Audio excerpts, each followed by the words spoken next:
exclusive content. Sports Radio 610. The Texans play here. An Odyssey sports station. Check out the BetQL Network. Wagertainment for every fan. Get sports betting tips from the best in the game. Available on the Odyssey app and our sister station 650 The Bet. Sports Radio 610 presents Seth Payne and Sean Pendergast. We coming to H-Town. Let's get the work in, man. Let's go. Great day, great day. Oh, yeah. Let's do it. Hey, what's happening, everybody? Happy Tuesday to all of you. Hope you're having a great morning. We are with you till 10 a.m. I am Sean Pendergast. He is Seth Payne, collectively known as Payne and Pendergast. Good morning, Payne. How are you? Best in the world. Best in the world. Yes, sir. As we embark on an Astros stretch here where they have 22 games in 23 days, Sean. Yep. The Astros are going to need every little bit of our awesomeness to somehow rub off on them. You got that right. Let's rub off on the Astros, Sean. Let's do it. Let's do it right now. 22 of 23 days. We'll take a break in there somewhere. Yeah. Starting pitching is going to be fun to watch these next 3 weeks, I tells you. It's going to be. It is. It's going to be interesting. Yeah. Fun is subjective. Yeah. You know, that's a subjective term. Yep. Some people like pain. Could we get freaky with the Astros over the next several days? There's a chance, yeah. Well, the good news is these next 3 games against the Rockies, you are trotting your 3 aces out to the mound. Hunter Brown, aces. Hunter Brown, Framber Valdez, who's not pitched like an ace, but he's still the guy who would be in your top 2 if this were a playoff series. He would be starting game 2, I would imagine. Mm-hmm. And then Jason Alexander, who, by God, is one of the best pitchers in baseball over the last 3 weeks, at least in terms of wins and losses. So feel good about that. I mean, you are sending the guys that give you the 3 best chances to win against a really bad baseball team these next 3 days. I would say that Framber right now is kind of like he's an ace in the same way that sometimes the protagonist in a cop movie has a lot of flaws. Yeah. He's drunk a lot. If he can show up and he's sober, this guy can solve a crime. He'll catch the bad guys. Yeah. Right. Yep. Yeah. That's what, just show up. Whoa, it's a sober day. Awesome. Yeah. We're going to get his best effort. He's an ace in reputation. Jason Alexander is an ace over the last 2 weeks. That's all. Alexander's been a machine. Yeah, well, you know what you're getting at least. You're going to get 5 or 6 innings. He's going to give up a run or 2, and he's going to give you a chance to win the game. That's more than you can say for Framber over the last 4 or 5 starts. So since snapping a season-long 5-game losing streak on July 29th, the Astros are 12-12. Mm-hmm. They're 5-0 in that stretch in games started by Jason Alexander, who has a 1.93 ERA and 3 of their 8 quality starts in that span. That's either from Chandler Rome or Matt Kawahara. They're kind of one entity at this point in my brain. He is June Hunter and July Framber right now. Mm-hmm. He's your guy in August. For the month of August, Jason Alexander's been your guy. So we'll get to the Astros in a little more detail in the next segment. The lead this morning is that we finally got confirmation on what's going to happen with Joe Mixon. This is the only transaction that I've seen a report of out of the Houston Texans. We've not seen any cuts yet. D'Amico Ryans met over Zoom with the media yesterday, and I've been trying to find that press conference on YouTube. They didn't send it out. Yeah. They sent the transcripts. But, okay, well, I'm not going to do a dramatic reading of D'Amico Ryans' press conference. He was coy on the Joe Mixon thing like 2 hours before they put the announcement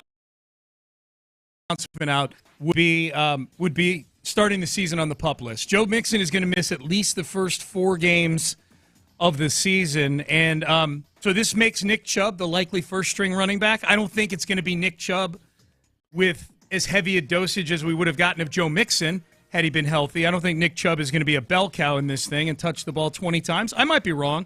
I think it's going to be a combination effort, but the Mixon thing, I don't know, Seth. If the line blocks the way it blocked in the preseason and the running backs run the way they ran in the preseason, I think this is a crisis that you can work your way through if you're the Texans. My concern is how long is Mixon going to be out for here? How long is he going to be out for? Serious is this injury? I mean, lots of speculation, and then weird, the nonsense where you have people that aren't necessarily newsbreakers saying, like, well, I'm hearing it could be a whole year thing.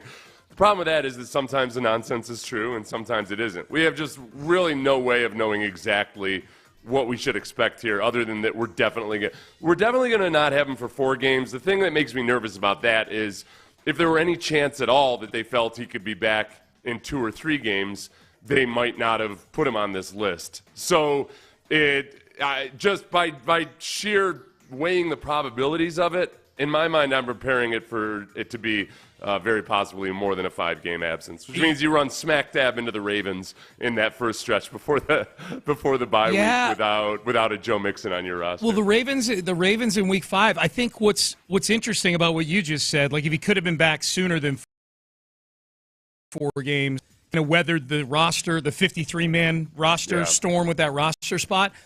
I would suggest that of the first 5 games, the least challenging ones on paper are weeks 3 and 4, but they're the most important ones in terms of what the stated goal is for the season, and that's to win the division.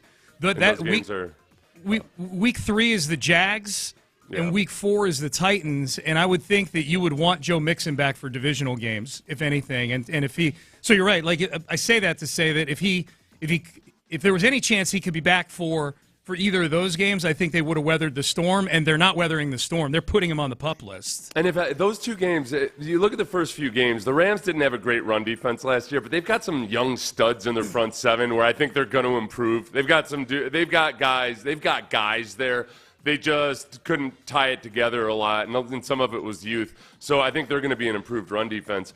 And then if you look at, the Jags were not a good defense, but the Titans weren't a good defense, and yet Tavondre Sweat and Jeffrey Simmons, the defensive tackles for the Titans, are the stuff of my nightmares. The Bucs weren't a great run defense last year, but they've got Vita Vea in the middle. All of the things and all the questions you have about the interior offensive line are really going to get tested out here early. And if we watch Nick Caley this year versus last year, Nick Caley versus Bobby Slowick, there's really been an emphasis on running between the tackles, on the inside run. Mm-hmm. And you face some studs in those first few games that you're going to be tested on it, especially without Joe Mixon. So I'm nervously excited about it right now. I don't want to look back and think about how stupid I was that I wasn't more nervous in a scared pooping my pants type of way at this point. But I'm eager to see what this Texans offensive line looks like. I am too. I think this would be a bigger deal if it were Nico Collins who was missing the first 4 games. I think it would be. I'm not trying to power rank these. I'm trying to frame the importance, or maybe the importance of Joe Mixon in all this. I feel decent about the backfield room that they've put together.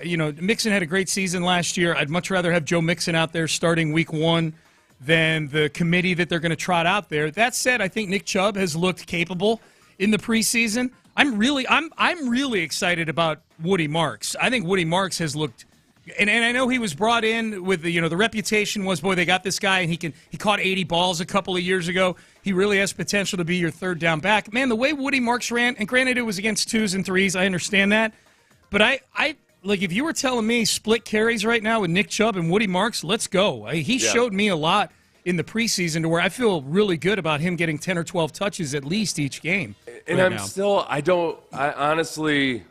intrigued by Dameon Pierce. But it's not like in his performance in the one preseason game was something where I thought, oh, yeah, this guy's going to be exactly who he was his rookie year. Right. I still have questions about him. There was one of his runs he ran back and popped him up underneath the chin at the end of the run. Yeah. And that was good to see, but it wasn't like he was out there breaking tackles. And I'm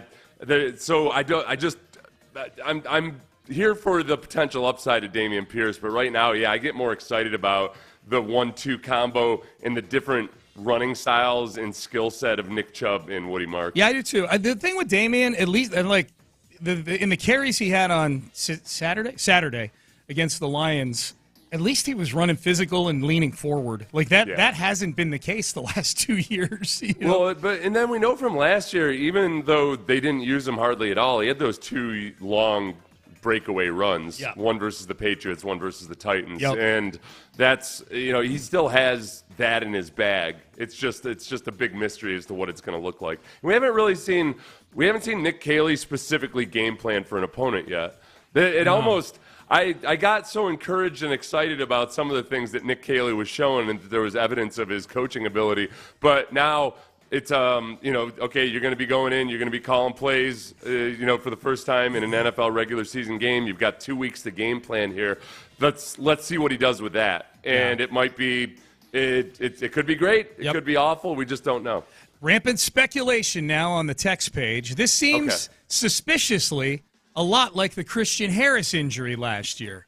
Based on history with the Texans, I would say the betting money is Mixon is out for the season. Best case scenario is Mixon back for Game 9. Game 9 feels very random. I'm flaying the Astros with the Texans a little bit here. A little bit. Well, right. Other than Christian Harris, I don't think the Texans had an injury that we were like in the dark on last year. Right. If you cite as your example one guy and then the history of the Texans, so like over the course of 2 decades, if Christian Harris is the example of how you should expect it to go with the Texans, if anything, that's saying that, no, based on history, it's only happened to one guy. You got another 20 years or so before this happens again. That's right. Yeah. That's right. Well, and the Astros. No, but that does seep in. Whenever we see mysterious injuries now, it feels like you can't help but think about all these mysterious injuries with the Astros that have just dragged and dragged and dragged. I guess the comp with Christian Harris would be that, like Christian Harris, Joe Mixon was kind of persona non grata out at camp. Like, nobody saw, he wasn't out there. Christian Harris last year wasn't out there. Joe Mixon was hurt during camp last year, but he was working out on a side. He was visible. You could see him. Yeah. And then he started in week 1, and he was the AFC Offensive Player of the Week. Yeah. I don't know. I mean, he wasn't persona non grata. They would have been happy to have him out there. They would have been like, oh, awesome, he's out here. But he was just absent. That's what I mean, yeah. He was on a sabbatical. Yeah, he wasn't physically at practice is what I mean. Yeah. Yeah. Joe returns in week 7 after the bye week. Okay, doctor. That's a text Nobody message. knows, man. Yeah, that's a text message. Sean, you doing all right? You're a little bit agitated this morning. It didn't start off well, like 10 minutes before the show. No. I don't want to air dirty laundry about work stuff. No. It's been a good recipe for a lot of people. Yeah, well, I was up late last night listening to the Will Anderson podcast. Yeah. Getting cuts, and I came in this morning, and there's a list of cuts, what appears to be from another show on our station. I don't know which show.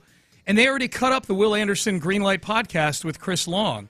And I'm just saying it would have been nice if someone told us that they'd cut that up, and I wouldn't have been up till 10:30 last night sending Ben cuts for him to cut. This morning is all. You know what? That agitates me. Yeah. One time I was a young kid. I was working for this old guy. He was a great old guy, but there was also just kind of he's starting to lose it a little bit. Yeah. And he told me to paint a fence one day, and I told him that I'd already painted that fence, and he went out and he looked at it and he's like, clearly he was really losing it. And I had to paint the fence all over again. Yeah. And it was I wasn't in a good state of mind that day. Yeah. As I was painting a fence that I had painted 3 days before. That's all. Yeah, so you're out there. You painted a fence that didn't need to be painted. Yeah, that's what I did. I was up late, taking out the brushes and the paint, and I was painting. Yeah. That's all. Except you didn't even know. No. You're painting the fence in the dark. No. You didn't even know that it had already been painted. No. And to be clear, it's probably more frustration with like a process, and I'm probably part of the problem too. So that's all. I got less sleep last night. That's all. The other time that I was working for this old guy, he's this old architect. He had this incredible, he had 7 different buildings on his pool. And he was awesome except for when he was losing it. Yeah. So one day I was supposed to be weeding his whole courtyard area, and I did for like 4 hours, and it was hot out. Mm-hmm. And he came out and he said, "What have you been doing all this time? Yeah. Do I need to show you how to weed?"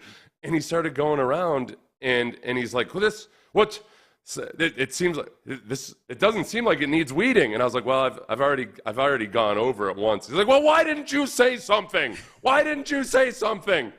I wasn't long for that shot. The fence painting. The fence painting and the weeding, that all happened within like 1 week of each other. And I had to have a talk with my dad about how do I handle this situation. And Did the job pay okay? Yeah, that's why I kept doing it. Yeah. I was like, all right. I was like, back then, I don't know, minimum wage was like $4.25, and I was like $5 an hour. Yeah, I was making man. out big time. Yeah. Cigars, cognac. Yeah, you were taking my girlfriend out to Burger King. That's it, man. That's it.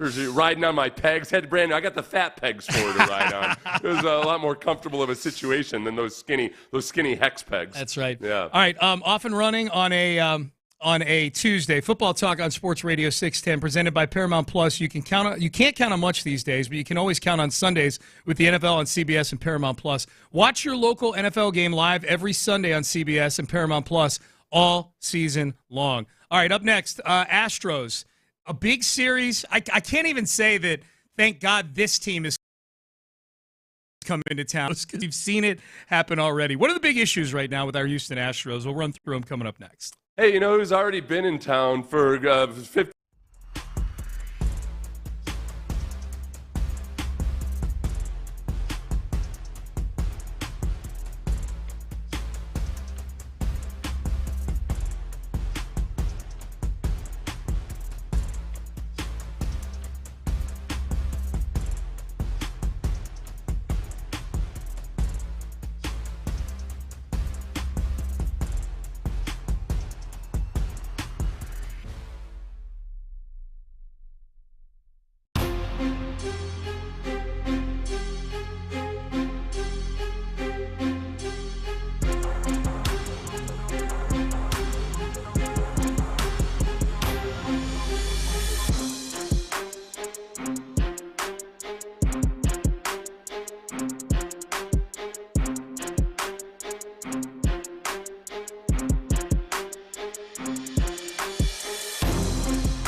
Flag.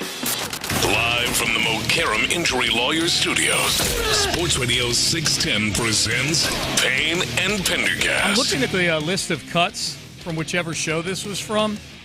It had all the Will Anderson audio. It looks like they got some mileage out of the story about my ex-neighbors up in Tomball swimming in my pool.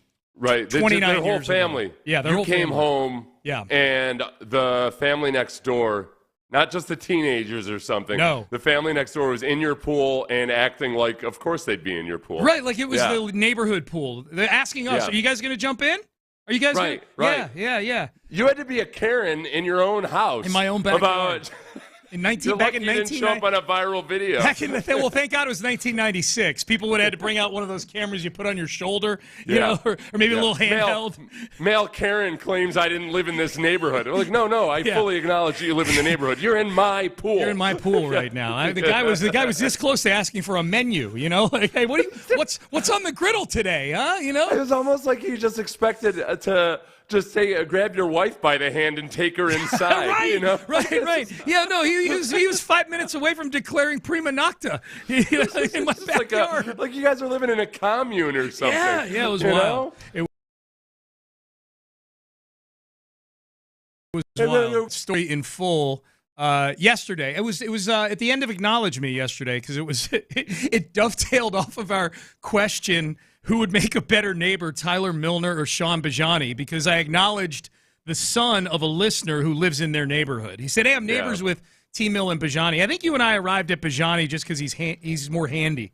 You know, he's handy, and he could because he actually builds fences professionally. Right. Tyler, he would build at least one side of your yard would have a really nice fence. Yep. And good fences make good neighbors. That's right. And we would have said that Tyler would be the neighbor that would be swimming in my pool in the backyard, and that led into the story of that actually happening to me. There you go. And then act like you're the sensitive one, or you're the one that's all, bro. I don't know why you're being so territorial. Sorry, here. You want to swim in your big swimming pool, you know? Yeah. Everybody agrees with me. Like, who's everybody? You don't even know anybody. No, everybody. They're all around the neighbord. They're talking about it. All talking about it. Yeah. You go on that Next Door app or whatever. It's all the buzz about the old man Pendergast. Yeah. I don't know what the equivalent would have been in '96 of the neighborhood app. If he said app, then I'd be like, what the hell's an app? It's 1996. So the Astros have the Rockies coming to town. I don't want to take anybody for granted. That A's series from like a month ago has scalded me when the A's came into town and swept the Astros and outscored them 32-7. So you glance down at the schedule, you see the Rockies. You also glanced at the Padres last night. So it's down to a game and a half. Thanks for nothing, Padres. The lead is a game and a half in the division. And you've got Hunter, you've got Fromber, you've got Jason Alexander, and we talked about that in the open, but we're burying the lead. Have we seen anything official about Yordan yet, Seth? I have not.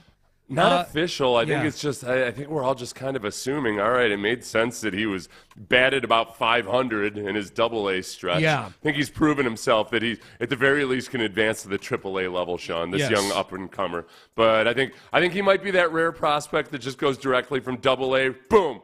Right into the majors. Right into the majors. He's Cam. He might be Cam Smith. Mm-hmm. Might be Cam Smith. Yep. I'm anxious to see what this youngster has in the tank. No, seriously, this is massive. Like this is the one. You've had all these guys coming back, and it's still they're mostly pitchers. But you traded for Carlos Correa. Jeremy Pena's come back from his injury. We'll see what happens with Jake Myers. You've gotten a few of these pitchers back, and you are still over the last month and a half a hovering around 500 team. I know overall you're whatever it is, 12 games over 500. But for in the recent several weeks here, you're at best an average baseball team, and if we're being honest, given run differential over the last 3 weeks, probably a below average baseball team. The wheels are coming off of the bullpen a little bit. This is the one. This is the comeback, Seth. Like, okay, if this doesn't work, then you're kind of hanging on to just try to make the postseason, because the Mariners and a really good pitching staff. You don't have a really good pitching staff right now. You don't. You have a whisper of what used to be, and we just haven't seen it out of Christian Javier. Spencer Arrighetti looked a lot. Spencer Arrighetti, once he finally got out of that first inning where he threw 27 pitches or whatever it was, I mean, he gave up a lot of soft contact. It was like Spencer Arrighetti has been the guy who's returned that you feel, all right, this we might be able to lean into this. If he just keep building on this, we'll be all right. Javier, I'm freaking out about a little bit. I'm just freaking out about it a little bit. Well, the problem is, as you pointed out, 22 games in 23 days. You're not going to avoid using Lance McCullers and Christian Javier right now. They have to pitch. You have no choice. And they have yet. Javier had one okay start, and other than that, he's been just like Lance. His pitch count gets up into the 80s by the fourth inning. You look at this and go, okay, this is another game where our bullpen is going to be taxed. You can't throw them back-to-back days because if you have two pitchers that can't get out of the fourth inning back-to-back days, your bullpen is just a mess for several days after that. So, yeah, like this was what they were going to hang their hat on was their pitching, and then you're taxing a bullpen that hasn't pitched well over the last month or so. So the games they played against the Orioles this weekend, the 10-7 win, the 9-8 win, that might have to be the formula in half of these games. If you're putting guys out there that can't get out of the, you're in a 5-3 game in the fourth inning every time Javier and Lance McCullers pitch. You need Yordan Alvarez back, and you need him at peak Yordan. You got to plunk him down at cleanup, and he needs to be a left-handed bat that scares the crap out of the other baseball team. That's where just the presence of the aura of Yordan and the effect that he has on pitchers and everything else, above and beyond RBIs or anything like that, or not just being so decrepit with runners in scoring position at times as they have been. It's just the fact that, you're going to see more left-handed pitchers. The Astros just don't see a whole lot of left-handed pitchers, and they're really good against them when they do see them. They're one of the best teams in the league against left-handed pitchers. That kind of coincides with just having so many righties in the lineup. But you go into series where teams can basically say, oh, okay, we just flat out don't have to play any of our sketchy lefties. And we're protected in that regard. Yeah. So,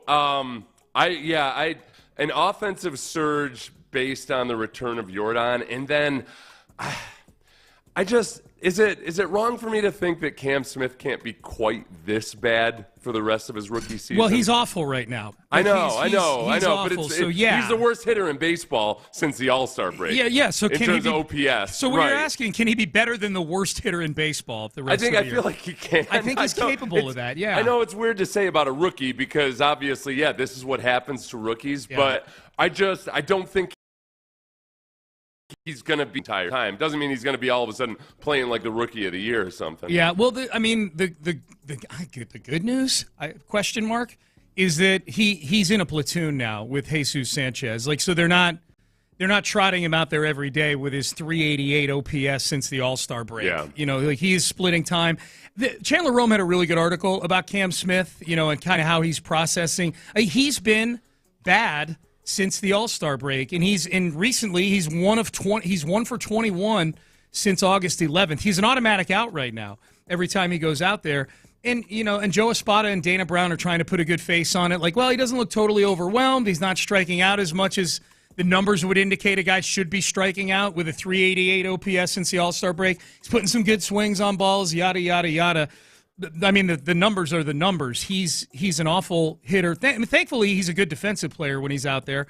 But I guess my thing with Cam Smith is as much about this. It's as much about this season as it is about the future. And it doesn't seem like this is ruining him, at least outwardly. Yeah. Like he's saying all the right things. And I think that's a big reason why they put him on the 26-man roster to begin with at the start of the year. Is they knew there'd be ups and downs. I don't know if they knew it'd be this bad in August.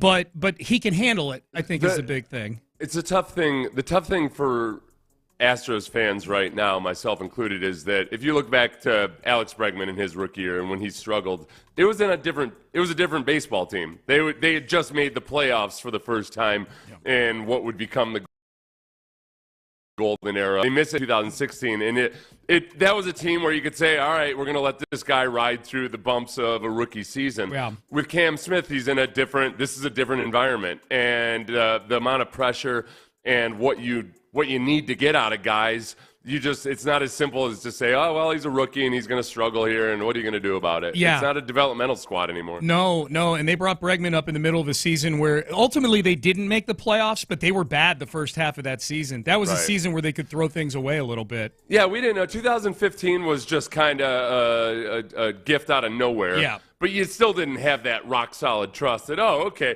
you know what, these guys will probably go to 7 ALCSs in a row. No. It's exactly what I feel about this team right now. Yep. Yeah, I mean, they end up winning 84 games in 2016. I remember that start by Bregman. It's a fair comparison because the numbers are similar. I mean, Bregman broke out of that after about 30 or 40 plate appearances. I mean, Cam Smith, he had an 801 OPS in the middle of June, and now it feels like the league has figured him out. So there's a chess move coming here somewhere. But even in those, from what I remember, Seth, even in those first 30 at-bats or so where Bregman was like 1 for 30, you could see, like, he's getting walks, he's having bad luck. Cam Smith looks overwhelmed right now. And I know Dana Brown and Joe Espada are trying to say the right things. But, yeah, look, Yordan's going to come back, and there's an argument, somebody's got to go down, and you could make, by the numbers, it should be Cam Smith. But we know that this is a different project than all these other guys they've been moving on. Damn video announcing that he made the team with his family in the clubhouse. Yeah. They made a bigger deal out of him, and the team is maybe, like, from a perception standpoint, painted themselves into a corner a little bit. I don't know if that's part of the decision-making process outwardly, but you can't tell me that Cam Smith and the stature that he has compared to the other minor league guys that are on that Sugarland Express back and forth, that it's not a different thing with Cam Smith. It's absolutely a different thing with Cam Smith. The team announced that when they did a presentation for him making the ball club back in March. Right. I know everything about it was just, it was very, very, very different. He might be down in 3 weeks. What are we doing? Yeah. If you go, like, it's interesting because Bregman, I mean, part of what Cam's going through right now is that Cam came in, and yes, he had that stretch where he started to look like, oh, man, he's actually, over the course of the last month or 6 weeks, he's on pace with Kyle Tucker, and it looks like we might be all right, Bregman only played in 49 games that year. Yeah. So kind of right around the meat of, in the month of September, that was games for him 35 through 49 in total. And in that stretch in September, he hit 323 with a 973 OPS. Yeah, he got, but he only ended up playing, he only ended up playing 49 games. He didn't have to go through an entire season and perhaps go through some of the things that Cam Smith has had to adjust to as the league is adjusting to him, and then now you have to adjust to their adjustments. Bregman would have played 52 games if he hadn't come on the triple threat the week before. Right.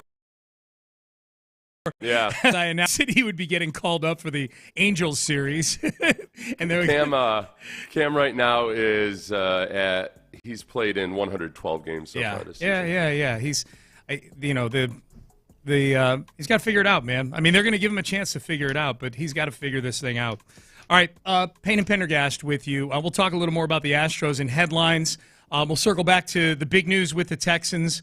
It's cut down day, but they made a big announcement yesterday that impacts big time one of the rooms that's been one of the biggest mysteries throughout training camp. So we'll talk about that. A former Texan, prominent one, gets let go from another camp. So we'll talk about that. We got some NFL contract news to get into as well. A couple of these contract disputes got figured out yesterday. A whole lot more as we run through headlines coming up next. I was out at West Point Lincoln last week, last Tuesday, I think it was.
Payne and Pendergast with today's headlines, presented by Men's Tea Clinic. All right, let's start with the Texans and the big news with the Texans. I don't think a major surprise here. Joe Mixon is going to start the season on the PUP list. He has not been practicing. He has been seen in a walking boot at various times in the offseason. It appears to be some sort of lower leg injury that he's dealing with. This was Nick Caserio last week, Texans general manager, when we asked him about the status a week ago of Joe Mixon. Yeah, no change. I mean, Joe's kind of, working through it. He's still on the NFI list or PUP, whatever list that he's on. So kind of take it one day at a time. And, once we get a little bit closer, probably have a little better idea where he's going to be. But Joe's working hard, trying to get himself back ready to go. So whenever that is, we'll take it as it comes. Okay, so obviously a vague answer. I'm not angry about it, but that's how the GM, that's how GMs and head coaches handle things when you got a ball injury list all camp long. So it'll be at least 4 games, Seth, until we see Joe Mixon. And it's now led to rampant speculation from people that it could be longer than that. We'll have to wait and see and find out. So. Adam Schefter on his podcast said yesterday, I think there's a question as to when and if he will play again this season. Mm-hmm. And if somebody wants to correct me and point out why, please let me know why that's wrong. So I don't know if I think that what I've seen from a lot of guys like Schefter is nobody's telling me that he's just fine. Nobody's even trying to go out of their way to say, listen, this is no big deal. Yep. So let your mind go wherever you want with that. Yes, it's certainly a possibility that he doesn't play the rest of the season, except that there's also no news that it's that severe either. It's just it's shrouded in mystery right now. Nick Caserio meets with the media tomorrow. Of course, today is the deadline. 3 o'clock today is the deadline to get the roster down to 53. I would imagine that during our show before 10 a.m. today, we're going to start to see news trickling out of guys who've been waived or released from the Houston Texans. But Nick Caserio meets with the media tomorrow morning, Seth, at 9 a.m. Yeah. We'll carry that press conference live here on Sports Radio 610. I would imagine one of the first questions is going to be, how long is Joe Mixon going to be out for? Well, this is the big question, though, too, is so on Schefter's podcast, I can't wait to listen to the entire interview. Either he or his co-host says something like, if there's nothing wrong, then it's pretty easy to squash that immediately, and nobody's told me it's fine. Nobody. Now, Schefter, I don't know if you realize this or understand this. The NFL teams are not there to bolster your career. They're to use you as a tool, which you've created. You have become a tool for people to wield, know? And you buy them gifts and presents and stuff. They're going to give you the information they want to give you. There's an element of gamesmanship here. The Texans might feel really good about Joe Mixon, but they don't. They're going to keep it close to their vest as much as possible. So if it comes to week 4 of the season, they got Ravens next week. They don't want the Ravens to know exactly whether Joe Mixon's going to play or not. Yeah. Get over yourself, Schefter. Well, I would imagine, too, that the league probably really wouldn't like hearing a team say, no, he's just fine. We're just going to park him on the PUP list. No, the PUP list is there for guys who are not fine. It's there. Yeah. It's there for guys who are hurt.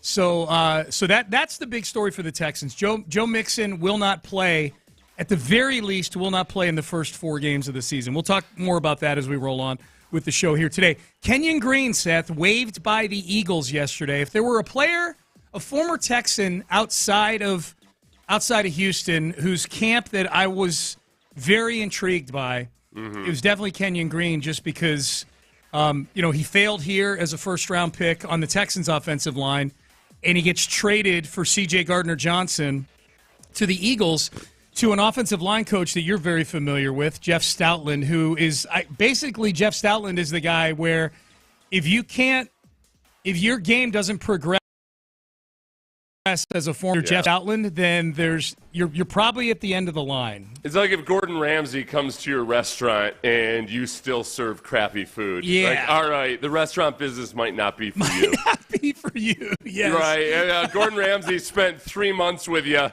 trying to figure out how to get your restaurant right. And at the end of it, he says, bloody hell, I don't know what the hell. I don't know, one of those weird English things they say. Yeah. And, this might not be the industry for you.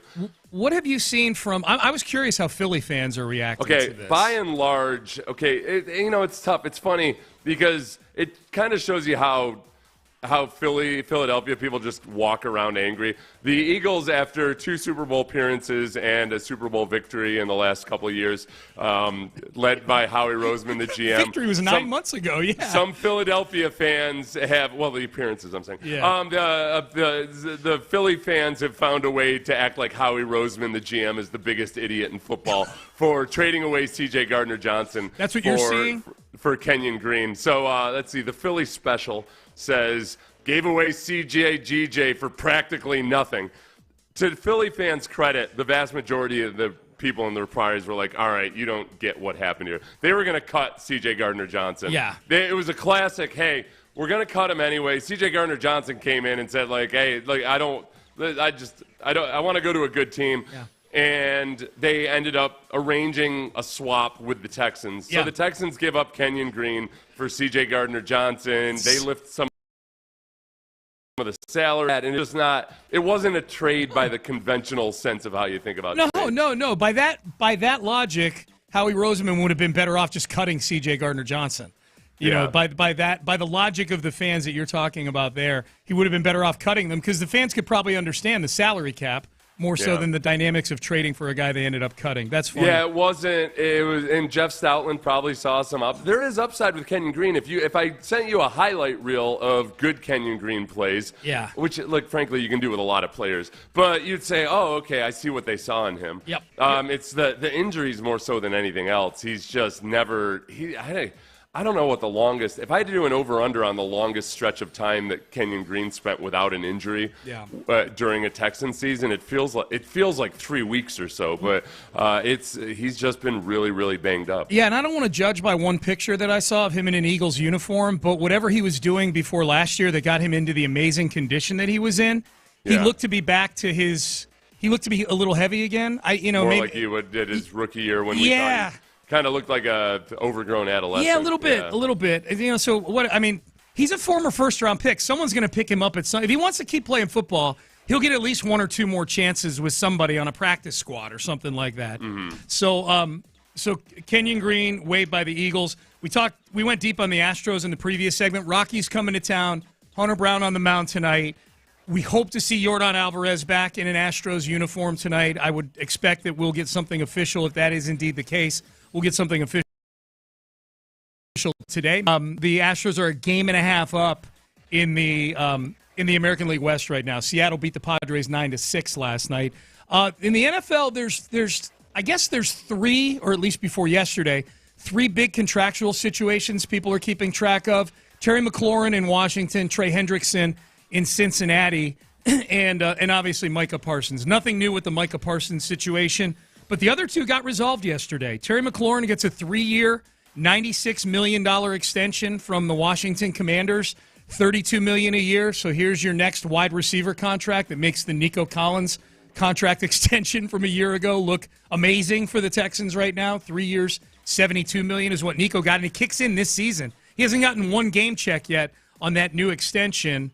And the other one, Trey Hendrickson, Seth, his situation gets resolved by the Bengals basically just handing him $14 million this season to get his salary this year up to $30 million and tell him you can hit free agency next year. Right now, and I don't think that this new McLaurin contract, it has been factored in already. On Spot Rack, Nico Collins is the 17th highest paid wide receiver. Yeah, it's aging like you thought it would. Yeah, it's a good contract for the Texans right now, especially if he stays healthy.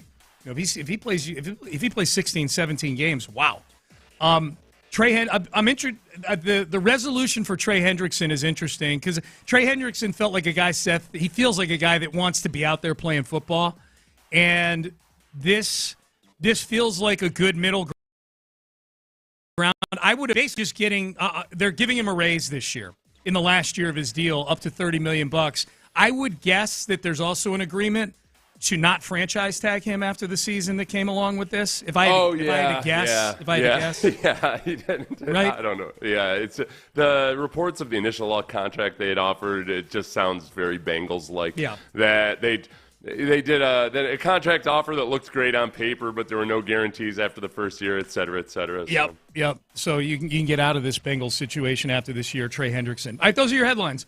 Those are your headlines for today. Will Anderson Jr. was on the Greenlight podcast with Chris Long. This was a great watch/listen, depending on how you decide to consume it. How did he spend his offseason? What's he learned going into year 3 in his relationship with Danielle Hunter? We'll hear from Will Anderson Jr. We'll talk about the biggest concerns coming out of training camp for the Texans as well. We'll do that in a nice long segment here in the 7 o'clock hour.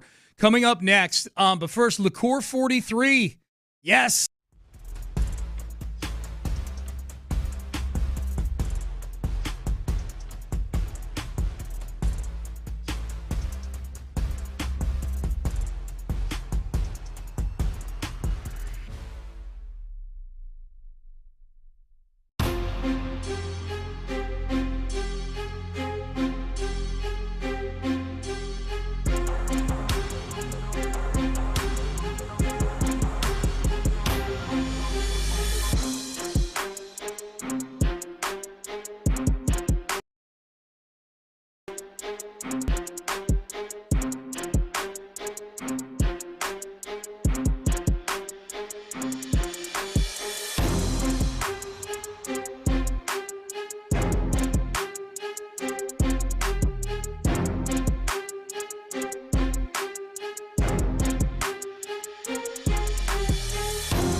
KILT FM HD2 Houston. Insider access, exclusive content. Sports Radio 610. The Texans play here. An Odyssey sports station.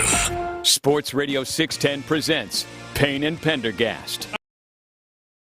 Good to be with you Monday, NFL. 3 o'clock today is the deadline. We'll get to Will Anderson Jr. on with Chris Long on the Green Light podcast. This was a fun conversation because these are two guys. You know, Chris Long's a former defensive lineman in the NFL who's excellent on his podcast. He's one of those guys, Seth, that I feel like really watches all the teams out there. Like his opinions, at least on the Texans, they feel very informed. His opinions do. You know, it feels like Chris Long is dialed in. He really prepares for his interviews and he watches. He watches a lot of football. Yeah. So and especially with the defensive linemen, he obviously has a special affinity for. His enthusiasm goes up, I think, when he talks to guys who played his position. And Will Anderson Jr. already a super enthusiastic guy. It made for great energy in that conversation. So let's get right to it here. Here's Will Anderson Jr. on the Green Light podcast talking about the offseason he had working out with Myles Garrett and Micah Parsons. For me, man, you got to show up every single day. Like, you have to be the same guy every single day, man. If you don't feel like it, you tired, my body hurt, nobody care. You got to show up and be consistent every day. You getting graded every day. It don't matter if you're 1 or 2 or 3, they're evaluating you every day. And that's my challenge. And my challenge is always, man, it's more to give. The person behind me trying to take my spot, or this person don't respect me. And we got a coach named Ben, and I'll be telling him he coming, and he's like, what's wrong with you today? So it's the same thing, man. Yeah. Nobody respect me. But it's just a little thing in my head where I'm just like, man, that's what keeps me going. It keeps me on edge. You got to have that, though. Got to. It's almost like people say, don't be afraid. A little fair. I was just talking to Jared Allen. Yeah. You know Jared Allen. Yeah. And he was talking about, hey, one of the number one things that motivated me was fear of failure, fear of not being respected, fear of somebody taking my job. Yeah. Even if it's unrealistic. Facts. You got to almost trick yourself. I worked out with Myles Garrett and Micah Parsons this offseason. And, I'm really big on my faith. And I was like, God just has this beautiful plan, man. And I got to work out with them.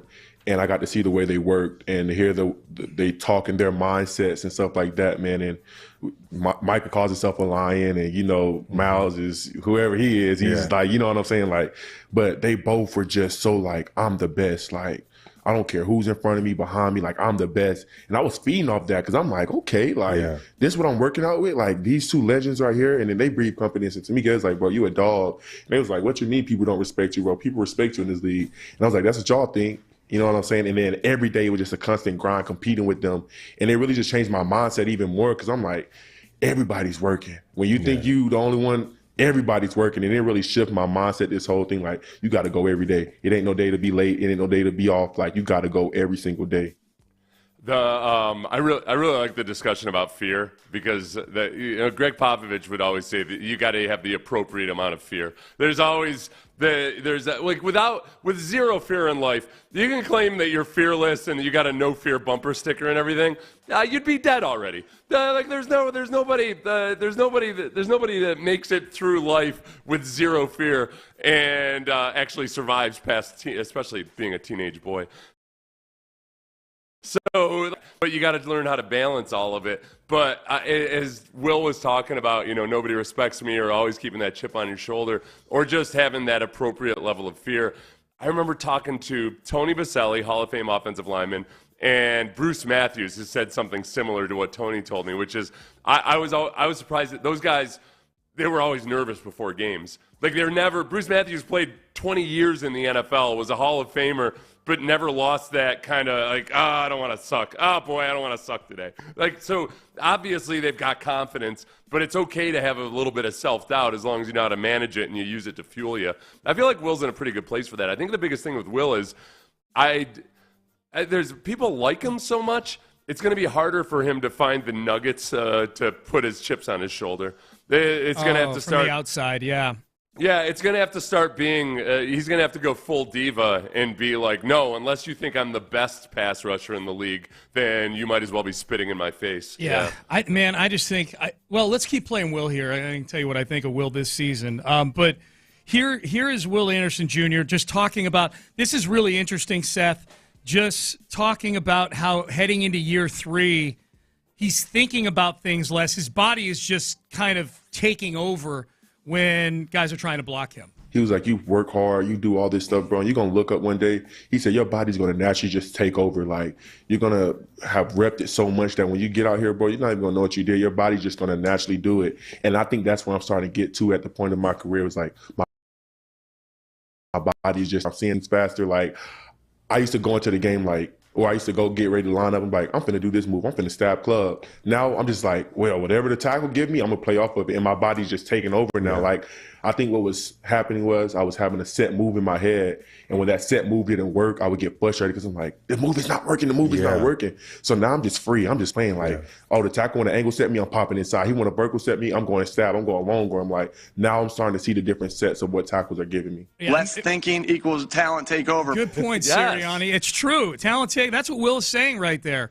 Less thinking equals talent takeover. The he that he talked about at the beginning that was telling him this is what's going to happen, your body's going to take over, is Danielle Hunter. He was talking about a conversation. Right, yeah. And you remember Danielle, when I talked to Danielle this summer in West Virginia, I asked him about that move that he hit versus Penei Sewell that was just awesome. An incredible, awesome move that was completely improvised, that he had no – you know, he said it just happened. It just happened. Like, that's the muscle memory taking over. We used to have a coach – Frank Gant Sr., who I know you've heard me talk about, who is the awesome special teams coach.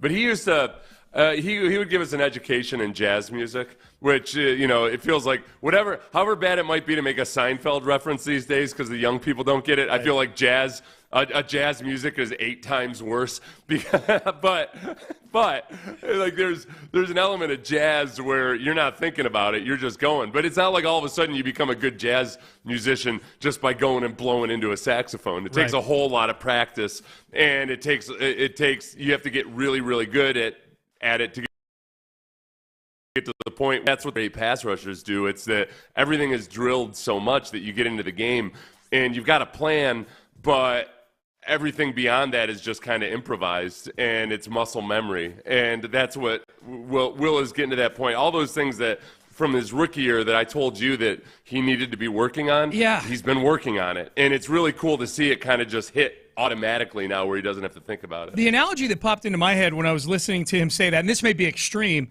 but I'm like, man, he sounds like his first 2 years, and especially maybe his rookie year, is he's like a hitter in the batter's box, deciding what he's going to do before the pitcher throws the ball. Like, I'm going to swing at this. No, I'm going to take this one, before even knowing what the pitch looks like, I wonder if that's what he was like. That's what before. He was like. Now it's okay. Yeah. Okay, here it is. This is a curveball. I'm going to hit it. Your approach as a hitter is that. Yeah, that's interesting because you could go like the spectrum of the batters who are super cerebral, and that do guess a lot. Like that's as a pass rusher, you can't be like that. Right. You can't guess that. All right, this is what the guy's going to do, and then I'm going to do this, and then if he does this, I'm going to do that. Like, it just doesn't. You don't have time. Doesn't typically play out that way. Yep.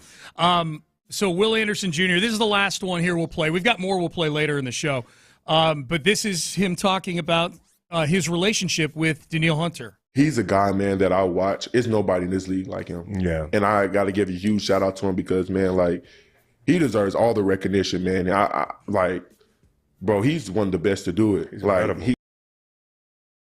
nobody that uses moves like him that has more moves than Danielle Hunter, and that's winning with them constantly and getting pressures like he does. And he's one of those guys where I watch up like, Danielle, you in your own category, big dog. Exactly. I'm gonna let you have it. I don't want to try anything or attempt to even put my body in those positions to even do it. But he's a dog. That's another thing that is hard, is where you have to kind of learn who you are. Is every young athlete wants to, like, I hear these college prospects talk about, developing their vast arsenal of pass rush moves, and it's tough because very few of them are guys that should want a vast arsenal of pass rush moves. A lot of the best pass rushers have 2 really good moves. It's like pitchers. There's some guys that have 6+ pitches, and that's great. Most guys shouldn't just go into a game with this huge arsenal of pitches. That's right. You got to get really, really good at 2 pitches, and then build on and add another one, and then add another one. And Will has said a few times now in interviews, Danielle is Danielle, I'm me, and I'm never going to aspire to be the same type of pass rusher that Danielle Hunter is. I'm just a different type of guy. Doesn't mean you can't be as good as him. It's a different type and it's a different style. Danielle he was named the 25th best player in the NFL Top 100, and they did the video, the 3.5-minute video they do for everybody. I don't know that I've ever watched one of those videos where it's just a bunch of his peers describing this vast moveset that he has. Right. Like Danielle Hunter is a unicorn. His job. Yeah, he does. He's kind of an artist. Yeah. Well, that was, the reason he gained weight this offseason, this is where I'm really excited to watch Daniil, is the reason he gained weight, or at least he was focusing on gaining strength, and he ended up gaining weight. And what did he gain, like 5 to 10 pounds? 5 pounds or so, but on a guy that's got like 6% body fat, that it matters. Usually people say they gained 5 pounds of muscle, and it's like, nah, it was 2.5 pounds of fat and 2.5 pounds of muscle. Right. There was is that he felt he was too finesse last year, so he wants to bring more of the power back into his game. And that's going to be fun to watch because it's not like he had a bad year or anything. Yeah. But I think you might see a different, improved version of Daniil Hunter at the age of 30. Yeah, maybe so. Payne and Pendergast with you. We'll play some more Will Anderson a little bit later in the show. Text message. Okay, this is interesting, and it's a texter, so I'll take it at face value. Says, just heard Schefter on ESPN say the Texans are shopping Cam Robinson. So, texter, no disrespect. I didn't see it, so I don't know that to be necessarily true. But I do think it's an interesting topic. Should the Texans be shopping Cam Robinson if they feel like if they feel Ariante Ursery is ready to be the left tackle for this football team? Right. Well, and then there's also an element, too. I've wondered about this. It's you want to be an organization that kind of handles free agency the right way, and a lot of times it's whatever the opposite of the Bengals is. You just want to be sure that if you give assurances to somebody, or if you I don't want to say make promise. If you sell Cam Robinson, hey, I know you might have better offers elsewhere. Come here, you'll play for a year, and maybe parlay that into a better contract as you hit free agency again the next year. And now, because you draft Ariante Ursery and he does such a good job during camp, Cam Robinson might not step on the field at all this year. Yeah. So there's two parts there. One, if people want to trade for Cam Robinson, then bring in some assets. Don't make a stupid trade. But two, you want to do right and kind of maintain a philosophy and a reputation as an organization that handles things the right way, that it might be best for Cam Robinson if he can go somewhere where he's going to definitively have a chance to start. Yeah. That the whatever the sales pitch was to Cam Robinson, that's a really good point, because the Texans have been that place where guys have come in and gotten those one-year deals and gone on to either get another deal, multi-year, like Dalton Schultz from the Texans, or they've moved on to other places.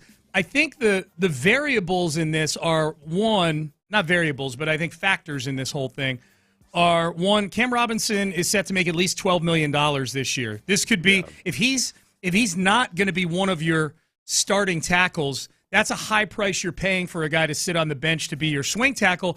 And I've read reports on Cam Robinson, Seth, like I haven't watched a ton of Cam Robinson in Jacksonville or Minnesota, that he's not the ideal swing tackle because he's really just a left tackle is what he's been. He's not played both. Doesn't mean he can't, but he's not played both. I think the other variable, and I think it was Aaron Wilson I saw a report from, that Trent Brown is progressing very well from whatever. So that's another variable. If they feel like Trent Brown can be the swing tackle for $3 million, and he's healthy and ready to go, I guess we'll learn more about that here in the next 8 hours, where they're at on Trent Brown, because he's been on the PUP list all camp. There's a few moving parts in this whole thing that I think make a Cam Robinson trade feasible, that make it sensible to do. And I think, Blake Fisher got off to a real rough start during training camp. And that second preseason game, I think he did a lot of really good things. But he still looks like a guy that still needs developing. Yeah. So I don't think they've abandoned Blake Fisher yet or anything. And I think they're open to, if he continues to improve, that, all right, we can, if Trent Brown gets injured again or if he's just not working out, then we still do have Blake Fisher. They might feel more comfortable about offensive tackle as a whole right now. Yeah. And that, if somebody out there is willing to trade for Cam Robinson, something respectable, stock up the coffers. Yep, for sure. That's my biggest concern heading into the season, coming out of training camp. Even with the news on Joe Mixon's situation, and if you missed it, Joe Mixon is going to miss at least the first 4 games because he's going to start the season on the non-football injury reserve list. So he's got to miss by rule at least the first 4 games. I would say my biggest concern coming out of camp, Seth, is the improvement that we saw in the offensive line real? Or is this just they were playing, they only played a few series against other teams' ones. Teams are being very vanilla. And they're playing the Rams in week 1, so we'll find out pretty quickly. They've got a good, defensive front. That's my biggest concern, is the offensive line improvement that we're all so enthusiastic about. Is that for real or is it fake? I would add to that just the blocking in general with the tight ends and the fullback. I think Jakob Johnson, I feel like people get excited about it just simply because he's a fullback and there's a nostalgic value to having a fullback on your team. And everybody gets excited like, yeah, we're going to be blood and guts, old school football. I wasn't super enthused with the way he blocked in the preseason games. So there's still work to be done there when you are using a fullback. And the offensive line, right, what's the degree of difficulty? Teams aren't game planning for you. There's an element to the way Nick Caley wants to run the ball, or at least the way they did in the preseason, that is, it's a physical battle. Yeah. It's it's a sumo wrestling match at times. And are these the guys that can really do that versus some of the best defensive tackles in the league? The Titans game will be interesting. You got Jeffrey Simmons and Tavondre Sweat, who physically manhandled your offensive line last year. It's calling the plays is one thing, but actually getting it done on the field is the other part of it. So I'm confident that there won't be as many negative plays this year in the run game as there were last year, just because this style of football lends itself well to preventing slanting defensive linemen or stunting linebackers from getting into the backfield on a run play. Yeah. So I think that part's going to be better, but I want it to be actually, instead of just being an average rushing attack, which would be a huge improvement over last year, can you actually be a plus running game, especially without Joe Mixon? To me, there's 3 elements to it. There's the play caller, there's the talent level, and there's the toughness. And I think last year, obviously, there ended up being concerns about the guy pushing the buttons because he got fired. The talent level, I think, was decent last year, especially with Laramie Tunsil there. I just don't think they were very tough. This year, I think they're tough. I trust Nick Caley to this point as much as I can trust somebody who's only had 1 preseason to show me what he's all about. We'll just see if a defensive or an offensive line that's journeyman at left guard, rookie at left tackle, guy who started 1 game in the NFL at center, journeyman. Ed Ingram was on a journeyman's path at right guard, and then Titus Howard, who's had ups and downs but had a good training camp. I think that's going to be especially if they're shopping Cam Robinson, like the texter tells us Adam Schefter is saying. I think that's a real tell, like who the starting 5 is going to be in week 1. And CJ basically, when given an opportunity to talk about the offensive line the other day at the joint practice, he named those 5 guys. Yep. And, didn't. CJ's usually good about adding other people into the mix and not forgetting names or leaving them out. So, I don't want to say it's a no-brainer, but I haven't seen any reason to believe that it's not going to be those 5. Yeah, I agree. The number 2, so that's my number 1 concern. My number 2 is the Joe Mixon situation, which I think is intertwined with the number 1 concern because of the offensive line. If it turns out that they're blocking like last year's offensive line, where Joe Mixon, out of those 1,000+ yards he had, he made on his own. It was not because the run blocking was great. Can Nick Chubb and Dameon Pierce and Woody Marks, I think that's going to be your 3-headed monster probably in week 1. Maybe not in that order, but I think those are your top 3 guys. If I had to guess, can they make chicken salad out of the chicken bleep that Joe Mixon was doing last year? Right. Yeah, and that's where with Chubb's vision is what encourages me the most when it comes to just getting positive yardage in this style of offense. And I think that whatever pop or explosiveness he doesn't have compared to his prime, I think he just still sees the blocking really well. And if he gets a crevice, he's got the leg strength to turn it into a 4-yard run. And I played a reel of all of his runs from the second preseason game on my YouTube stream yesterday. And it was interesting because he averaged 5 yards per carry without any huge carries. It wasn't like, he had one 25-yard carry and then was stuffed at the line a bunch. Yep. But when people watch the end zone copy, a 4-yard run looks like you might as well have gotten stuffed. If people don't watch the end zone copy all the time, because a lot of people were making that comment, like, I don't know, he just looks like he's getting stuffed a lot. Like, no, he had one run for 2 yards, but the rest of it, they were just churning out positive yardage, or some of the shorter yardage ones he was getting a first down. I think you're going to get that. I think you're going to get a good enough rushing attack that CJ and the skill position guys have something to work with. Yeah. That you're not in desperation mode.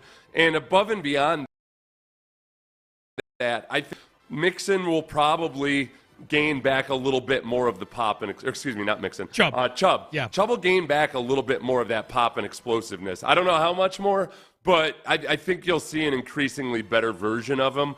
It's just I don't know what the total ceiling is on that at this stage of his career. His long carry in the game you're talking about, where you put up all 5 of his carries, was 9 yards. So he was he had 5 carries for 25 yards with a long of 9. And again, I don't care about the yards per carry. I care about the down and distance that Nick Chubb is getting you in. Because I have confidence if you're staying ahead of the chains, if you're getting 2nd and 7, if you're getting 3rd and 3, 3rd and 2, C.J. Stroud, especially in the quick game that we saw him getting more and more proficient at as camp went on, can move the chains for you. That's the big thing. I don't need 4.5 yards per carry. I need 2nd and 6. You need, if you look at last year, the Texans ran the 6th most play-action pass attempts in the league, and they're doing that with one of the worst rushing offenses in the league. Yeah. Right, and, it's not you don't have to have an awesome rushing attack to set up the play action, but you got to be taken seriously, and nobody was taking them seriously in the run game. Nope. It was, if anything, you were just like, all right, maybe Mixon gets it past the line of scrimmage, then we'll worry about it. But our guys up front can take care of it.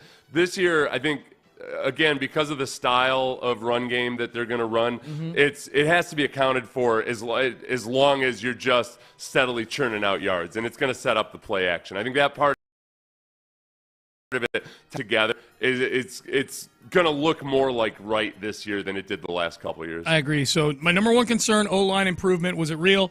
Joe Mixon's situation is number 2. The secondary depth is number 3. I don't know that they've solved much in the secondary, Seth, in terms of, hey, if this guy gets hurt, then, last year Kamari Lassiter gets hurt and you're trotting D'Angelo Ross out there. Now, I don't think D'Angelo Ross is going to make this team. I think there's better options in camp. I think there's guys who've had better camps, quite honestly, than D'Angelo Ross has had. I do think Jalen Smith is a factor here, the 3rd-round rookie. If some of the things he did in camp translate into the regular season, then you may be okay if you may be able to get through a couple of weeks if something were to happen to Stingley and Kamari Lassiter. It's funny. It's 2 USC rookies, but it's a little like, hey, you're kind of, with this Mixon situation, you're kind of counting on Woody Marks right now to be a factor.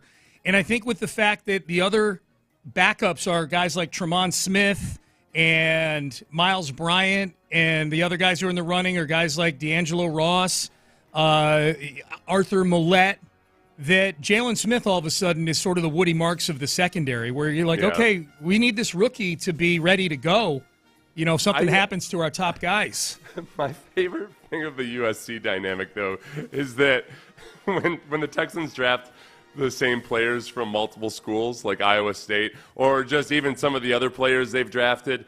Nick and D'Amico have talked about the coaching staffs at Iowa State or at Minnesota or at Rutgers. Or guys from USC, but nobody's saying Lincoln Riley does such a great job developing these guys. I think they're looking at USC almost as if there's some bargains there because those guys don't get developed for squat. I think USC. That's exactly what it is. They get great recruits, and then they do nothing with them. If Kalen Bullock went to Alabama, he would have been a first-round pick, right? If he got developed, I'm picking out. If he went to Georgia, where Georgia has 7 guys drafted off their defense every year. If Kalen Bullock went to an SEC school like that or LSU or something like that, he probably would have been a first-round pick. I swear when Lincoln Riley went to USC and people would cite because, look, you're living at the beach instead of Oklahoma. I'm like, that's That's great and all, but most good football coaches are indoors 18 hours a day and then outdoors during practice. And then also, a walk on the beach is nice unless people are jeering at you and spitting in your face because you've let them down. It's much better to be carried on the shoulders of Okies than it is to be spit in the face by Californians. See, this is where you're a little bit spoiled by having such an awesome wife. I'm guessing Lincoln Riley's wife would rather live in Malibu than in Norman, Oklahoma. You got happy wife, happy life. I'm just saying. Like, Lincoln Riley may not get to walk on the beach. That's true. But his wife and kids get to walk on the beach. Especially if you're a football coach and you want to, you don't want your wife to be complaining about how much time you spend at the office. Right. And she's got a lot more stuff. She can have a good-looking young personal trainer, some dude that. Having lunch with my personal trainer today, Lincoln. Don't worry. That's right. If you have to, I'm having lunch with him, but if you have to work until 10 p.m. tonight, that's fine. Yeah. That's cool. That's cool. Yeah. We'll find something to do. That's exactly right. Text message. A lot of people weighing in on this Texans running back situation. Nick Chubb feels like he could be a Carlos Hyde caliber running back from several years back. If you get a Carlos Hyde 2019 season out of Nick Chubb, you are laughing about that signing. Carlos Hyde was good for the Texans. He rushed for 1,000 yards in 2019. I know 1,000 yards is, it's not what it was back in, when it was a 14-game season. But you're paying Nick Chubb 1 year, $2.5 million, up to $5 million. If he gets to 1,000 yards, I'm guessing he's going to get $5 million. That's a bargain. If you get Carlos Hyde 2019 out of Nick Chubb, I would sign those papers right now. For Nick Chubb, for sure. Multiple texts now telling us that Adam Schefter's bringing up this Cam Robinson thing. Someone even asking us, do you think this is something that Nick Caserio leaked to Adam Schefter to put it out there? Oh, maybe. Probably. Yeah, I mean, that's... Maybe because, Schefter was whining openly. I'll have the clip, the soundbite here in a few minutes, or after the next segment, maybe. Yeah. But Schefter was it sounded like he was whining about the fact that nobody's told me anything, so I don't know if he's going to play or not. Like, all right, man. Oh, about Mixon? They don't have to tell you everything. Yeah. About Mixon. Yeah. So, maybe Caserio's like, all right, Adam, you whiny bastard. Here you go. Yeah. Here you go. We're shopping Cam Robinson. Get it out. Get the news out there. Shut up. Yeah. Go get us a 4th-round pick for Cam Robinson, all right? The big thing so when we talk about, all right, with Joe Mixon, about how much of it last year was just created by Joe Mixon, any of his positive yardage, or the fact that he got over 1,000 yards. The success rate, just like it's whether it was a successful run or not. On first down, do you run for 4 yards? If it's a certain percentage of yards left to go, all of that. Was it a successful run or not? Last year was his lowest success rate in terms of percentage of successful runs since his rookie year. And when he only had 178 carries his rookie year. So it was 42.4%. In his best years in Cincinnati, it was up around 49 to 52%. He just was getting met. He was meeting a brick wall, or he was getting contact in the backfield way more often last year than he was accustomed to. Yeah. So if you just give Joe Mixon the ability to get to the line of scrimmage without having to dodge somebody, he has a much better year last year than he did. He has a much better year last year. Chubb, I don't think he's got the same home run hitting ability right now that Joe Mixon does when he's healthy. But it's just, can you have successful runs 50% of the time? Can you get 4 yards? That's a huge improvement over last year. That's what I was going to ask you. I mean, I see success rate all the time, but I'm guessing a lot of our audience doesn't know. That's just like, are you staying on schedule as success? Are you getting what you're supposed to get out of a run? All right. It's on first down, it's a successful rush gains 40% of yards required on first down, 60% of yards required on second down, and 100% on third or fourth down. Gotcha. So if it's a 1 yard run, that's a successful run. That makes sense. It's if it's first down, do you get 4 yards? Yeah. And then on second down, do you get 60% of the yards required? That makes sense. So if it's second and 6, do you get 4 yards? Yeah, you're getting into 3rd and 2. Yeah, that makes run. That makes. I've never had that explained to me before. That makes a lot of sense. How many more segments are you guys going to trash talk? He uses the S word, not trash. USC, because I love this. This is great. I'd be a Notre Dame fan right there. Oh, no, that's middle screen. He's a UCLA guy. That's why he likes it. That's why he likes it so much. Nick rarely floats anything, so when he does, Shefty salivates. Yes, Daddy, I'll find a home for your puppy. That's from Irwin. Okay, are you going to give me something about Mixon? Right. We'll see, Shefty. Yeah, we'll see. We'll see.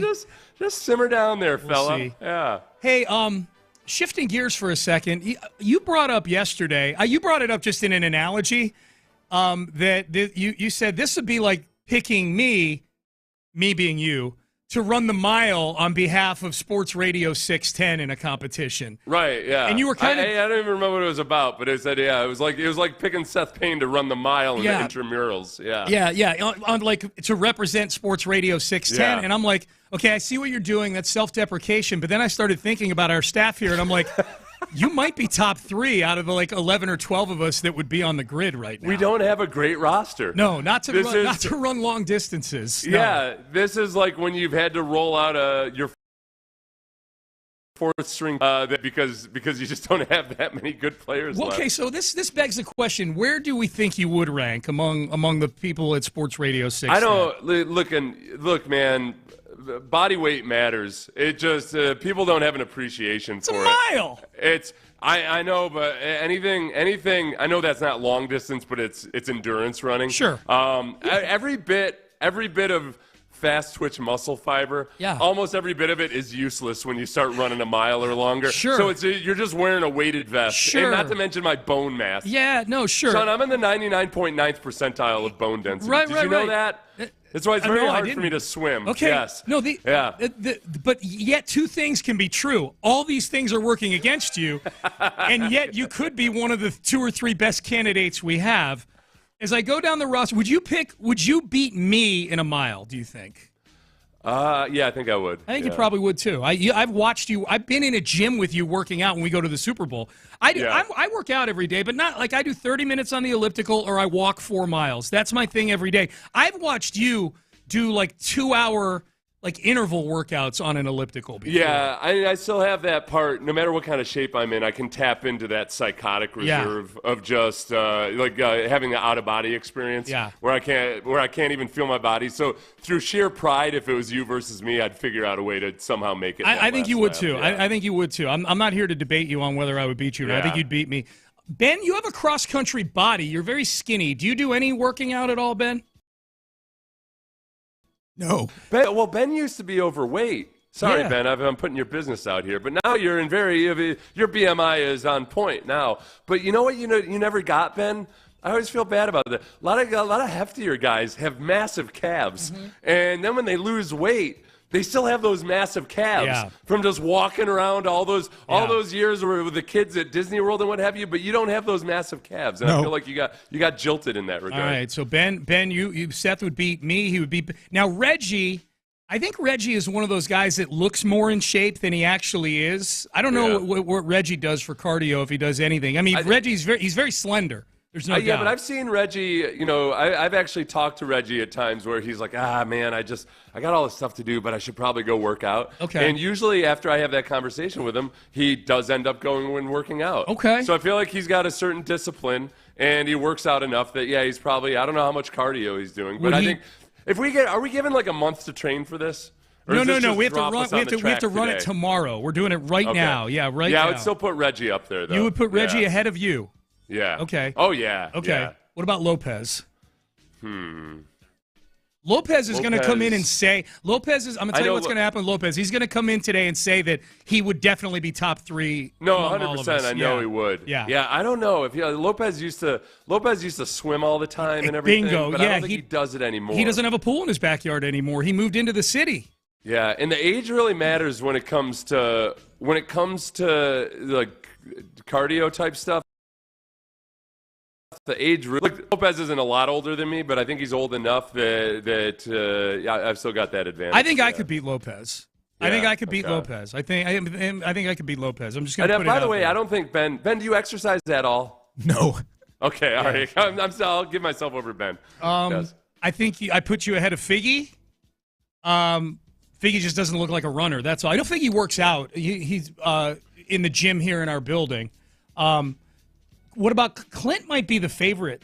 Clint, I think Clint, because Clint still does hard workouts too. Yeah, and he does a lot of like even circuit training type stuff that gives you even though you're not actually out there running and everything, it just your energy systems are primed for it, especially for a mile. Yeah, if he's doing circuit training where he's gassed and everything. Yeah, he's in a phase Clint. right now. Like he's lost a lot of weight and he works out and he's been focused on his diet.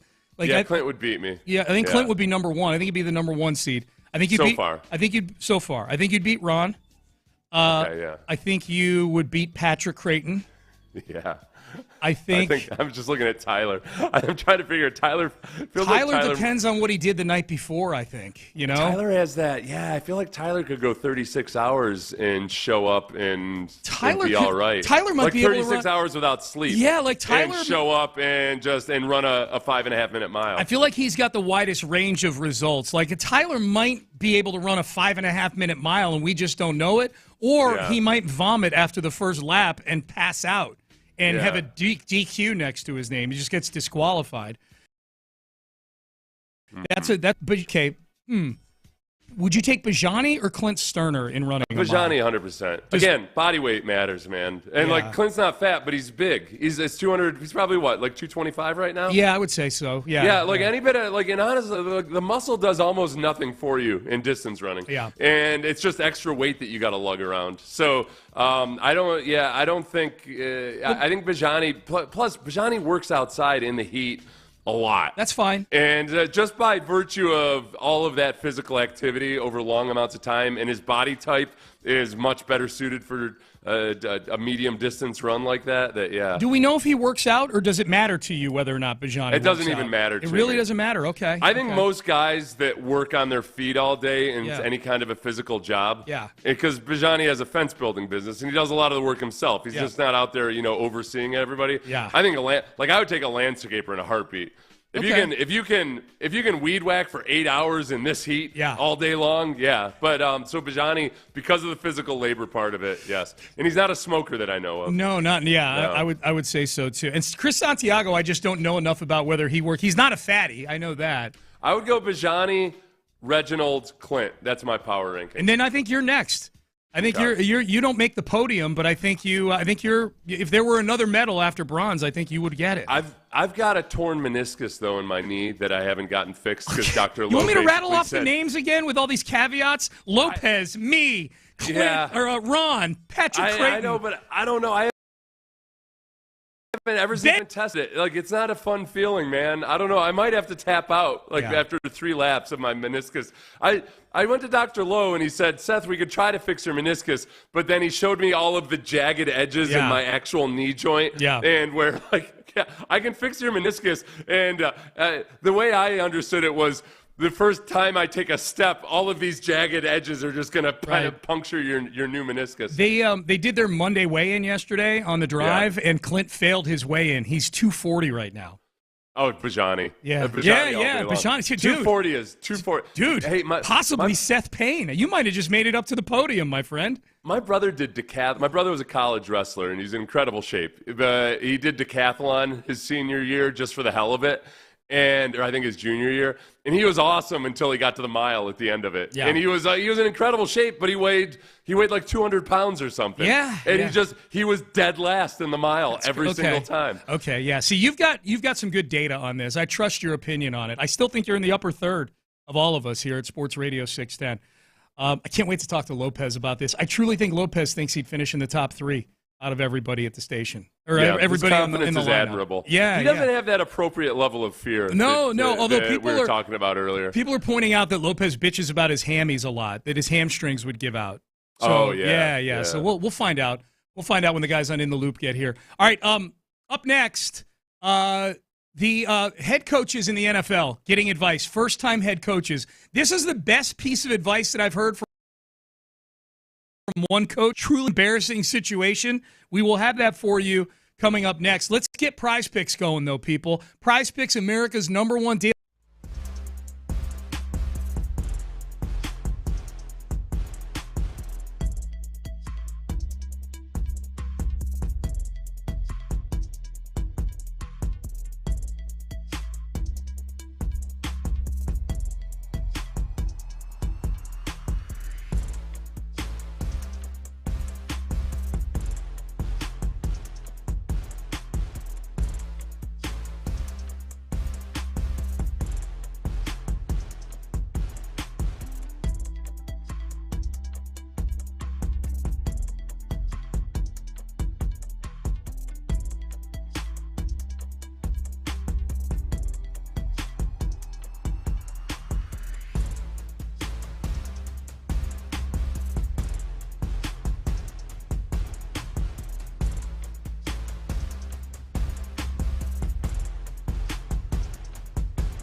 Karam Injury Lawyers Studios. Sports Radio 610 presents Payne and Pendergast. All right, Payne and Pendergast, real quick. Adam Schefter tweeted this. Thank you to our friend Larry and Stafford who screen grabbed the tweet.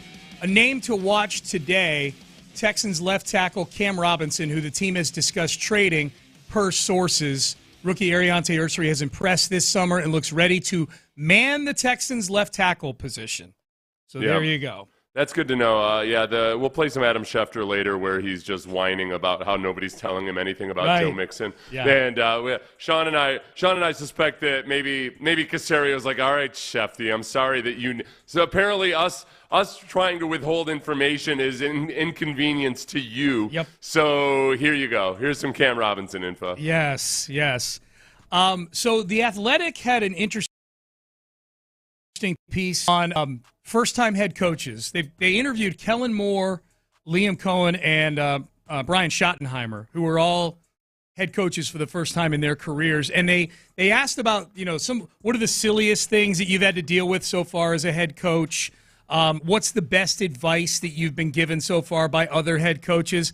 I loved this one that Liam Cohen got because it's such a similar situation.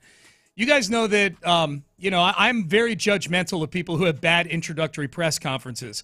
Much to my own detriment, because I'm sure we had a good laugh at Dan Campbell biting off kneecaps. Kneecap off. That's exactly. Thank you, Ben. We had a good laugh, and still due to this day, still due to a segment ago, of things Nick Sirianni was saying in his opening. First part of being smart is knowing what to do. Okay, so I think a lot of people were forecasting failure for both of those guys, and they've been two of the most successful coaches of the last 5 years. Sirianni, you could argue, has been the most successful coach, maybe aside from Andy Reid, and he just took Andy Reid to the woodshed in the Super Bowl.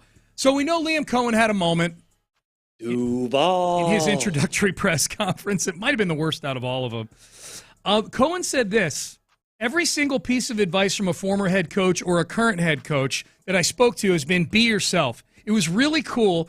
I spoke to Nick Sirianni at the owners' meetings.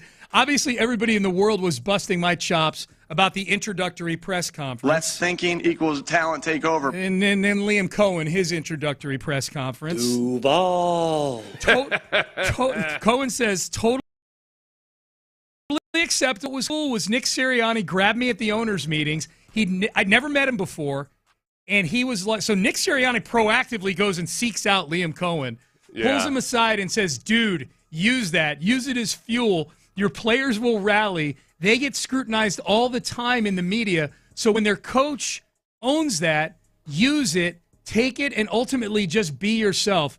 He gets crap all the time, Cohen said, for the sideline stuff or whatever, and that is true. Sirianni's act has continued into he's yelling at fans. Oh, yeah. No, it becomes a huge talking point about whether or not he's got control of the team and all of that, But that's who he is. Yeah. And so the advice is be yourself, lean into it, own it. I'm guessing Liam Cohen in this interview owns it, says, man, totally acceptable that I'm getting my chops busted over this. You know what? It's one of the things that's changed in sports so dramatically, I think, because of social media and because of the 24-hour news cycle, is that it used to be a lot easier to present a crafted image of yourself. Mm-hmm. And I think and we live in a world now where it's just impossible to have a public life without all of your flaws or all of your mistakes being blasted out to the universe. Yeah. And I go back to stories. There used to be so many stories about Ted Williams and how protective he was of his image, and that he used to do these Boston Whaler ads. I think it was Boston Whaler. It was a boat of some sort. Okay. But one of the tricks he used to pull was that he would cut it in half and keep driving the boat. But there was one time where it didn't work out, and the boat actually sank. And it was like people were basically bullied into not saying anything about it or talk about it or anything. Mm-hmm. You can't get away with that anymore. Nope. So you can't, if you try to fight it and try to fight every time you misspoke or try to squash this or that all the time, you spend all your time as a 24-hour PR disaster manager. So you got to just lean into it and just make your perceived weaknesses your strengths. Yeah. Just say, yep, that's me. What are you going to do about it? We're moving forward. People underrate how endearing self-deprecation is, I think, in general. Yeah. And Cohen owning that, Cohen should have he should have an ad for a local restaurant in Jacksonville where they somehow find a way to work in that. Like that's you lean into it. You can see hell, you can monetize it. It's dicey, though, too, because it's a classic, hey, yeah, sure, it works for Sirianni. You know what also helps? Winning a bunch of football games. Yeah, sure. And a Super Bowl. And even after, even after they'd already been good, and then they had that down year 2 years ago, people are just attacking them for all of the personality quirks and flaws. It's the hardest advice to give when you tell somebody to be yourself, because it's so overly simplified. You tell somebody, just be yourself. Like, there's so much that goes into that. Yeah. Nobody that needs that advice ever hears it and thinks, oh, I never thought of it this way before. Well, off to the races I go. Like, there's some work you got to do to get to that point where you feel comfortable. Especially when you give that advice to somebody you're not wild about to begin with. Like, be yourself. I don't like you very much. You'll sabotage yourself, and you'll be worried about dealing with you anymore. Definitely be yourself, because my hobby is schadenfreude. Yes, be yourself. It feels to me, because there's times where I feel it's genuinely the right advice. Yeah. But it almost feels like you're punting on giving actual advice when you say to somebody, just be yourself. Yeah. Because truth be told, we all have little personality quirks that we could do better at. Yeah. So maybe it's just like, okay, listen, what do you like what do you think your strengths are? Right. Let's really focus on those strengths, and that's the best version of yourself, and just really use those to your best advantage. Someone gives you advice to be yourself, there's like a 70% chance they're just trying to end the conversation so they can get on with their day. Yeah, 70%, I would say, yeah. All right, Payne and Pendergast with you. I want to circle back. The other advice that people will give is like, maybe you're uncomfortable around crowds or anything. Just remember that, just tell yourself, I'm okay, no matter what people think of me. Like, well, yeah, that's an aspiration. Yeah. That's more like the person that needs that advice doesn't genuinely realize that they're okay. Right. I was like, you got to figure some things out before you get where you can just walk into a room full of people and be like, oh yeah, I'm just genuinely okay. I never thought of it that way before. All right, Pettycast time. Let's get petty. We've got a lot of petties to get to. Bunch of people who ain't okay. 713, you got that right. 713-572-4610. If you want to text in your petties, we'll read a few of them. But we got a ton of them to get to. Pettycast next. Trajan Wealth, are you okay with your finances? Your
KILT. KILT FM HD2 Houston. Insider access. Exclusive content. Sports Radio 610. The Texans play here. An Odyssey sports station. Sports Radio 610 presents Payne and Pendergast. All right, real quick, I just put up a poll. This dovetails off of a conversation Seth and I were having earlier. I framed it this way, Seth. I'm curious who you think is going to win this poll. Nobody's voted yet. I put it up 18 seconds ago. Pender poll. Pretend the Marconi Award for Station of the Year will be decided by which of the 5 Marconi Station finalists has a smile. Who should represent Sports Radio 610? Seth Payne, Reggie Atatula, Clint Stoerner, or Sean Bijani. I picked one from each show. Okay. Right? I think that you got the first vote. One vote in, they voted for Seth Payne. Yeah. This will be tricky because I think there's probably people who listen to Station who they might not know Bijani as well just because they don't listen at night. Yeah. And if they're not older, they don't remember Bijani from back in the day. Mm-hmm. I feel far and away Bijani would be the guy. Yeah. But I think Reginald, by virtue of he's got a svelte physique. Yeah. I think Bijani. I think he wins the poll. Bijani will win the poll. I mean, I think Bijani would be the choice, but you think I think he'll be the choice, but also I think because also people are reminded when I brought up the tale of the tape when Bijani thought he was going to be able to beat me in a boxing match. Right.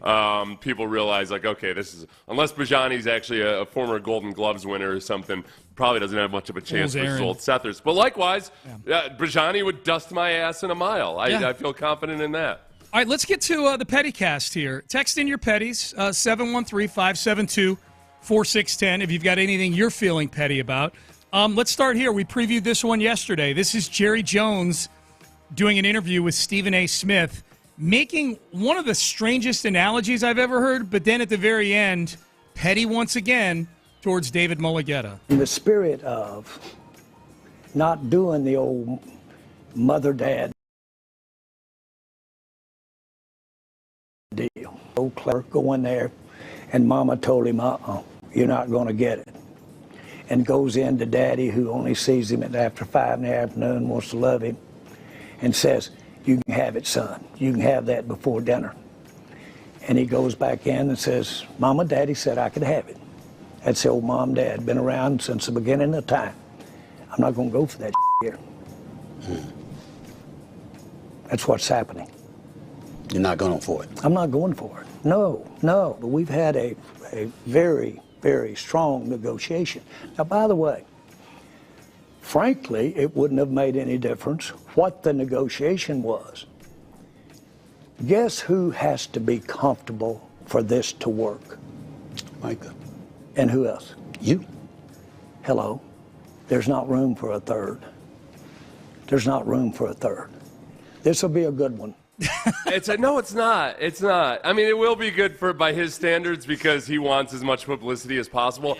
It's an idiotic analogy there because he's painting Micah out as the child, which is how he's been treating him in a lot of this, and that he's the dad, let's say Jerry's the mom and Mulligetta's the dad, and because that's what it is. Usually, it's the mom that's saying no. It's the dad that's. At least in our family, it's a dad who caves on stuff. It's a popularity contest. Give the kid what he wants. Yeah. I got crap to do. So this is the whole problem is that Jerry Jones is openly and brazenly flouting the rules of if a player has an agent, you're not allowed to cut the agent out of the process. So every time he gets up and says, well, Micah and I had a deal, and then Micah says, no, hold on a second. No, I've got an agent. You got to talk to the agent. And Jerry's just flat out saying, nope, you're not. It's like saying that somebody who's been arrested can't talk to their attorney. There's very specific rules that the guy's allowed to have an attorney. Likewise in the NFL. Very specific rules that the player's agent is there for a reason and that you need to go through him if that's who the player is directing you to. And this is where I feel like he's also brazenly, it's not Mulligetta that he's flipping the bird to. He's flipping the bird at the NFLPA. No doubt. Because this is weak right now. Yep. I mean, the fact that he just will openly say, nope, I'm not going to follow the rules of the collective bargaining agreement. I'm just going to do whatever I want. Yeah, it's nope, agent doesn't matter at all. Agent doesn't count. And then the other part of it, too, that's just false is like, no, anybody involved, now the agent works for the player. So at any point, the player can say, no, Mulugeta, you're wrong, do this, or you're fired. It's Micah Parsons and Jerry Jones are the two guys who genuinely have the ability to say no. Yep. And he knows that. Yeah. But he's playing the big man. He's thumping his chest. And the hilarious thing is that he always caves at the end anyway. Yeah. So he's going to end up giving a boatload of money to Micah Parsons. He's making a good show out of it. On Thursday night, they play in the opener against the Eagles, so we'll see what happens there. So Jerry, petty towards Mulugeta, and I think the world at large petty towards Jerry, like just flouting the rules of negotiation. All right, this was on our sister station, this next cut, WFAN. Boomer Esiason and Greg Giannotti, Boomer and Gio is the name of their show on WFAN. They do mornings up there. Boomer Esiason, of course, a Cincinnati Bengal great. He's in their Ring of Honor. They're doing their Ring of Honor induction this season, sometime midway through the season. They play the Jets. Whatever game they play the Jets, that's when they're doing their Ring of Honor induction. And they like to bring all the current Ring of Honor people back for that, to attend it. As it turns out, much to Boomer's chagrin, they make you pay for your own hotel room. This is Boomer reading the correspondence from the Bengals PR staff to him. If you are traveling in for the weekend from out of town, we have secured a block of rooms at the Resonance Cincinnati Downtown Hotel. Wait, hold on. What? Renaissance. A block of rooms. Usually when people say a block of rooms, it's like a wedding thing, and you have to go on there and say, I'm part of this party. Yeah, but this is why they sent it. So the Renaissance Cincinnati Downtown Hotel at a preferred discounted rate. Hold on. So I can book my group rate for the Ring of Honor weekend. Rooms are limited, so please book directly for early and the best rate. We'll look forward to hosting you in the jungle for an unforgettable weekend. Don't hesitate to reach out to me or another. Got any questions? Thank you, and Houday. Houday?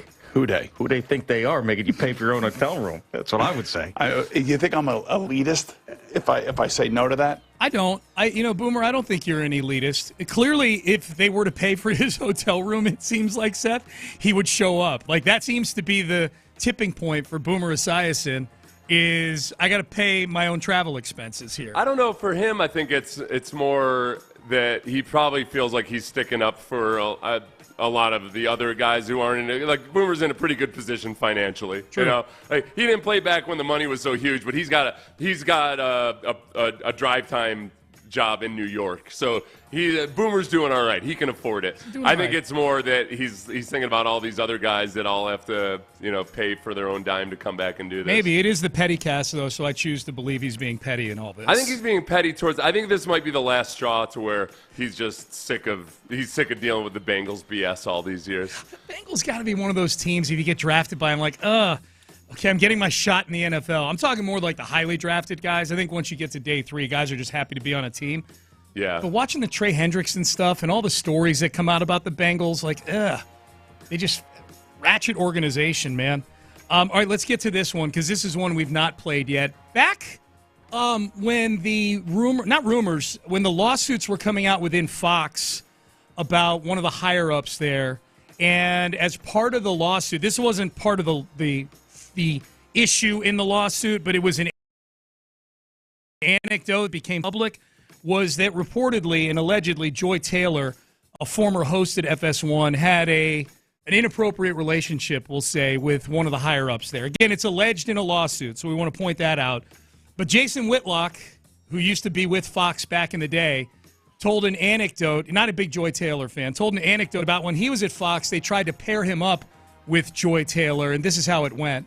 At this time, this is 10 years ago, Joy Taylor is probably 25, 26 years old. You're talking about, I got a lot of discipline, but 25-year-old with them big cans and that peanut butter skin who has nothing to say, at some point I'm going to lose respect. And I'm like, well, the only thing she's got to offer is them big cans and that peanut butter skin. And so if I got to put up with this, I might as well enjoy them big cans. And so I said, no, I don't want to put myself in that position. Okay, so he's talking like I wouldn't be able to help myself, as if Joy Taylor would be way into Jason Whitlock. I know that's the. Dude. I mean, I'm not George Clooney or anything like that, but like it's pretty obvious we both succumbed to temptation. Yeah, okay. And she would be so. So Joy Taylor, who is an independent right now. She's not with anybody. She's not with Fox anymore. She's working on whatever the next chapter is going to be. I didn't know. So at first, the peanut butter skin comment caught me because when I first saw the headline, I'm like, wait, is that an insult or is that a compliment? And then also it's actual like the tone of the skin or whatever. I don't want to delve into any kind of that. But I think it's the smoothness of the skin. I guess. That annoys me because that tells me that Jason Whitlock is a creamy peanut butter guy, and because obviously crunchy peanut butter would be an insult. Oh, she'd have all kinds of blemishes on her face. Skin. Yeah. I go to the grocery store and I'm consistently disgusted that I would say about 5 to 1 the ratio of smooth peanut butter to crunchy peanut butter. Sometimes I can't even find a good crunchy peanut butter. You know I'm a crunchy What's wrong guy. with people? Yeah. What the hell is wrong with people that they prefer creamy to smooth? Okay, let's get to Joy Taylor here. Joy Taylor. I'm being petty here, Sean. I know you are. I can tell. I love crunchy. You know that. I bought a big jar of crunchy when you and I were in West Virginia. Yeah. Here's Joy Taylor on with Cam Newton on his podcast, and Cam Newton asked about Jason Whitlock. Every time someone brings up Jason Whitlock, I can't believe he's still with us. I don't think anything works harder than his cholesterol, if I'm being honest. When he said that rack. Cans. I said cans. Okay, so before you go on, I've never watched this, okay? I am only aware of this from adjacent conversation. I did not watch a single second of this. I couldn't give a less. And I have not consumed any of it. Well, I'm going to give you the. He said something about peanut butter, right? Yeah, that peanut what a butter. shock. The food. Yeah, peanut butter skin. Okay. And when I was working with her, yeah, we would always see her rack, and I wanted to stay away from her because I knew what I would have. Desirable. Yeah. But we love Jason. No, we do. I do not. No, we don't. Who loves Jason? Does God love Jason? Yeah, I do. I do not. I do not love Jason. Okay, so two, by my count, 2 fat jokes, cholesterol, and big shock food. Do you believe that she's never watched that clip that we played? I think she probably, honestly, women in sports media, I think have to get really good at ignoring a lot of stuff. Yeah, they get a lot of crap that's just. It's ridiculous. So, and I'm not sitting here trying to be, a simp or whatever it is. It just flat out is. Look at the comments. A woman can't post anything on social media about sports without 90% of the comments being like, you don't know, you're just a dame. I do believe that she might not have heard that comment. She probably is, she kind of, though she did have those 2 at the ready. Who was the co-host there? Who was she on with? Cam Newton. That was Cam Newton. Okay. Cam Newton, yeah. I think that Cam could have made it funnier, but I think Cam was, Cam didn't want to jump into the fray, I think, as much. Yeah. Sounds like he has some kind of relationship with Jason Whitlock. Right? Yeah. There was another minute or so in this thing that just it was less interesting as it went on because Cam Newton would not engage in the blasting of Jason Whitlock. If Cam had joined in, then it could have been really, really funny. But she had a couple of really good lines, but they just kind of sat there and it. I'd give her A+ on the pettiness. Yeah. Whitlock was like, all right, that's out of bounds, man. But I mean, like, Whitlock is Whitlock. Multiple texts coming in, Seth, saying peanut butter is the color of her skin, is what the color. Okay, see, to, yeah. Which is exactly why I wanted to stay away from it. Yeah. I'm not going to comment at all on any of that. Obviously. Right. But as far as smooth peanut butter in general, being by far inferior to crunchy peanut butter, I will stand by that. This is your soapbox. I'm with you on that. Try to make that racial. I'm sure somebody out there is. But no, Chris. Do not dare the internet to make that racial. They will. Yeah. Is there a group of people that love crunchy peanut butter more than smooth peanut butter? Yeah, exactly. Right. Yeah, okay.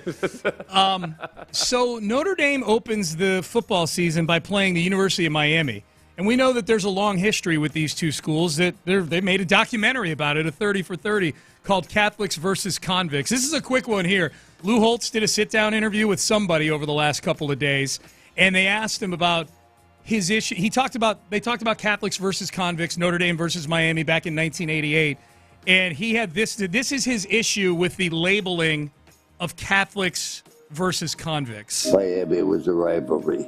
Catholics versus convicts. And I didn't like that. And I said, that's unfair, because not all our team was Catholic. Get bent, old man. Oh, Ben, Miami Hurricane tells Lou Holtz to get bent.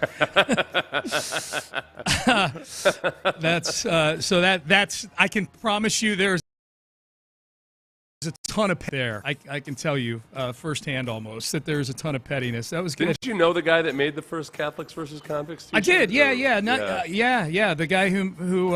Yep, I did. Yeah, one of them was a basketball player. One of my roommates was the captain of the basketball team, and he was teammates with one of the guys who made the T-shirts back in the day. Those were very popular T-shirts, man. Very popular. All right, let's play this. We got a little bit of time. Let's skip down to Vrabel here, Ben. We'll close the Pettycast out with a little Mike Vrabel action. This is Vrabel. Jalen Polk is a second-year receiver for the Patriots who it turns out is going to miss the season. That news made it out there earlier than Mike Vrabel anticipated it making out there. Here was Vrabel getting asked in a press conference about the Jalen Polk news. Mike, there was a report today that Jalen Polk will have to have season-ending shoulder surgery. Can you add anything to that? No. I know you said I don't know, other than I'd like to find out where some of these come from. You know, some of these rats around here, so we'll figure that out. I mean, someone's getting whacked. Vrabel's going to kill somebody. It could be. He's got to be careful with this because it could just be Jalen Polk's agent. It could be. That did that, or a family member or something. You never know. In his eyes, a rat. Yeah. That's good. This is some good old school. This is some Bill Parcells tree drama here. This is, and I know Vrabel, we've had arguments about this, whether or not Vrabel is on the Belichick tree, which would make him on the Parcells tree. Mm-hmm. I feel like he spent enough time in that organization, even though he didn't coach for one of those guys. Yeah. But you know what? He worked underneath Bill O'Brien, so that puts him officially in the He's like, on The Sopranos, he's like Hesh. You know, like, remember Hesh? He wasn't really a mob soldier, but he was an associate of The Sopranos. Yeah. Vrabel's an associate of the Belichick coaching tree. And I think he's got a little bit of that mindset where it's still very old school of like, man, no, like zero leaks tolerated, and they'll find out. They'll go over phone records and whatnot to figure out if there's a rat in the organization. I like it. I do too. It's going to be okay. Text message. I had to stop watching the YouTube stream because I didn't want to get tempted by Sean's mayonnaise skin. All right. That was a low blow, man. They're going to do a behind the sports radio episode 20 years from now, and it's going to be me smoking a cigar and be like, I'll tell you what, there were many a day where I just wondered if God was testing me as Sean Pendergast sat across to me with his light mayo skin. Those big cans and his mayo skin. His wearing big those athletic cans. shorts. Yep. Just legs spread just far enough apart. They are. Actually, that's how I sit. All right, Payne and Pendergast with you. Sitting there, I never, for me, my grandma never wanted me to date a Catholic, and I always wondered why. Mayonnaise. And sitting there across from Sean every day, I could see the temptation of the devil was upon me. Okay, it's getting uncomfortable. Mayonnaise skin. To quote the great Ben Gary, get bent, texter, all right? What I wouldn't do around that thick neck of his. Turn his mic off. All right. Let me tell you a story about David Carradine. All right, we're going to carry the pettiness over into the next segment. Adam Schefter. Yeah, we got to get to break right quick here, Sean. Hey, mayo face. Get to quick ASAP.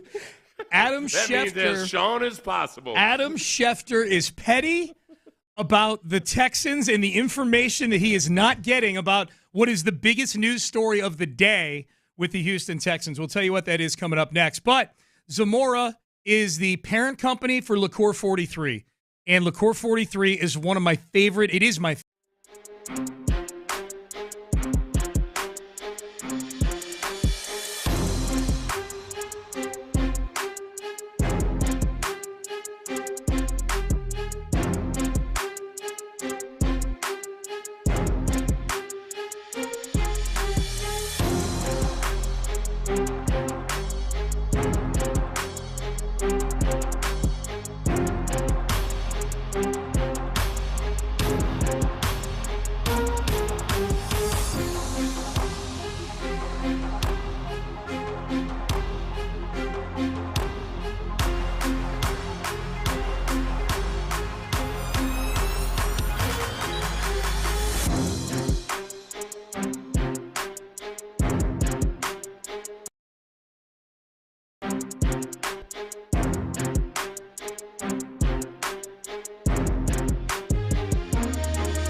Pendergast is driven by West Point Lincoln of Sugarland on the Southwest Freeway. Exit Kirkwood and take the first U-turn at West Airport under the giant American flag. Sports Radio 610 presents Payne and Pendergast. All right, text message.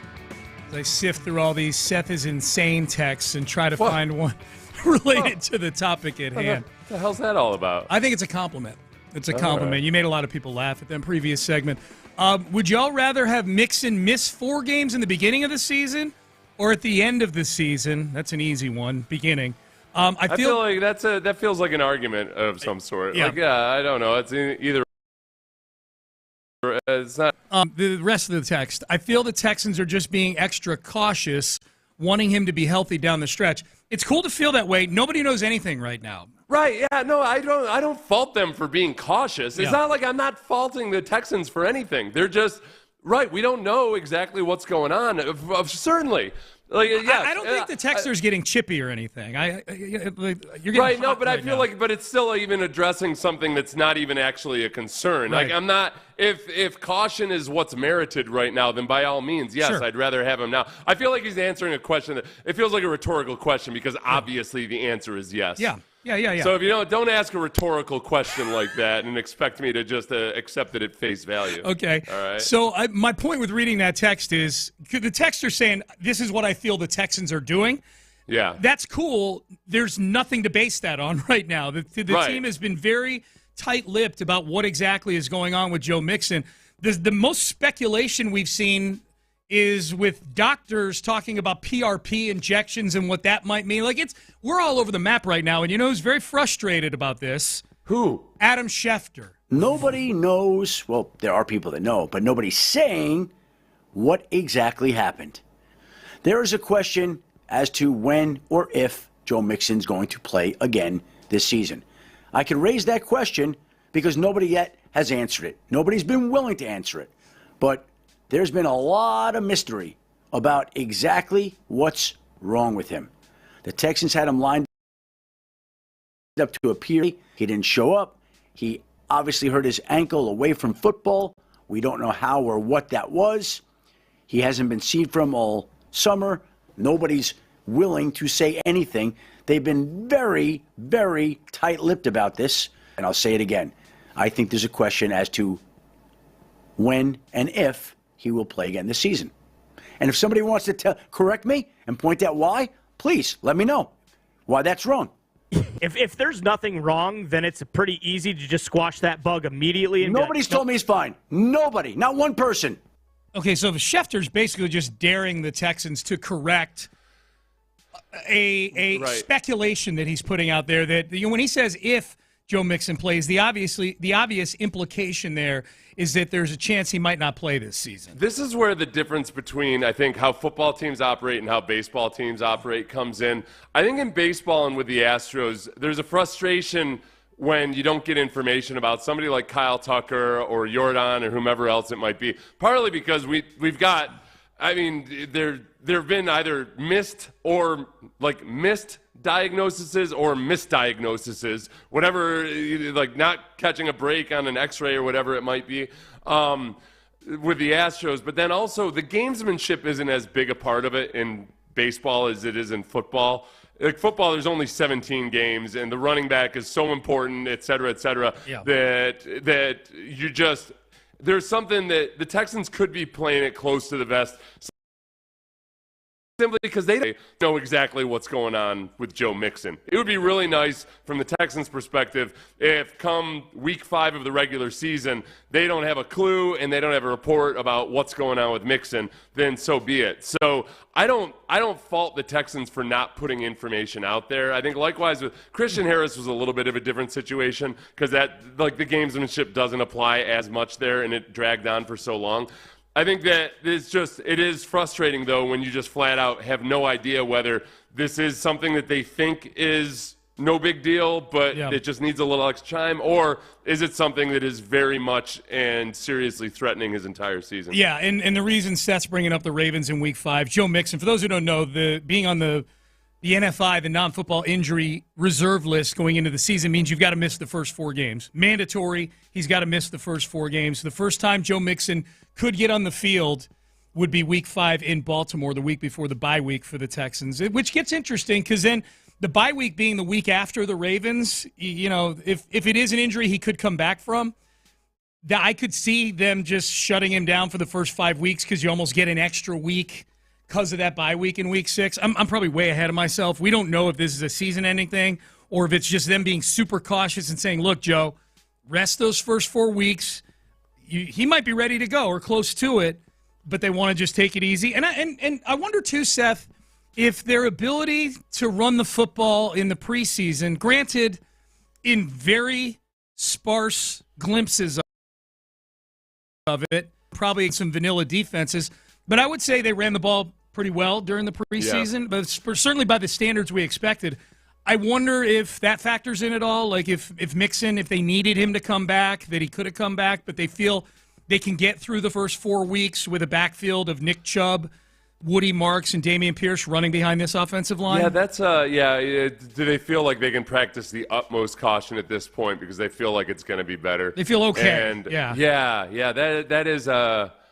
that's an interesting dynamic there. I don't think they did that much in the preseason that you can feel like, oh yeah, we're 100% okay. I'm optimistic. I'm more optimistic right now about Nick Chubb than I was before, but I still have questions. Sure. And same with Dameon Pierce. Woody Marks, I'm really excited about, but he's a rookie. So, and the offensive line, I feel like they'll be better this year, but I still don't know what their ceiling is or just how good they could be. Yep. So everything right now and the lack of information and everything else just makes me maybe I'm just naturally pessimistic in this regard. I'm not. Right this moment, I'm not optimistic that we see Joe Mixon in Week 5. Yeah. But that's not an informed opinion of mine. That's just my feel for the matter. As best you can read the tea leaves right now. Yeah. Now, Schefter did have a report earlier this morning about the Texans, and he said this, a name to watch today, Texans left tackle Cam Robinson, who the team has discussed trading per sources. Rookie Ariante Ursary has impressed this summer and looks ready to man the Houston Texans left tackle position. And if you're going to trade Cam Robinson for purposes of kind of, alleviating a logjam with the roster, it's got to happen in the next 7 hours because 3 o'clock today is the deadline to get down to 53. What would be an acceptable trade for Cam Robinson?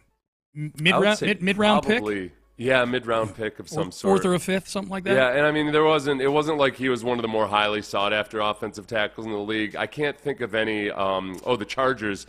Chargers lost Slater. Slater. Rashawn Slater, yeah. Yeah, so, I mean, that's the one notable thing that pops into my mind because that's where you get the most. And it might be one of those things where they might have had a chat with Cam and said, hey, we'll float this out there and – maybe sometime between now and the trade deadline, something comes of it. But be a good soldier and just let's just keep going on. But yeah, if the opportunity isn't there, we'll give you an opportunity somewhere else. He's set to make $12 million. Cam Robinson is. I could see the scenario where they trade him for a pick, and they've got to pick up some of the tab on the $12 million the Texans do. And so in essence, they got to pay $3 million of it, and in essence, they're kind of buying a fifth-round pick, that sort of thing. Yeah.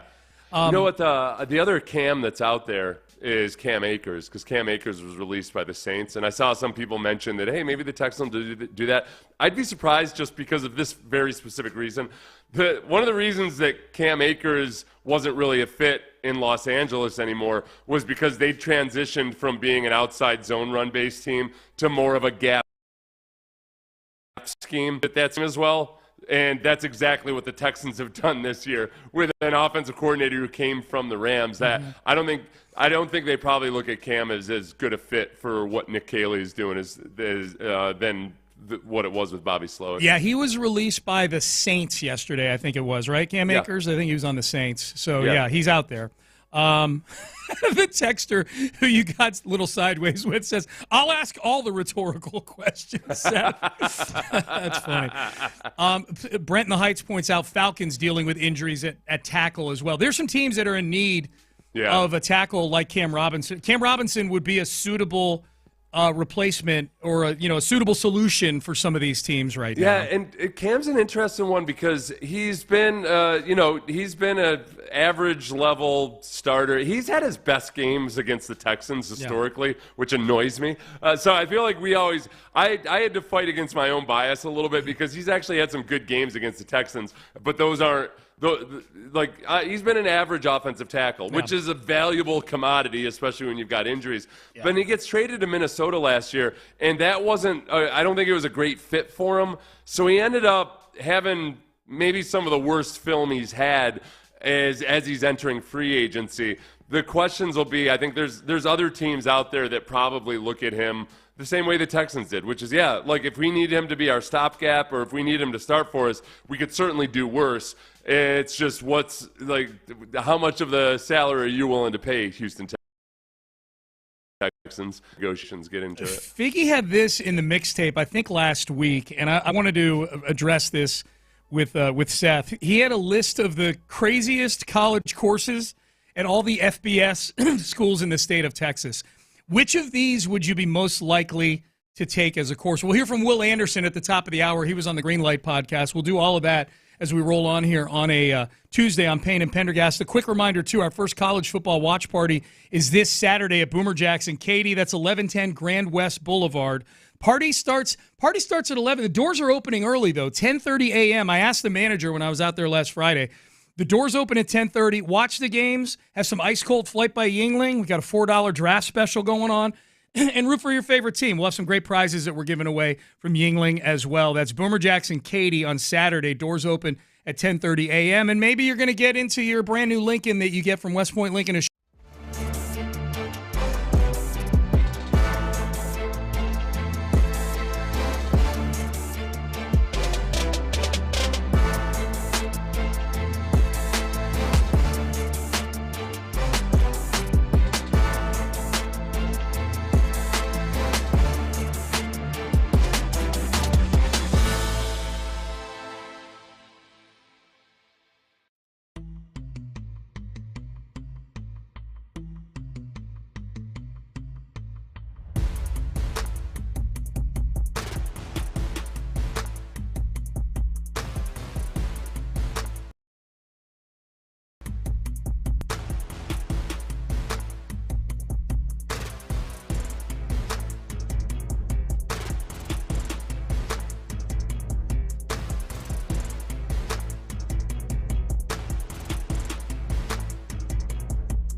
Karam Injury Lawyers Studios. Sports Radio 610 presents Payne and Pendergast. Dude, if I had known my life would play out the way it did after college, I never would have been a finance major. Ever.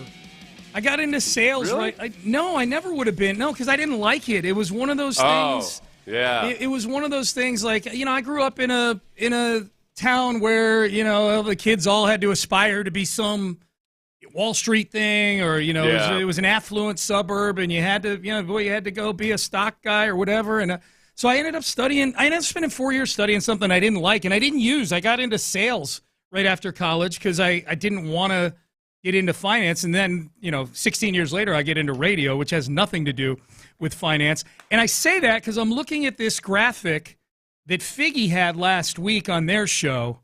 And it makes me think of that because it's the most unique course offered at every Texas FBS school, which tells me that every football player at each of these schools is probably taking these courses. I think that feels like the implication. Just because it's unique that it must be easy? Is that what you're saying? Well, maybe. And then the other implication being that all of us football players are dumb?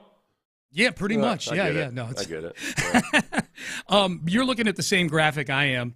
And I remember going through this with Figgy before their show. I'm like, God, these are some interesting courses. And my school where I went to had courses like this too. I just never took them. Like they had a course on dreams. Dreams are super intriguing to me. Yeah. And I never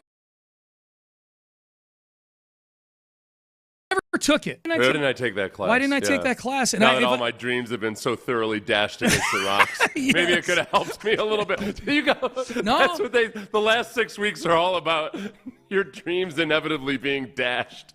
Yeah. There's a few interesting, like Rice has Understanding the U.S. through baseball, which is interesting. That to is me. interesting. Yep, Yeah. Yep. Tech UT Arguing the End of the World. I don't know if I feel like doing that, arguing the end of the world. Yeah, you know what? I'd have to know whether that's is that a theology thing? Is it an environmental thing? Is it nuclear? I have no idea I'd have to know what context which end of which world are they talking about? Science. Okay, this is North Texas. Science, skepticism, and weird behavior. That's I'd find that interesting. Yeah, you brought that up during the break. Me. Yeah. That titillates me. Yeah. Okay, U of H, you Cougs out there. There's a course on beer appreciation. That doesn't even sound real to me. It doesn't though. That's I'm probably learning all the hoppiness of beer and whatnot and all that. Yeah, I mean, that's would you rather take a course? I guarantee you, the beer appreciation students are a lot more fun than the wine appreciation students. Oh yeah. Unless they're in a culinary program or something. Aggies have a course called Texas Barbecue. That's one I thought about that, and I almost wonder. I don't know enough about barbecue I'm not one of these guys that claims on Twitter to be the expert in all things barbecue. So I don't know about barbecue before getting a more broad appreciation for things. Don't make me choose whether I'm a Presbyterian or a Baptist before I just peruse the book itself. Yep. I think this is Texas State. This might be the one that I would take because I think I'd learn the most in this one. This is truly something that I'm not an expert in any of this, so it intrigues me. From Jay-Z to Kendrick Lamar, politics, power, and identity in hip-hop lit, which might be short for literature. I'm guessing. Yeah. Oh, hip-hop lit. Yeah, I don't. Yeah, I would think it was literature. Yeah, they're having a hard time fitting all the words in the box right there. So that would be a really good one. That's near the top of my list. Just trying to see things through a different perspective and everything. See where your blind spots are and all that. Yeah. But a little bit, and then you get more references too. Mm-hmm. You'd understand more of, just like same as not getting references about The Office because you haven't watched The Office. That's right. There's a lot of references I don't get from hip hop and everything because I haven't been thoroughly soaked in it. I would take a course in The Office where we just watch The Office for the entire semester. They have courses like there's a college that has a course in The Sopranos, which would be amazing. I think the one I'd most like podcasting at Sam Houston. I think I'd like to take that. The only thing I would worry about is that two things could happen. At one end of the spectrum, it might be me feeling like I'm a know-it-all or something, where in actuality, a lot of these young kids know a lot more about podcasting than I do. Or the other side of it would be the the teachings all the time, or making fun of me for being a relic and not understanding the way things are done these days. Yeah. I always have to explain to these people. They'll be like, yeah, Seth, yeah, podcasting is where it's at. Yeah, I was like, yeah, we podcast. Like, it's not, yeah, we stream. It's all, you guys are making more of this than you need to. Mm-hmm. It's like sports radio is lucky in that it's the only, it's really of all the old media or traditional media types that immediately transfers into all the new stuff so easily. Yep. It's just, we've been podcasting for years or doing the same format. We just do it 12 times in a show. We do 12 podcasts a show. That's right. But I'm sure there's a boatload of stuff that I'm missing out on. I don't trust that whoever's teaching the podcasting class is any more clued in than this Gen Xer. Yeah. I feel like I try to learn a lot about social media from 20-year-olds. I feel like those guys have their finger on the pulse a lot better than I do. Well, there's like a 50% chance whoever's teaching that podcasting course probably failed with their podcast. It's like when you got, people that, they had a business that failed, and then so they go teach. They teach a business course. Understanding the U.S. through baseball would be really interesting, just because baseball used to be such so ingrained in fabric, man, society at large. And it was really the only big time sport for a long time, or that at least endured for decades as the big time sport. That filled up stadiums and was the center, of a lot of what went on socially in big cities.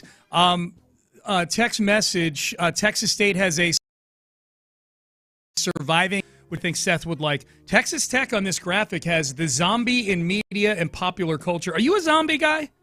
No, not a zombie guy. I like all the themes that come up with zombie movies. Yeah. You got to make. There's when you have to kill the person that used to be your relative. A lot of but now hard it's the zombie and decisions. everything. Yeah, a lot of kind of. It boils everything down to the raw nerve of human existence. I like that, but it's not like I'm scared of zombies or anything. I do like, what I've realized over time, and maybe this course would touch on it a little bit.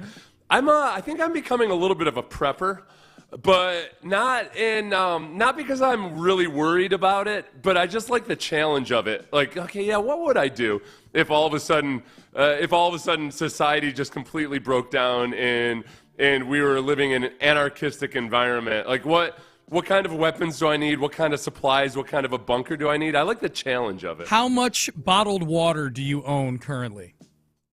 No, I have no. Isn't that a staple of getting prepared for the apocalypse? In our country property, I've got a well. Yeah. So, but I mean, if somehow the water table gets soiled, I need to get some kind of either a purification system or something. I don't Better know. question: how much toilet paper do you keep on hand? Yeah. Well, you can. If you run out of toilet paper, you find ways. You make do. Yeah. Maybe I'm being a little soft. Like, nope. Yeah. I only want toilet paper down there. The one. Okay. What do you think this is? Is SMU obviously at the end of that semester? You don't have a time machine because a time machine doesn't exist. You're in your negative attitude. What do you think that course is? You know what? I think it's probably something about relativity or something. Yeah. I wonder if it's more. It's not really a unique course. It's a spin on. Let's see. Let's see. The how to build a time machine isn't what I had hoped for. It's the impact of technological change on archaeology and more broadly on how modern people view the distant past. Okay, you know what? That's interesting to me. I've grown more and more interested in history in the past. Now this sounds like it's way in the past, but that sounds intriguing to me. Okay, I won't have a time machine at the end of it, but I can deal with that. I do. You know what's hard I think for us to grasp as far as not the distant past, but I think even when people think wistfully of the 1950s or what have you, I don't think they realize just how much consumerism is the filter that we look through things at. And pre-1950s, it was, I think by and large, for one, there wasn't necessarily as vast a difference between most classes of people, economically, or at least, but then obviously you have the whole, there's a lot that was different, but even people who are well-to-do, I don't think were as materialistic as the average U.S. citizen is these days. And then we go back and look at things through the lens of somebody who's living in the 1800s or something. We really don't realize just how materialistic we are. Yes. I'm going with Texas State. Go Bobcats. From Jay-Z to Kendrick Lamar, politics, power, and identity in hip-hop literature. I'm going with that course. I feel like that's the one I can learn the most in. That's what I'm going with. Do it. Sounds like Take it online. Put your money where your mouth is, dude. You can get in-state tuition. Do you think I can? Oh, maybe I will. Maybe I will. It's a good call. Think I can get in? Think I'll get admitted to Texas State? Will they want my SAT if they offer it scores? online, a lot of the online classes, you don't have to be a matriculated student. Yeah. All right, let's do that. You and I will take an online class in something. Okay. Let's find something at a Texas State school and take an online class and see who gets the better grade. I like that. I am bookmarking this tweet right now. All right, Payne and Pendergast with you as we roll on a Tuesday. Will Anderson Jr. was on the Greenlight podcast with Chris Long. This was out, I believe they spoke in Detroit because Will had just gotten off the practice field for the joint practice with the Lions. Talked about Ariante Ursary. What is Will Anderson's impression right now of the Texans' offensive line? And what did they learn from last season? That is coming up next. But first, a reminder, Flight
FM HD2 Houston. Insider access. Exclusive content. Sports Radio 610. The Texans play here. An Odyssey sports station. Sports Radio 610 presents Payne and Pendergast. All right, this time tomorrow, 9 o'clock tomorrow, Nick Caserio, Texans Executive Vice President and General Manager, will be meeting with the media to discuss the 53-man roster. I would imagine, Seth, that Joe Mixon will be a major topic at the press conference. We're going to conference live here on Sports Radio 610. Nick Caserio meeting with the media tomorrow. Things to keep an eye on today, obviously the cuts that are going to come. Texans have to get down to 53 by 3 o'clock today. Per Adam Schefter, they are shopping Cam Robinson, or at least looking into possible trade scenarios for him. I don't know. Actively they're shopping him, but that's out there now. That's a thing to watch today as well. I think the thing with Cam Robinson, real quick, is that I don't know. I've just seen some people kind of almost frame it like, oh, this is something the Texans are trying to do before final cuts. I think it's very likely that maybe they've talked to Cam Robinson and they're open to trading him, but it's something that could extend all the way till the trade deadline. That Cam's on a one-year deal, and if Trent Brown is healthy and they feel like Trent Brown's ready to go, then they have a swing tackle that can play both sides, and then everything. So I don't think there's necessarily a level of urgency, other than that right now is a time when some teams might really be thinking about it. Yeah. But then they can keep any dialogue open right up through the trade deadline. Yeah, I guess without knowing how the Texans view the numbers crunch with the roster, we don't know. You and I speculate about what the roster could look like if they have a few guys that they feel are just super tough cuts for them before 3 o'clock today. Mm-hmm. Then their urgency to move Cam Robinson might be amped up a little bit. We just don't know. We just don't know. But I think you're right. If he's on the team through 3 o'clock today, you're absolutely right. That does not close the door on trading Cam Robinson by any means. Right, and it doesn't. And I think that it was probably an intentional leak, and that Cam Robinson is in on it. It's not a surprise to him. I'd be surprised if this is a surprise to him. Yep. Will Anderson Jr. was on the Green Light podcast. That's Chris Long's podcast. Chris Long sits down with folks, chats some football, does a great job. This was last Thursday. It sounds like they had this conversation because Will had just gotten off the practice field with the Lions. This was Will Anderson Jr. He's had a chance to go against Ariante Ursary quite a bit throughout camp. This is Will's impression on what he's seen from the rookie left tackle thus far. How's the rookie Ursary? He's strong. He's making some headlines. Yeah, he's strong, man. And before we even get to the football part of what he does on the field, I love his mindset and what he's about and who he wants to be. He wants to be the greatest at his position. He loves to learn. He loves to soak up knowledge. And I think it means everything to him because he pulls me and Daniil after practice to come talk to him. And I was like, if you want to be great, those are the things you're doing, especially with somebody like Daniil, like that's been in the league, gets double-digit sacks, like, going against him every day. But, man, you talk about being a mauler on the field. CJ told me, like, I didn't even know this, but he was like, yeah, Tate texted me. He's like, I'm going to protect you. I'm going to kill for you, everything. Yeah. Like, and that's what you have to have as an O-lineman. Like, you have to have that type of mentality as an O-lineman, man. And he has all the tools to be one of the greats in this league. Yeah, and we had played that clip from CJ last year where he told that story about Ariante saying, I'll die on that line for you, or whatever he said to him. I think when Shelby Coppage asked Will during the game at in the second half, and the rookies stand out to you, and Will Anderson brought up Ariante Ursery very, very quickly. And he's really been impressed with him. Daniil Hunter had said some very positive things about him when I talked to him at West Virginia. And I think the biggest thing, echoing what Daniil said and what Will said in that in-game interview, is that he cares about his technique. And it's for a big guy. A lot of times when you're a big guy in college, you get away with just bullying guys and kind of manhandling them. That's not what Ariante Ursery does. I mean, he has that ability to bully guys, or at least in college he did, but he uses his hands really well. You can tell that he's working at his technique. He moves. He's deceptively fast is a weird word for an offensive lineman, but he covers a lot of ground deceptively effectively. And I'm really excited. I think when you factor in his physical traits with everything that Will Anderson just said, I think he might end up being a really, really good steal as a second-round pick. Yeah.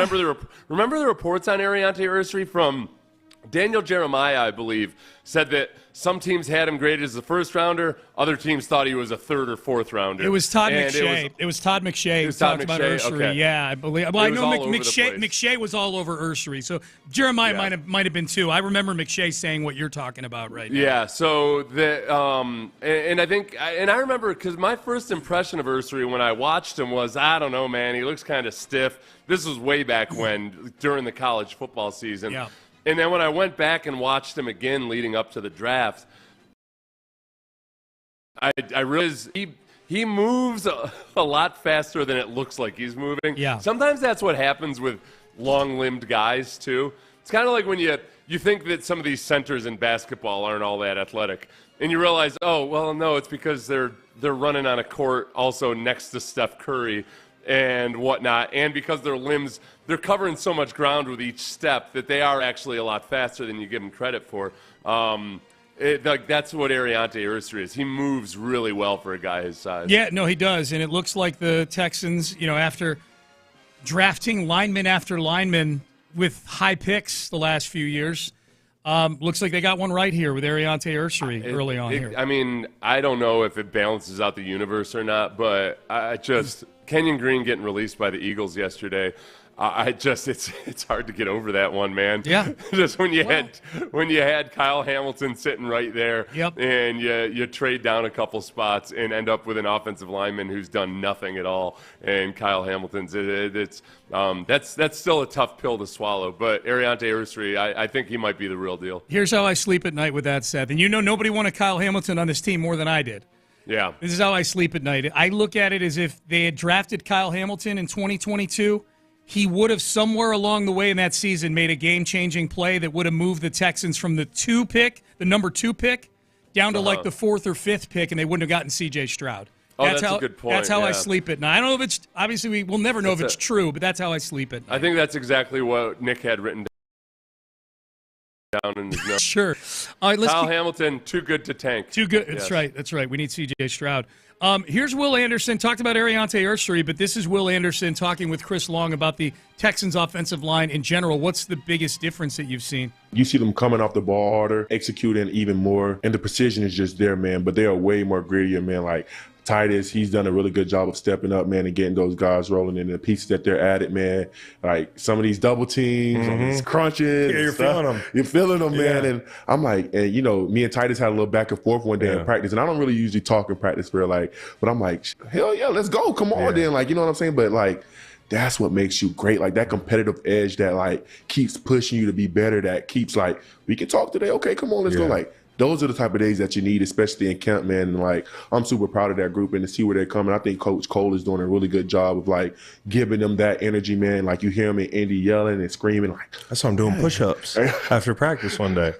I'm like, oh, all right. Yeah, man, it's cool to see. They're way grittier. And this is yet another one where, you know, D'Amico, his answers about the offensive line have been words with ER at the end of it. You know, comparing it to last year, you know, just it's better, it's this, it's better at that. And I get mad listening to that. Like, what? Where was the grit last season? Do I need to just look forward, Seth, and just not look back at last year when it comes to this? I think that we've already acknowledged that, D'Amico is, like any rookie head coach, is going to make some mistakes. Any coach anywhere is always going to make some mistakes. No coach has a perfect, even if they win every game, they made mistakes along the way. Yeah. D'Amico, as a young coach, is the most injurious mistake he made was hiring Bobby Slowick and I think Chris Strausser as the offensive line coach. Yeah. Those are the two things that weren't quite in line with the way that D'Amico operates. Mm-hmm. And a lot of it it comes from the top down. Caley and Popovich are blue-collar dudes. You know, Slowick is not a blue-collar dude. No. And Chris Strausser, the offensive line coach, always looked like a guy that was what he was, a guy who was contemplating retirement. There wasn't that same verve necessarily as Cole Popovich. I think Caley and Popovich are just more cut from the same cloth as D'Amico Ryans. Yeah. So that alone, I'm not saying that that's all you need, but it does feel more like of a fit for the Texans in the way that D'Amico wants to operate than what they had before. Yeah, it's just wild that the grit was such a major issue with a coach like D'Amico Ryans. You know, like that of the thing that he would be able to recognize in a coach. Right. I would think it would be the grittiness. But he had a relationship with Slowick. I get all that. You know. Yeah. No, and then there's also that element of you don't know what you don't know. Yep. And D'Amico spent a lot of time with the defense the last couple of years. This year in training camp, he's spending a lot of time with the offense. It's just one of those things. I think that it was going to take a year or two to write the course, but I think he's on the right course now. Yeah. Last one from Will Anderson Jr. This is the one that was making the rounds. This is the cut that Chris Long himself put out from that interview. What did you 2024 season? Execution has been the biggest thing that we've talked about all offseason long. Precision and execution.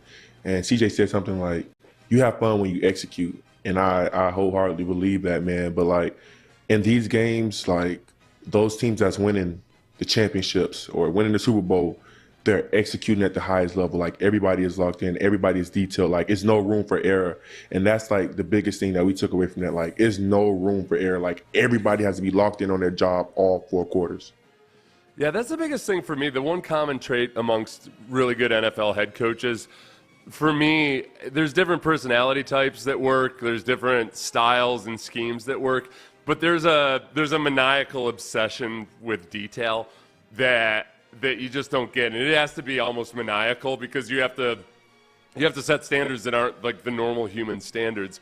And whether it's Tony Dungy or Bill Belichick or anybody else, they've all got very different personalities. At the end of the day, you need to execute the finer details better than your opponent because all the teams are relatively equally skilled. You might have a few better skill possession players here or there.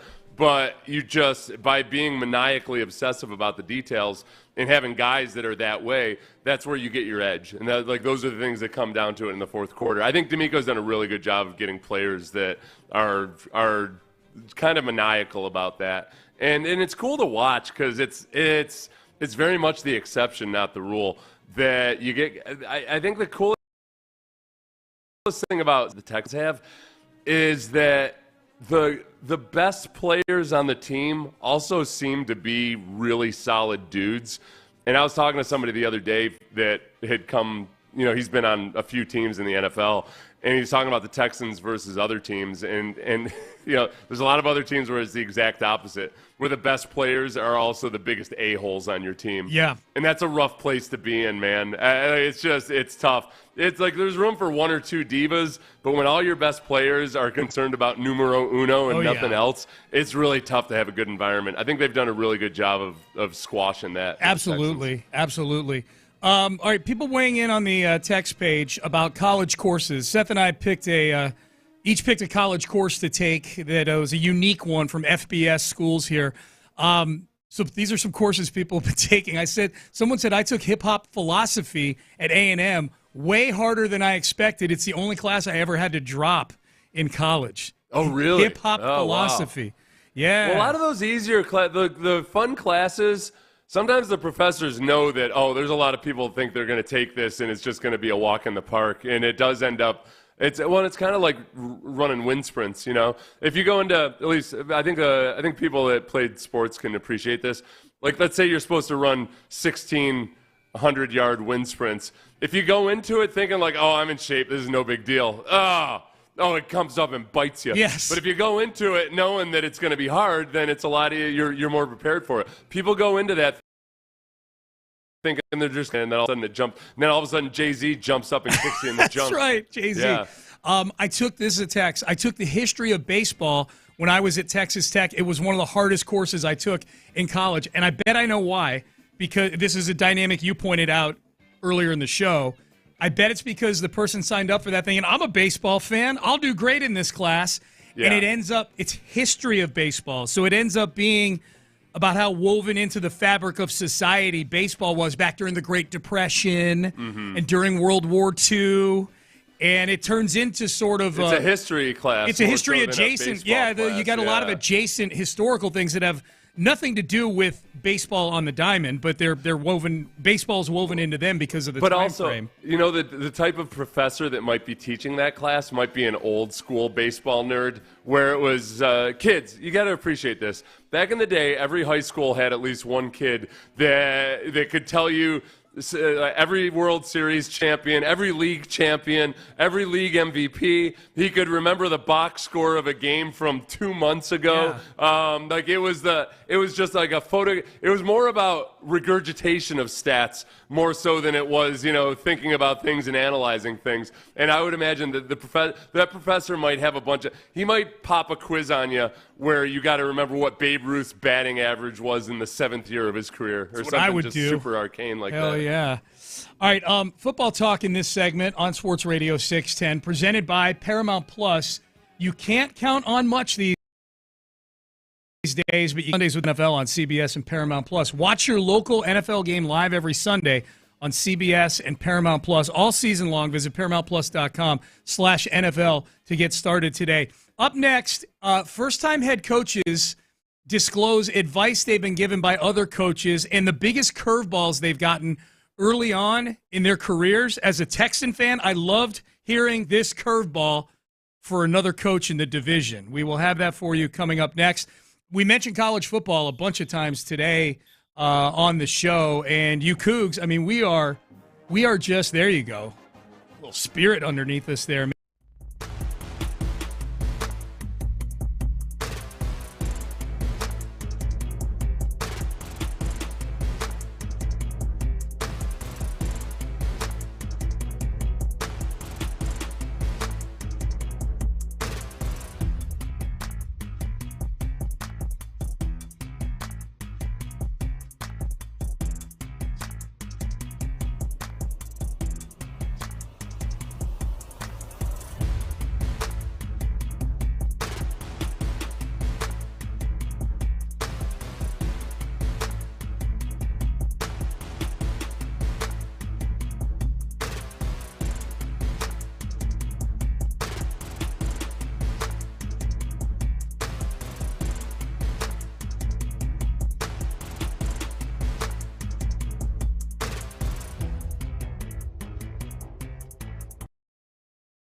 West Point Lincoln of Sugarland on the Southwest Freeway, exit Kirkwood, and take the first U-turn at West Airport under the giant American flag. Sports Radio 610 presents Payne and Pendergast. All right, Payne and Pendergast. You can text the show 713-572-4610. So The Athletic has an article yesterday where they interviewed the 3 first-time head coaches in the NFL. Liam Cohen, Kellen Moore of the Saints, Liam Cohen of the Jags, obviously. We all know Liam Cohen. Duval. Right.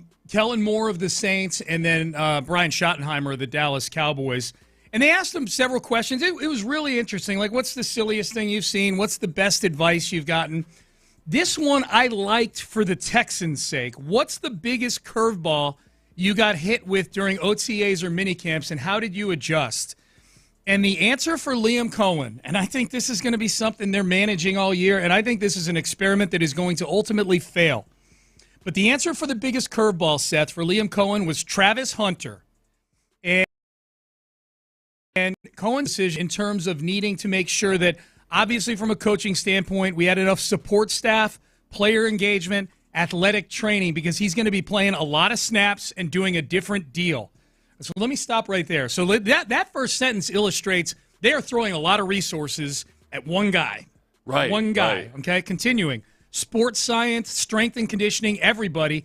Every single person had to be truly on board with taking on this situation and opportunity. And obviously, the opportunity and situation we're talking about is Travis Hunter playing both ways, maybe extensively on offense and defense. Continuing. When you're talking about scheduling, that's a curveball and a half, because you're saying, quote, okay, we've got to make sure he's getting X amount of days on both sides of the ball, but on those days he's not on one side, we're still making sure we're getting him in meetings on the other side. So talk about assistant coaches having to take some extra workload on.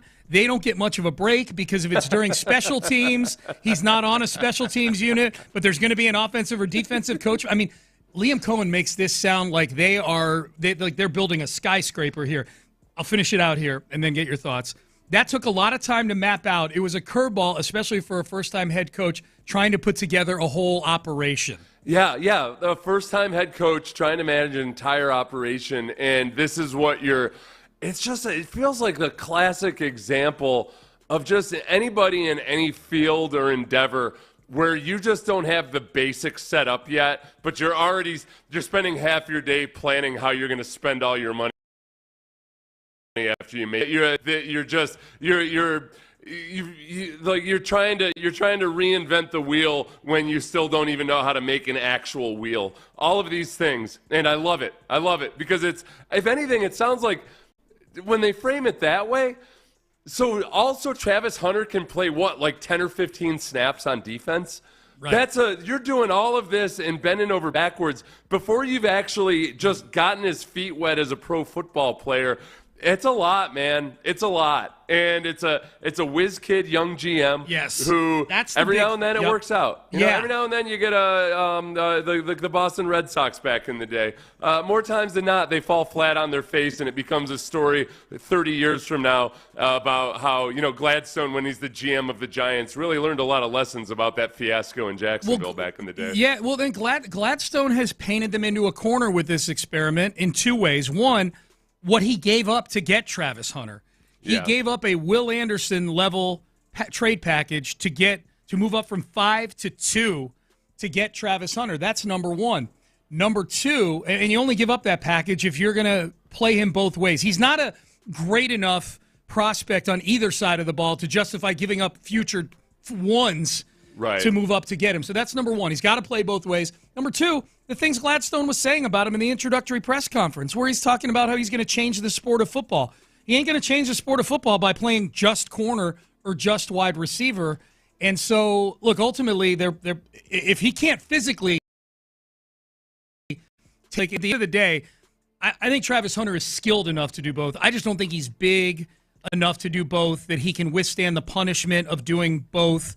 And I think that's ultimately where it's going to fail. So I don't think they're going to pigeonhole him into having to go out there and play hurt just to fulfill Gladstone's prognostication for him. Yeah. But they're not gonna blow it up early, even if it's not working. Like, they are gonna ride this thing into the ground probably. They traded for him as if he had already proven that he can be the one guy since platoon football became a thing. Yes. That can play both ways in the NFL. That, like, it was already a done and proven deal. And you're right, the physical size part of it especially is huge. And sometimes size gets overblown, but man, you're asking a smaller guy. I mean, he's got a slender frame. He doesn't, it's not just like, it's not like he's short and stout. He's got a slender frame. And to go out and play a really, really physical brand of football, much more so than the Big 12, and to do it 100 snaps per game, it just, physiologically, it just looks like one of those things where, nope, it doesn't make sense. It doesn't make sense. No. He missed 2 of the preseason games because he had a chest injury. Like, it started off, and I know when I would say that, there'd be, we must have a Jag fan or two that listen to the show, like, or just somebody who thinks that I'm making a big deal out of something. But I have people say, you're making a big deal out of this. Like, he is a rookie. He needs the reps. We're talking about a guy who's expected to be the most durable player in NFL history. Yeah. That's the expectation put on him by the GM. Durable player in NFL history. If he pulls it off, yeah. Where does missing 2 preseason games, conservative approach or not, factor into that? Yeah. If he's going to be the most durable player in NFL history by virtue of playing both sides of the ball, 100 snaps a game, whatever it might be, like, how does missing 2 preseason games, your rookie year, the healthiest you'll ever be in your entire life, where does it factor in there? Okay, so the Texans play the Jags in Week 3 in Jacksonville and Week 10 here. Week 3 in Jacksonville, will Travis Hunter still be playing both? In Week 3, will he be playing both yes, ways? he'll be playing both ways in Week 3. In Week 10. By Week 10, Liam Cohen will have had a press conference where he says, we wanted to give it a go and see what happened, but sometimes you have to readjust, and that's where we are with it. I wonder if part of this, too, is that, Travis Hunter had said before the draft that he really wanted to play both ways. Yep. I wonder how much some of it is just maybe placating their young draft pick who came to a very one of the smaller NFL markets, all of that. And Travis Hunter, he's not wired like he's not like a diva or anything. Yeah. I don't know if that even mattered to him or not, but maybe some of that is just kind of placating his desires, and he needs to learn for himself that, okay, we got to put one foot in front of the other, baby steps first. It's an interesting hypothesis. If they hadn't traded up for him and he fell to them at 5, I would agree with that more. That they traded up to get him, I mean, he to justify that cost, he either has to be a Pro Bowler on one side of the football or be a contributor on 2 sides of the football. That he was going to redefine expectations and what it all means. Yeah, we have we're going to have to reevaluate ourselves existentially because that's how great Travis Hunter is going to be. Thank you to the texters. We have a little bit of news which kind of impacts the Cam Robinson rumors that are out there, or reports from Schefter that the Texans are shopping Cam Robinson. Trent Brown released by the Houston Texans. Yeah. So I guess he didn't practice at all during the preseason. Yeah. He was on the PUP list. Yeah, and I've been, I don't want to be a jerk about it or pessimistic about it, but he's a guy who's well into his 30s, who's a giant human being who's coming off of a patellar tendon tear. Yeah. And there's not a real vast history of offensive linemen coming back awesomely from patellar tendon tears. So it would have been nice if it worked out. I don't fault them for bringing him in. It sounds like he worked with the rookies really well and was a good teacher out there. But I think they knew when they signed him that it was just a classic, get the guy in the building and see how he progresses. Brent in the Heights texts in, Trent Brown released, don't see how they trade Cam Robinson now, or am I crazy? I would say the chances of them moving on from Cam Robinson have gone down, the percentage chance he gets moved, but I don't think anything's out of the question. There's going to be other tackles out there that become available through the cutdowns here. The Texans might bring in somebody who's not $12 million a year to be a swing tackle. Well, I mean, it's not news to the Texans that they were going to cut Trent Brown. Right. So that part of it, the report of Cam Robinson getting floated, when the Texans, whenever that was leaked intentionally or not, the Texans knew they were going to cut Trent Brown. So I think that Robinson trade, I think the price, the Texans might be willing to be very patient with it if it happens at all. But that they might just right now be saying, well, look, if we get a really good price, we're going to do it. And, just hope that Blake Fisher looks more like he did in the second preseason game than he did for a lot of the first part of training camp. If you had to guess, is Cam Robinson still a Houston Texan when 3:01 p.m. today rolls around? Yeah, I think so too. I think it's going to be an ongoing situation. Yep. And, maybe it might have been with a request from Cam Robinson himself. Maybe. That they maybe try to find a trade partner. But I don't think Caserio at this point right now would have any real, like a burning desire to trade Cam Robinson unless it was for if they could get a third rounder or something for him. Yep, we're getting questions on the roster rolling in here. And by the way, keep it tuned to Sports Radio 610 all day long. When news breaks, we'll react to it here on the station. I don't want to speak for the other shows, but I feel like In the Loop is going to react to stuff they see that the Texans do roster-wise here. I think that's safe to assume. Who do we have for running back since Joe Mixon is out? Nick Chubb, Woody Marks, Dameon Pierce. In that order for me. And Dare Ogunbowale. And Dare Ogunbowale, yeah. And I think that would be my order that I would dole out the touches. Dameon is probably still a little rusty. Dare, I think, is a break glass in case of emergency guy, maybe a third down guy to come in there and catch some balls. I think you got a little bit of juice with Nick Chubb and Woody Marks as the top two guys. Yeah, I guess, and I don't know. I don't know if I would even put a hierarchy on it, just because.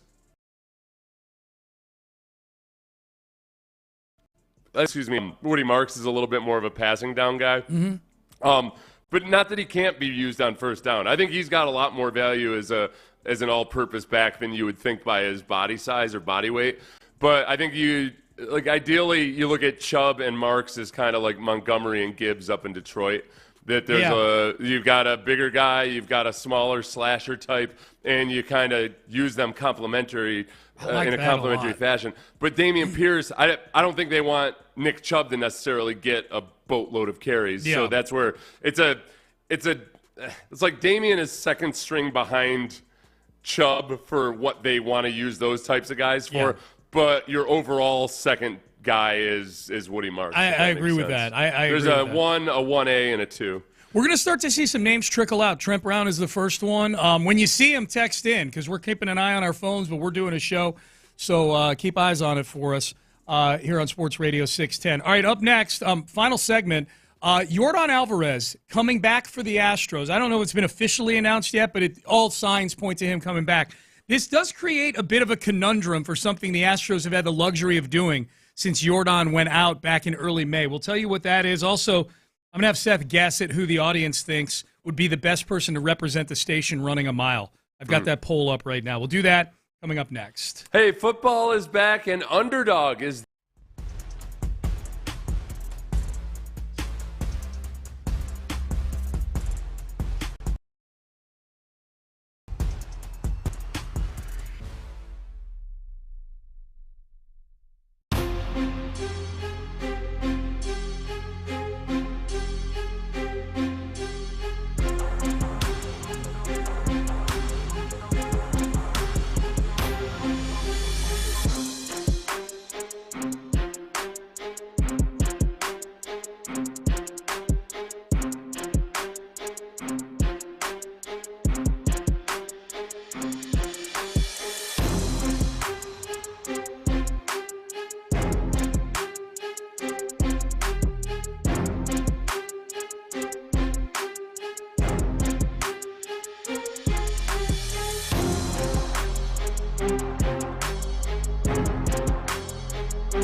Pfizer. Live from the Mokaram Injury Lawyers Studios, Sports Radio 610 presents Payne and Pendergast. And my whole timeline is Trent Brown getting cut, Cam Robinson getting shopped around in trades. Now, I will say that the timestamp on the Cam Robinson precede the news that Trent Brown was just let go from the Houston Texans. So there is that. But Aaron Wilson has some good information here, Seth, on Cam Robinson's contract, if indeed they're still shopping him. Although the max value is $14.5 million, there's a $2 million guaranteed base salary. Most of the money was in the $8.75 million signing bonus. Yeah. So the Texans have already scratched out a check for $8.75 million. So that contract becomes very tradable. You know, you're only talking about having a few $1 million left that would need to be. Right. So in essence, if we're looking at this as the Texans, if they were to make a move, potentially buying a draft pick by picking up some of the freight, they've already picked up a big chunk of the freight. Right, yeah, and that's where I also think because people, like, when the information comes to them, they kind of put it in a sequence of almost like I don't think Trent Brown getting cut has one bit of an effect on whether or not Cam Robinson is on the trade block, or if the Texans are exploring a trade. They knew they were going to cut Trent Brown. Mm-hmm. It wasn't like they floated the idea of a Cam Robinson trade, and then 3 hours later were like, oh, you know what? Yeah, we better cut Trent Brown. Never mind. No Cam Robinson sale today. So I think that is what it is if they're floating the idea for a trade. But it also doesn't mean that it has to come by the final cut deadline. It could be between now and the trade deadline. But they know that if you get that information out right now, there's a lot of teams that are shuffling their rosters around and trying to figure it out. So now's a ripe time to do it. But it's not I would be surprised if it was a afternoon, and just to see. I mean, I don't remember a back end of the roster that I've spent more time thinking and speculating about than this year's Texans, which is wild because the top 40 to 45 guys on this roster are pretty rock solid football players. You know, it's a good place to be. Yeah, it's nice to feel bad about. You know, Cecil Shorts on our Believe in Texans podcast yesterday asked me what's a surprise cut that you think might happen, and I'm looking at it from the outside looking in. I think people outside of Houston would be really surprised to hear how we talk about Dare Ogunbowale, because I think the Texans really like Dare Ogunbowale. They do. And they love his versatility. They love what he does on special teams. He does everything the right way. And yet you're balancing that out versus the fact that you're kind of bloated, even with Joe Mixon being injured. You're a little bit bloated with some of the younger guys that you might feel good about. I don't know if Jawar Jordan clears waivers. And I think Jawar Jordan, if he gets cut, or not waivers, but if Jawar Jordan gets cut, I don't think it's as simple as just putting him on practice squad again this year. No, he'd have to clear waivers. He's on his rookie deal. Yeah, like there's a chance that I think there's a real good chance, given how he looked in the preseason, that somebody picks him up. Yeah. So that's where the really hard decisions are. I told him Dare Ogunbowale. I don't think they will cut him, which makes it a surprise if they do. But I can see objectively looking at it, Dare Ogunbowale is not. At least on paper, people don't think about him the same way perhaps we do. A surprise cut for me, and then we'll get to Yordan Alvarez. Danico Autry. I would be surprised if they just moved on from Danico Autry. Now, they just moved on from Trent Brown, who right now, in terms of availability, profiles exactly the same as Danico Autry, which was totally unavailable for all of camp. And there's a lot more money to save with Danico Autry's contract than there was with Trent Brown's little $3 million deal. Yet, it would still surprise me because, A, they've got the PUP list as a mechanism to kick the can down the road, and B, we know they love Danico Autry. And Danico Autry, I mean, the big difference is that Danico Autry's a good football player and has more recently been a good football player. Yeah. So, and Trent Brown's a guy in his 30s who's coming off of a patellar tendon tear. I think that they just – I'll be surprised. I think we know how much D'Amico loves defensive linemen, but that's a possibility. I think there's a lot of guys like that on the defensive line where, hey, Danico Autry, Derek Barnett, guys that you really like, at some point it just might become a numbers and salary crunch that you can only have so many 30-plus-year-old defensive linemen on the team. What about a guy like Foley Fatukasi, who's on a one-year deal right now? He signed kind of midway through the offseason. It's like 1 year, $5 million. He was injured to start training camp. He's been injured for for a big chunk of his short Texans career. He's been hurt. Productive player, but he's been hurt a lot. And if it comes down to, Seth, it might come down to Foley Fatukasi or Tommy Togiai. And Tommy Togiai's had a really good camp, praised by D'Amico Ryans for his consistency.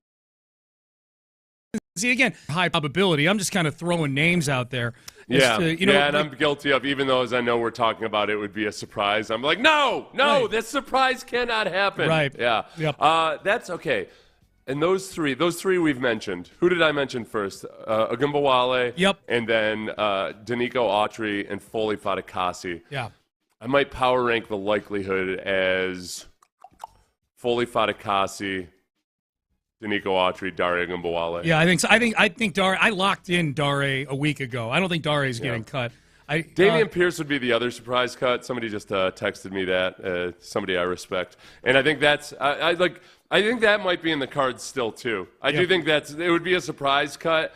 But again, talking about that logjam, if I have to choose between, hey, what's the upside of Jawar Jordan versus Damian Pierce right now? I think Jawar Jordan might have more upside than He's Damian got more Pierce. pop, that's for sure, in camp, and I love Damian, and they love Damian too. So, okay, a couple other cuts from the Texans. Looking at Aaron Wilson's timeline, tight end Irv Smith, sidelined with a sprained ankle. He's getting cut. He could be headed for injured reserve, possibly. Okay. But Irv Smith out.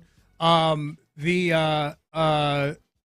I guess he can't be cut and put on injured reserve unless that's the simultaneous. Well, they're releasing right. I'll read the tweet verbatim. This is what Aaron's saying. Texans releasing veteran tackle Trent Brown and tight end Irv Smith, sidelined with sprained ankle, could be headed for injured reserve. So I don't know if.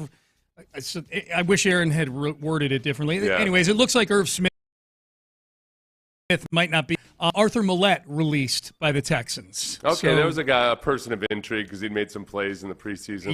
Yep. They're releasing him. They signed him to a one-year deal kind of during camp, so he's been released as well.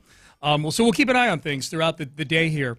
Yordan Alvarez is expected back, Seth. Here's a luxury that the Astros will no longer have if Yordan Alvarez is back today. Jose Altuve's splits on where he has played this season go as follows. 46 games at second base, 45 games in left field, 42 games as the designated hitter. A third of the time he's played, he's been the designated hitter. For most of the season, Yordan Alvarez has been out. The Astros have been able to park Jose Altuve, who's not good at any of the defensive positions they ask him to play. They've been able to park him as the DH. That goes away starting today for the most part. And then to add to that, they're loaded with good defensive infielders right now. That you don't want to lose their defense. That's he'll be the. I didn't want to think about this stuff. If Yordan is in the lineup tonight, he'll be the DH, and Jose Altuve will be the left fielder. I think that's what I mean.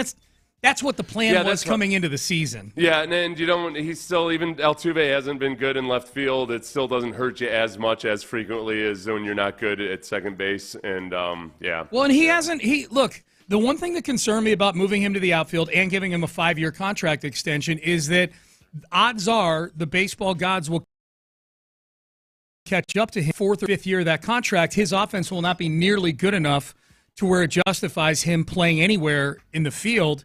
That hasn't happened yet. Jose Altuve is still a very good offensive player. He hits for power. His average has been, 270, 280 for most of the last couple, is where it sits right now. He was one of the best hitters in baseball in the month of July. So that hasn't. So I'm fine with Altuve in left field. Does it get a little nerve-wracking when the ball gets hit deep towards the wall with Altuve out there? Yes. But I remind myself he's hit, 22 bombs or whatever it is, and he bats 280, and we love Jose Altuve. He's just such a lovable fella. That's what I'm willing to live with. That's what. That's where we are, man. I don't know. It's a cautionary tale about sentimental contracts. A couple of years from now, I think that might be what you end up feeling about it. But who do you think is winning the poll? I'll read the question. Pender poll. Pretend the Marconi Award for best station in the country will be decided by which of the 5 station finalists has an on-air talent run the fastest mile. Who should represent Sports Radio 610? Who do you think is leading the poll right now? Why don't you read the names? Oh, I'm sorry. Yeah. Sorry, I picked one from each show. Yeah, sorry about that. Seth Payne, Reggie Atatula, Clint Stoerner, Sean Bijani. Those are your 4 choices. I think Sean Bijani is winning. Although a lot of listeners might not realize that Sean Bijani is built he's got a better build for distance running than the rest of us. He's a skinny fella. Yeah. Sean Bijani, third, 22%. Third. Yeah. Is Reggie? You're right, I am. Yeah. So is somebody else. Clint. Are they tied? Me? You're tied with Reggie Atatula right now. This can only be 31%. decided by a literal rurunoff. 31%. Well, we still got like 22 hours left. I'll tell you honestly, Clint should be offended. Clint 16%. This is a really even poll. Like Clint is in last at 16%, and y'all two clowns are at the top of the heap at 31%. I don't know. Honestly, Clint should be offended that I'm ahead of him. I don't know, man.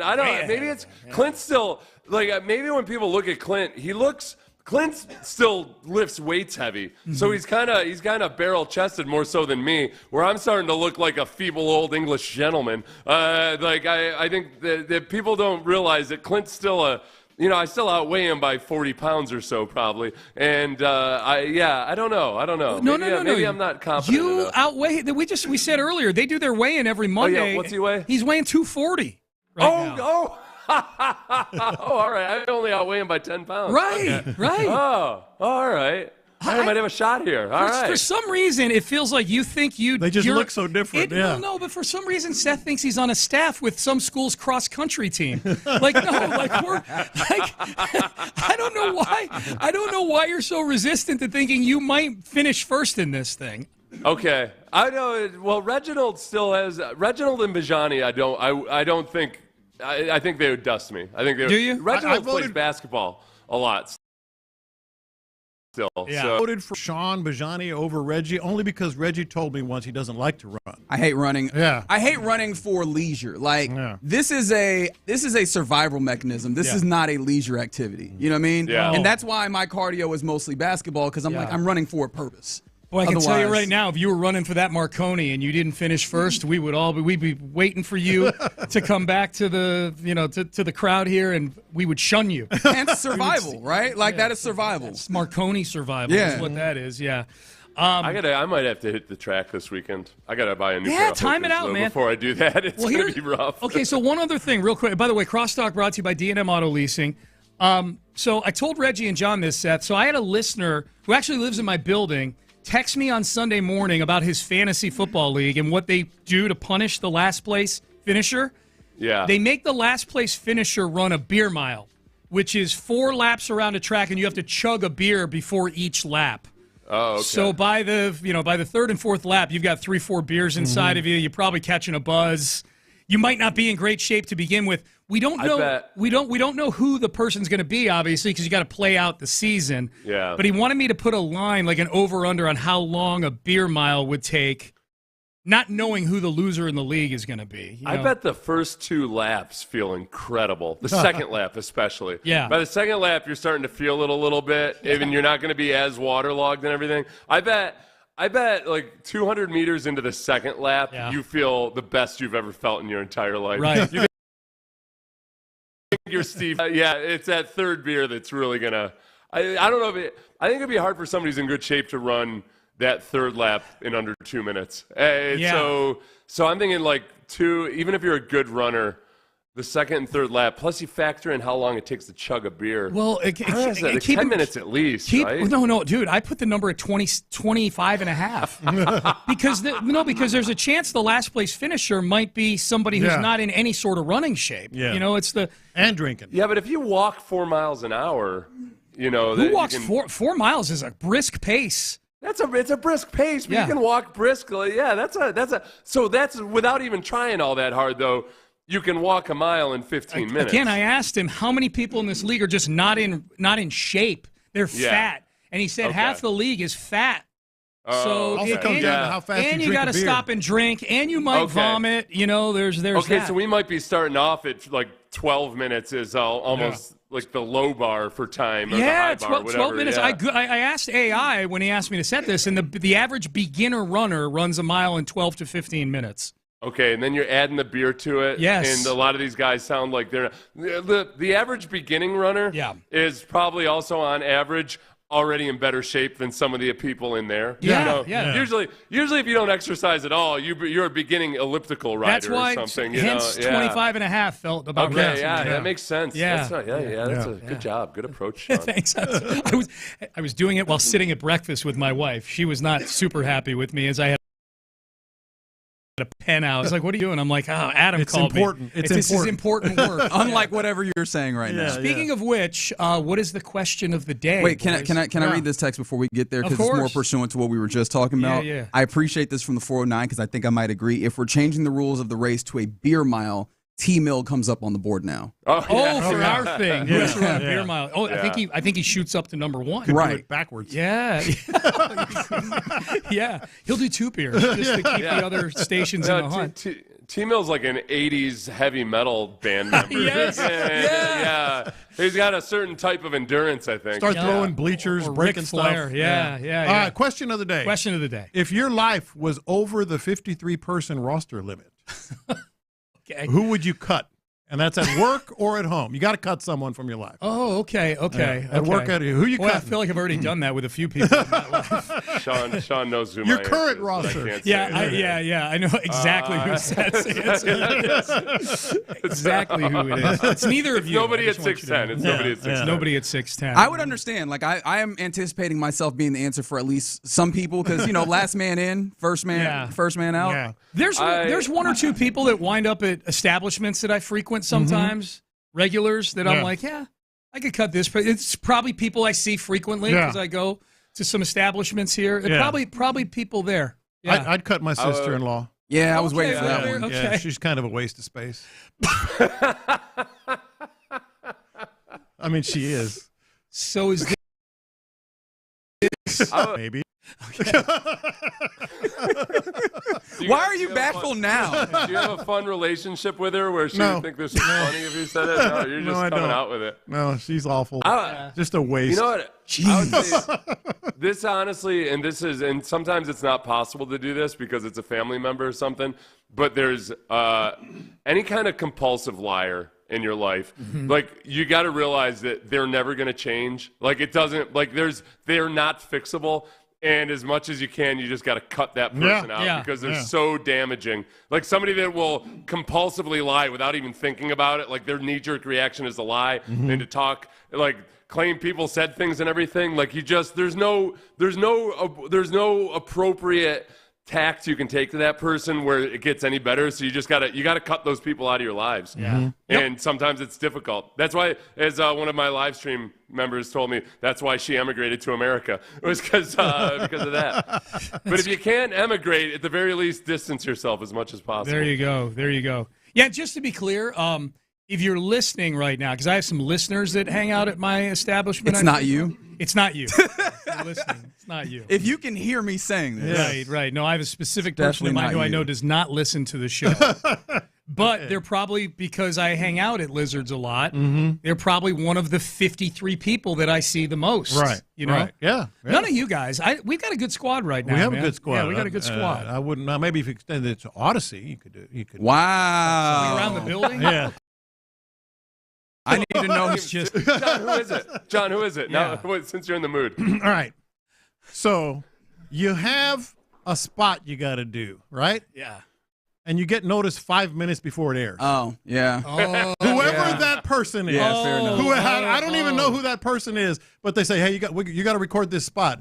It's starting to run at 10 a.m. Oh. It's 9:30 a.m. Yeah. Whoever that person If you is. knew this, I got a show to get ready for here. That's right. You know what, Lopez? That's where, because I think we all have that same issue sometimes, because a lot of times the salespeople. Oh, no, I don't know who it is. Right. But sometimes sometimes salespeople have that personality of like they're bad at the administrative side of things. And I can never get angry at any of them because I've got the exact same issues. So I can't, whenever somebody doesn't do something well administratively, I catch myself because I know I'd be even twice as bad in that circumstance. Whereas you, a mature and responsible adult, you have reason to be angry.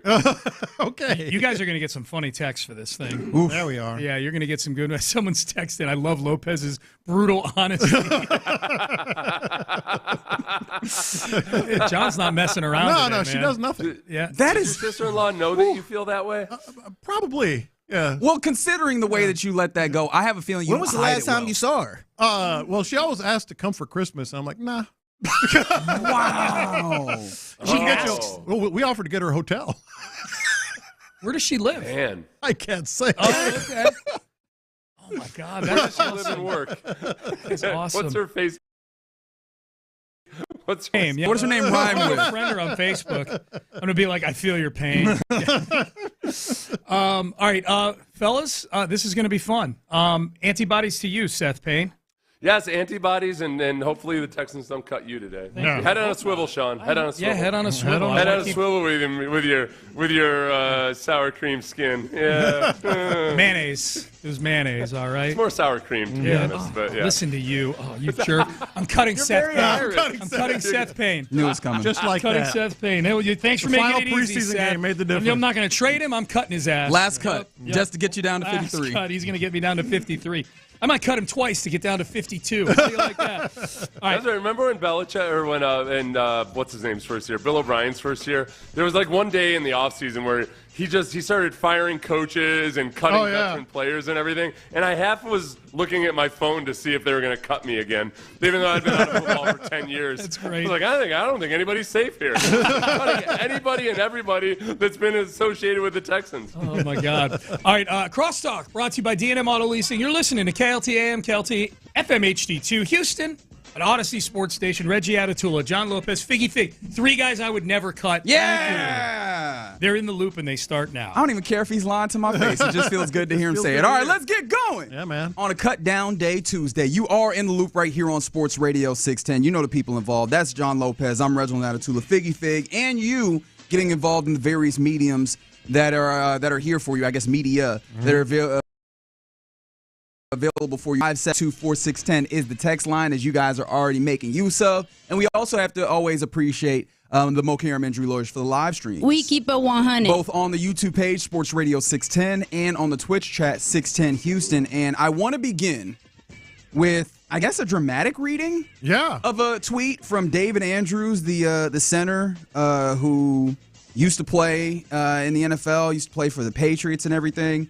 And I say this just contextualize the day. I was lying about the dramatic part. I'm not giving you that.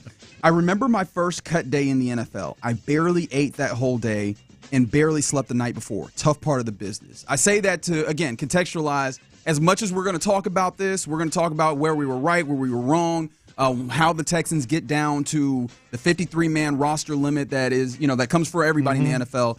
I think that we should always remember that we're doing this with an understanding that these are people's livelihoods that we're talking about, that these are real human beings. These are not just numbers and names on score sheets. But with that being the case, we're getting some information on, the notoriously tight-lipped Texans the day of with the 3 p.m. Central Time deadline for the cutdown. We're starting to get some information. What does the information that we're getting mean, John Lopez? Starting with, should we go with the one? Actually, what's the one that the information or the piece of nuggets that we've gotten thus far that interests you the most? Cam Robinson and Trent Brown. Okay, we'll start there. So Trent, both of them, actually. And it's not necessarily like, oh my gosh, I got to slap my forehead. What were you thinking? I think it's just to where the Texans really were coming into this season with the offensive line. I've said it a couple of times. They were just throwing stuff against the wall. Let's see what sticks. Cam Robinson doesn't appear he's going to stick. The report is they're looking for a trade partner. Who knows if they don't get one, how that'll play out, if he'll stay or they'll just release him or whatever. Same thing with Trent Brown. He's released. So those are two big names that had some relatively high hopes for.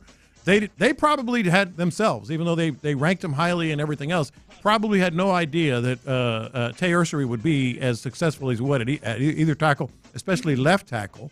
And really, Ed Ingram, they tried that as well. So they're just the offensive line has somehow, some way come into form, but the depth is an enormous question.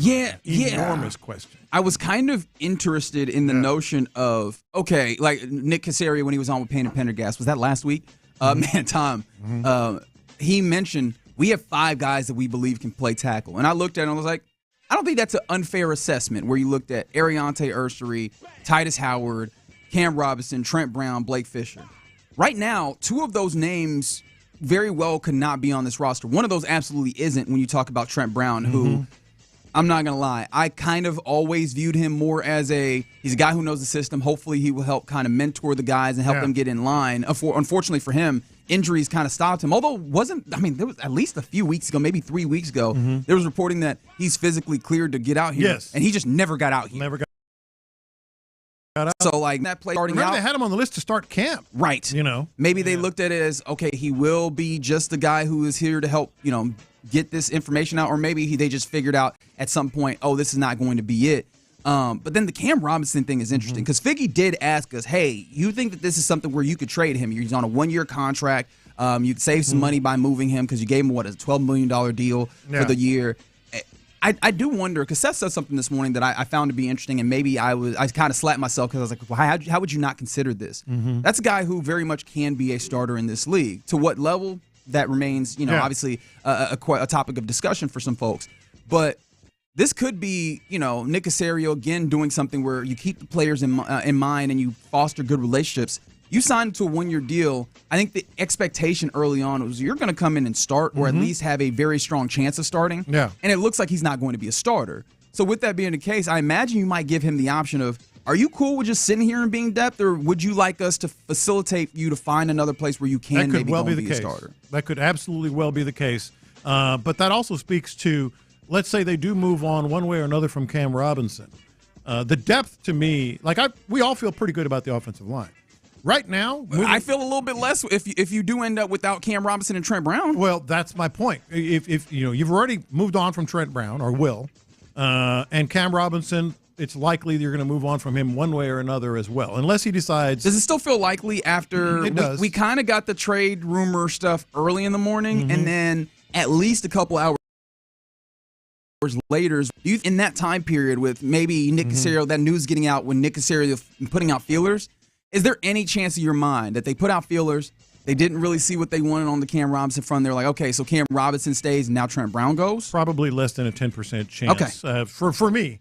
Maybe you feel otherwise. I feel like teams might be checking in on this too. Yeah. Just to kind of say, hey, if he ain't starting, what you want for him? But the other thing is, keep in mind, Nick Caserio and D'Amico Ryans have been planning this for days, if not more than a week already. They were still working through it yesterday, man. Well, I'm not saying they weren't, but I mean, they've been working on it consistently. So they've already made some decisions about Cam Robinson and Trent Brown. So if you move on from both of those, and it seems likely to me, your backup tackles are Austin Deculus, Blake Fisher, and what's his name, McDermott, Connor McDermott.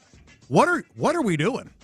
With all due respect, Connor McDermott is not in this conversation, friend. I don't. Austin Deculus is. Blake Fisher is. I don't know that they It feels like, and okay, even if he is right, if he is actually on the roster as that fourth tackle, I don't think that he's actually in our conversation here. I think that what you have as a team is Ariante Ursery is your starting left tackle, Titus Howard is your right tackle, and Blake Fisher is your swing tackle. And if anything happens, if Tay is having a hard time as a rookie and it goes poorly, if there is an injury that happens on either side, Blake Fisher is now playing real minutes here. Yeah. And I still think that they view him as having more development, more room for development.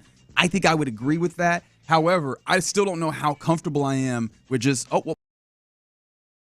it's Blake for something that pops up. And this is why I generally go to the philosophy, and why I responded to Figgy yesterday when he brought up the idea of trading Cam Robinson is, in this league, when you have a quality depth player, especially on offensive line, typically you don't make that trade. And so that's why I was kind of shocked to see it, but it makes sense.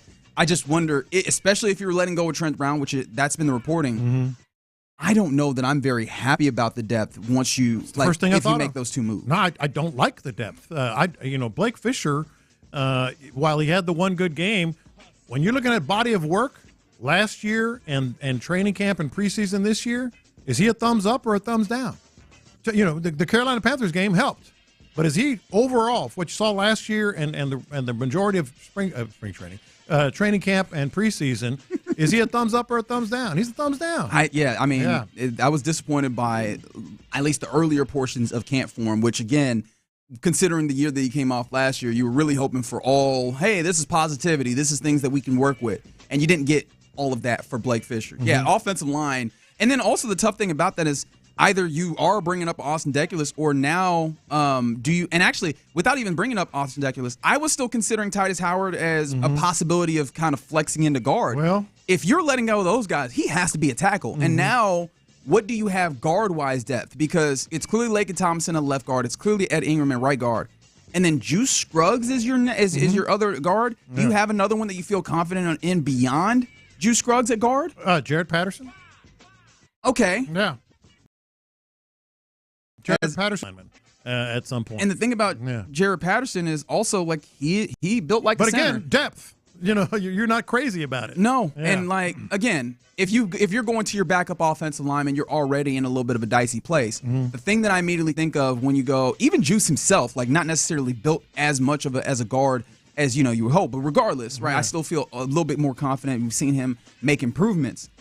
If you have Jared Patterson or even really Juice, I still then come back to one of the questions that we've had about this offensive line, which is, are you allowing interior pressure? Right. Because, again, that was one of the things that damned your season last year was interior pressure.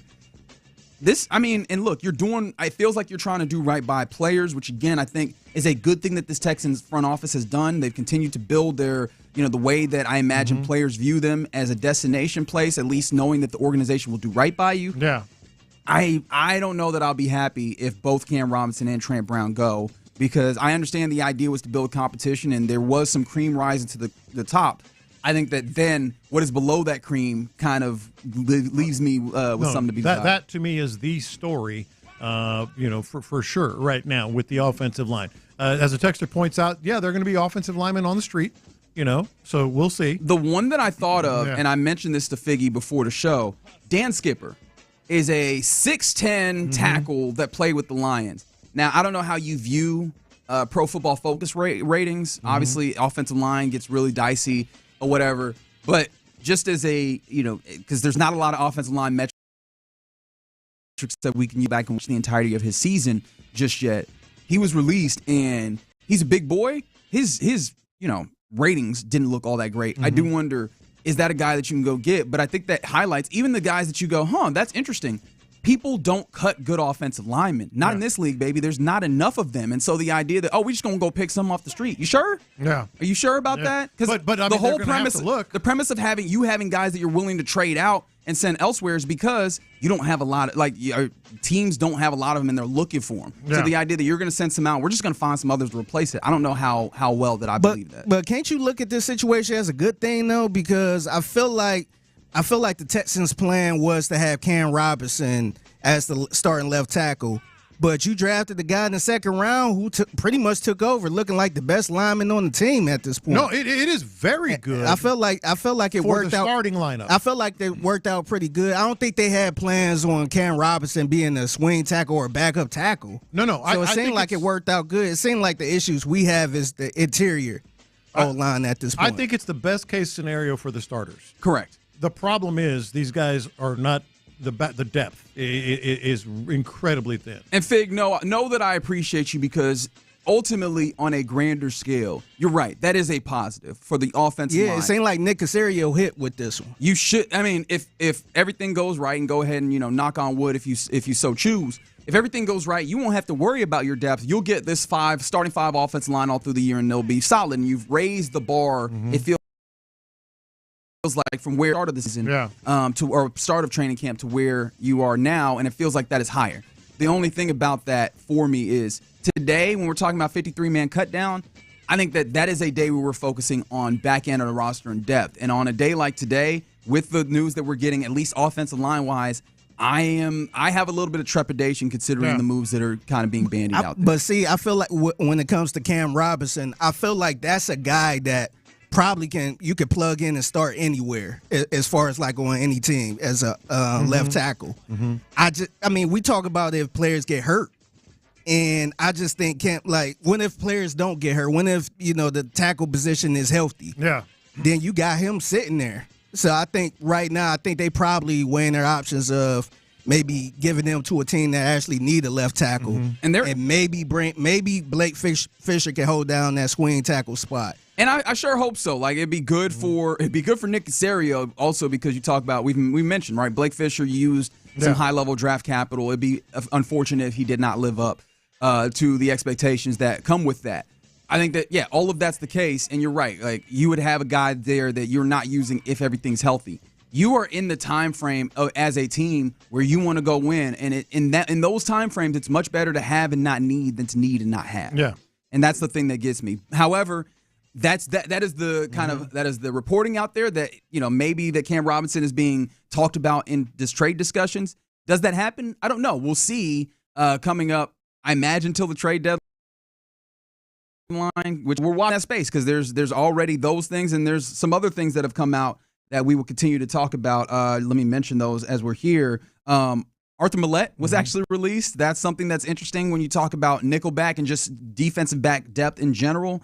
And then something that made us both chuckle yesterday, Aaron Wilson reporting that Kadar Holman and Jared Wayne, Kadar Holman, this cornerback that you had at some points last year, Jared Wayne, wide receiver, they were in and they practiced yesterday. We'll see if they either of those guys are signed, because I think for me the more interesting one is the Kadar Holman. Oh yeah, and you know what? Probably both of them are like practice squad maybe type additions. Well, Kadar Holman, I mean, we've talked about cornerback. He could be a depth cornerback add.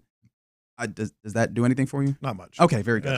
You're in the loop right here on Sports Radio 610. Just getting going on a cut down day. We will continue to watch for this. And from the 936, Cam on the team means more to me for insurance. I'm with you there.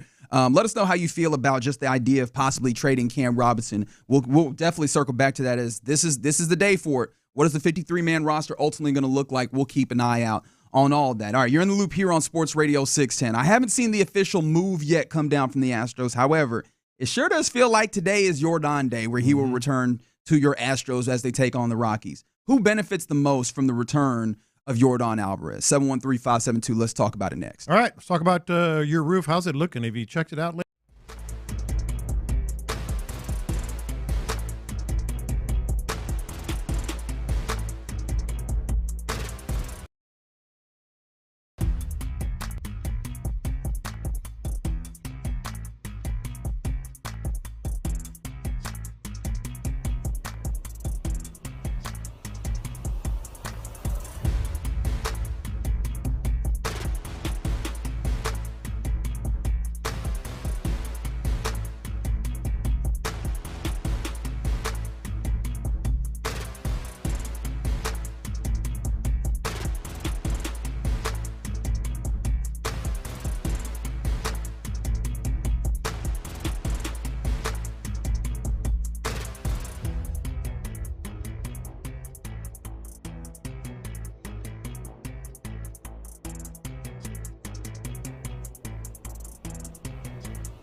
sports leader is Sports Radio 610. Biggie, let's hit him big time. Houston, let's get in the loop. You better get ready because we're going to show up and show out. With John Lopez and Reggie Atatula. Always live, always local. So what do I do? Just take a nose hit? Just take a good whiff of that. It's my first. Whoa! God almighty. You're in the loop on Houston Sports Leader, Sports Radio 610. Yeah, happy Tuesday to you. You're in the loop right here on Sports Radio 610. It's a cut down day, and the cuts are coming in. Just saw a few minutes ago, or maybe about 10, 15 minutes ago, Nick Neiman, the linebacker that was in really special teams ace when he was brought in. He has been released, so he will not be on the squad. And as of a few minutes ago, LD, Ladarius Henderson, the man who the Texans fans were super hyped up about. He will also he's also been released as well. So he made strides but didn't rise on the depth chart according to Aaron Wilson. And yeah, that's basically I was a legend in them the Texans Twitter streets. What caused that, by the way? Like what made everybody's fascination with LD? Now I do remember Nick Caserio bringing his name up out of the ether. That's what it was. But no, people were already on them before. People were already on the LD. I'm just like, them Texans Twitter streets. They was all over him. Twitter streets. And here's the thing. With all the set him up, fail with all this hype because then it made it like there was a spotlight on him that I don't know that was necessary for LD. He was for the record. This show never did. Was he a 7th round pick or was he 6th? Yeah. I'm trying to recall. Like he just I feel like we were doing a lot there. Happy trails to him. And I mean, look, remember one of the things to remember is of any of these guys that get cut, I don't know what the plan is. They might ultimately end up back with the team as a practice squad instance, or I mean, we've seen a number of times where dudes circle the block because you can always come home. And so, obviously, we'll see where things lead. But, yeah, both Nick Neiman and LD Henderson are released, rather. And then we mentioned earlier Trent Brown. Apparently, there's reporting that they intend to release him, offensive lineman. I think those are the only ones that I have off top. Oh, and then Arthur Millette. I don't want to forget that. We will return to that as the program continues. But today, your Astros will open up a 3-game set versus the Rockies, a 1.5-game lead in the AL West as the Mariners got a win yesterday against the Padres. And so, the race continues to be important, but the big thing that it feels like could happen today. I don't know that I've seen. Oh, it's happening. Look, you know me. I got to try and give us the opportunity to make sure that we're not saying anything out of turn. I'll go ahead. But it feels like today is the day where Yordan Alvarez returns to the Astros.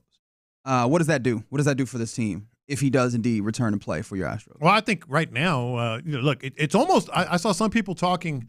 I don't know where it was. I was watching TV. Like, is it too little, too late? I'm like, too little division. And it's Yordan Alvarez. I mean, this might be the right time, to be honest. It could be, yeah, because with it being tight. Well, not only because with it being tight, but they need another fresh body in the lineup. We have outfielders that are really stretching, their talents, trying to be productive offensively. You have a tired right fielder. Obviously Jose Altuve has been kind of sitting in at the DH position. By and large, maybe you can get some options with him and get a little more offense at second base, which I know you're going to sacrifice some. No, I think what could happen with Yordan. Forget all the stuff I just said about the defense and the outfield and second base and all that stuff. Just the bat, just to help the lineup. I was actually playing around with like what the lineup might look like with Yordan and the protection he gives some of your best hitters right now. The threat that he offers. To bring another home run left-handed bat into this lineup. First, that's the other thing. They need another left-handed bat. They're horrible. That's a great point. They just to bring a left-hander in. So no, it's not only not too little, too late. It's the perfect time.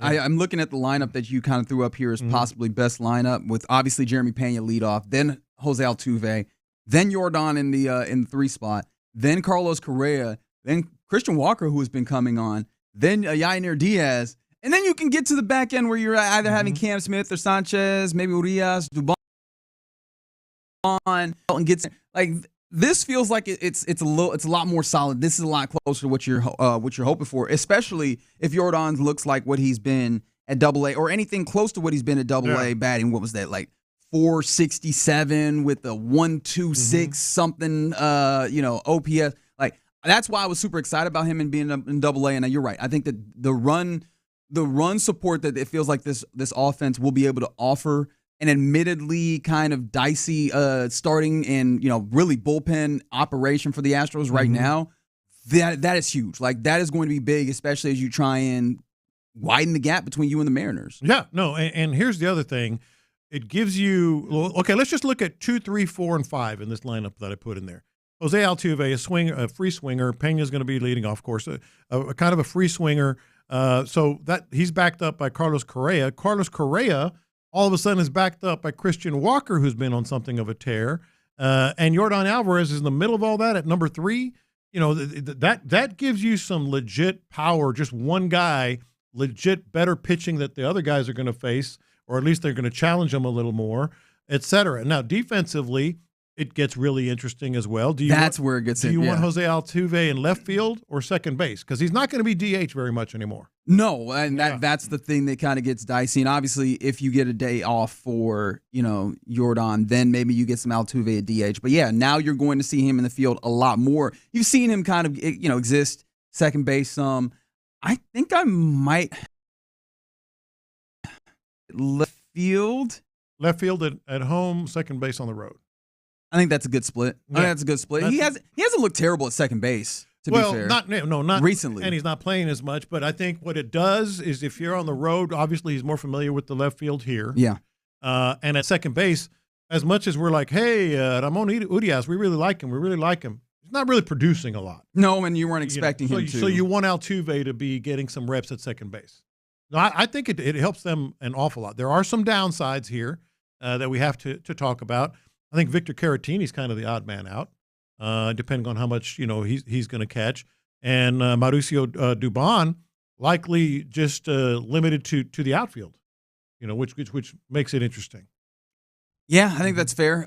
Which is, it feels like at this point, because of what's had to happen, you've kind of reversed or negated some of them, things that you did in the offseason, especially with the Altuve moving to left field. But we'll see how it continues to go. But the big thing about it is, I think, giving pitchers something to think about, as you mentioned, with the left-handed bat and one of the magnitude of Yordan Alvarez. Obviously, his season didn't start very well, but people still know who Yordan is. They still have to be careful when they're pitching to him, and I think that will give the offensive lineup more of a lift. And if that didn't help, like the idea of Yordan probably returning today, you're facing off against the Rockies, who've been giving up a whole bunch of runs as well. They're not a great baseball team. And then so hopefully that you have all the things in order to jumpstart this offense to where I want to see double digits maybe. Excited to see what Yordan gives for your Astros as he returns. I realized it's cut down day. I've made some notes. We have not used the siren and everything. We got to. Should we do that? How big? Well, we got to play it by ear and see which ones are bigger than more significant. Okay, I don't think this one is more significant. Figgy, what's your thought? Because I don't know. Let's use. All right, just to do it, just to catch up. Let's do it. Yeah. Where is the break the seal? Yeah. There we go. Sports Radio 610, Houston Texans breaking now you got to hype news. this name up, Reggie. All right, ladies and gentlemen, it's a cut down day for your Houston Texans. A number of cuts have happened for this team now. Obviously, the biggest one that we know, Trent Brown, it seems like, is being released. He's doing well for the Houston Texans. The tackle that was brought in, previously played with the Bengals, he will no longer be on the team. Arthur Millette, the man who was brought in, played with the Ravens most recently. The idea was that maybe he could be a backup to Jalen Petrie. He will not be on this team. And the latest ones that we are finding out about, there's a pairing. Quarterback Keaton Slovis seemed to be quarterback for during training camp. He's been released. And then also, Jalen Mills, you just brought him in, safety depth. He's released, and that becomes very interesting because we're trying to see what that depth looks like behind the likes of Kalen Bullock and C.J. Gardner-Johnson. More cuts to come right here on Houston Sports Leader, Sports Radio 610. We'll keep you up to date with all of them as the day progresses. You did that well. Thanks, man. Yeah. Thanks. I was trying to get in ready for the next one. Who else is getting cut? Let's cut something. All right, don't be so excited, all right? Don't be so damn excited. Calm down. All right, you're in loop right here. That's right. real lives. There's livelihoods. There are humans, Lopez. Think of the children, Lopez. Think of the children. I am. I don't know. But I I don't can't think wait you for are. the next cut. I bet you can't. All right. Coming up next, let's get to the question of the day. I actually have a dilemma here. It feels like there's two questions that's worth getting to. So I'll throw them both out there, and I'll let you guys vote. 713-572-4610. Which of these do you want to do? If your life was over the 53-person roster limit, who would you cut? Cut from your life. Work Who would or you home? cut from your life? But then also, this could also be the question of the day. On a day where people are losing their jobs, what's your most memorable getting fired story? Those are both on the table. Let us know what you want. We'll talk about it next. The Texans preseason.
pricing after $20 in monthly bill credit plus $5 per line without autopay. Debit or bank account required. See 5G device coverage and access details at T-Mobile.com.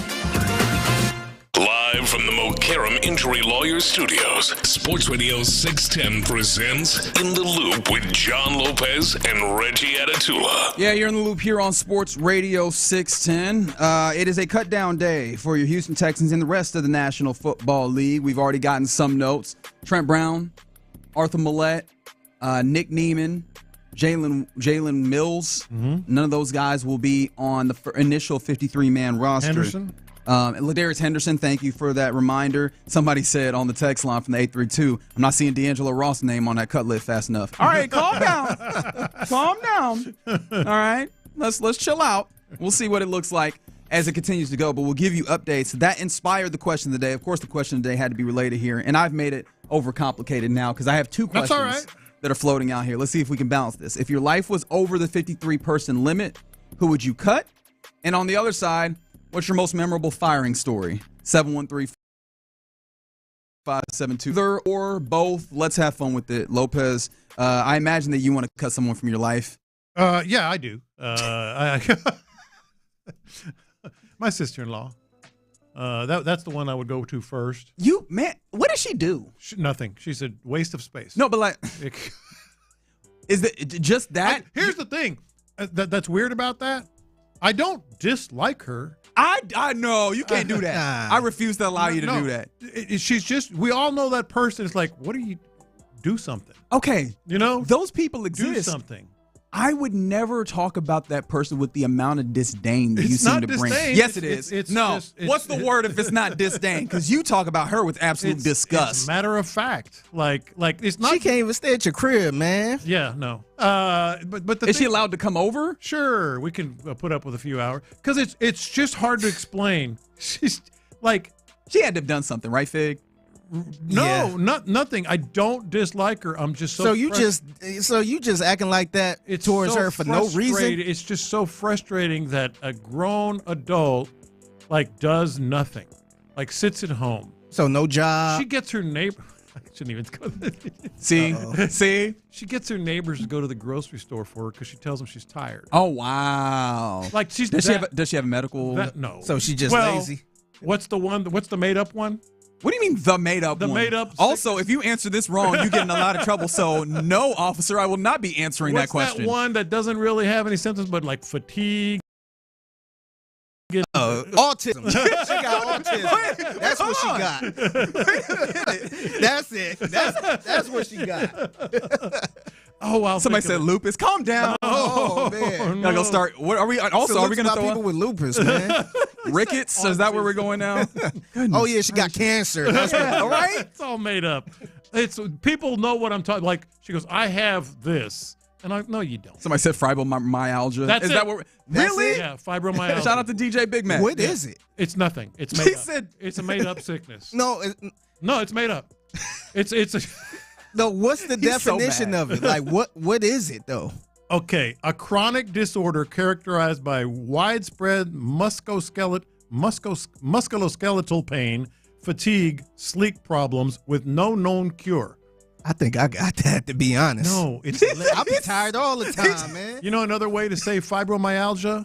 Lazy and wants drugs. Wow. Lazy and wants drugs. You are upsetting the medical community right now.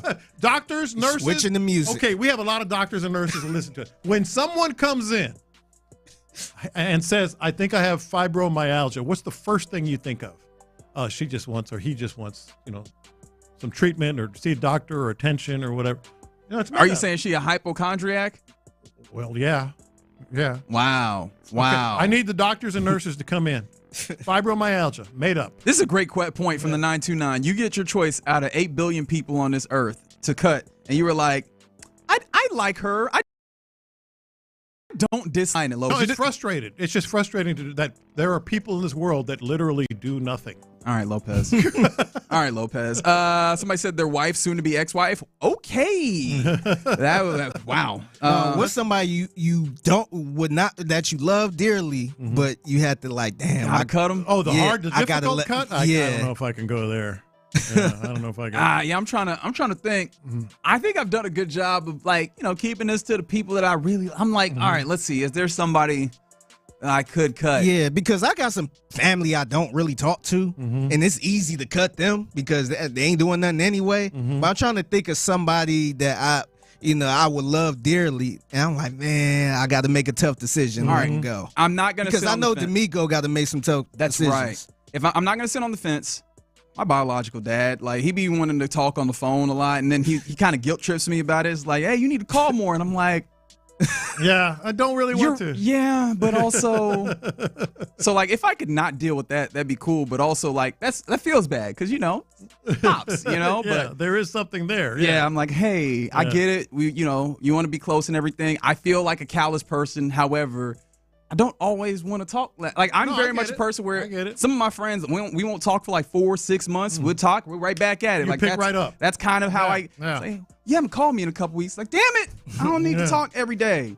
Some other ones that are coming in here. Somebody said you just lost a listener. Was it the fibromyalgia? Is that what happened? No, I think it was my sister-in-law.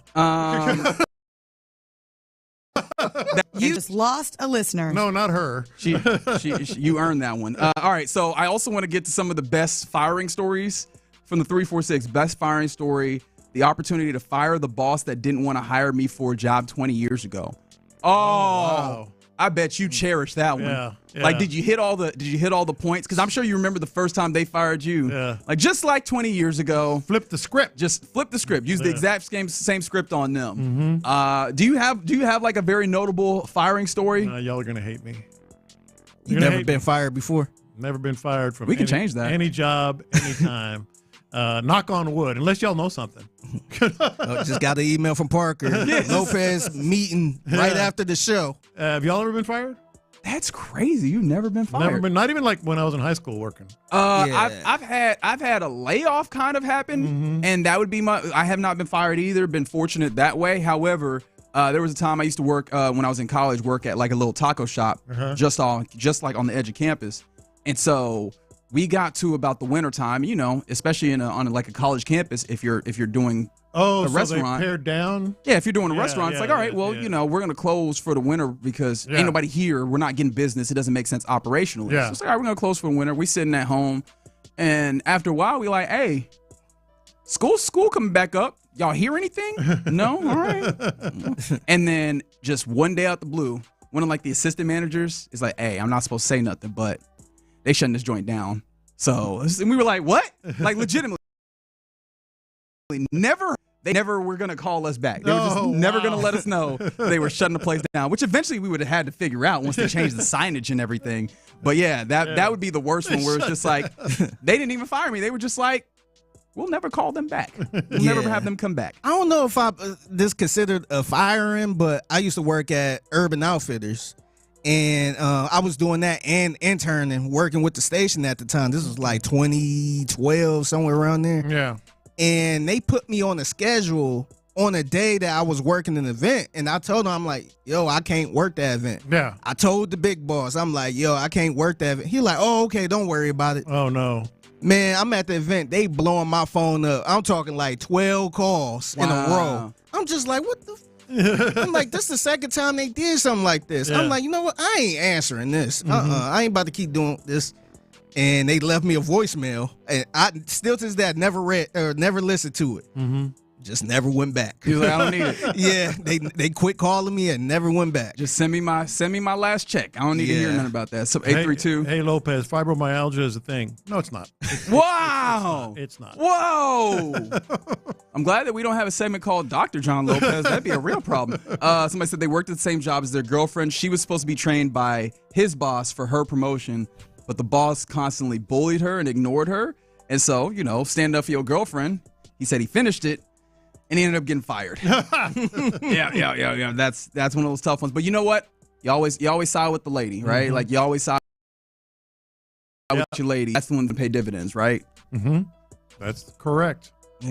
Except for when your lady's sister is involved here, as apparently we've learned from one John Lopez. All right, you're in the loop here on Sports Radio 610. Keeping up with the cuts and the movement on the various rosters. that are happening in around the league, but mostly with your Houston Texans. Ladarius Henderson, Keaton Slovis, Nick Neiman, Trent Brown, Arthur Millette. Irv Smith Jr. is one that I missed. He likely will go on the IR, according to Aaron Wilson. And Jalen Mills are the guys that we know are not going to be on the 53-man roster for your Houston Texans. We'll continue to watch what's happening there. But coming up next, let's go around the NFL, where looks like the Browns were lying. They will not go into the season with 4 quarterbacks. And another hold-in gets handled. Let's talk about that next. Yep. It's Figgy Fig holding it down. You hear the music. Cougar football is back this Thursday, and it's the Lone Star Stampede game at TDECU Stadium. The Cougars open up the season against Stephen F. Austin. Kickoff is at 7. It's year 2 for Coach Willie Fritz, so we got to do our part to show up and bring the energy on Thursday. And this is the perfect game to start with. But you know what starts before the game? Tailgating. Tailgating starts at 4. U of H teamed up with the Houston Livestock Show and Rodeo. It's the perfect time to bring the family. Mini lasso practice, line dancing, coloring walls, giveaways, and even Howdy will be in the building. Don't forget the rodeo photo booth. Snap a picture, and you can win 4 rodeo season tickets. This is the one you got to go to. So let's pack the house out. Get your tickets now by calling 713-GO-COUGS or go to uhcougars.com/tickets. Come early, be loud, wear red. It's Cougar football, baby. The Texans' preseason finale didn't matter in the win column, but it had plenty of meaning for one Texan in particular. Damian Pierce joining us here on Texans.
exclusive content. Sports Radio 610. The Texans play here. An Odyssey sports station. Let's go around the NFL in the loop style. Why are you smiling? Because I love football. Here's John Lopez and Reggie Adatula. I'm going to tell you all about how much fun you're going to have this season. On Houston's sports leader, Sports Radio 610. All right, we're about to go around the NFL. More people talking about the time that they got fired from the 281, got fired in high school from a feed store for taking a homemade weed pipe out of their pocket, putting it back in their truck. Caught him on camera. They asked what it was, and he thought, my boss does a little bit of recreation himself. So I'll be honest. Nope. Fired. Nope. And then this one was funny. They said they worked with a 20-year-old who was going to the Navy, and the 20-year-old asked them to buy, a nice six-pack. Yeah. And I guess he figured, hey, he's about to go serve our country. Least I can do is buy him a beer.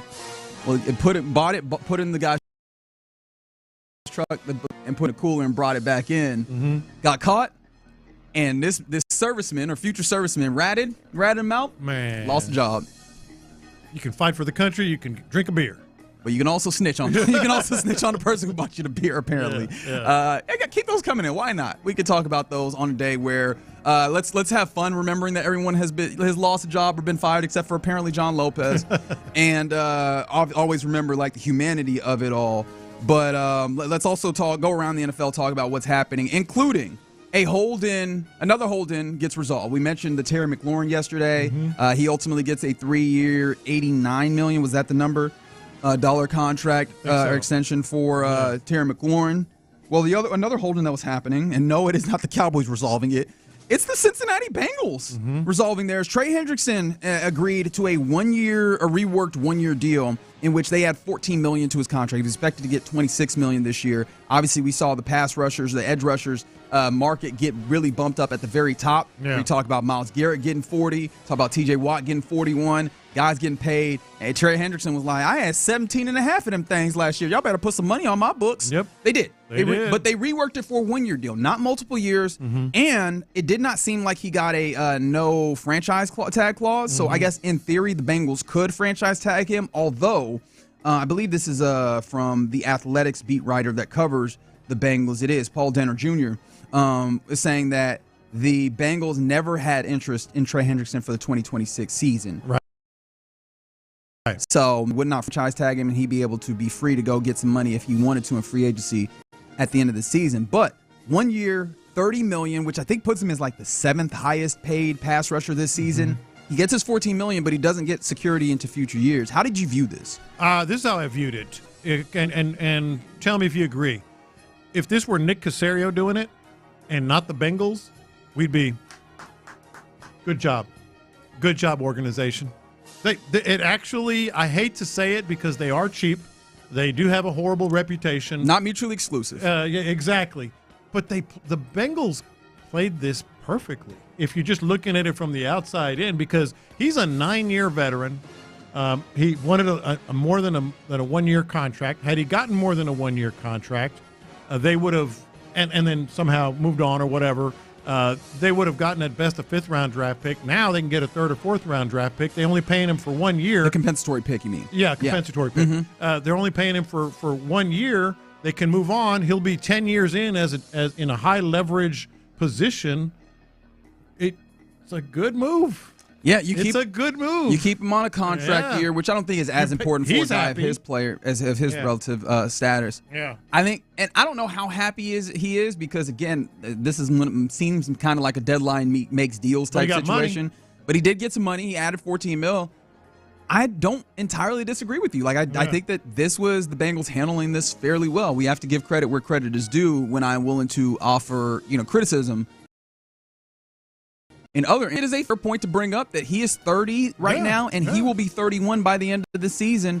The question that you ask is how long does his pass rush success continue to be not just palatable for you playing him, but at the level that you want, right? Are you believing that he will give you 16, 17 sacks a season continuing? I don't know if that's fair to ask. And I think that the Steelers were probably in a similar boat, and they ultimately gave T.J. Watt, what was that, the 3 years on his contract? We'll see how that ages. The Bengals won't have to worry about that aging there. I don't know that they'll be a good team, though, because they still have a terrible defense. Yeah. But maybe you can take that money that you're paying Trey Hendrickson. You have the rookie guy that you brought in, and Shamar Stewart, correct? Yes. I know that y'all had 2 Shamars that y'all sent out this year, so I'm trying to remember which one is right. But Shamar Stewart, you have that young pass rusher. You can maybe go back to the draft again next year. Or you could, just use draft capital, build up that defense, and then have some of that money that you would not be paying Trey Hendrickson next year to continue to add in. Like, I actually think that they played this fairly well, not committing into the future. And it feels weird saying it, but they did. And you mentioned the Steelers. Steelers didn't do anything. Of course, T.J. Watt was a much bigger name and all that, but no, they did well on this. Shout out to the Bengals. Shout out to the Bengals, I guess. Yeah. All right. Yeah. This feels weird. I don't like how this is just going to move quickly around, because Football Talk on Sports Radio 610 is presented by Paramount Plus. You can't count on much these days, but you can always count on Sundays with the NFL on CBS and Paramount Plus. Watch your local NFL game live every Sunday on CBS and Paramount Plus all season long. Visit ParamountPlus.com/NFL to get started today. So we continue around the NFL, and I bring you still in that so damn interesting, and none of the conversations we've had are actually about Aaron Rodgers. That's wild. But we will talk about a quarterback here, and it is the Browns. They lied. They are not going to keep 4 quarterbacks, and honestly, thank God, because even I would feel bad talking about how stupid they are for keeping 4. They won't. And the man that they get rid of is one who did not throw a single pass as a Cleveland Brown. Ain't take a snap. Not a single snap. Kenny Pickett is on the move for a 5th-round pick return to the Las Vegas Raiders, who lost Aiden O'Connell, who was probably the presumptive backup for them behind Geno Smith. He lost it. I think he had a hand injury that'll take him out 6 to 8 months, if memory serves. And so they needed a backup. Kenny Pickett, I guess, counts as a backup, and they make that trade, sending a 5th-round pick for the quarterback. And now the Browns have a more reasonable roster quarterback-wise. Do you like this? Because it's Joe Flacco at 40-some years old and then 2 rookies. Oh, from the Browns' perspective, no, I don't see where, you could say, oh, yeah, they got it figured out now because the 2 rookies. I mean, first of all, Shedeur Sanders, who knows what you're getting there, and he didn't get a lot of reps. Dylan Gabriel, I don't think is real good. We'll see. And then you have old Joe Flacco. I was looking at it from the Raiders' perspective. Why not? Why not? You got Geno. Kenny Pickett has got some experience. He's not great, but he's played. I think it's a much better deal for the Raiders' perspective, especially when you were in a place where you need it. You were just needy, and there weren't a lot of quarterbacks out there. We didn't talk about this. Sam Howell had been traded from the Vikings to where did he get traded? Point being that the Vikings traded away Sam Howell as their backup. Yeah. And they brought in Carson Wentz, who was one of the better, and I understand how this sounds, but he was one of the better quarterback options out there. Right now, probably the next best quarterback option that's out there is... As a backup? It's someone like this, someone on another roster. Yeah, it's absolutely someone out there. Yeah. And mentioning Sam Howell got traded to and of course I still am not seeing where he got traded. Apologies. Why am I forgetting? Because he had previously played with the Commanders. And of course I just can't find it. I apologize. But Slovis is out there. Yeah, Slovis is now out there if somebody wants him as he's being released by the Texans. But the point being, this was a good move by the Browns to ultimately get – it was the Eagles. Thank you. I thought that was weird because I thought Tanner McKee was a pretty solid backup. But, they take Sam Howell. Thank you and appreciate you for helping me out there. Quarterback, bingo is moving around. I know that immediately what comes up is people go, Davis Mills. I think Davis Mills is good where he is, but now you end up with a Joe Flacco who could very easily lose, be lost for a game. And then I think Dylan Gabriel is still number 2. Oh no, he is number 2. I don't know how good he is. No, I don't know how much I love that as a possibility. Speaking of, by the way, because we didn't talk about this yesterday coming out of the weekend that saw those guys play in their 3rd preseason game. How did you feel about the kind of talk that's been happening with Shedeur Sanders specific to this preseason game, saying he was behind the offensive line that was never going to help? Before they got out of the weekend, 4 of the 5 offensive linemen that were quote-unquote blocking for him were not on the team. How did you feel about that? Because I thought it was much ado. Yeah, the offensive line, that's what you're going to get. That's what you're going to get when you're playing. Yeah, you're playing in the fourth quarter. What he played in the fourth quarter? He's playing late. He's not alone. That happens to everybody playing in the fourth quarter. I think they're making it obvious. They don't have very high expectations or feelings about Shedeur Sanders right now. At this moment, I think that there's still room for him to develop. He will be on this roster. And I think the things that he needs to work on are the things that we kind of knew coming in. He still runs backwards. He had a 24-yard sack. Yeah. I think he had multiple 20-yard losses at quarterback. And I understand the blocking in front of him wasn't that great. I don't think that serves as an excuse. But you can't do that in the NFL, man. Never. Right. You can maybe do that. You could get away with it in college. Yeah. But in the NFL, that's a hell no. No. You're going to get sacked. And not only that, you're going to get sacked. You can't afford to lose 20 yards. Throwing the football is always away is always an option. Yeah. I think that those are things that he still needs to work through. But the idea that he's going to have a roster spot, I think, is notable. I think that that's worth keeping a track. I think this is the best position for him, man. Honestly, I don't think they just need to throw him to the wolves right now. Just chill, man. Just chill. Let Joe Flacco run the season and all that. If he get hurt, just go to the next man up. Yeah. Somebody said Flacco's older than both of his backup quarterbacks combined. I believe that is correct. It might be. I believe that is correct, which is... he's only 40, though, right? No, I guess that probably... But he's close, though. Dylan Gabriel is... He might be breaking this by himself, because I think Dylan Gabriel might be in that 25 range, if memory serves. But yeah, either way. It's close, though. It's really young dude. And some said it was not a good deal to trade Kenny Pickett because if you were thinking that you're going to win this year, that you don't do that. Well, are they thinking they trying? I mean, are they they might be thinking it. I don't know how viable. I ain't settling with Kenny Pickett. No, either. they just want to get better. That's all they want to do. Yeah, they definitely need to get a lot better as well. A lot of cuts happening around the league at this moment. I'll get you an update of some of the main ones, but more importantly to me personally, and I know that sounds wild, but sincerely, more importantly to me right at this moment is the NFL Top 100. I give this to you every day, and it looks like we're closing this out, at least for Texans purposes, because we're getting into the, I guess, the 10 to 20 range. We mentioned yesterday that Amon-Ra St. Brown came in at 20, Jalen Hurts came in at 19, and coming in at 18, the last Texan that I believe will be on this list, unless something crazy happened with that voting, is Texans cornerback Derek Stingley. Yeah. Derek Stingley comes in at 18. One of y'all had claimed at 18. I had him at 18. You had him at 18? Yeah. I guessed 15 because I thought he would get a little bit more. We was kind of in the close range, though. I mean, not bad. Dexter Lawrence, by the way, comes in at 17. But stopping in about Derek Stingley, he was not ranked last year. He was not top 100. And yet this year he is now 18th. What was your impression of this? I understand that you had you had nailed this ahead of time, or when we started getting closer to this. I was more just a guess as we got into the 20s. But I'm not surprised at all. I wouldn't have been surprised if he was, in the top 15, to be honest. And to hear, and we will, to hear some of the things that people have said. Players are damn near in awe of his skill set. Let's hear from him. Yeah. Obviously, you remember the NFL puts out these little video vignettes with each one of these that they release. We've been giving you a little taste of each of the Texans players, and I thought it was very interesting. Of the many, they had a little I think it's called a Greek course of a whole bunch of different. I mean, Jameis Winston, offensive players, defensive players, all just levying praise towards Derek Stingley. But I'll get you just the cornerbacks. There's 3 cornerbacks here. The first one that you hear is Patrick Surtain, one of the only guy that I think most players or most people will kind of levy or put at the same level or maybe above Derek Stingley. You'll hear Patrick Surtain. You'll hear the OG Marlon Humphrey, who's played this position quite a bit. And then you'll also hear from Reek Woolen of the Seahawks. These are these 3 talking about Derek Stingley. I mean, he's just a ball hawk. Whenever the ball's in the air, you just see him making a play. And from a technical standpoint, he got one of the best techniques in the game that I've seen from the corner this year. Stingley's a guy, I think his ball skills and athleticism are crazy. The stuff he does is super duper impressive. He's a receiver at corner. Ball skills is crazy. Catching the interception, he is calm when the ball in the air. He's catching the ball like a receiver.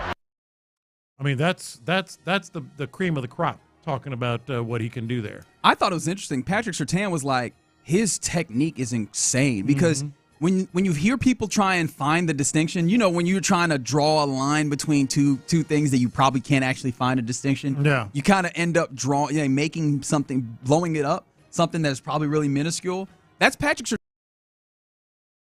Surtain. And guys, Stingley and Surtain, they usually are Surtain is probably more technical and does it, and Stingley is just more of an athlete. That's Surtain talking about Stingley's technical abilities. Yeah, and it's pretty incredible. We've seen it from the get-go with him. and it just seems to be getting even bigger and better. And it seems like he's, D'Amico's gotten to him about maybe being a little bit more of a willing tackler as well. Yeah. We're talking all-pro Stingley, man. But an all-pro nod gets you, all-pro just inherently makes you one of the top 22 players when you're a first-team all-pro in the league. He is 18th, according to his peers in the NFL. And real quick, Derek Stingley, he was asked a particular question about his favorite play that he made last year. This is what he gave. What's the best play you made this season? Game against Tyreek. At the end of the game, they needed to get down the field. Just figuring they were going to try to take a shot.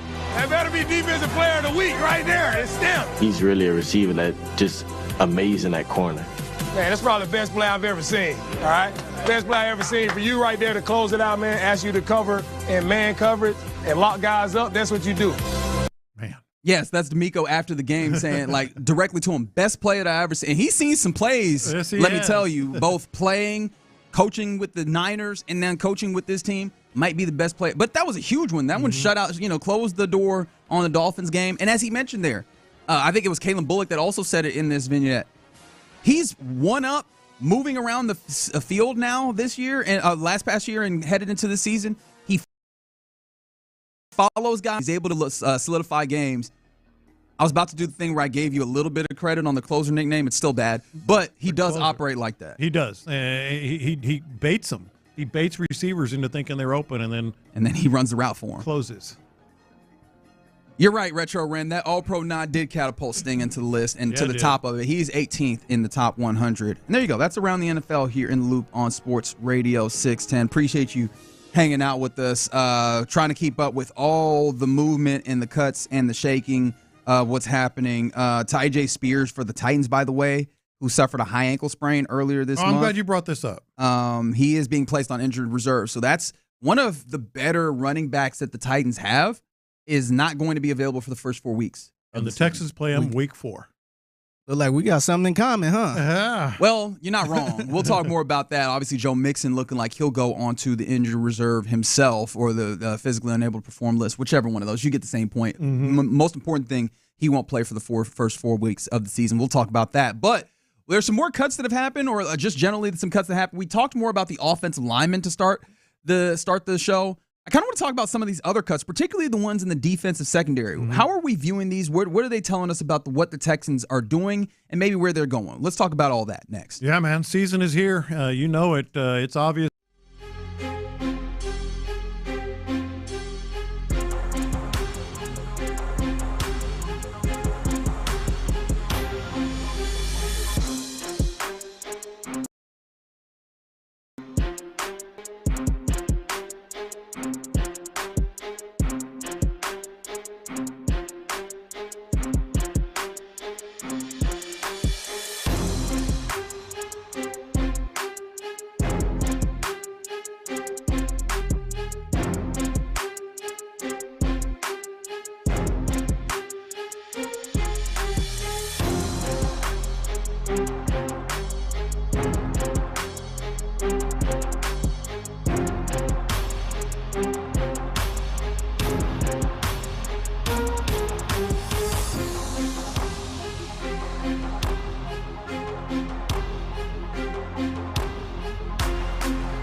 best stations in all of the country. Houston's Marconi-nominated sports leader is Sports Radio 610. Live from the Mokaram Injury Lawyers Studios, Sports Radio 610 presents In the Loop with John Lopez and Reggie Atatula. All right, so cut down day here in Loop on Sports Radio. Well, not at Sports Radio 610, but the Texans are cutting down to 53. Unless you know something. Again, they don't tell me nothing. Hey, cut down day be happening out of nowhere around here, man. This is true. Every day, potentially. You look up and be like, whoa. Wait a minute. What happened? Yeah. Someone was sitting there a second ago, weren't they? It was all good about a week ago. That's right. What they say. That is what they say. All right, so just to run you back through the names that we – actually, let me start with the newest of the guys that we know have been released. Long snapper Blake Ferguson showing in that preseason game versus the Lions. He has been released. That was to be expected, though. Austin Brinkman supposedly on track for the week one here in about, 12 days. He was dealing with an oblique injury, according to a source that was talking to Aaron Wilson. Mm-hmm. So, but yeah, that was to be expected. We knew that he was just kind of a body to get them through that game. However, still notable that he is no longer on the squad.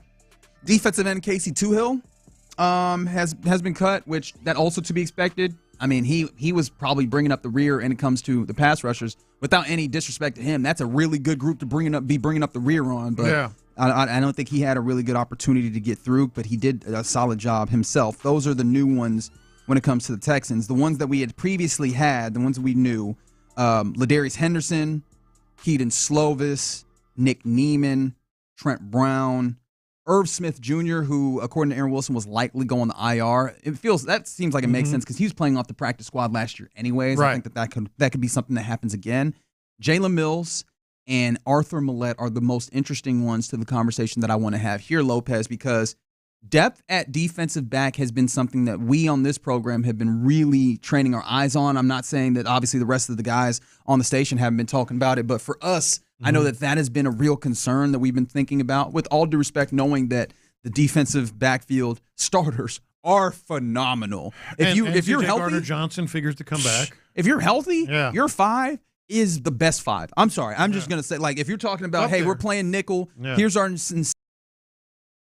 secondary and I mean, or at least just to be conservative, top three. Yeah, for sure. For sure, top three. Now, it gets a little dicey because it's kind of like the offensive line.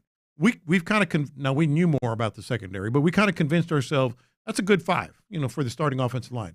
We have no idea about depth, especially as these cuts that you're talking about are happening and the Cam Robinson trade room or whatever. It's more perplexing in the defensive secondary because we thought coming into the season they had real good depth at safety. They ended up not because of Jimmy Ward and other reasons, C.J. Gardner-Johnson getting hurt, et cetera, although he'll come back. And cornerback has always been like, well, let's see who steps to the forefront, because there were some familiar names up there. D'Angelo Ross is safe for now anyway. Jalen Smith has shown a few things, but there's not a lot of provens back there at the cornerback position. Mollett, they brought him in. We thought, maybe that's going to be the piece that bolsters, the depth at nickel. Doesn't seem to be. It's not the case, actually. No, and I know that it was mentioned that Millette had been the guy who was behind Petrie because Miles Bryant had moved and was playing with the safeties. And I talked about it yesterday. I think that's because of the versatility that Miles Bryant brings. Yeah. And now he stands alone as the only guy outside of Jimmy Ward who I imagine is going to make it through on like physically unable to perform or whatever as they continue to try and wait and let the courts handle his matter before they decide what they want to do ultimately. I think that with the guys that are going to be there, Miles Bryant is your guy who steps in for Jalen Duddy.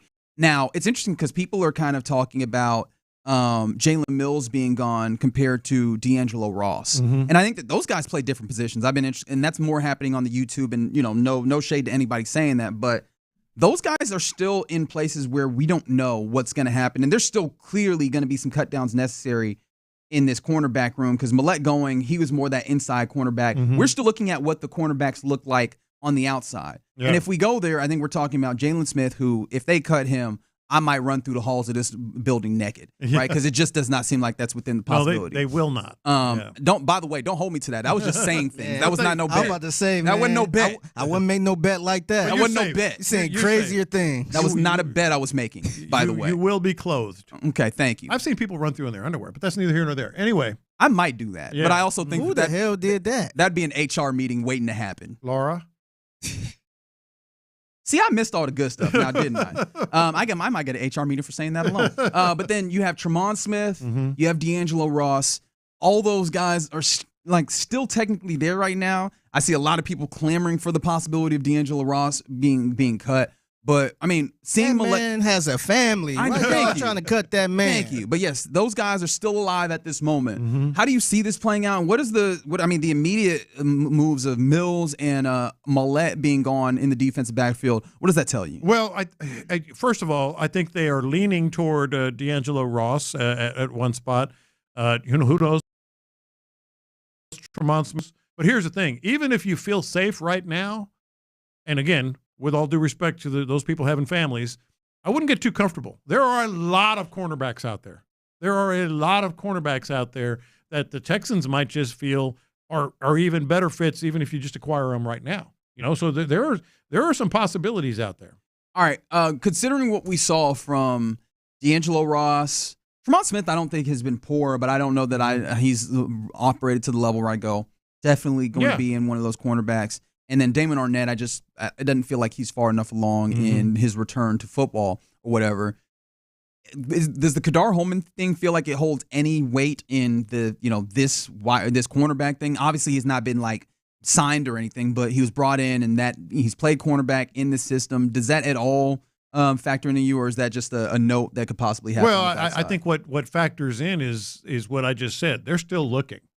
Don't get too comfortable. Mike Hilton that's been cut or guys like that that might. Don't get too comfortable, that you feel like you're safe here, because even though the others have maybe been released already, who knows about what your status is going to be, and you feel pretty good about making the team, there are other options. Just the fact, Reggie, that they brought Kadar Holman back for a tryout is a message.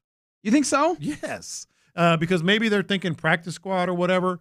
But they're going to kick. I mean, they are kicking the tires, to see what they might get there. Yeah, and I appreciate the due diligence because they need to. I think giving yourself the best opportunity to cover for your back for your free is responsible. That is the fiduciary responsibility, as Nick Casario likes to say, of that man in that seat, making sure that yes, you have the top line that's very good, but if you want to make a deep run, it's not going to be about 22 guys. It's going to be about guys on that depth chart that have to come in and make plays at points during this season. Everybody's got to be capable of it. And right now, the defensive backfield, depth-wise, needs to look a little bit better. But it does feel like they're valuing versatility, as they always do, because I think Miles Bryant is a statement about versatility and physicality. That is the other thing that they are valuing, because I think that was the big thing that got Arthur Millette cut, with all due respect. He can definitely do the covering stuff. Could he come up and be that, third linebacker at sorts, even as you're playing nickel, kind of like Jalen Petrie? I think Miles Bryant does that significantly better than Millette. And now let's look at the starters, because if you think, okay, well, there's the good news is we're talking about depth. We're talking about depth in the secondary. That's way ahead of where this team was just a couple of years ago. The bad thing is, let's talk about the starters and the expectation that they will play more than 15 games. You can go across the board. You don't want it to happen, but the depth is so important on this squad, because Kamari's missed games. Stingley, previously had missed games. C.J. Gardner-Johnson is probably going to miss games unless something happens between now and. The question that you brought, the idea that they play 15 or more games, how many of these guys that you're starting defensive backfield do you feel like fit in there? That will? Yeah. Interestingly, one of the knocks on Stingley when he came out was he missed some games. I feel pretty good about him. Is this particle board, or does it count as wood? There's wood in there. Okay, very good. There's wood in there. I feel pretty good about him. Jalen Petrie has missed games. If you go into their game logs, this is not a small deal. It's good that we're talking about depth, but this is a secondary that has missed games in the last couple of years. All right, so real quick across the board. Agreed. Yeah. Real quick before we go, because this is a name that I did not realize was out on the street. There's been a number of cuts happening. Kobe Bryant was cut by the Falcons. He, 3-time All Big 12 guy at Kansas, but obviously a young guy. If you're looking at cornerback and the possibility of adding a fourth cornerback from somewhere else, would you go for a younger player like a Kobe Bryant, or would you go for like an older veteran who maybe is getting cut like a Mike Hilton? Depth, I'd go veteran. Wouldn't you? I think so as well. Yeah, I think I'd go veteran. You kind of have your young player in Jalen Smith. I think having a guy who's done it is probably – now, of course, the bigger thing is can they play? Whether they're young or older, like can they give you something on the field? But I think that I would prefer, if I could, having a player that's a little bit of a veteran if you're going through that. But, of course, beggars can't be choosers, and that's what happens when you're starting to pick through other people's scraps, so to say, with all due respect to the dudes who are being cut, is that you cannot necessarily determine ahead of times what you're going to find. So what you find is what you find. And they're popping in here. So yeah, this is one of the busy days of the year for Nick Caserio and D'Amico Ryans, and so we'll continue to watch what they're doing. All right, do I have to give the updates again as the number of guys of all the guys who have been released? Do I have to do that one more time? Right do it now. just again. Hey, all right, here we go. In the car right now. Yeah, I'm trying to keep an eye on this. And if I do not mention the player, that means that they're still alive. Okay, so Casey Toohill has been released. Connor McDermott has been released, the tackle, which played pretty good that last game. Makes Reggie happy. He don't care about that man's family. I care about his family. I just want his family to. You don't care about his family. I just want his family to make get their sustenance from somewhere else. Yeah. Arthur Millette, Blake Ferguson, Trent Brown, Nick Neiman, Jalen Mills, Keaton Slovis, Ladarius Henderson, and Irv Smith Jr. And Trent Brown. Did I mention Trent Brown? Did I say that? There's a lot of names, but yeah, those are the guys that have been cut to this point. We're continuing to watch it as they try and trickle down to 53. 53. That'd be nice if they got 63. That'd be cool. And we'll keep you updated there as we go. You're in the loop here on Sports Radio 610. Coming up next, let's get into what's popping, and including whatever is happening there. Any word on word, we'll let you know what that is next. The Texans preseason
processing after $20 in monthly bill credit plus $5 per line without autopay. Debit or bank account required. See 5G device coverage and access details at T-Mobile.com. The biggest stories in sports and entertainment. Sports Radio 610 style. In the Loop presents What's Poppin'. All right, let's get into What's Poppin' here in the Loop on Sports Radio 610. The big thing kind of occupying my brain at this moment, and I mean that quite literally, is cut down day for the Texans, because I'm using like a website to keep track of where the roster is at this moment, and I believe we are down to 78 on the roster. As just a minute ago, Jonathan Alexander reports that the Texans have released wide receiver Daniel Jackson, the other gentleman that came from the University of Minnesota. I imagine that we will keep the other Minnesota cat. Do you feel good about that one? I think so. Considering that he is slated to start at left tackle, Ariante Ursary, but Daniel Jackson has not made the roster. So, yeah, 78 is where I have it. A long way to go, man. There's still a number of cuts that are coming on the day. But, yes, the ones that I have seen kind of confirmed by the various reporters, Jonathan Alexander, Aaron Wilson, so on, so forth, are Daniel Jackson, Casey Tuhill, the edge rusher, Connor McDermott, the tackle, who else? Arthur Millette, the cornerback, Jalen Mills, the safety, who somebody was saying they thought he'd be a good addition. He came in late in camp. He last year was not very good, if we're going to be entirely honest. Like, I don't want to be unnecessarily cruel to anybody, but he has not been of that same caliber, and so he came in depth-wise, and it feels like they're going to go with the guys that they trust a lot more. Who else was I? Okay, I'm trying to get through the ones that I can recall here. You said Tuhill? Tuhill. Keaton Slovis also. Trent Brown also has been released. There's a lot of names here. And I should just use, because off the top of my head, I'm not doing well enough. Ladarius Henderson, Nick Neiman also been released. And he was in the mix for a while. Nick Neiman, especially like special teams wise, those are the guys that will get tough, is when you go, I know when it looks at the depth chart for what their normal stated position is, probably could be cut. Yeah. But how does Frank Ross feel about them, and where do they fit in there? Ends up being kind of a curveball of sorts. That didn't save Nick Neiman. It seems like Jake Hansen will have his spot. Will have that spot. Or we'll see how that continues to get cut down. Only God knows, right? But then Irv Smith Jr. is the other one that I was forgetting. Aaron Wilson seemingly saying he might make it to the IR, and maybe we'll see what that looks like there. But that might mean some good things for Harrison Bryant as the third tight end. In fact, I think that it does. very much puts you in the place, because you have three tight ends on your roster. Dalton Schultz, Cade Stover, Harrison Bryant to go about that. Well, I guess you have also still have Luke Lachey. Yeah, but that's probably practice squad. Where are you looking like the most interested sort of depth piece that, like, because I'm looking at Justin Watson, Braxton Berrios, at the back end of that receiver room. Who, if any, leaves there. Yeah, that's definitely one that I'm looking for. The one that I'm still also defensive line. If I can cheat and combine two, which of the edge rushers and which of the defensive interior defensive linemen ultimately go? Because it feels like if I'm cutting down mentally, Kurt Hinish probably you could say bye to, with appreciating him for the way that he's continued stepped in and be a professional. Hey, guy in DBC, it feels like international player, that's cool. You'll keep him around practice squad probably and help him continue to develop. Togiai versus Fatukasi. That's the other one I was thinking. That one, I don't know how they play that, and that feels like that's just what do you value more, that consistency or the high-end possibility of Fatukasi, and what you mentioned yesterday, the run stopping. And then on the outside, Danico Autry is a name that just stands out to me, because you could save a little money by moving off of him, but he has a versatility going inside, outside as well. Yeah, no, I think that's the other one. And then safety position. We've mentioned a couple times now Russ Yeast. Where does he fit in? Jalen Reed's not going anywhere. MJ Stewart is there. It'll be interesting at those. So there are still some key places that we have to keep an eye on. Yeah, so we're keeping an eye on that as we continue. But also something that I can't wait to get my eyes on is the number 44 for your Houston Astros. I still am kind of looking for I've looked. There's no, but he'll be back today. I'm really don't start guaranteeing nothing. I'm not guaranteeing. He's gonna end up feeling something in his hamstring if you start talking about that. It's a lot. That's the fly in the ointment. It's like, oh yeah, we're expecting him back Tuesday. Wait, what? He slipped? He fell down? Well, don't do that. I feel bad laughing at that. That's terrible. But yeah, we're hoping to see Yordan back in the lineup today. Astros start a 3-game set against the Rockies at Dyken Park, and that'll be huge if you get that bat back in the lineup. You mentioned it, left-handed bat, which is a huge part of this, but just a terror to opposing pitchers. Even if he looks like what he had been prior in the season, which God even forbid, just stepping into the box, he changes the way and the mentality that a pitcher goes about pitching. It's the way he looks. No, absolutely. And then, we mentioned this earlier, but it's worth repeating just the way that he impacts the lineup, especially 3, 4, 5, 6. All of a sudden, it makes pitchers look different, approach different, et cetera.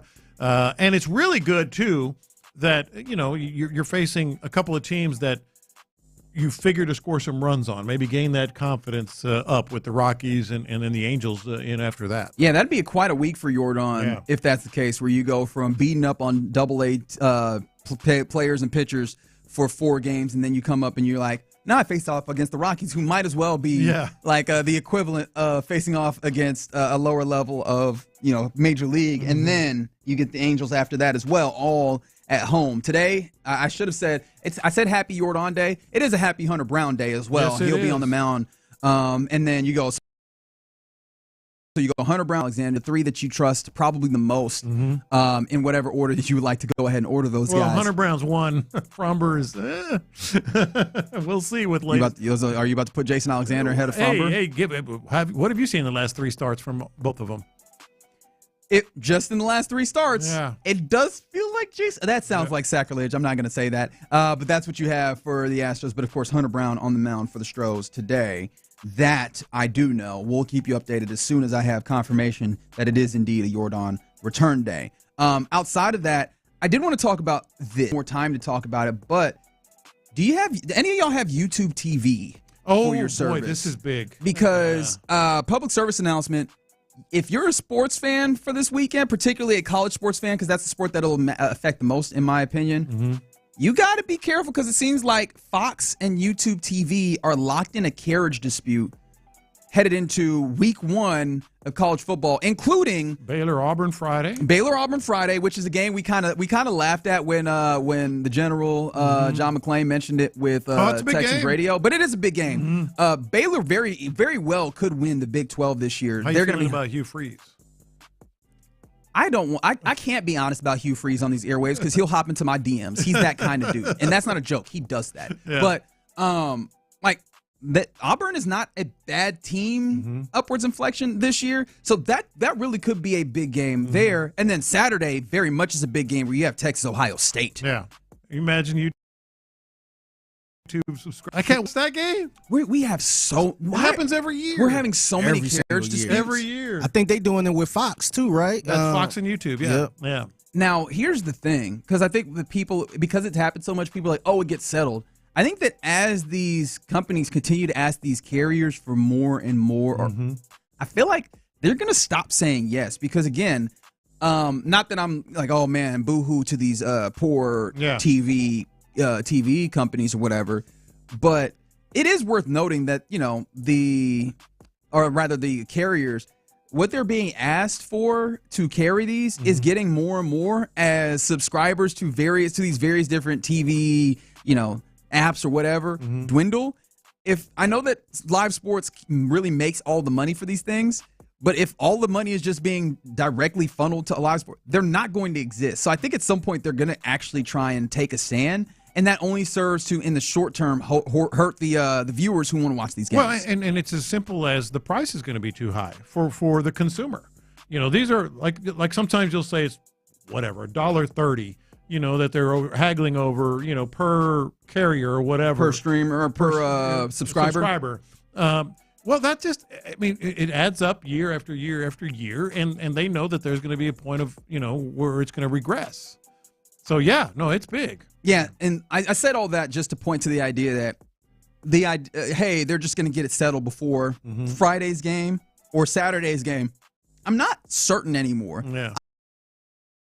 I would usually settle, because that's why they do this, why they set the dates for these time periods so that right before football season, so that they have something they can lean on. These funny how that works. They ain't doing that with the NBA. That's right. They're not. Like they do it at this time period where they go, your subscribers want to watch this, and if you want to carry it, you'll pay what we want. They start late August every single year, man. Fox puts on the ski mask like, you want Texas on these screens, right? You want Ohio State on these screens. Will be a blackout. I think YouTube TV, and all these companies, they're starting to get to a place where they go, yep, we'll call your bluff. And so if you have YouTube TV, I'm not saying that it will happen. I'm just saying maybe start figuring out what your backup plan is to watch these games just in case. Get to that bar Saturday. Yeah, me and Lopez ain't got to worry about that one. No. Why is that? We're good on Why that. is that? Do y'all subscribe to another one? I subscribe to basically everything. Yeah, I bet you do. We good over here. Somebody said, does that mean we're not cutting him? Who are we talking about in that instance? 832. There's a lot of names that we've mentioned here. Someone did ask a question, though, because I was talking about Miles Bryant. I think I've become the Miles Bryant supporter here. I don't realize how this happened, but here I am. He's worn 27. Woody Marks, who it feels very much like he'll make the roster, he's worn 27. Who keeps the number? That's a great if they question. both make the roster. You think Miles Bryant? I think Miles Bryant keeps the number. Veteran? Yeah. Veteran, so. He's worn it last year, but then also, I get it. Unless a new number come available, like a new cooler number or something like that. Yeah. But he's already worn 27, so I think he'd be more likely to keep it. It's worth remembering, Woody Marks wore 4 at USC. 27 now, I don't remember. You know what? I think I agree with you. I don't remember him in high school or what his number was there, but I don't know that he has an attachment to 27. He might look up and be like, all right, well, one of these other 20 came open or whatever, and I'll jump there. I don't know. I think he might do that.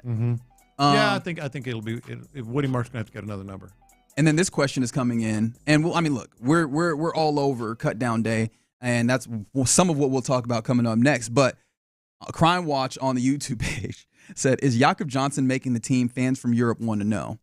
And I feel pretty strongly about the Jakob Johnson. Yeah, you don't know? Yeah. I was listening to Payne and Pendergast this morning. They seem to be a little bit more tepid on the idea of Jakob Johnson. So let's talk about that. But also the bigger thing in the running back sphere. So now we know officially that Joe Mixon is not going to be on the roster for or not going to be on the roster for the first 4 weeks because he's on IR. Are we certain he's going to be there after? What does this mean for the running back core? 713-572-4610. We'll discuss that next. The Texans preseason.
Here, an Odyssey sports station.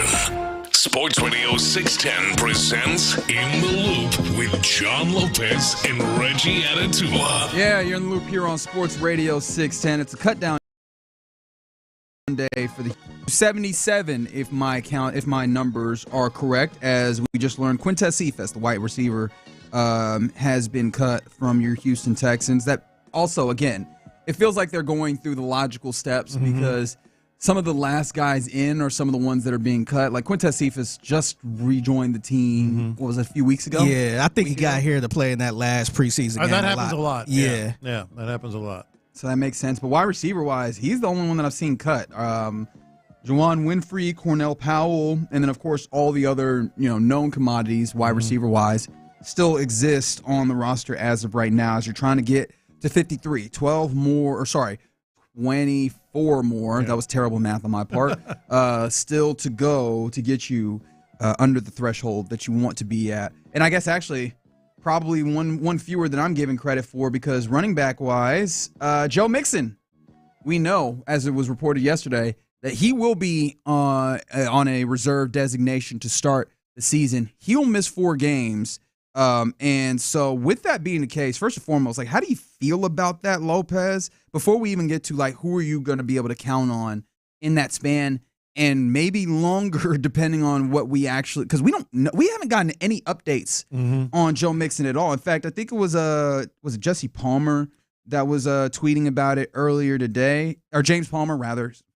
Wow, messed up his name. He mentioned that, missing at least 4 games. There's been no information. And then, talking about how, like, he has a lot of we know that about Joe Mixon, but we just haven't heard anything. And when we really don't hear anything about a guy for a while, it hasn't necessarily worked all that well for the Texans. It's very Astros-like, if we're being honest. Not to put them in that category, in a macro sense. But yeah, it's just not a lot of information. How does it make me feel? I think it should make everybody feel just a little bit uneasy because you haven't heard anything, because you don't know what the updates are. Now, we're going to hear from a very respected sports medicine doctor here in just a little bit, and he sort of set me back a little bit with his sort of perspective on this. But before we get there, keep in mind, it's 4 weeks minimum. That doesn't mean it's 4 weeks and he's back. It's 4 weeks minimum. And your first 4 weeks are against the Rams. Obviously we know a good team, a playoff team in Tampa Bay, and then 2 division games with Jacksonville and Tennessee. So it's a big thing in that regard. And you mentioned it, a lot of tread off of his tires already, so to speak. And this is an injury he's had before. I shouldn't say recurring, but it's an injury he's had before, I believe in 2022. Or at least his foot, where it was in 2022. So not great. If you want to be optimistic, 4 weeks and you get him back, and it's Joe Mixon, and he starts producing like he did last year. The reality is, in those 4 weeks, what do you have at running back? Obviously, Nick Chubb. I've felt pretty good about. You haven't felt as good about Nick Chubb. I just don't know how much explosion you can expect. But I mean, staying on schedule, like, he has the capabilities to do that. The physicality clearly shows. And D'Amico was glowing about him recently. Was that yesterday? In fact, that he was talking to the Assembled Media. D'Amico was glowing about Nick Chubb. Now, how much of that is the acknowledgement that now, hey, we're in a place where we know for sure he's running back 1 headed into the start of the season? I don't know, but he's definitely looked like he is sufficient to do kind of the basic. Hey, but be Joe Mixon like in terms of the load, and production. Look, as much as we have given the offensive line credit, I think we still need to be very honest about it. This offensive line has not looked like world beaters, especially like they've moved some things. Are they creating Grand Canyon type stuff for these guys? No, they've moved the line. They've been better. And Nick Chubb has had to hit, he's had to hit relatively slim gaps at times. Now, he does do that and give you 4 or 5 yards a pop pretty consistently, at least in preseason type looks. But Joe Mixon was doing a lot of taking nothing and making it into something. And I don't know how much you have of that. I think the person who probably did it the most during preseason was Yordan, and I don't even know if he'll make this team as of right now. Okay, so let's look at the presumed top 3 running backs. That's where I was going. Nick Chubb, Dameon Pierce, and Woody Marks. Those are your 3 running backs going into the first 4 weeks, as of now. Those 3 guys, obviously Woody Marks was not in the NFL, but those 3 guys in the last year have a total of 625 yards rushing in the NFL in real games. I think this is where the Texans' consistent belief and trust in Dameon Pierce is going to show up. And I know that's the name that people are. I feel you, rolling, y'all. You better cut that out. Cut that rolling. I see you in the car on 610 right now. I see you on 59. Calm down, because they seem to believe it. In fact, CJ Stroud was on. I know that he's been on NFL Network, but I believe he said this on First Take this morning. Yeah. He was talking about how confident he is, and basically how excited he was to see Dameon Pierce with what's going on this year. And we've kind of gotten that, right? Dameon Pierce talked about it in the post game with Sean and Clint, that this system seems to fit him a little bit better, and we talked about that as well. I think you're going to need to see it because as of right now, especially knowing that Joe Mixon's not going to be on the roster for the first 4 weeks, it feels like it's easy to just have him be one of your 4 backs that you have there, and he might be running back 2 as they've had him on the depth chart all this time. He might slide in and just immediately kind of assume that additional role, and they might expect him to be the guy that has more of the explosive runs next to, Nick Chubb's power running. No, but the important thing to note here, I mean, they've come in with this regime offensively. We're going to run the ball more. We're going to run the ball a lot. We're going to power run. We're going to try to move the line of scrimmage. And as much as I'm more confident in what this run game and especially the offensive line has looked like in the last week or two, I can't get over the fact, like, okay, what has this running back room done in the NFL? If you're going to run the ball a lot and you're committed to the run, all right, what have they done in the NFL? In the last year, totality has rushed for 625 yards. That is something to note. That is something to watch because you're going to try to run the ball a lot with these guys, and the production just has not been there. So here's the thing. I think that this is really just a tale of how optimistic are you as a fan? Yeah. Because there's a lot of places where you can easily come up and say, well, Nick Chubb was year 1 after an injury. And I'm the Nick Chubb fan here. He has another year after the injury. You're going to see more of a recovery back closer to what you had previously seen. Obviously, I don't think anybody is advocating for the idea that he will be prime Nick Chubb again, but you're going to see a better version of him. And you could say, well, Woody Marks has looked really good, and he is on the upswing, and you'll see some kind of more explosive type of things out of him. And then you could say Dameon Pierce is in a more amenable system for his play style, and you'll see more of the first year of Dameon Pierce and the things that make him right. Fingers crossed. But are we not doing that all the way across the offense? That's what I'm saying. What do you have? You have Nick Chubb with those questions. You have Dameon Pierce with questions just in general, and a rookie in Woody Marks, who we both like a lot, especially in this last preseason game, the last 2 preseason. Tried and true Dare Ogunbowale over there. Dare, we know what he is. What's the confidence level in this room? Offensive line. There's a lot of optimism being asked for on the offensive line as well, as much as we're like, hey, it feels like the floor has been raised here. What is the ceiling where, Ed Ingram didn't have a great year last year. Laken Tomlinson didn't have a great year last year. Of course, I'm rehashing these things. And then you're asking for young guys to come up and step up on the wide receiving core and be a big part of this. We've seen some good things, but again, if you're coming to this and saying there's not a lot of things that you could say that you have for certain. You're dealing in the land of hope. Yeah, as far as the running back position, I felt like going into this, we were fine with it because we kind of considered we had Joe Mixon. We'll have Mixon eventually. Yeah, and I even said Nick Chubb was a kick of the tires. That, whatever you get from him is cool, is better than what you had last season. But now it's like, we got to actually depend on you now. What do you have? For the next, or at least for the next 4 games. Okay. Now it's like, that gets a little tricky. I'm glad you said for the next 4 games because I was listening to this, Figgy, and I know you have it. Jesse Morse, he's a surgeon, a physician, I should say, stem cell guy, sports medicine guy. He's very well respected in the sports medicine game. Has like 140,000 followers and all that. So I'm like, all right, what is those are the right? That's what you should have started there. Should I believe him? How many followers does he have? He ain't got no respect for me though, man. My doctor don't got that many followers. So. But he was commenting on Joe Mixon specifically, and I'm like, all right, this is a guy that I respect. What does he have to say?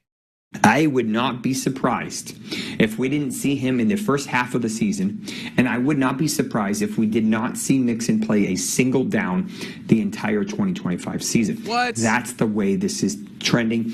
And remember, he's already done this once halfway through, I think it was the 2020 season. So this is not what I like to see. Yeah. Let me see your license, bro. Yeah, I'm going to need to. Yeah, man. What school did you go to, man? What school did he go to, I wonder? We'll have to see. No, but here's the thing, and the thing that gets me without having to go back to 2020 is, does this not feel like Christian Harris of last year? I said it during camp, I think. I'm like, man, because it seemed like just not the injury itself, but just how they're responding to it. They're not really giving us anything on what's going on. So it's that whole I'll let you know if I have an update from D'Amico Ryans. It's really that same feeling. And I'm not saying that he can't come back after the 4 weeks. I'm just saying that at this point, I know the feelings that we were feeling last year where we were going, all right, but if he can come back, and then it was week 15 when we finally saw him again, what was that, Miami? Yeah. It seems like they've operated in such a way where they're like, if we don't have Joe Mixon, this is what we're going with. And as of right now, I think that really does change some of the dynamic of what your offense is, because having Joe Mixon and knowing that he can make a little something out of nothing in the run game mattered a great deal. That was a huge part of if this offensive line finds level, we can still make some stuff with it. Now you're really doing a lot of it's so much even more placed on the shoulders of C.J. Stroud. And I didn't mean to scare so many listeners. Oh yeah, you absolutely did. Oh yeah, you should have known that was what was going to happen. I was asking the question, which is a legitimate question. What do you know you have in the room?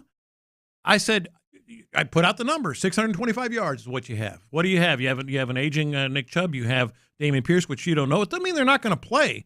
But a lot of listeners are like, we're bleeped. Yeah, no, I mean, it was a cool room if you had a healthy Joe Mixon. Mm-hmm. But now it's like, if we got to really depend on this room, I can't tell you, hey, you got nothing to worry about. I can't say that. Yeah, and the 832 said, we're just going to get freaky with the reverses. No, that was Bobby Slowick's thing.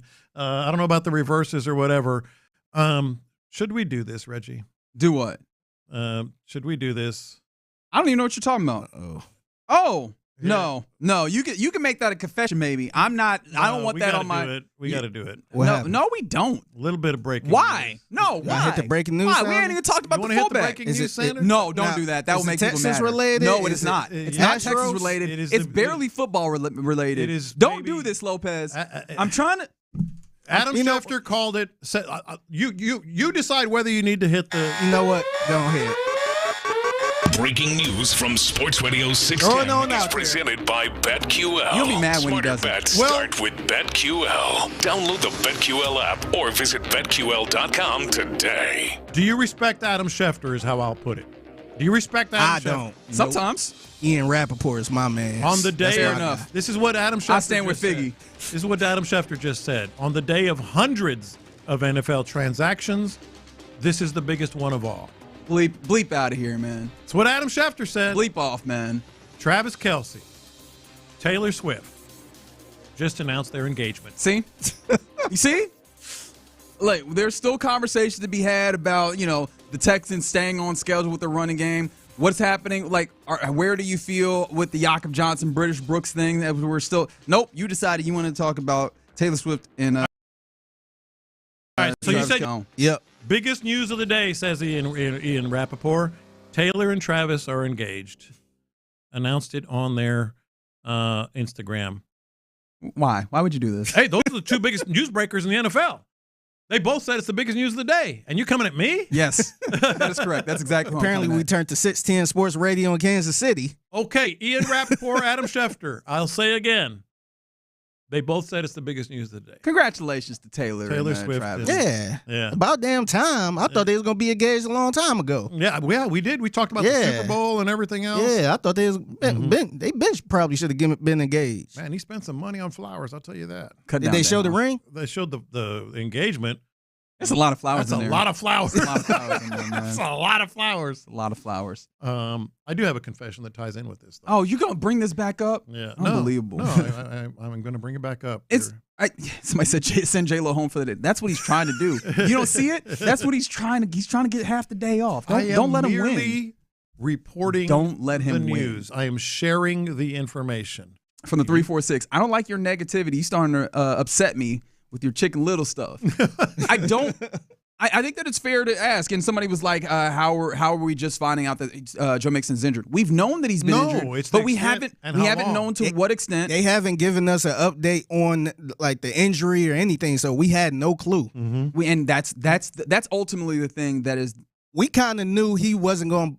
They were probably going to put him on this list and possibly miss the first 4 games. We were assuming he'd be. We've said it. We were assuming he'd be back. But I think the way that it's kind of been discussed, even as it's happening, has now raised the question of, okay, but when? Yeah. And again, we have no answer to this. And so we can operate in full just hope mode and go, all all right, after week 4, maybe after week 5 when you get your bye week in week 6 and you can come back in week 7 with him. Maybe, but also maybe later, right? Maybe 14 weeks like Christian Harris, because again, we've not been given any information that we can work off of. And if we just want to keep operating on the low side of, he will be back, we might miss all of the possibilities on the back end. Yeah. And ultimately, we just have to ask ourselves, how confident are you in this running back room right now? Yeah. I wouldn't say that I'm distraught or anything, but it does change the dynamic. And again, it's just another thing, and this has been my big complaint all offseason with this offense. It's not that they can't hit the mark.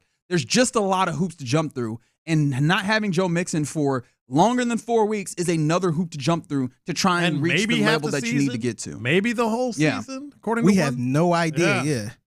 Somebody said, I'm going to go ask Joe Mixon. I'm going to go to Joe Mixon's house and ask him. He lives down the street. Hey, don't do it.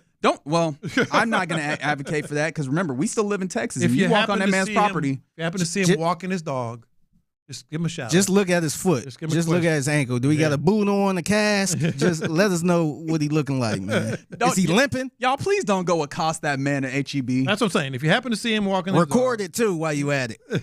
Send it to us. Y'all both wrong. I want y'all to understand that. All right. You're in the loop right here. Coming up next, get into our lunchtime confessions where I am truly afraid for what Lopez will bring to the table today. But we'll still get to it next. All right.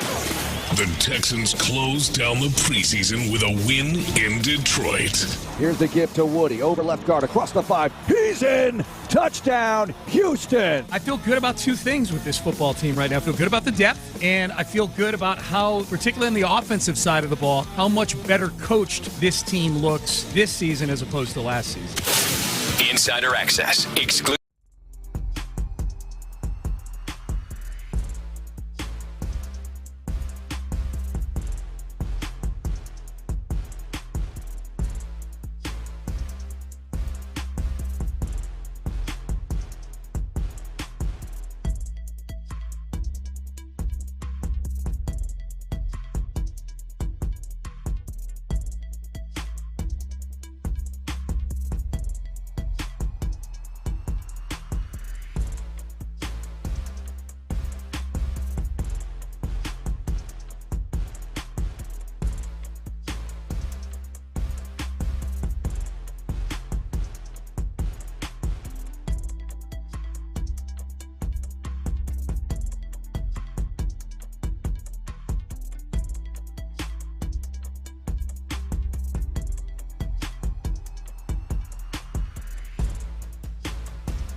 Thanks for interacting. Thanks for making us not just Houston's sports leader, but one of the best stations in all of the country. Houston's Marconi-nominated sports leader is Sports Radio 610.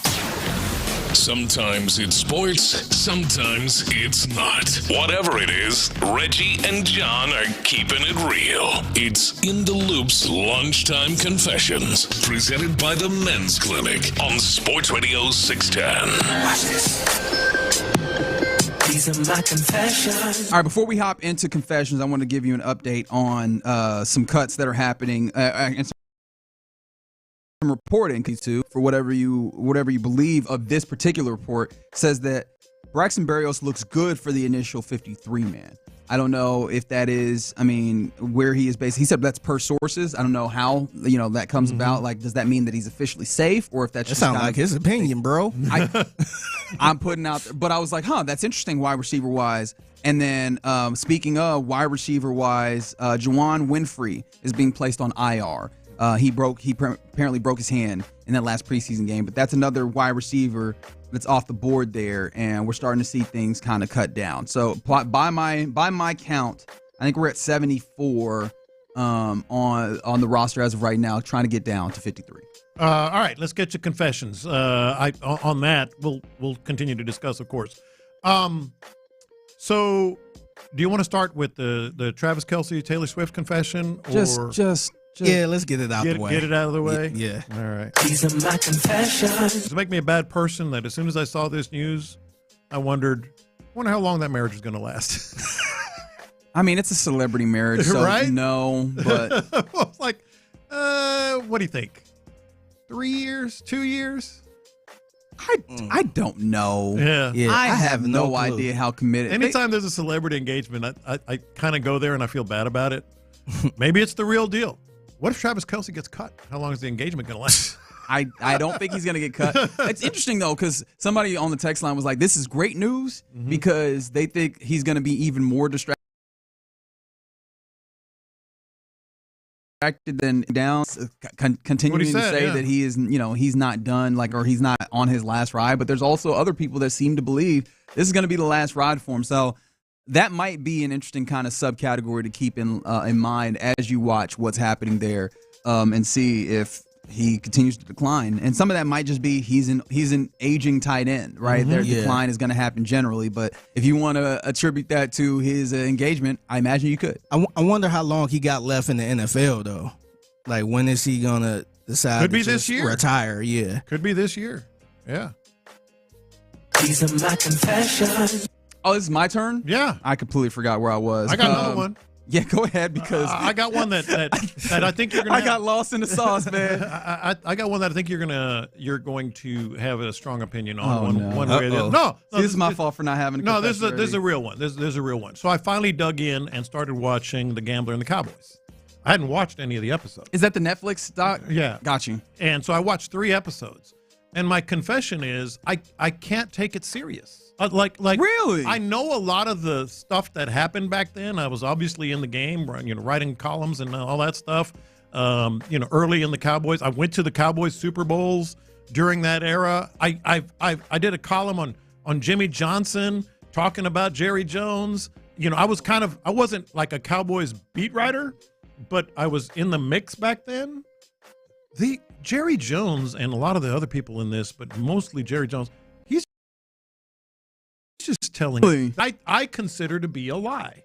I like I said, I kind of was in the mix then, and I just can't take that show seriously. It's entertaining and it's fun to hear from these guys and to see the old video clips and stuff. Mm-hmm. There's a lot of BS in that thing. Yeah. Now, a decent amount of it I've seen, again, and we heard from Jeff Pearlman, who was talking about it, and obviously he wrote the book Boys Will Be Boys, which is pretty definitive in some of the history of this time period with the Cowboys. And he's like, it's clear they used his book. But I've also seen people talk about how, there are definitely, Jerry Jones things being put in here 100%. to help him look better. But apparently no one looks all the way good in this, but they try and kind of make everybody redeem. No, I haven't. I've seen 3 episodes, and I'm done. I'm not going to see any more. I think it feels like BS from what I was around I think it's BS. Jerry Jones is all about making Jerry Jones look good. There were some moments where he kind of fell on the sword, like the Landry stuff and all that. Oh, I didn't know, but no, it's a fluff piece.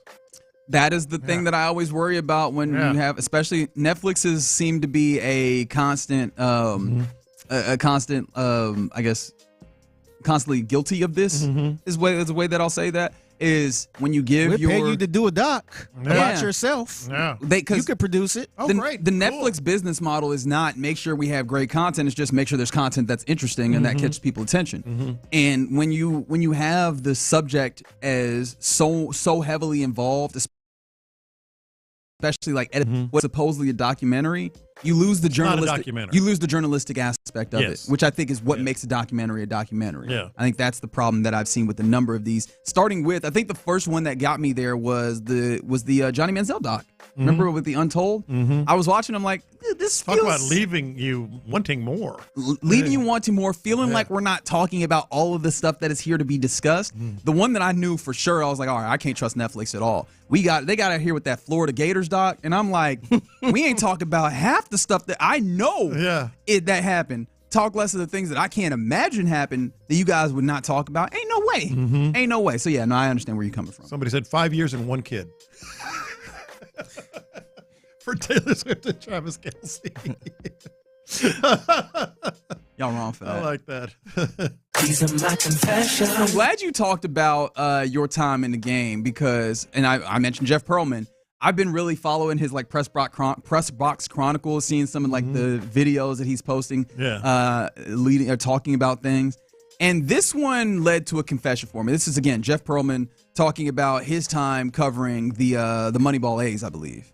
All he was is we were talking to him about different players around the league, and he's like, the things that are incentivized are home runs and walks, and they don't care about strikeouts. But this is the wrong one. My bad. This is the wrong one. So my bad there, Fig. But Jeff Pearlman was just basically talking about being. Oh no, I was looking for the Mariners. That's what it was. Talking about Ichiro and the Mariners. Sorry. Getting to interview a manager for the Mariners. Do you have this, Fig? My bad. Yeah, let me grab it. I apologize for throwing you off there. But he was talking about a particular incident. And it made me think, my confession is, I feel like I'm getting shorter here, Lopez, for somebody that has been in the business for a long time. I feel like I don't get enough of these type of stories behind the scenes that are not like the ones that are reported, but are the things that are hilarious that stick with you. Here's Jeff Pearlman. I told this story a long time ago, but it was when I didn't have many TikTok followers, so I'll tell it again. I was a young writer at Sports Illustrated. I was doing a piece about Ichiro. I think it was his rookie year, Ichiro Suzuki. And I wanted to interview Seattle Mariners manager Lou Piniella. And the PR people for the Mariners told Piniella, and he said, just interview him in his office. So I walk into his office, and I say, Skip, are you here? You always call him Skip. He said, yeah, I'm in here. And he calls back from the bathroom. He says, come on in. I walk into the bathroom. I'm not joking. And Lou Piniella is urinating. So he's standing at a urinal, pants down, urinating. He is holding a hoagie in his hand. A tuna and Swiss hoagie in his hand, and a cigarette that's flaming in his hand. So he's urinating, holding a hoagie, holding a cigarette, and talking to me about Ichiro Suzuki all at the same time. It remains of all the things I've seen in baseball: Barry Bonds, Rickey Henderson, Mark McGwire, Jose Canseco, Greg Maddux, Andy Pettitte, name them. The most amazing single accomplishment I've ever seen. I wasn't watching Ichiro play for my story on Ichiro. I was watching Lou Piniella talk about Ichiro while smoking a cigarette, holding by fart. Like he was not going to write that in any piece. Yeah. But that's an experience you're not getting anywhere else, and that's a story you're not getting anywhere else. See, you don't do that anymore, and I'm fortunate that when I was on the beat, I would travel with the team, saw a lot of stuff like this. You would go into the coach's or the manager's office, just sit down and shoot the bleep. It was a different time, and actually that's one thing that Skip Bayless talked about in that documentary. How he traveled with the Cowboys, and he saw a lot of the stuff that was going on. That's where he started with his connections. It was a different time. I'm trying to think like one example like that. that I saw up close and personal. Saw Lasorda eating a plate of spaghetti with a couple of Bud Lights, cussing out a writer right next to me. But that he did that a lot. He's like, that wasn't special. That was just like how he a Tuesday. operated. You know, that was like every week. The interesting one was, you remember a basketball player named Caldwell Jones? Yeah. Caldwell Jones was. I think. Let me make sure I'm wrong. He was. He actually played for the Rockets for a little bit, but he was an ABA player, and he was sitting next to another basketball player named Zarko Paspai, who you don't remember. Zarko was one of the first Yugoslavian players to come and play in the NBA. Zarko was a chain smoker, and Caldwell Jones always had 2 beers waiting for him at his locker after a game. So Caldwell Jones had his 2 beers, one in each hand, and Zarko was smoking a no-filter cigarette after the game when I walked in to interview him. So the first 2 guys I saw was Zarko, and Caldwell throwing back 2 beers, one in each hand. I'm like, this is what? Peak athletic form. Yeah. That's right. Yeah. There you go. Yeah. Those are the lunchtime confessions. Could shoot. Couldn't play any defense. Guess so. Yeah. Guess so. Somebody said that's so not like Jerry to do something that's not self-serving. That's right. That's right. You're right. Some of your P1 listeners are also Swifties. Thank you. So yes, and tell me a story, OG. You're welcome. Don't worry. That'll be the end of that for the day. There's plenty of other things to talk about because coming up next, it's a Tuesday. Even though it's cut down day, we're gearing up for week 0 of college football. So let's do a little bit of college football on a Tuesday, including something that's interesting that the SEC is trying to put together with their new schedule. Let's figure out who particular teams' rivals are. We'll talk about that more next.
from the Mokaram Injury Lawyers Studios, Sports Radio 610 presents In the Loop with John Lopez and Reggie Atatula.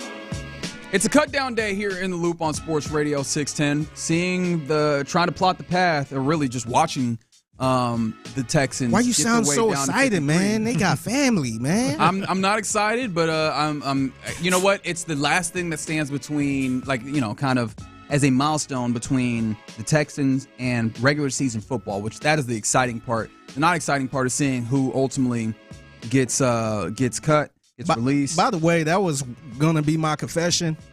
I feel like we got to stop doing that, man. What? Just we got to stop doing the disclaimer of, oh yeah, by the way, know these guys got family and like we not here to disrespect anybody, man. Yeah, we not being personal.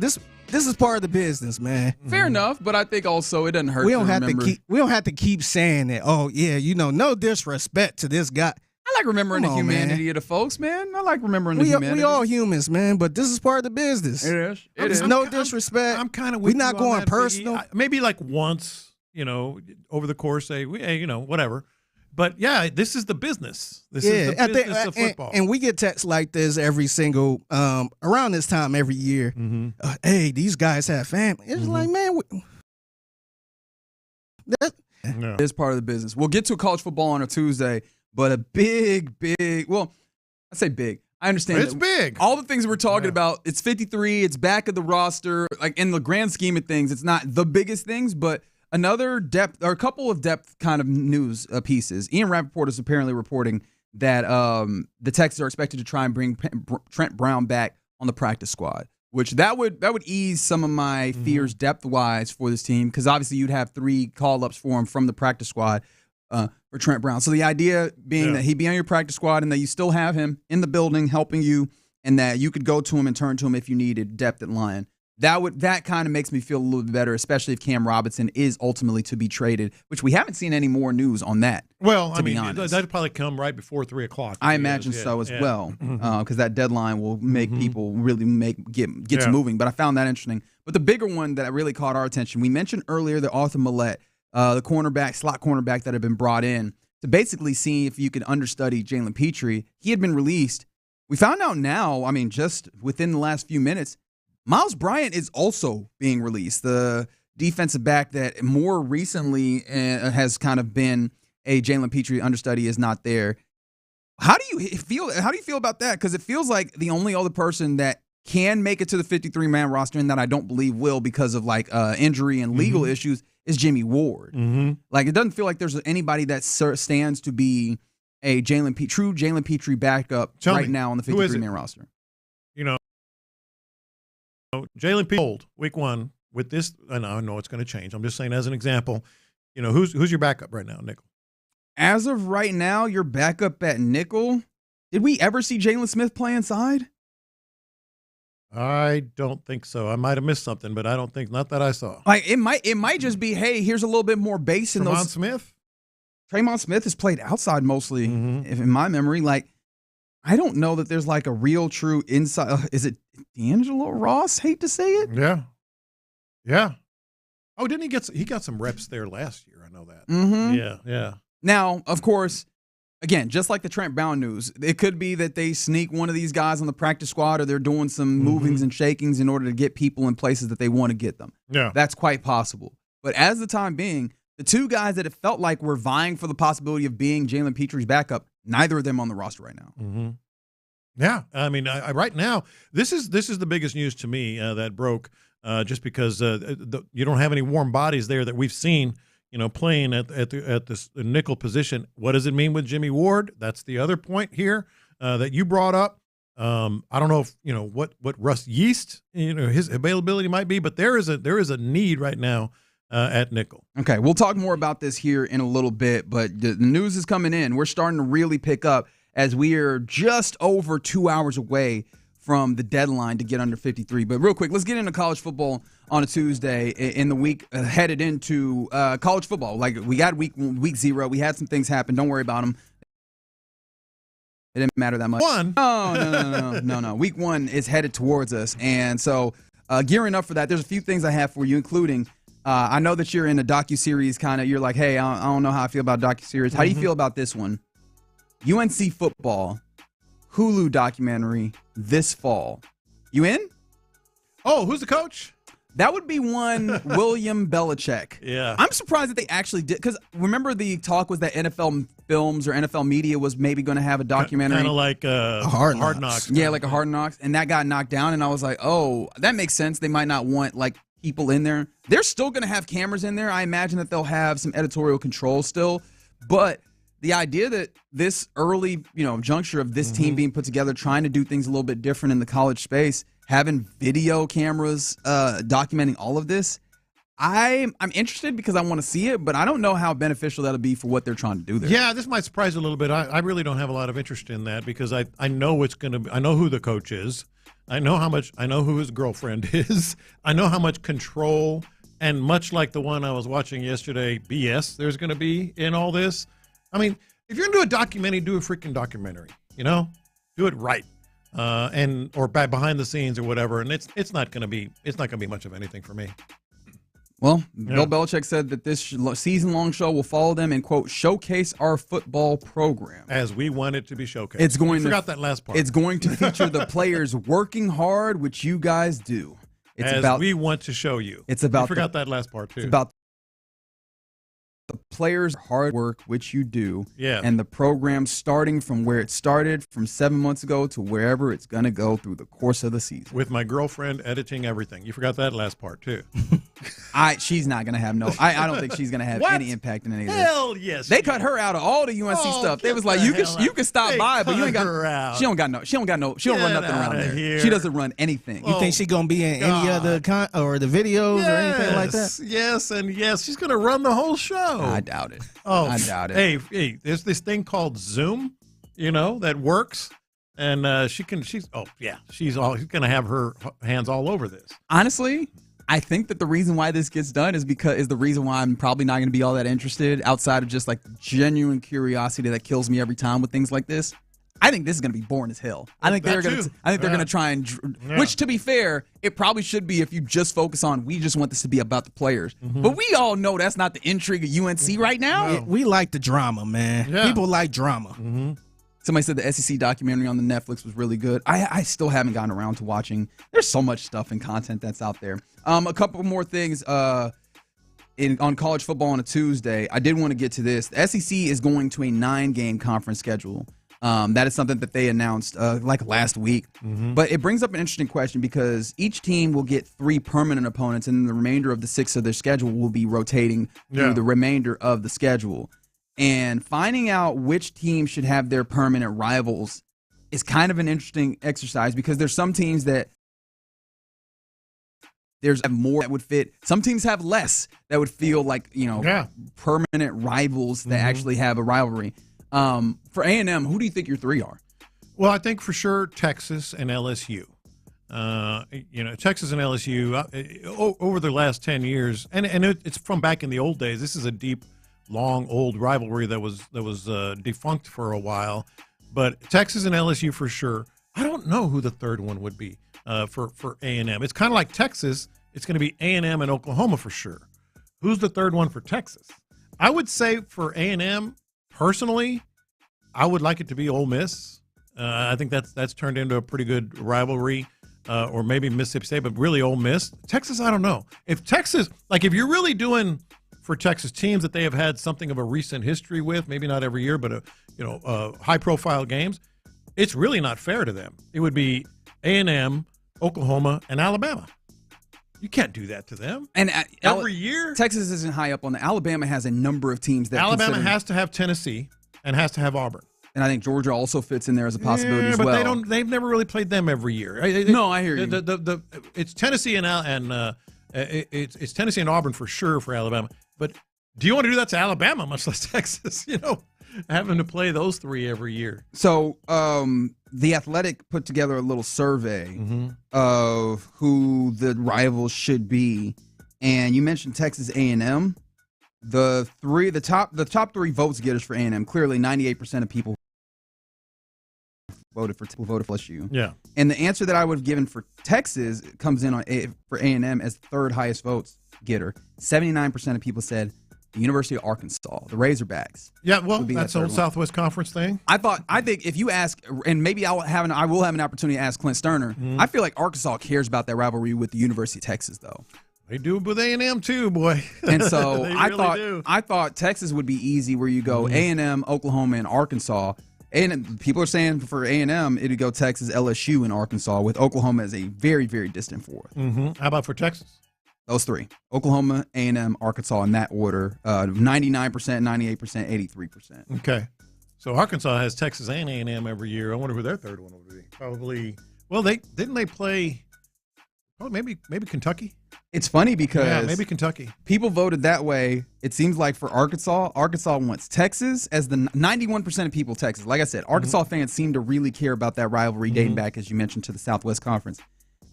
The Texas, LSU, and Missouri.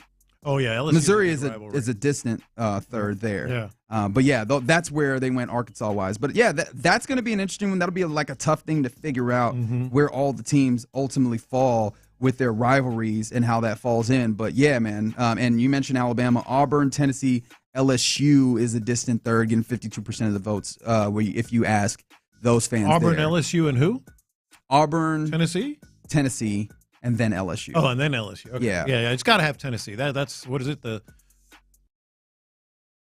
third side. So there's a number of that'll be interesting to see how that ultimately comes together if they do make it work that way. And finally, before we go here and get back to talking about the 53-man cut down that is actually starting to get hot and heavy, I wanted to hit you with some of the best college football names of the 2025 season. You ready for this? I love this list. You ready for this? I haven't really looked at it. I kind of want to play and see if you know who he played for. All right. So the first one is an offensive lineman named King Large. Do you know who he plays for?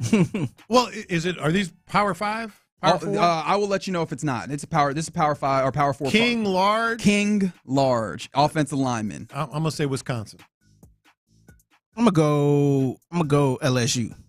Southern Methodist, SMU. Okay. King Large. All right.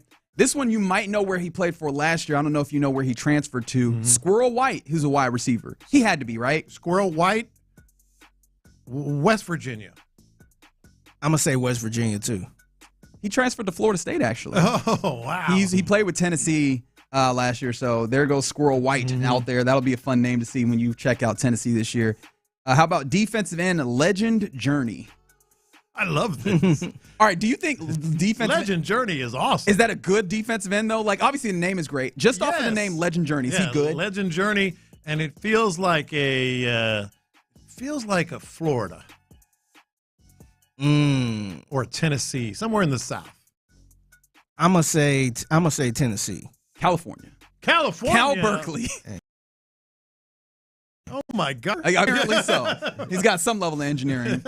Alpha Khan is a wide receiver at UTSA. Shout out to see him Saturday. That's right. Nitro Tuggle is a wide receiver at Purdue. That's a good one. All right, so I'm just gonna rattle off some more ones. You tell me which one is leader in the clubhouse. So, all right. We're just going to go, is this better than the last one? All right, so Nitro Tuggle. Is Nitro Tuggle better or is DeRealis Clark better? DeRealis Clark. All right, DeRealis Clark or Panda Askew, offensive lineman, East Carolina. I still like DeRealis, but that's fine. DeRealis Clark, the wide receiver from Kent State. All right, so DeRealis or Chief Borders, defensive lineman for UNLV. I'm going to say DeRealis. I got to stick with DeRealis on that one. I think we might have a challenge here. Because he's DeRealis. He is DeRealis. All right, I'm going to get you two more here before I keep. There's a number of these. Yeah. All right. Defensive back for the University of Central Arkansas, Dude Person. Love it. Give me Dude Person. All right, very good. Dude Person or tight end for Colorado State, Rocky Beers. No, I'm still Dude Person. Dude Person, very good. And then I appreciate the person on the text line reminding us of the Eastern Michigan linebacker, Noah Kanega. Never forget. So, yeah, those are some names to watch out for. Is that how you pronounce that? That is 100% how you pronounce it, and it's the way that I will. Otherwise, I will have some emails coming in to the station now, won't I? All right, you're in the loop here on Sports Radio 610, a little bit of college football on a Tuesday. Let's get back to the brass tacks because we're cutting down to 53. It's getting fast and furious. And my guy that I've advocated for, got a new one. Guy that I've advocated for is no longer on the roster. I'll tell you who next. Yeah. The Texans preseason.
Insider access, exclusive content. Sports Radio here, an Odyssey sports station. Sports Radio 610 presents In the Loop with John Lopez and Reggie Atatula. Days like today make me happy that I'm not like a bona fide newsbreaker by any means, because I can only imagine what people's phones look like getting information on the various movings and shakings, trades, releases, conversations. I would hate to be Aaron Wilson, man. He take this stuff serious, man. Very much so. And I'm glad that him and the other folks that are covering this, Jonathan Alexander, so on and so forth, take it so seriously. So I could just kind of lean on their reporting. That their reporting is picked up as well as the Texans creeping their way to that 53-man limit that they have to be at for before 3 p.m. today. In fact, we are under 2 hours. It's going to be hot and heavy. T-minus 1 hour and 56 minutes till the Texans have to get to 53. Get your head on a swivel, Figgy. That's 100%. As of right now, I think we at 70 per my numbers here. Your guy, though. Yeah, there is a couple more additions to the proverbial 53-man graveyard here. And both of them, very intriguing, I will say, as Solomon Byrd, pass rusher, has been released. He did not make the 53-man roster. But the one that's been really interesting to me, in addition to, we talked about it a little bit, and we probably will talk more about it, the Miles Bryant release after Arthur Millette goes, so they don't have either of their those guys that we feel like sit in behind Jalen Petrie. Our guy... or my guy, the fact that they brought in, familiar with the New England, kind of style of system, he has been released. I know that there's been, talk about, I know that Seth kind of talked about this, is he did not seem all that super impressed by his play, but I felt like, all right, you have a fullback, he's getting up there, he's, lead blocking, he seems like you can utilize him a little bit out of the backfield as a tight end. He won't make this roster as of right now, but someone who as of right now still is British Brooks. Right. Do you think this was very much a decision of one versus the other, or could this possibly even still be a thing where eventually British Brooks goes? Like, we're still seeing cut downs happen. That's what happened for me when I looked at, there goes Arthur Millette. Does that then mean Miles Bryant is safe? And then no, he goes. Yeah, no, that's certainly a possibility, because again, there's so many players that are going to be out there that maybe they've had their eye on, et cetera. But for now, I think the decision is British Brooks, because of the reasons that I felt like he kind of had an edge all along. I mean, just really versatile, and not just, a special teams guy that does one thing. No, he's a special teams guy that does a lot of different things on various teams. Could even play tight end in a pinch. Doesn't mean he's still not going to get cut. Yeah, I don't know about that tight end thing. But he has. I mean, he's done it in camp. He's switched over there a little bit, run some drills and stuff with him. But I'm not saying you make a living with it. But no, he's got that so much versatility, but still doesn't mean he's not going to go the Miles Bryant route. I'm wondering if he's safe, if for no other reason than looking at you mentioned special teams. There's been a number of guys that were brought in this year that felt like this is really a nod to Frank Ross, like a Nick Neiman. Who is it here, right? It feels like this could be I need a British Brooks who has flashed damn near every preseason game on special teams, as much as one can flash in that role. And so I wonder how much of that is also he does that, because again, going back to last year, feeling like I was in the same seat. We were talking about, could British Brooks kind of give you some of that fullback? He didn't give you fullback type stuff. He just continued to be that special teams guy and those types. So I don't know if they're going to line him up as fullback or even go as far as putting him tight end in any of those. But it might be enough that he's just consistently a guy that does what Frank Ross needs on a roster where Frank Ross needs his guys. It might be, but he also has that in the bag if they need it. It's not going to be British Brooks. Not going to be your first choice. At fullback necessarily, or anywhere else. But it's in the bag. He's done it, so maybe that's where he gets the advantage as well. Now, also something that should be noted is Jakob Johnson could return on the practice squad, apparently per a source that talked to Aaron Wilson. Now, with that being the case, because the thing that I liked about bringing in a more, I always forget what the name of the system is, but the system that we've seen kind of happen more with the Patriots, is there a possibility for you, or how do you view this offense if there is no fullback that you truly trust to put in it? It feels like that was a good part of what they were doing, because especially looking at where your tight ends are right now. You got Dalton Schultz, who I don't know how much you want to be. Actually, I know exactly how much you want, and it's not a high level to be doing real full. We saw a little bit of it. I don't know how you feel about that. But then Harrison Bryant isn't that guy either. Do you have options on this roster to really do that? I think, British Brooks and Cade Stover, you mentioned them, because certainly, and maybe that's why British Brooks was getting some reps with the tight ends, at least early in camp, which we saw, like to flex them into the backfield. We saw Cade Stover flex into the backfield on certain plays. And so is that a way that you can sort of save a roster spot as well? You still use those guys as lead blockers out of the backfield, even though they might line up somewhere else? It could be. I would say Cade Stover and British Brooks right now. The thing that's really hitting me more and more as we go, and it's always an undercurrent of getting down to the 53-man roster.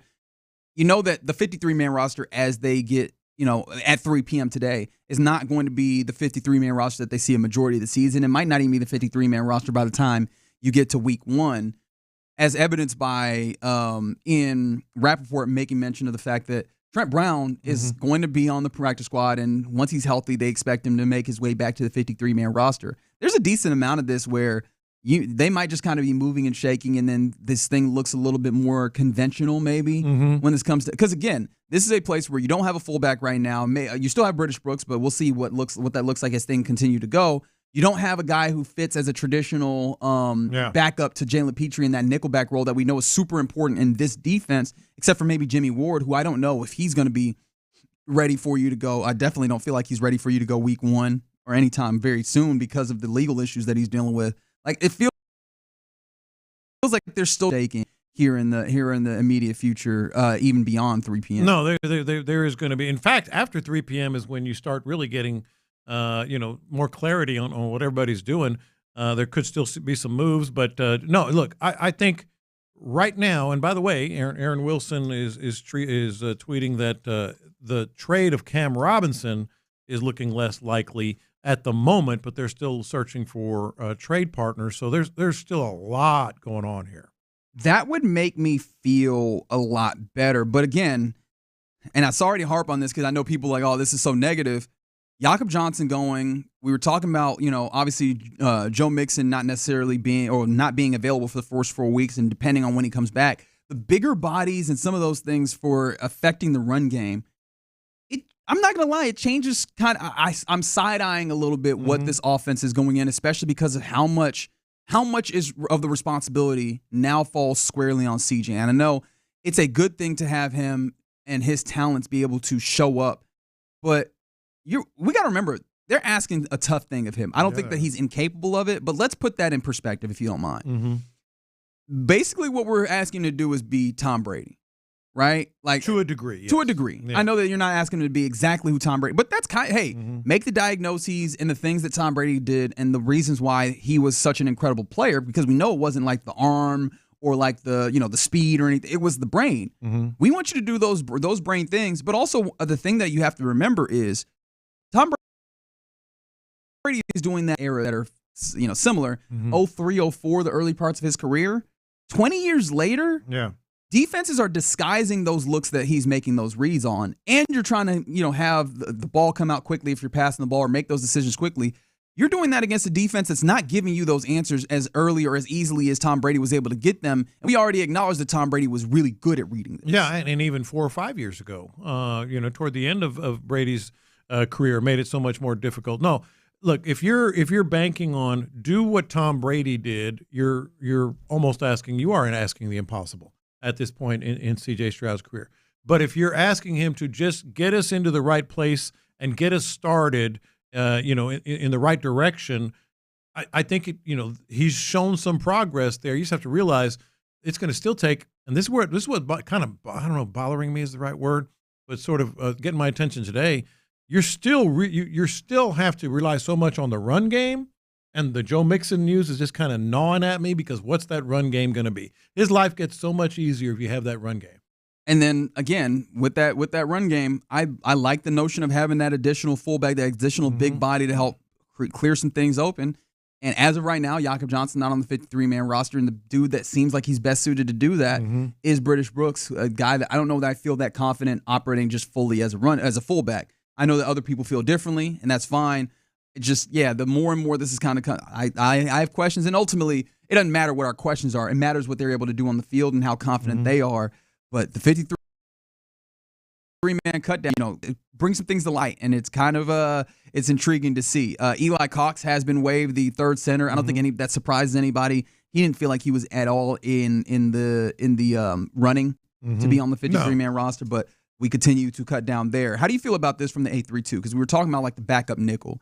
The idea of Kamari Lassiter being your backup nickel. I don't hate the idea of him being able to play inside. Yeah. The immediate question after that then is what? Yeah. What do you do on the outside? There you go. Yeah. And I don't know that you have an answer that feels good enough. Like even Jalen Smith, I like him. Maybe Jalen Reed? That is true. Jalen Reed, there is kind of reporting, I think it was Aaron Wilson as well, saying that it seems like he is coming along health-wise and he might be able to play sooner rather than later. So the thought that I was kind of going into this with was maybe he ends up on a physically unable to perform, reserve list or whatever, and you miss 4 weeks. Maybe he plays early, but the only thing about that is he did not have very much camp. So the idea that he's going to get out here and step down and jump into that Jalen Petrie role if needed early on is a little tough. But I mean, obviously, this has been if you want to give D'Amico Ryans, Matt Burke some plaudits, you can say that they've done a great job of getting their guys ready to come in and perform in the system at a young age. Obviously, Kamari Lassiter, Kalen Bullock, and you can go even in the years prior. Oh, they've consistently done that. They've consistently gotten young guys ready to play in the system. So maybe that's what it is. Maybe they believe so strongly in Jalen Reed, even as a depth guy for safety. Maybe that goes even further to that interior spot at the nickel. All right, especially in the secondary, where there has not been any movement, and what it might mean for the nickel and for the backup cornerback role. D'Angelo Ross. Still here. Still holding on. In fact, all the cornerbacks, I have not seen any cuts there besides, the nickel cornerback role with Mollett and Bryant. But you still got Arnett, Tremont Smith, D'Angelo Ross. All those guys still in the mix here as of right now. Yeah, and so look, there's still what'd you have, like 18 players still to. So I have it down to 69, which is nice. Which would mean that we're 16 players away from getting to your number. Yeah, so some of these are still going to move on, but some are going to be added. But it is interesting. The players that are still there in the secondary are all players, familiar names outside of necessarily Russ Yeast, but names that have been here. So it'll be interesting to see how they play that at corner and nickel. I mean, the idea of Jalen Reed maybe being on this 53-man roster, but I don't mind that. Experience. That kills Russ Yeast, doesn't it? Yeah. He's the next man out safety-wise. Yeah, it would. Yeah. I mean, again, assuming that all those things end up coming to fruition. And what happens with Jimmy Ward? There's a lot of questions to still be answered with this team. What are you looking for? What questions still exist for you, if any, right now? Oh, well, clearly, Justin Watson, Braxton Berrios, back into the wide receiver position room. Cephas, there's been a decision on him, nothing on some of these others. But I've thought Braxton Berrios is on this squad, so I don't know what that means for Justin Watson. And then, I mean, where is the depth? And if they can keep Cam Robinson, right? If they don't actually move Trent on Brown back, to the practice squad, well, then maybe you'll feel a little better.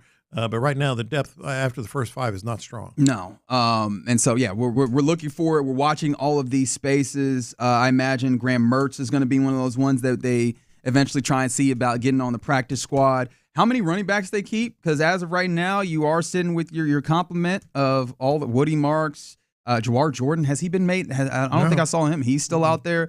There's still cuts to be made that are happening right now, and we'll see. We'll see what it continues to look like.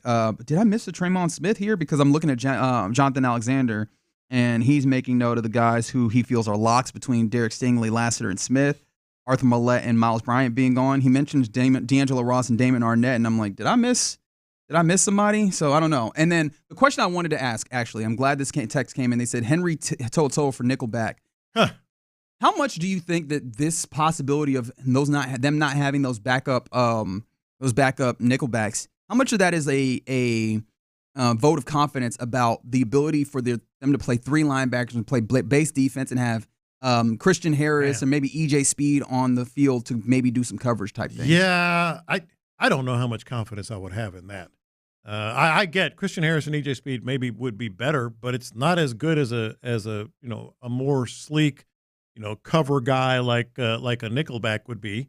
But do you feel like that would be an option specifically for the pass? I don't like the idea of having to do it, especially because the name of the game in offense in this league right now is force the defense into not even just cover. You're right there, but force them into mismatches, and you'd be immediately giving that away. But that's kind of some of what this Texans defense is built to do. Whatever mismatch you think you have, we just play so fast and free that we can make up for it. I do wonder, are you giving up too much in the place where you start where you have EJ and Christian Harris out there? With due respect to their speed and athleticism, if a team comes out and you were in this, and obviously you can match packages. Are they capable of really handling up, even if the offense is in more of a bigger package? And if they do one of those things where they shift what the offensive line is or shift what the formation is, are they able to flex and cover all those different variations that an offense can throw at you? I think you're going to be attacked if that's the case. They're gonna pick at you. Oh no, my countryman KC Osai, it seems like is gone. He gone? Oh no, that's sad. That's sad to see. And the one you just found out about yesterday? Hey, wait, no, whoa. I knew about it. I was just neglecting my responsibilities. That's different. All right, you're in the loop right here on Sports Radio 610. One thing I wanted to mention before I toss this up there, Jake Myers is expected. This Astros, I know I'm sliding some things in here that you did not expect. Jake Myers is expected to have a rehab assignment starting tomorrow in AAA with Sugar Land. So that is also a good thing that we've not talked about nearly enough. The Jake Myers, and when is he going to return? Seems like he is also on the mend and should possibly be on the horizon as a reinforcement for your Astros. So that should be good. That's going to made them back here a little earlier. More reinforcement, especially where they need it in the outfield. For sure. All right. Yeah. Coming up next, it's time where we hand things over to Figgy Fig for the mixtape. Yeah, that's right. Fig, what you got for us? Yeah, so a restaurant decided to do a little rebrand, and they got a lot of backlash over this. I was not expecting this. And I'll let you know what that restaurant is and what they did to address it. All right, let's find out about that next. The Texans closed down the preseason with a win in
Sports Radio 610. Hit the scene with a platinum up reel. Pass the aux cord and crank up the volume. Figgy Figs in the driver's seat. Sit back, relax, and enjoy the Figgy's mixtape on Sports Radio 610. Yes, it is the mixtape in the loop. Sports Radio 610. It's your man Figgy Fig holding it down on a Tuesday. Happy Tuesday to everyone out there. And earlier, I give credit to Lopez. He's our correspondent when it comes to this, because he broke the news of Taylor Swift and Travis Kelce, I guess, officially engaged. They are. They're over there. I had a big on the sales side. They are legitimately out of their offices talking about this right now. Yeah, I'm glad you brought that up too, because we got an email. We got an email from the big boss, and it says this: Team, I realize it's going to be hard for many to work this afternoon after hearing the news of Taylor Swift and Travis Kelce's engagement. I know we have been eagerly waiting for this announcement and now entirely freaking out. Take some deep breaths. For those who celebrate, we are kicking off an hour of Taylor Swift on Mix 96.5. Salute the Mix 96.5 over there. I see you, Kicks Rocks. Kicks Rocks on the YouTube said, all right, I'm out. So you're going over to Mix to catch the... I see you. Look, I'm switching the music. I was going to ask y'all this. How would y'all feel if I came up with a proposal?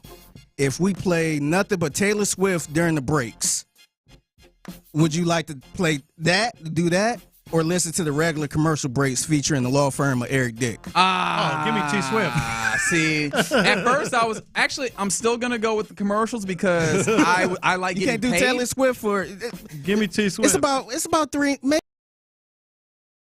half songs throughout the break. No, I can listen to Taylor Swift if I need to. I usually don't, with no disrespect to her. 713-572-460. What y'all want to do? But me personally, I'm invested in the money that come in from these advertisers. You got to understand but let's say you get the money too. You still get the money. Oh, okay. Yeah, Taylor Swift all throughout the commercial breaks, and then we come back like a regular show. Yeah. Or the regular commercials featuring Eric Dick. Give me T Swift. There's a couple of T Swift songs that I do rock with for sure. So yeah, I'll do that. Yeah. Okay. We do it. They are bouncing off the walls in this building. Yeah. They are bouncing off the walls. It's crazy. It is. It's crazy. Salute to them.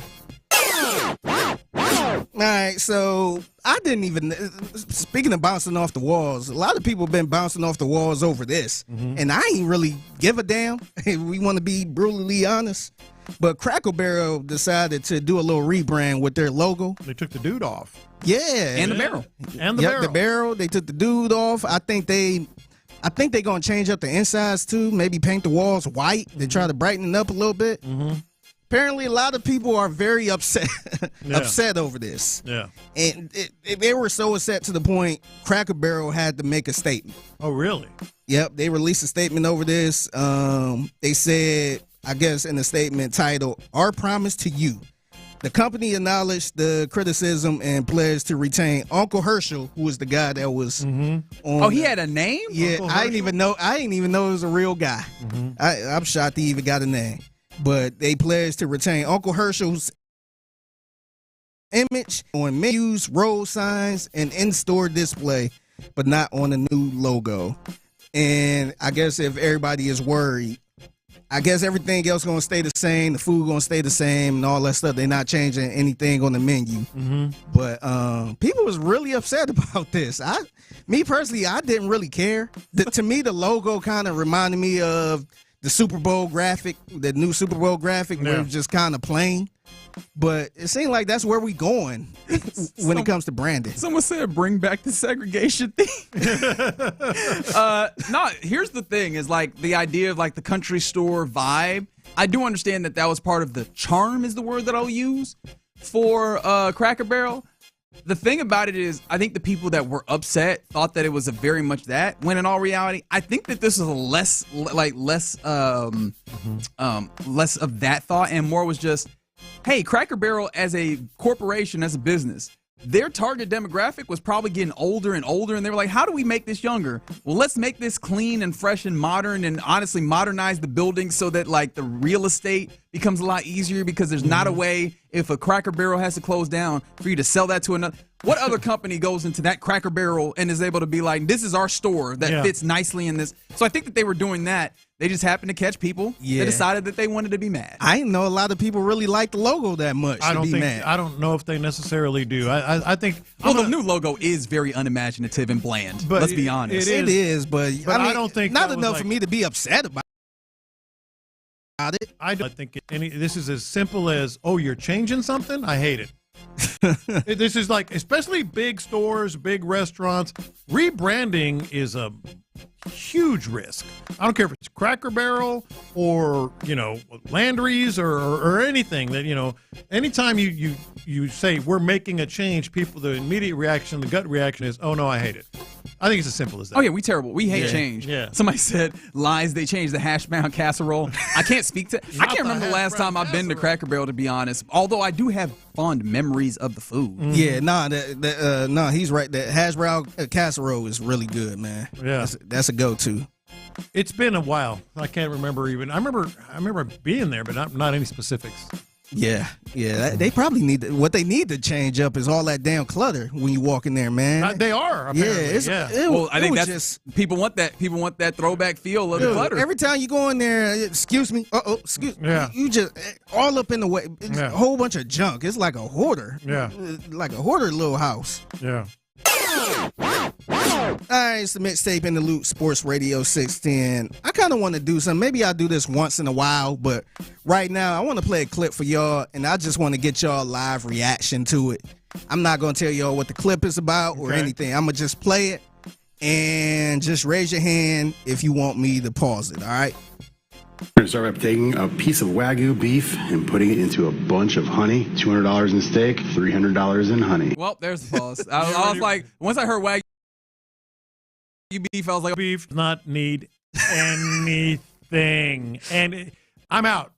Like if this were, one of those shows, and for that reason I'm out, I'm already out. Well, he said Wagyu beef, and then he said he's going to put it in honey. Yeah, $300 worth of honey, and it's a $200 Wagyu steak. He's a big fat dummy.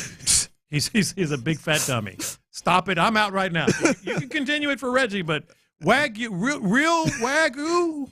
Look, I'm pissing off steak Twitter and barbecue Twitter at this point. Don't forget, you already made mad Cracker Barrel Twitter, which I did not realize was happening until, what was it, last week? But go ahead if you want to. But I'm out. Reggie might want to hear more. The lid, put it on. Into the oven it goes. 45 minutes at 250. Take the lid off and look at that, you guys. Cooked a perfect 120 degrees internal. I'm just going to go ahead and take that out. He said with a lid. He dunked it in honey. Yeah, he buried it in honey. So it was in like so he basically like one of those steel pans, like one of those little circular pans. Yeah, like a pot. Yeah. Let honey drip off. We don't need that much, and put it onto this rack. Go ahead while it's resting. Scrape off some of that excess honey because we don't need that much. Come with some black pepper. And then I have this volcanic salt from Hawaii. I'm going to sprinkle a little bit of that on there for flavor. Okay, it's been 10 minutes. We're going to come over here, throw this down onto the piping hot pan. We're going to let this cook up for 2 minutes. You're not going to need to put oil in the pan because look at all the fat oozing out of this steak. So we're going to go ahead and flip it. It's been 2 minutes. Showing up through all this honey? I'll retweet the video for the guys who actually want to see this. They don't. But not if they do have, it anyways. Not if they have any taste buds. Do it anyways. Minutes. Look at that sear and crust, you guys. Don't mind this black stuff. That's just the crust or the burnt honey. Don't do that. Burnt honey on Don't mind this black stuff, guys. It's just the burnt honey. Salt. Why do you think that's a good idea? Salt and pepper, period. And not even a lot of that. That's it. Okay, it's been 2 minutes. We're going to take this off. Going to set this down on the cutting board. Got to cut into strips. So that's what we're going to do right now. Cuts through like butter. Cooked perfectly, you guys, but we're not done yet. We're going to come with a little bit more honey. Give it a little drizzle. And you can actually eat this with your hands. Just pick it up, and that's how you cook Wagyu and honey. What were the comments like on this? He was kind of getting roasted. I guess. I imagine one of the comments was, "Big Mama, your arm. Like, how much honey do you need, man? It's a steak." Yeah, nah, it was a lot of honey. He just like buried it in the steak in the honey, man. I'm like, good Lord. Yeah. That's crazy. What was the point again? I forgot what we were doing. I just want to get y'all reaction. Oh, okay, cool. Got you. I was like, I feel like I'm supposed to be getting towards something. Nope. Just a weird way to cook a steak. All right, it's the mixtape in the loop, Sports Radio 610. Have y'all been keeping up with the jackpot? Oh, the Powerball? Yeah, the Powerball. It is at an estimate of $850 million. Have y'all ever been a part of one of them groups of people that are like, "Oh, let's all put in and buy tickets"? I'm glad you said that. I'm glad you said that because I was about to ask y'all this. You guys were interested. I'm talking to just y'all two. Just us two. Yeah, all three of us. Would you be interested in doing a little pot? Yeah. And try to. Oh, I thought you were going to stop there. I was like, no, officer, I would not. No, yeah, just get in and try to put in for a ticket. Yeah. And how many lines are we going to buy? How many? Hell, I don't know. What are y'all y'all talk about some other things? Pot lines. Yeah, I'm like, hey, wait a minute. No, we're talking about the lottery. You want to buy 5? How much is it to buy 5 with the cash option and all that stuff?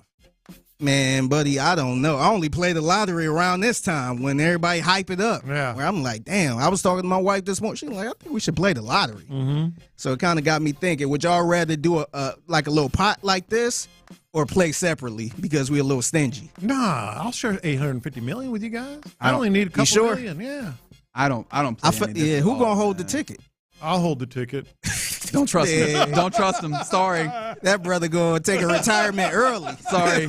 Remember when Lopez was here? Oh, we won. Let me call Lopez.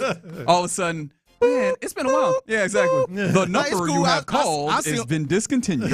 I see him at work. Next thing you know, we get an email. Yeah. John Lopez has retired. No longer works here. Last seen in Brazil. You pull up to his house and it's just empty. Empty. My last Google search is, countries you cannot be extradited from. Somebody said somebody from South Houston won yesterday. Really? Oh, really? Is that so? Good for them. I didn't see that. Yeah, I think I was in on that ticket with him. I think that he gone right now. Somebody said $3 each. All right. I feel like the odds are so. I don't buy into ridiculous. The odds, so I don't never do that. I would absolutely be the person who in the company, like if everybody put in, I'd be like, nah, I'm good, and then y'all win, and I'm just like, it's fine, it's fine. You would not be like that. I honestly, really and truly, I made that decision. I got to live with it. There'd be a little bit of salt in the background, but it's cool. It's fine. All right, I'll get y'all out of here on this. It's the mixtape in the loop, Sports Radio 610. Have y'all ever been around somebody who was in prison, tell prison stories? Oh yeah, like real prison you're talking about. Yeah, real prison. The big house. Just like I grew up around people who been to jail and all that. I knew a couple, yeah. And to me, I think it's one of the funniest things ever when they describing the situation in prison and how animated and all that stuff they be. Mm-hmm. So apparently it's a rapper by the name of Fat Joe, who has a podcast with Jadakiss, who's another rapper. And I think this podcast is called Joe and Jada. Mm-hmm. Yes, it is. And here is Fat Joe talking about one of his prison stories. And see how animated he gets. Quick, I got me an Italian chef. They had a chef down in the thing, Chef Junior. He make me homemade ice cream, mozzarella. They would steal the clams, and he would make me linguine and clam sauce, all type of shit. We was dumbing out, right? Then I got the guy, pick up a guy I told you about, Hong Kong's Mongolian. So in jail. How you think that Hong Kong's Mongolian? Because he was the guy. Nobody else. If you white, you with the white guys. You black, you with the black guy. You with the Spanish. He was a white guy that the white guys ain't want. But I saw him. He had that brute strength. So I said, my man, come with us, man. You eat with us, you with us. And I gave him a name, Hong Kong's Mongolian. That didn't explain. And one day he comes up to me because the guy's partially slow. I mean, but he's just he's not slow. He's just slow. He's a little bit off. He ain't go past second grade. Damn, second grade. Nah, but you give him at least 6th grade. No, this guy take out 10. Give him 6. Give him 6. This guy would take out 10, 20 guys. Like the white guys was looking like, oh, it got to be something to this. Fat Joe snatched up this guy, and I'm calling him Hong Kong's Mongolian. He's walking through. What's up, boss? Yeah. What's up? They looking like we made a mistake. We didn't recruit this. Let him. He was like Shador. They let him go. They let him go. He went past all the drafts, and I seen the sparkle in him. I said, yo, this is Hong Kong's Mongolian. He come up to me one day. He said, boss. I said, what's up? He said, I just realized Hong Kong and Mongolia is 2 different places. I said, my man, shut the up. Be happy I gave you a day. Get the out of here. Okay, boss. That story. Jail stories are so funny. I still don't understand the purpose of this story. There wasn't a purpose one. Yeah. He started basically acting like he was going to tell us the name, and ultimately he left it with him, so there's no purpose for the name. Yeah, what was the purpose of the name? More questions than it answered. However, it was hilarious to listen to, and that's the purpose of the story. It started out with a hell of a meal, too. Yeah. Like, well, what was going on with the meal? He sounded like he was Pablo Escobar in jail, man. And the best part is half of that's probably lies. Yeah. He acted like he was running to jail, which he probably wasn't. See, that's the thing about jail stories, man. Like, you'd be thinking like, damn, all of that's happening? Yeah. I remember some homeboys calling me from prison, and it sounded like they were having a blast. Yeah, they weren't. I'm like, no, seriously, they were in there yelling and having fun and laughing. I'm like, damn. He said somebody was playing a video game. I'm like, video game? He was calling from an iPhone. I'm like, damn. Yeah. That's crazy. Yeah, but you don't want to go. Nah, hell no. I don't know what to say to any of that, but thank you for doing it. That's the mixtape right here in the Loop on Sports Rails. Did not anticipate Fat Joe's prison story. All right, that's wow. You never know what you're gonna get in the mixtape, but it's always gonna be fun. Appreciate you, Fig, at the Figgy Fig on social media. If you see something mixtape worthy that he'll throw in here. All right, coming up next, we get ready to hand things off to the fellas of the drive. Where do we stand with the 53-man cut down as of right now? We'll get into it next. The Texans preseason is over, which means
Thank you, Figgy. Live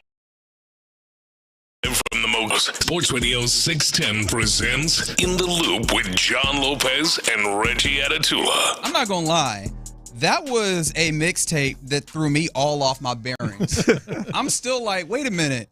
Got Wagyu steaks and honey, got prison stories that go nowhere. I felt like that was a mixtape just to piss everybody off because I started off with Taylor Swift. That's strike one right that's there. some facts. And then I mentioned... Speak for yourself. Yeah, no, and then I mentioned you rather hear some commercials with a law firm, and that tipped everybody off. You did that too, that's true. Yeah, the Wagyu steak inside drenched in the honey. And I think I just tweeted it out, so y'all saw it, and I'm appalled and angered more than ever. Should be. That was that dude needs to be shot. Yeah, hell, the Cracker Barrel story kind of tipped people off too. Yeah. They think it's a little political statement going on. I'm like, damn. Yeah.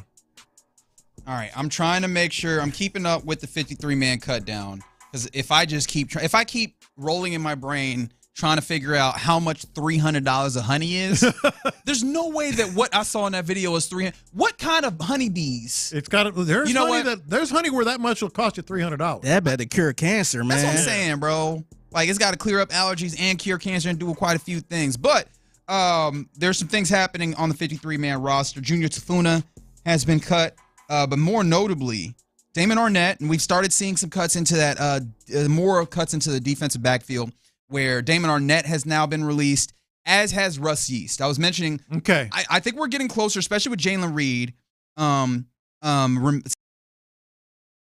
seeming like and might actually play sooner rather than later.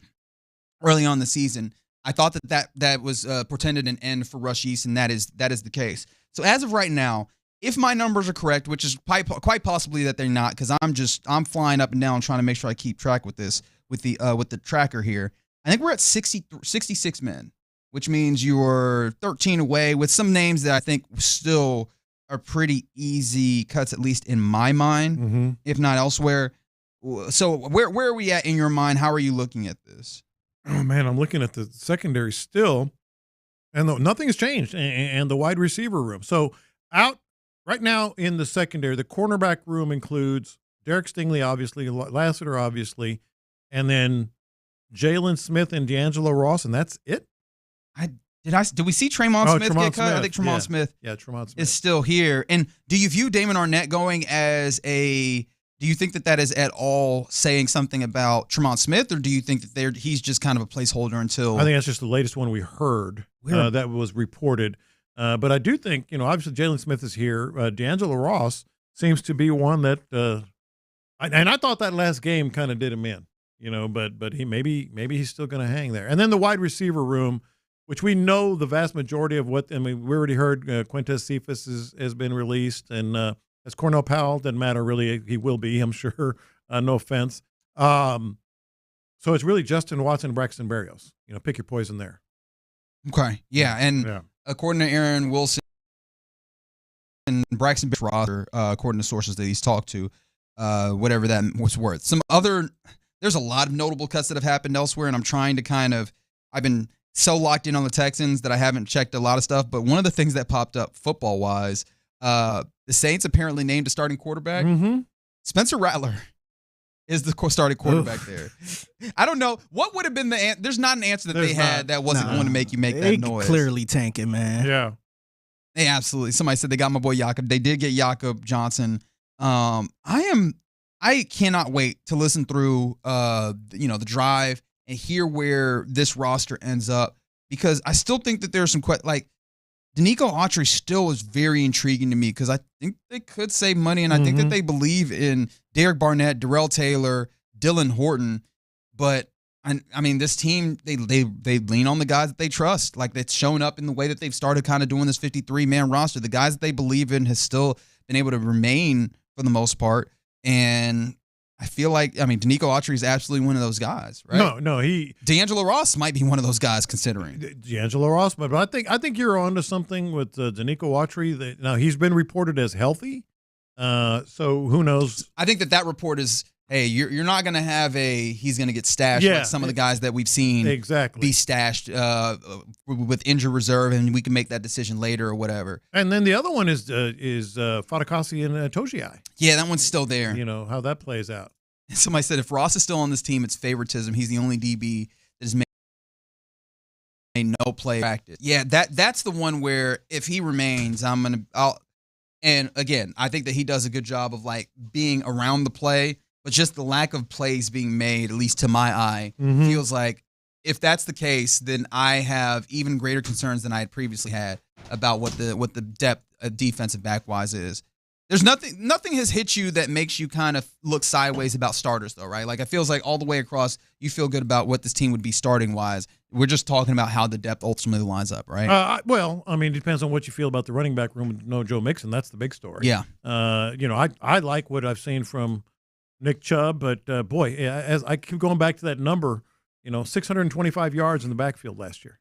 Right now, with no Joe Mixon, right? Total of 625 yards of the presumed starters. Yeah, that's something you gotta note. All right, we got about an hour, getting ready to hand over the responsibility of keeping up with the cuts to the fine fellas that are standing across from me. Before I get there, though, we were talking about the jackpot being out there and numbers getting up, and maybe doing one of those company pools or group pools. Mm-hmm.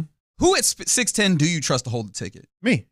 Okay. So, Figgy, but sincerely, D&M Auto Leasing, appreciate them for giving us the opportunity to crosstalk. I don't trust you as far as I can throw you. Look, you know me. I would be, and I ain't that strong to throw you that far. I would be very honorable. I would uphold my commitment. I am the best person to hold that ticket. 100%. I will welcome in Clint Stoerner, Ron Hughley of the Drive. Are y'all with Lopez? Y'all trust him to hold the ticket if we all go in? Would I trust him? Yeah. Trust him to hold a ticket? Yeah. Okay, so you're not. Yeah, I know where he lives. That's right. I mean, we're talking about the kind of money where we can very easally. I know where he lives. Of course, he can hold it. I mean, you either pay up or you and your wife's life is going to be living hell for the rest of yours. Yeah. Yeah. Yeah, I think I trust him. Yeah. Trust me. Neither of y'all said that in a convincing manner. The most convincing thing that was said is, I know where he lives. That was convincing. I believe that one. Yeah, clearly here you can say a lot of things about me, but you can trust me. I'm trying I agree, to think about, the other options you have. You can't trust Sean. I mean, are you? What is the concern? Whoever's holding the ticket sees how much it is and then tries to pull some story of like they bought it themselves. It wasn't a group deal. It wasn't a team deal. Yeah. I wouldn't do that to you fellas. Somebody said Seth. Or somebody said He'd Clint. Forget where it was. Clint is a good answer here. I think Clint's a good answer. Clint's a good answer. Seth would forget where he. That's a great point. He's like, fellas, I don't know. I wouldn't spend it. Tyler would bolt. 100%. Tyler might spend it before we get to it. I already got money. Why would I bolt with more of it? That's right. Your wife. All of a sudden, A&M's NIL would double. Yeah. Oh, I'd be a booster immediately. Like, damn, A&M has the number one recruiting class for the next 5 years somehow. All right, so yeah, fellas, appreciate you guys jumping in with us. What of the cuts that have happened thus far? Which of these are like the? And there's been a number of them that might fall in this realm for you. I think you guys were kind of talking about it, and I think we'll talk about it when we go through them. Like you said, 3:00 is the deadline. I just think what they've done in the secondary is it has to scream there is somebody that they see. They're going out to get somebody. Yeah, especially in the nickel safety situation. That is like Miles Bryant. That one caught me off guard. And then when you combine it with old Art Mollett, with Mills as well. That one's Damon Arnett. I thought maybe he had a chance. Rush Yeast. All of those guys to me, they're doing something. Because I'm sorry, Clint and I, we've had these conversations. I can't believe they're like, oh, Jimmy's good. Right, I don't think you're betting on two different fronts on that. The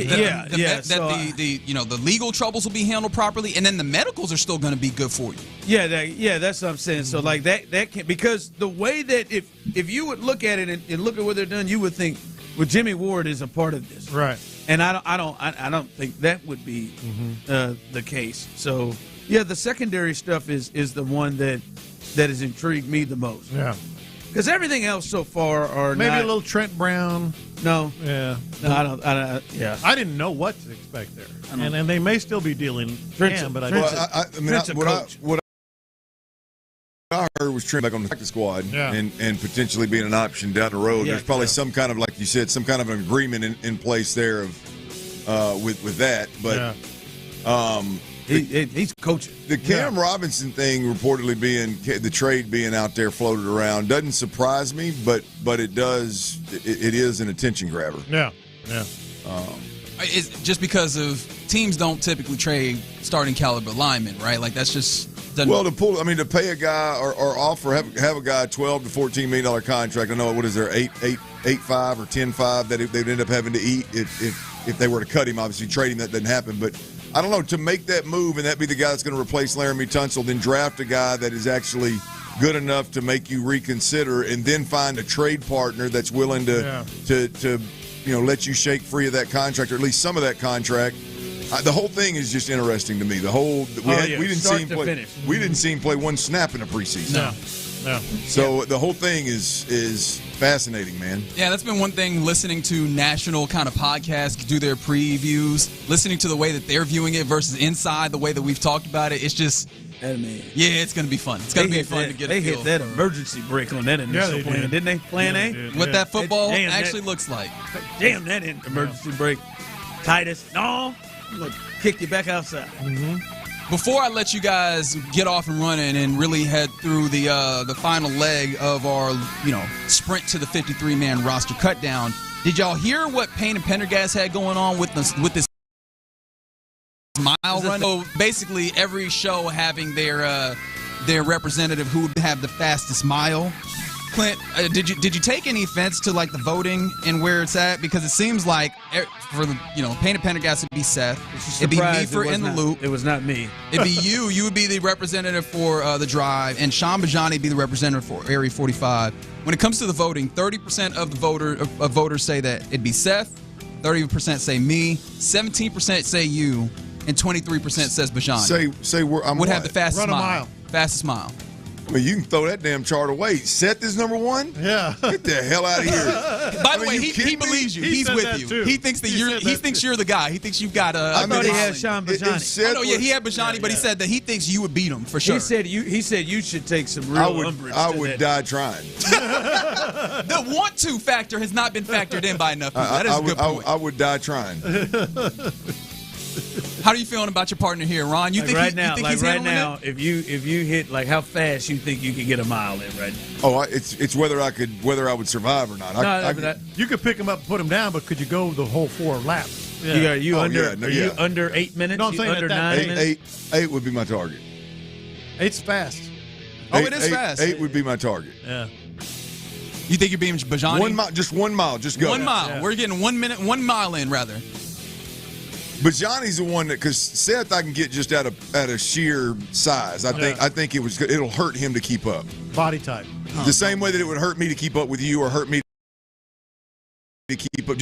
I don't know enough about Sean's workout habits. Yeah, his workout habits. I just don't. Yeah, he's in good shape. I just don't. But is that genetics? I don't trust people. He also dips like. I was going to say I don't trust people on the nicotine. That's what I was about to say. Yeah. He's on the nicotine kick. You get somebody that gets on them video games and sits in that AC all day, and you think they're gonna run a mile? Yeah. He be building fences. No, he builds fences. Yeah, he does that work. That ain't. Yeah, he does. That's a good point. He's not Steve Prefontaine. If you died early.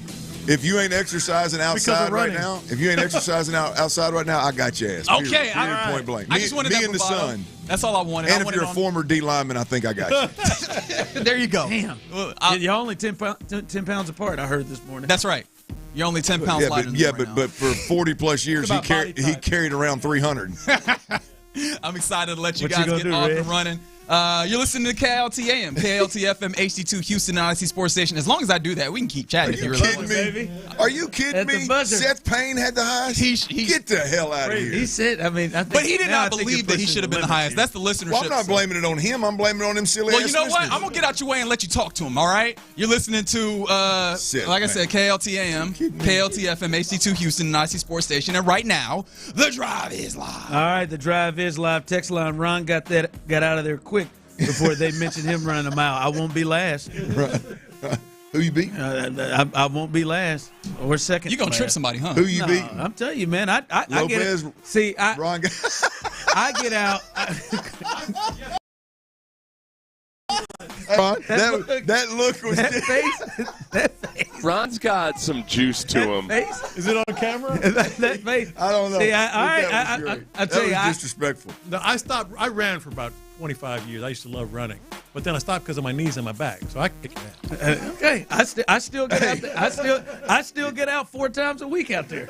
Now I run walk them. Them AC babies, y'all. I run walk them. I'm just telling you. There are some people out here I don't think. Yeah, there's indoor tracks, Dirty. Sorry, Ron. Go ahead. Tyler, you're not moving the competition indoors. No, you're not. First of all, we're not having a damn mile competition to decide who's accepting the Marconi Award. It's already been decided. It's the face of the station. This guy. I think my wife is listening. I'm going to try to run an 8-minute mile tomorrow. If you don't hear from me and the babies don't get to school on time, call the ambulance. I'm just telling you, there's some people out here I believe that would be in this competition if we actually did it. That ain't got up and got out there and walked to run. Ain't pissed to drop. I walk run it 4 times a week now. Bijani's run 3 marathons, by the way. See that? Then that's the deal. Bijani, I'll follow. I'm okay if the listeners vote Bijani as the lead. Seth, are y'all kidding me? Text line. Ron's only beating John McClain. I'll beat your mom. How do you know? Her mom may be a. I don't care. Well, sorry. I'll find a way to get it Seth done. he is like physically beat to hell compared to the rest of us. I think you are taking this a little like you are. You are really, really. Feel that disrespectful. I like it out of I think you're feeling like that it is starting to move towards disrespect towards Seth. No, I don't think that's your intention. No, it's not. Seth knows better. Seth knows better. I just thought our listeners were smarter than that. What group of listeners says, the former NFL clear. defensive lineman that carried around 300-plus pounds and got cut? This was back in the day when they could cut you, by the way, when it was real football. That guy's gonna have the fastest mile? What?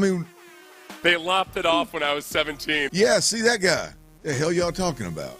Text line, Ron looks like Romeo Crennel, a young Romeo. Are you getting Pendergast? When Romeo was eating all kind of ass. Hey, nut package. Now don't turn this into getting tail. Now we're talking about running a marathon. You turn anything into getting tail. Someone texted and said I look like Romeo Crennel. I said a young Romeo when Romeo was getting ass. Package. Hey, you think you can get Pendergast? Maybe. You think you can get Lopez? He's not going to be able to seriously. Lopez? Yeah, I think you can get Lopez. You think you can get Tyler? Tyler in them knees? AC baby? It's not the AC baby. Tyler would have to get into a walk. Tyler's kind of like his dogs, man. You don't get outside in that heat too much. Tyler's knee gets him problems. I got a bad knee, but I can tell you just out of sheer will. There's at least not you. You probably got me. You got sweet feet, but there's at least 2 in my mind that there is no way in hell I'm letting them beat me. No matter how bad my Lopez. I'll quit my job if Patrick Creighton beat me. I quit. Oh yeah, add PC. Sorry, PC. He's pulling up the tail, no question about it. Yeah, sheer will. I am not gonna fall behind them. Yeah. Baby, my blood pressure ain't high no more. I don't know why that's got me so tickled. Gosh, you really went for it. Well, I'm just shocked with. That really did get to you. By the way, before we dive into this even further, let's get to the news of the day right now. That's the Texans, as it is cut down day, and they have roughly 50 minutes, a little over 50 minutes until that comes to a close, and they've got to get down to that number 53. Here are some of the notable names that have been released thus far. We can get into, Clint, some of these that may be surprises, and Clint, where potential guys that are still on the bubble that haven't been cut. Nick Neiman, the very tall linebacker that was a special teamer, he got that axe. That one cost him a little money too, boys. Yeah, $6 million, I believe, is what he got. I think there was $3 million guaranteed this year and $1 million of next year was guaranteed. So I think the actual cut was cost him $4 million.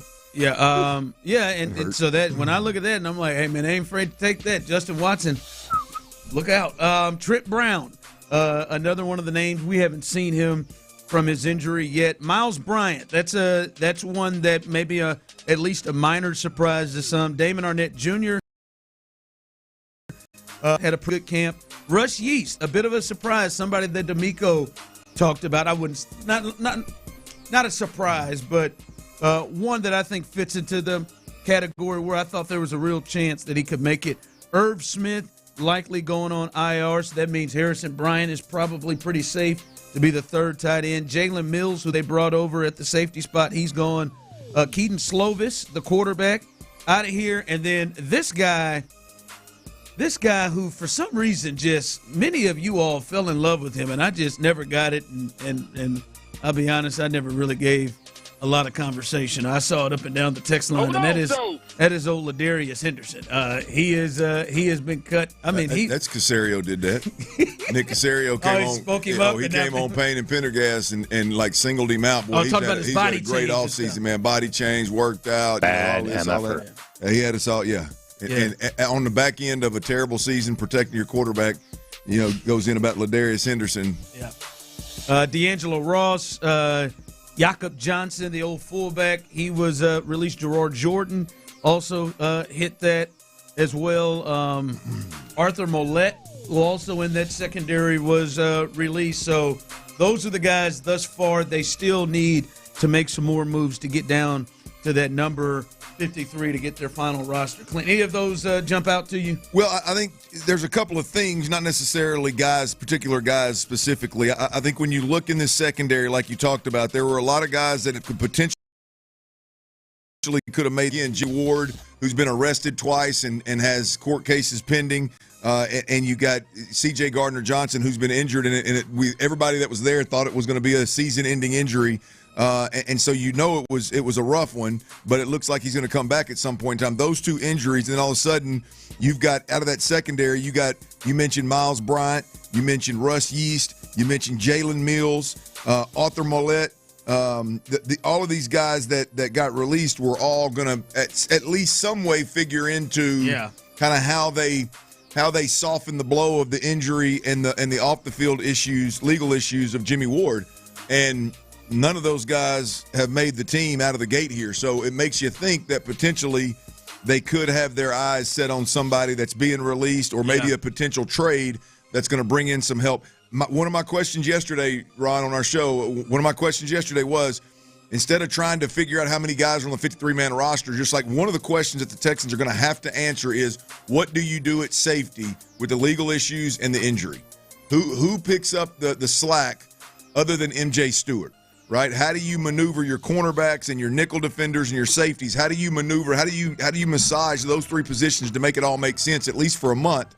And I would have guessed that one or multiple of these guys that we mentioned getting cut would have been in that mix, and they're not. So keep an eye on the Texans. There's something going on there that at least leads us to believe that they could have their eyes set on somebody else in the secondary. That's a real player, not just a depth piece. Yeah, because right now that is 2, 3, 4, 5. That's 6 guys they have released out of the secondary, and Jimmy Ward is still, in limbo. You would think right now, and hell, C.J. Gardner-Johnson, we don't know. Yeah, with his injury, is going there. So right now, Jalen Smith, Jalen Reed, Tremont Smith, and MJ Stewart are the guys that are behind Petrie, Lassiter, Gardner-Johnson, Bullock, and Stingley. They've got to be adding somebody. Hard to think that Jalen Reed is the answer. That's what was he, a 6th round pick? Yeah. 6th round pick out of Penn State, was injured the majority.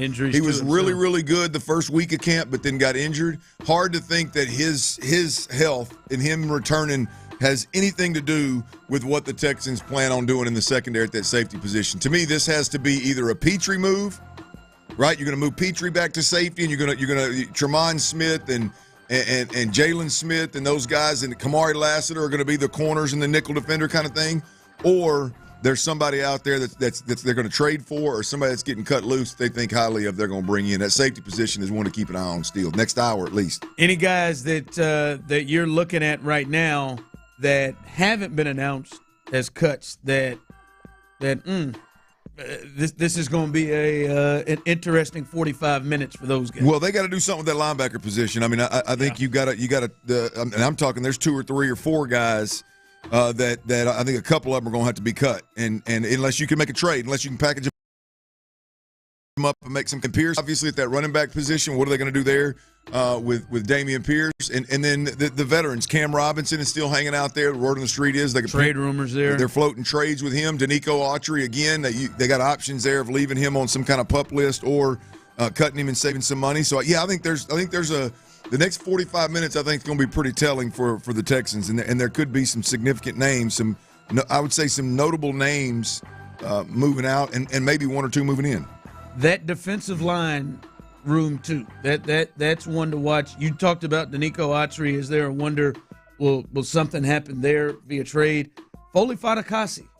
He is one to me to watch as well. When you look at Rankins, Edwards Jr., Tim Settle, Tommy Togier, they seem to really, really love. It doesn't seem like he's going anywhere. And then there's Foley Fatukasi right now on the depth chart. He's the third. He's 3 deep.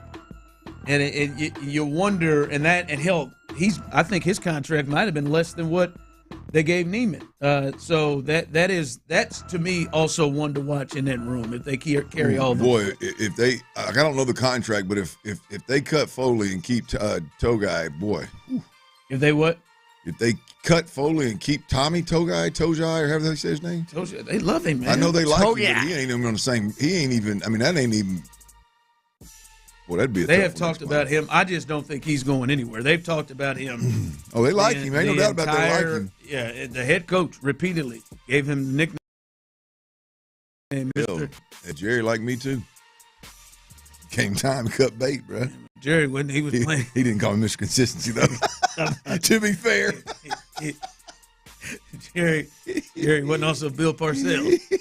Ain't that the damn Bill truth? didn't run to you. Didn't run to that podium talking about you the way D'Amico's talking about Tommy. But Bill should have. That is fair. By the way, you've been watching that documentary? I watched the whole thing. It's tremendous. I know we got to go to break, but you brought it up, and it is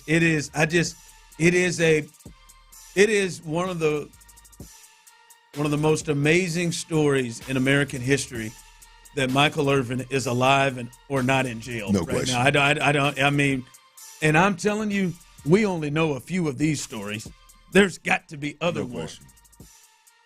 No, I just like he ain't go to jail for that scissor stunt. Come on, dog. How in the hell? He was on probation. I mean, has he served? He ain't served a day. Mm-mm. Hell, I know he just did. He did the one that lost his NFL Network job. Like, I mean, it is one of the most amazing things. Mike it's right Mike up said there. what made him great on that football field. Tear him apart in them streets. Michael Irvin being alive or not in jail is ranks right up there with Chris Brown making a complete comeback in his career. And the people who have mainly supported him are women after what he did to Rihanna. That's one of the most amazing things in American history, right up there with Michael Irvin not being in jail. I mean, over a haircut. Yeah. He hit him with that line, though. I know you love the kids. You almost took me away from mine. Mm-hmm. What a line that was. They probably cut his ass afterwards. All right, coming up as we continue, you got to hear what C.J. Stroud had to say earlier today on ESPN, and it brings up a thought to me about this offense. We'll let you hear that coming up next. Some things, y'all, they just go better together, baby. Kind of like Me and My Bride. You know what I mean? That's a beautiful song back in the day. Well, I'm talking about burgers and fries. I'm talking about Friday nights in football. And right now, y'all, I'm talking about Academy Sports and Outdoors and Whataburger. If you lived around these parts for any amount of times, you know about Whataburger, man. For a limited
Radio 610. Live studios. Sports Radio 610 presents The Drive with Stoerner and Hughley.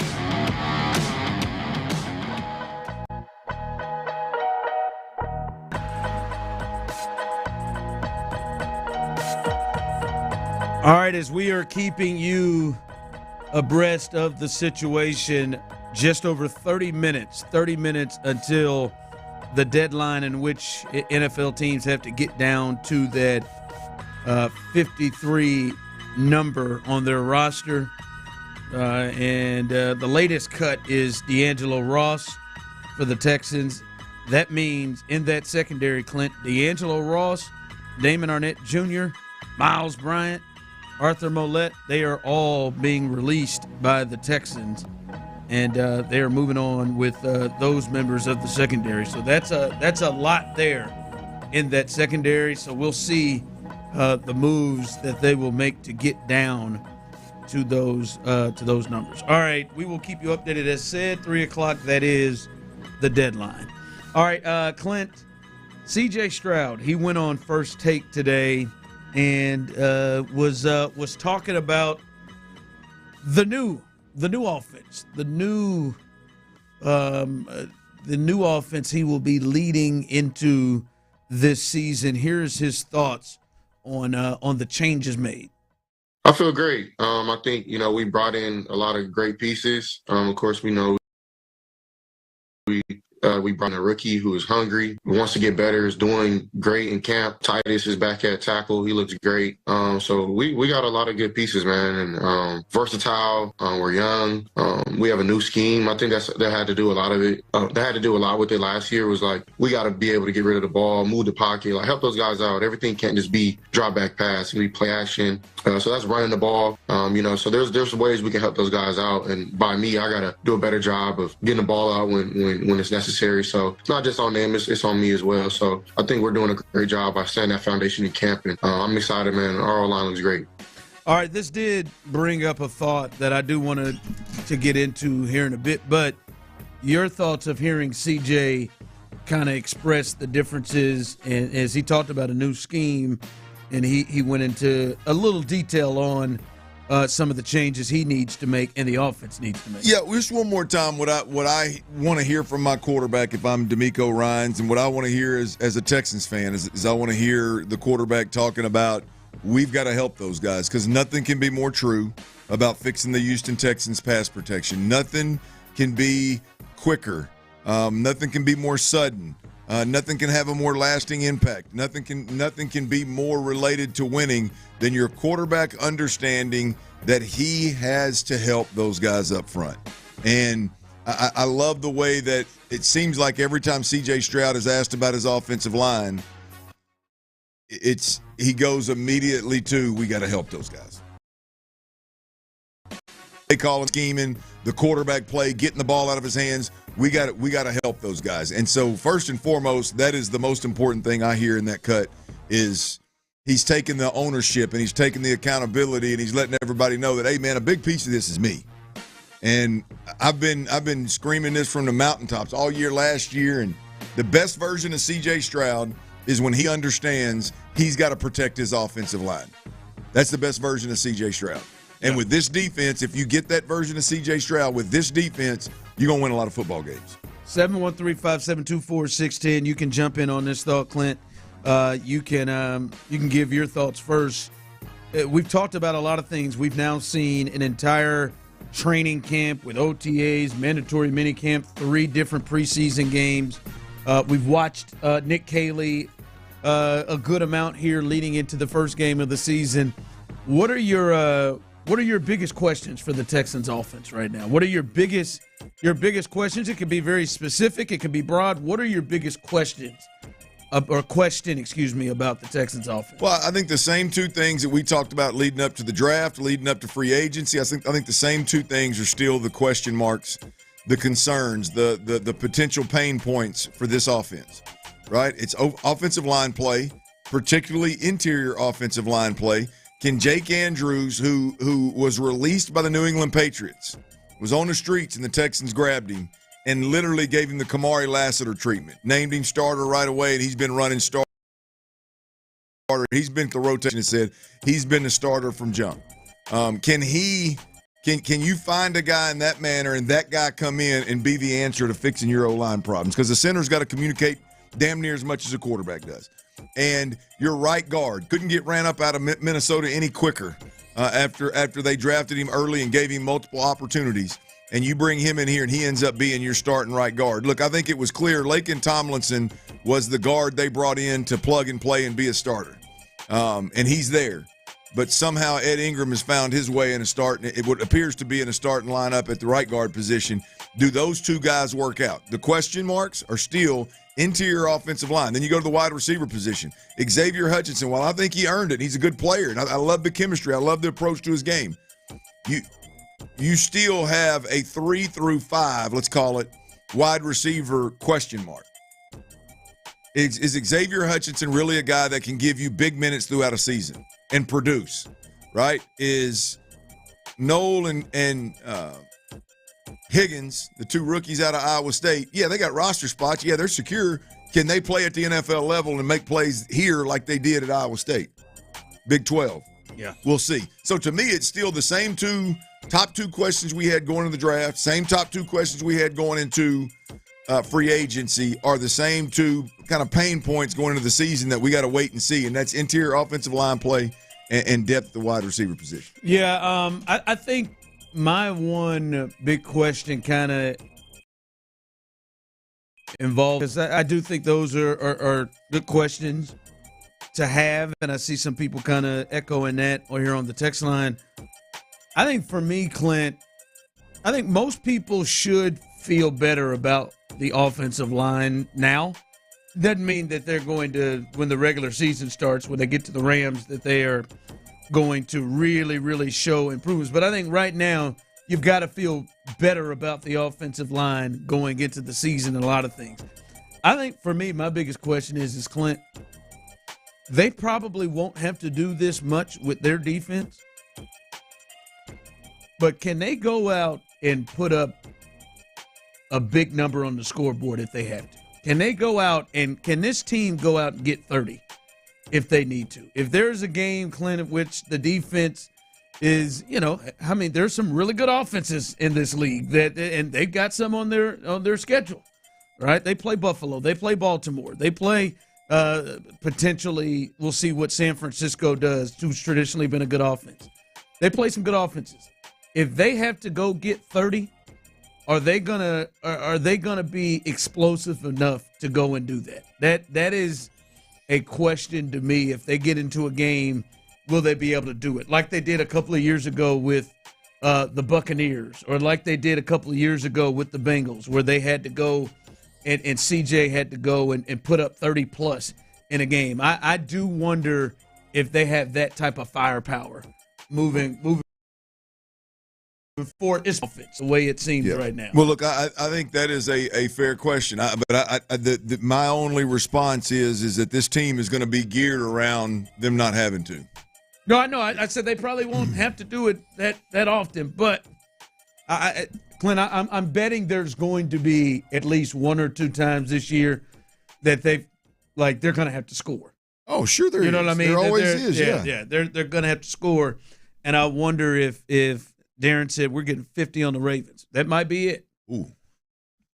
That might be one of those games. Yeah, so that is my wonder, is it how explosive and if this team needs to go put up points. Because I think most of their games, 24 is probably going to get it done.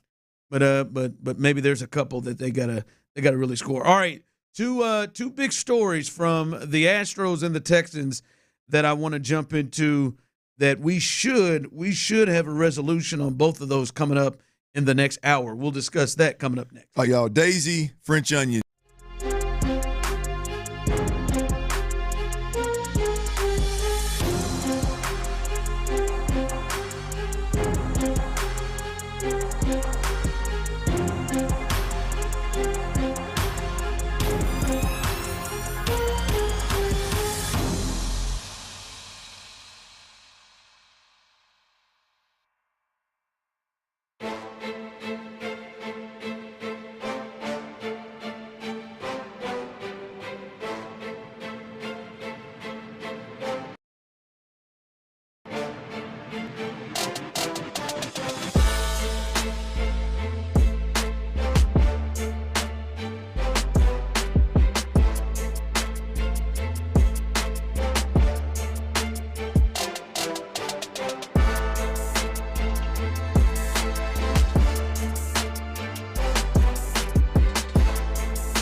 performance you can count on. And ASCO backs you with the expert service and support you need to keep you running all year round. Sales, rental, parts, service. We're on it at ASCO Equipment. Visit ASCOEQ.com or stop by your local ASCO today. Live from the Mokaram Injury Lawyer 610 presents The Drive with Stoerner and Hughley.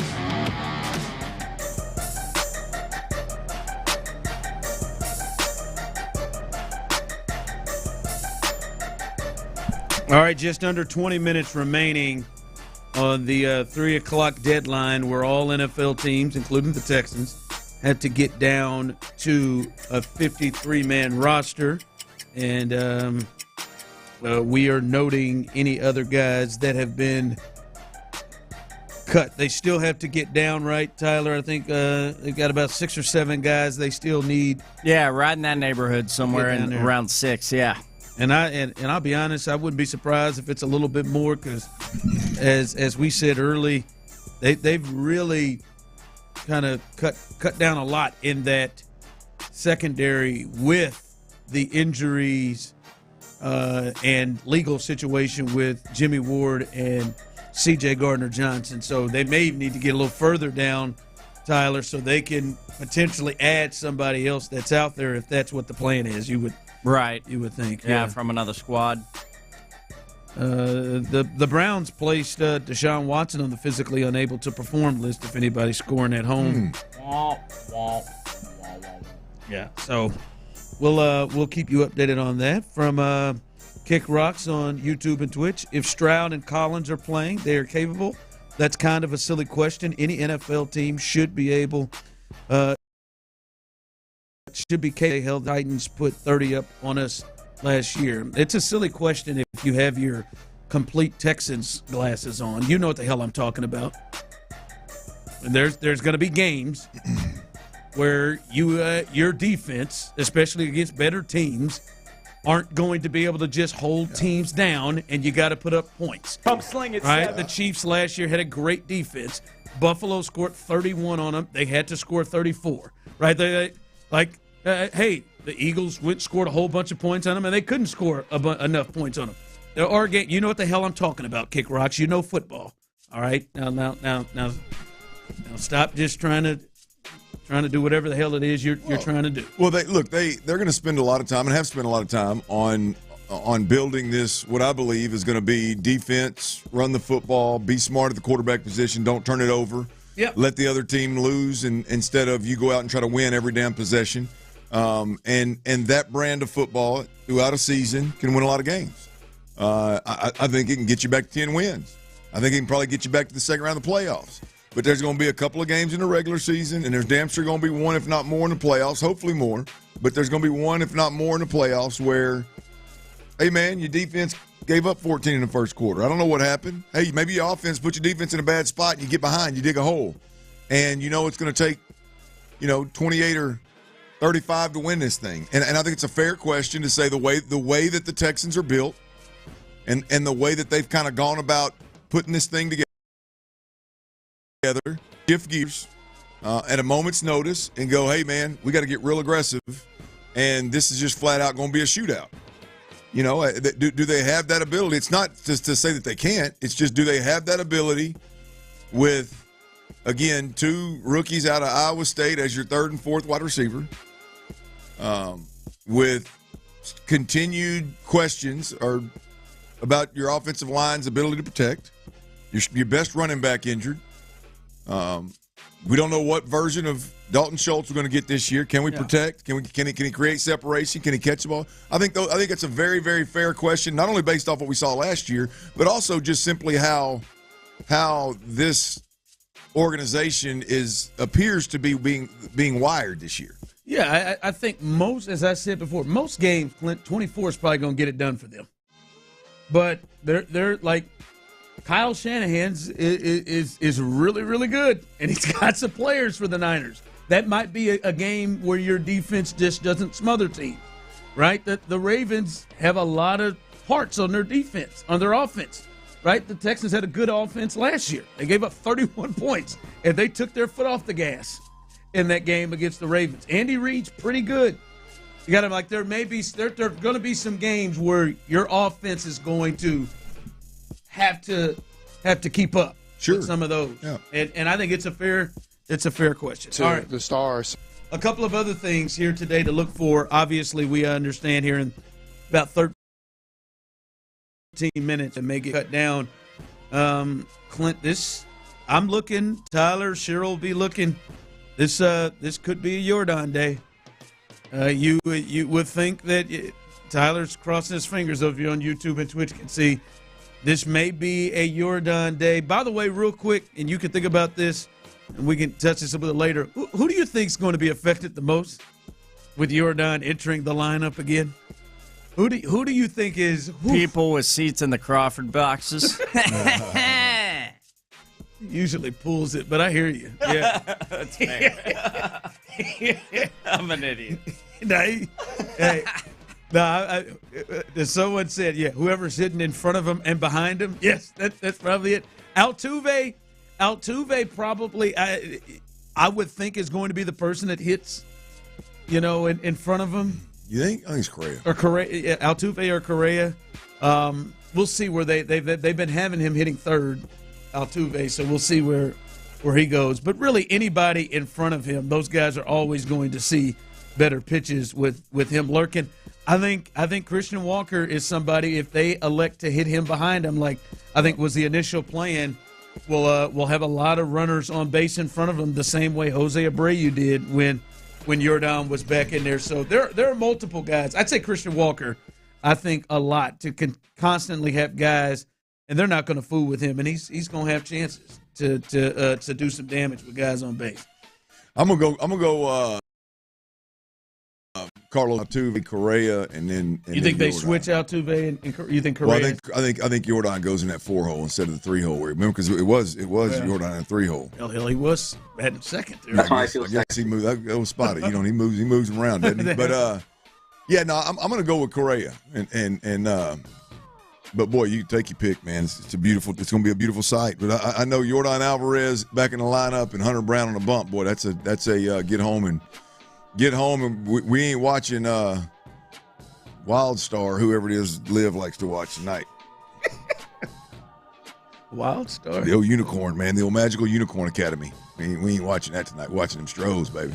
Yeah, ours. Mama's out of town, too? Hanging out the YouTube kids, huh? That's where ours is. And the other one is, as we are awaiting the Texans to get down, Clint, this was reported earlier from Adam Schefter. A name to watch today is Texans left tackle Cam Robinson, whom the team has discussed trading per sources. From Aaron Wilson, although his max value of his contract is $14.5, $2 million guaranteed base salary, and most of it was the $8.75 he got paid in a signing bonus. The other couple million is a bonus if he makes the Pro Bowl. So that one it's about $12 million, as we've talked about. Clint, it looks like they're trying to move him, and I wouldn't be surprised if we don't see that at some point today. Clint, when you put that out there with Adam Schefter, I think you are really. What's your thoughts about the entire Cam Robinson situation? Is this a blunder? Is this how do you feel about the fact that this was the big, from a monetary standpoint, the big off-season thing they did with their offensive line? Yeah, look, I think it's a little over $10 million is what the dead cap hit would be, and that I think the move there in a trade would be, hey, we'll eat half of it if you'll take the other half of the salary and take him off our hands, kind of deal. But look, I think it's a move that had to be made when you moved Laramie Tunsil. You got to go out and get some known commodity that can play left tackle. Whether we can sit around here and pick the guy apart and say he can or can't play. I mean, the market dictated that he gets $12 to $14 million a year, and it's a 1-year deal. Obviously, if he was at his peak or was as good as everybody originally thought he was, he'd been getting a 3 or 4 year deal. So the 1-year deal, 12 to 14 is where he was at. I think the market dictated that. So I don't necessarily think negatively of Nick and D'Amico for making that happen. I think you're in a situation right now where if that guy ends up your backup and you're paying that kind of money to a backup. Sports Radio 610, Houston Texans breaking news. All right, Tyler, this is big. What's the breaking news you have? Yeah, not quite the Texans roster news we maybe expected today, but big time Tom Pelissero. The National Football League today, Tuesday, they placed Jimmy Ward of the Houston Texans on the commissioner's exempt list. Ward may not practice or attend games while he remains on this commissioner's exempt list. That is the latest information, boys. All right, not a major surprise that this happened. Now it even makes you wonder more about some of these cuts they've made in the secondary. Again, Tyler, just coming through courtesy of Tom Pelissero, NFL Network. The league is placing Jimmy Ward on the commissioner's exempt list. He is not going to be able to practice or attend games, obviously, or play while he is on this list. So that is big news coming there from a roster perspective, and we'll see what the Texans do moving forward with Jimmy Ward. I would imagine probably play this thing out. We'll hear from Nick Caserio as he will carry it live on the station as he will speak tomorrow about things after the deadline here, the roster deadline here, and we'll probably hear his comments about Jimmy Ward. But that is the latest there. Look, this is really a win for the Texans. If you're not going to obviously put him on the roster, given the legal situations and given the injury issue, I guess he's not completely back healthy yet. So how do you handle him? Do you handle him on one of the different injured lists, or does the league? And I think probably the cleanest is probably the league taking it out of their hands. And now Jimmy can be behind the scenes and handle his legal issues, get all that stuff figured out. And depending on how that ends up, what the results specifically are, then the Texans can make a decision on whether they want to keep him or not. And in the meantime, it doesn't impact their roster or anything like that to any degree. Now, I'm sure there were ways with him being injured. I'm sure there were ways, even if the commissioner didn't do this, I'm sure there were ways that they could have placed him on an injured list. But this just makes it clean and easy. Yep. All right, coming up here as we get closer to the deadline, 3:00 deadline, we will get you caught up with the latest cuts. And we'll talk to our guy, Danny Cannell, who is one of the best in the business when it comes to covering college football. We'll get his thoughts as Week 1 officially gets going coming up later on this week. Danny Cannell and the latest roster moves with the Texans coming up next. Hey, y'all, if you're looking for a new rig, baby, head north, man. Tomball Ford is where it's at. Right now, Ford summer sales event going on at Tomball Ford. They got big-time deals. They got over 500 F-150s in stock, and here are a few of the deals, y'all.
Insurance, up to $2 million in coverage with no medical exam. Some policies as low as $1 a day. Answer a few health questions and get your free quote at ethos.com/play. That's ethos.com/play. KILT FM HD2 Houston. Insider access, exclusive content. Sports Radio 610. The Texans play here. An Odyssey sports station. Ain't nobody got nobody like Texas A&M. Sports Radio 610 presents The Drive with Stoerner and Hughley.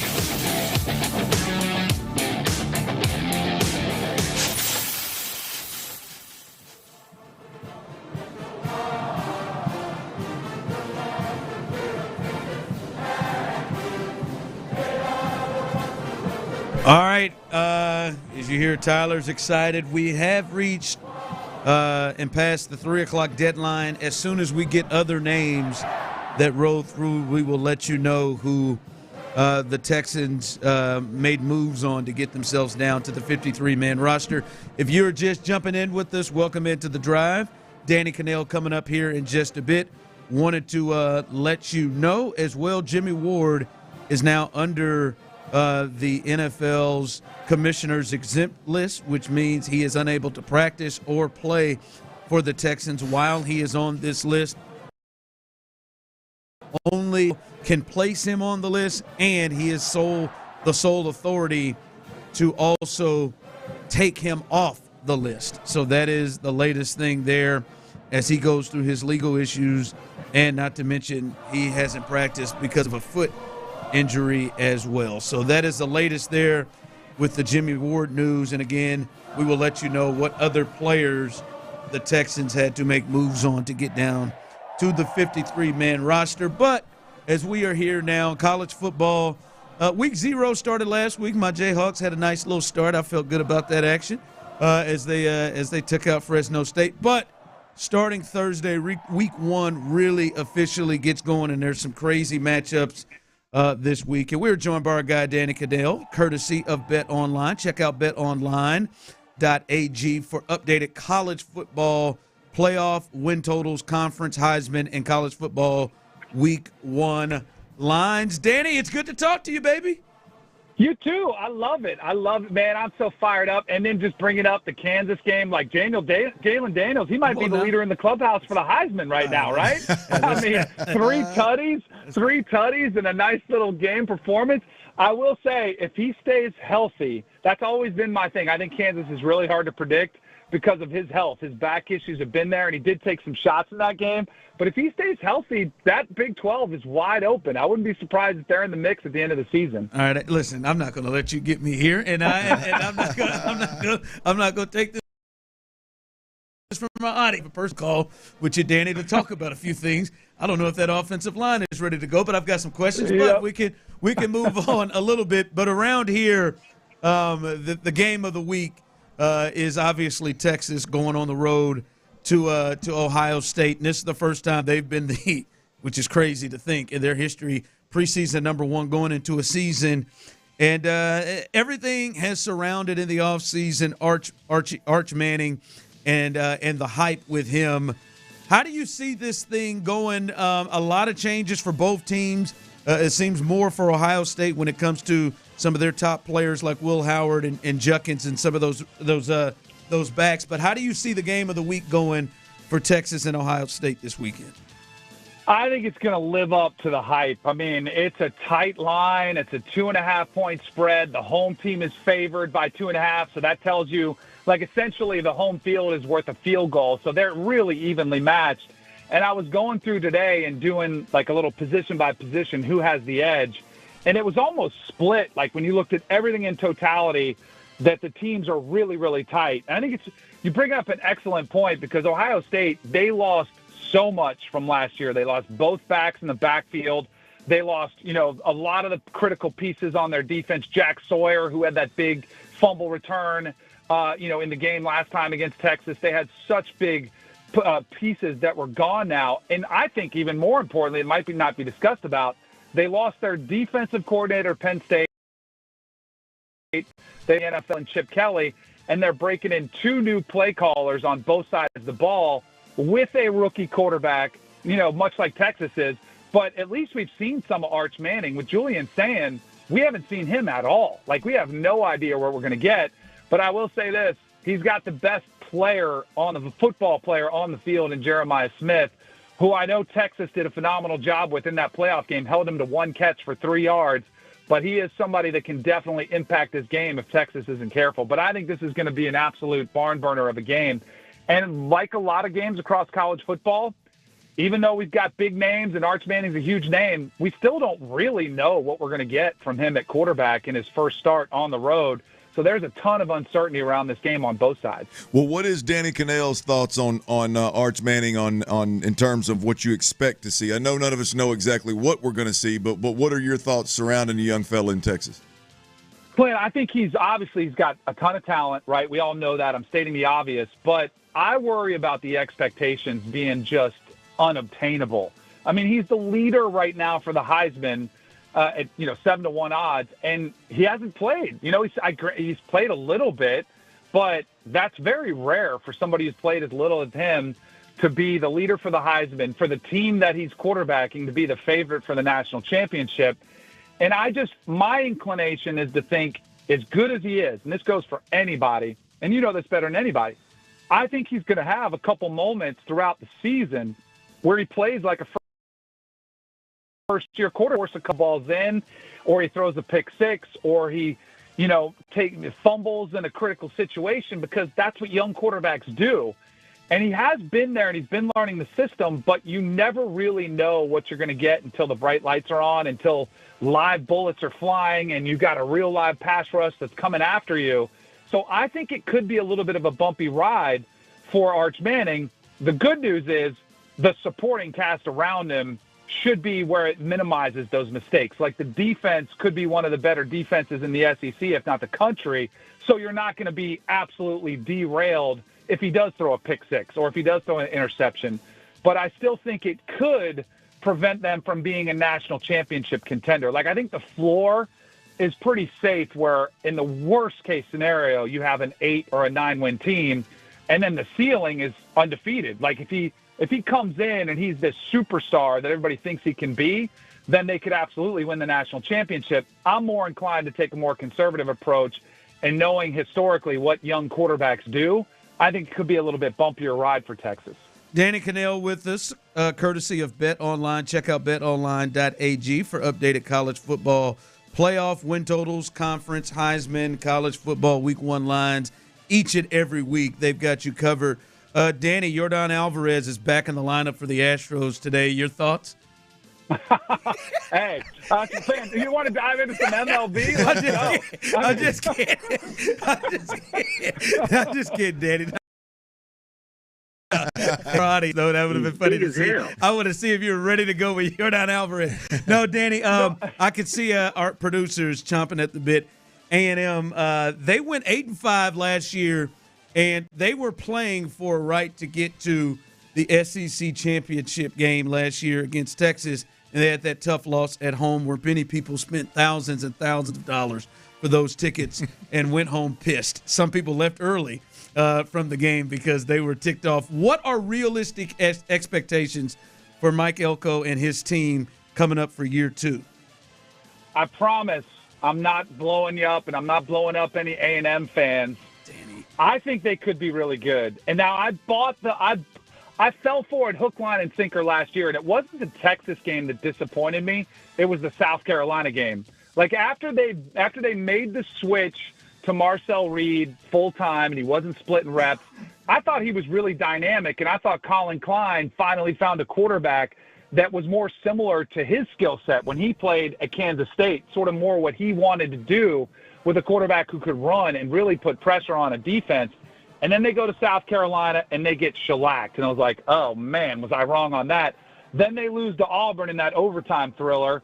And the Texas game, I actually thought they played Texas pretty well. Like, that was still a pretty tight game throughout the majority of it. And I know that they fell short of the opportunity to play for their own destiny, which you never want to do. But Texas still was a team that made the Final Four, so I don't think there was anything brutal in losing that one. I think people now, I felt that last year. I felt like it was going to be a great opportunity for them. They fell short, and then once again, they're an 8-win team. Like, it's kind of where they've been stuck. Like, it's been something they just can't get over that hump. I like that Mike Elko's getting more involved in the defense. I think he's a great defensive mind. I like Marcel Reed as a quarterback, especially given that he's the unequivocal starter now, coming back from an entire offseason. He's gotten all those reps. I think Colin Klein is more comfortable calling an offense for him. So and their roster is still really good. Like, that's the thing I think people forget about. They've got my buddy Bud Elliott does the blue chip ratio, where he does how many 4- and 5-star prospects do you have on your team. They have the third best roster according to the blue chip ratio in the SEC. It's Bama, it's Georgia, and then it's A&M. So they still have a lot of talent on that team. They just kind of figure out their way. And the good news is they've got a pretty manageable schedule early to kind of get their footing underneath them before they go to South Bend and have another game against Notre Dame, where that was a horrible game for Connor Wigman, and they couldn't do anything offensively. You got an opportunity to go in South Bend and potentially get an upset. And then if you can win that game, like, look out, because then you've got, a couple winnable games. I think they could be a playoff contender. I was torn between Texas A&M or Ole Miss as sort of that dark horse in the SEC. I ended up picking Ole Miss, but I wouldn't be surprised at all if it's A&M that could have that kind of sleeper season that people are looking for. Aggie ring, baby. Hey, Danny, another monster is LSU at Clemson. And we had this conversation yesterday. The interesting thing about Clemson is kind of how they've approached the transfer portal over the years. And now it's kind of come to fruition of now you've had your years to stay traditional and develop guys and recruit high school players and win with high school players. I think it's going to be fascinating to see what kind of season Clemson has given their different approach to things over the last handful of years. LSU at Clemson out of the gate is a big one. Your thoughts? Oh, it's such a fun game. There's so many great games this weekend. This one might be one of my favorites. And, it's interesting because I think Dabo finally relented in what he signed 3 players from the portal. Like, he's really opened up the checkbook for that one. But I do think it's at least a sign in the right direction. And I don't know how you guys feel. I actually appreciate the approach that he's taken at Clemson, which is very unique. And he's tried to – he's almost loyal to a fault to a lot of his coaching staff, to a lot of his players. When you go back to DJ Uiagalelei, he gave him one of the longest leashes we've seen before he benched him. And then, of course, he comes to Florida State, and that doesn't work out great either. But I digress.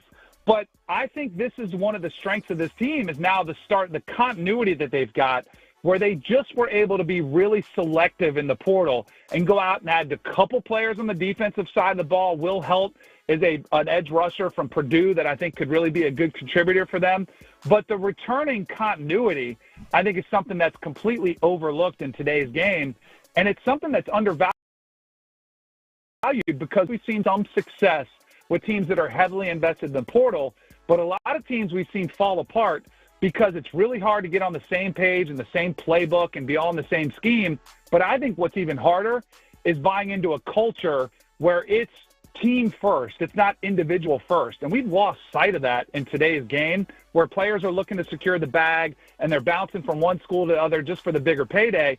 Clemson's been able to retain a lot of their great talent, develop their young talent, and they're hoping it all culminates this year. And I think it does. They play in the ACC. They're a heavy favorite to win there. And if they get the play that they got out of Cade Klubnik, their quarterback, the end of last season, they absolutely are a team that I think is championship caliber. Danny, speaking of the ACC, Clemson potentially being back to a real title contender will be a big story to watch all year long in the ACC. But the biggest story in the ACC is the new head coach of the University of North Carolina, and that's Bill Belichick. And if you cut through all the mess, all of the weirdness and whatever that has followed him and that program, you look at just the football team and what they bring in and what they've done. He's been the complete opposite of Dabo Swinney in terms of bringing in new talent from the portal. What kind of season do you expect? This is still widely thought of as the best coach in the history of the sport, going down coaching North Carolina in the ACC. What's your thoughts about what Bill Belichick will be able to accomplish in year one, the coach, not the outside stuff? So my is either boom or bust. Like, I don't know if there's like an 8-win season, a 7 or 8-win season, which is around where the odds makers expect it. I think it either works great, and he has this massive advantage as a defensive mastermind, and he's able to scheme up things that really, confuse opposing quarterbacks. I played against him when I was actually starting with the Broncos. It was my last start in the NFL on Monday Night Football, and we were playing against the Patriots. And I remember our coaches telling me, look, you got to be ready for anything. He's going to throw the kitchen sink at you. And he always would throw new wrinkles that he hadn't thrown in like 4 or 5 weeks previous of the season, and total new looks. The question I have is, can you do that with college players with, they're not as smart and as the football IQs aren't as developed as they are in the NFL. And then time-wise, which is kind of crazy to even say this because players are making hundreds of thousands and even sometimes millions of dollars, but there's still supposed to be a 20-hour rule, right? They're supposed to still have to go to class, and it's become more of a joke that they're actually student athletes. But the bottom line is you don't have them in your building from 9 to 5 every day, which is required to implement those type of schemes. But I do think the one advantage he's got is in the NFL, some of the players that played for the Patriots, they were drafted by him, and maybe they didn't love playing for the Patriot way because they didn't really have that choice. In college, a lot of these portal players, they know exactly what they're getting into when they're going to play for Bill Belichick. He is a no-nonsense guy who's going to hold you to a very high standard of discipline, attention to the details. And so I think if he gets it, could really work. Now, the flip side, if things start to go south and that Patriot way, which he's trying to make the Carolina way, it gets old after a while. It's not any fun to have the coach just railing against you at practice and chewing you out and holding you to this high standard. Then I think the rails could come completely off. But I have no clue like what we're going to get because we haven't seen it before. So, and he's done I think he has the 4th best portal class in the ACC, which was necessary for them to kind of get where they want to go. But the one thing that's biggest question mark is quarterback. Like, they bring in a kid named Gio Lopez from South Alabama who was pretty good, but they really didn't bring in that splashy quarterback or really any skill position that really jumps off the page to you. They brought some defensive players from Washington that came with Steve Belichick, Bill's son, who's running the defense. But other than that, there's not a lot of splashy players. So can he do what he did at New England, which was a lot of really good role players, but he had one of the greatest quarterbacks of all time? Can he do it with a bunch of great role players at Carolina? Still remains to be seen. Yeah, that greatest quarterback of all times makes them role players really good, boy. I tell you. Hey, Danny, hey, real quick, man, we are in Houston, man. The U of H, the Cougars, man, they are life in the Big 12. And I know, look, it was a rough year last year for them with 4 wins and near the bottom of the Big 12. But just your thoughts on U of H competing in the Big 12, some of these teams that are jumping up from Group of 5 to Big 12 and competing in these power conferences.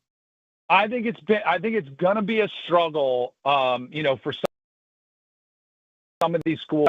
I'm a big believer in Willie Fritz and the job that he can do, and I think you'll see a much more competitive team this year. And it's interesting because we talked about Connor Wegman, who struggled at A&M.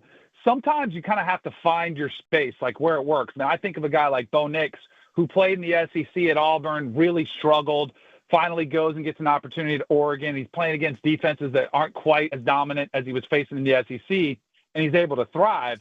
And the one thing that I'll say about Houston is, as bad as the season unfolded for them last year, and it wasn't what they wanted to see, they still had some pretty impressive wins on the year last year. They still were able to knock off Kansas State, who was one of the better teams out there. Shoot, I remember them going to Oklahoma and turning that into a game where Oklahoma only wins by 4 points. They were able to beat Utah, who was a team that everybody thought could come in and dominate the Big 12. What they were lacking was consistency. And so they'd have these really impressive wins, and then they'd lay an egg a couple ones. I think that is something that Willie Fritz will resolve. I think they'll get better quarterback play out of Connor Wegman, who might be more comfortable playing in that spot. I actually had Houston as one of my teams going significantly over their win total in a wide-open Big 12. I think they'll win some more of those one-possession games. They'll get more consistent. So I think they're going to be a much tougher out this year than they were last year. All right, Danny, man, it's going to be a great first weekend. I know you will enjoy it. We will as well, and hopefully we can talk to you a few more times during this college football season. Absolutely. I love it, fellas. Always great catching up with you. Enjoy the games this weekend. All right, shout out to you. That's Danny Cannell, courtesy of Bet Online. AG for updated college football playoff, win totals, conference, Heisman, and college football week 1 lines. Every time I think of Danny Cannell, I just think of that time where all of a sudden he just sat down in our chair, Radio Row. Come on in, Bob. Come on in. We had a good time with him. All right. He's one of the best in the business, man. He is. I mean, the fact that he's not on one of the major networks talking ball the way he just did right there is a crying ass shame. Yeah. You too, brother. All right. Ready to find him? No, I think you should. Oh, YouTube. I thought you said YouTube. I thought you said YouTube. Big news. We'll let you know of the roster moves that we know as of now. There's an update on Cam Robinson, British Brooks, others, and as you heard me in there, I wasn't kidding. Yordan Alvarez is back. He is back in the lineup, and he is. Wait till you see where he's playing. We'll discuss all that coming up next. Our Vision Homes, y'all. Look, if you're looking to build that custom home, your dream home.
5 nominees for Sports Station of the Year, and we couldn't do it without you.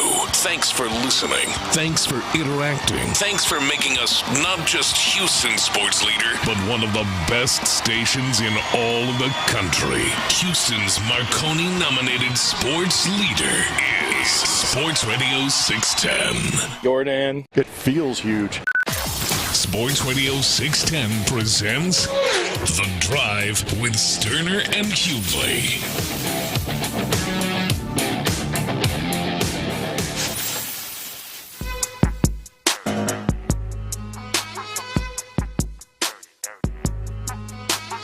All right, let's look at some moves here, big moves of the day. Let's start with the Houston Astros, and then we'll get to some of the roster moves with the Texans. It is official. If you heard us talking with Danny Cannell, Dan didn't have any answers for that, but I slipped that in there that Yordan Alvarez is back after 100 games. Let's go! 100 games. The big fella is back, and they still remain in first place, a game and a half up with the Mariners getting a win against the Padres yesterday. They will face the Rockies. Jeremy Pena leads off. Correa stays in that 2 spot, Clint. Altuve is the DH.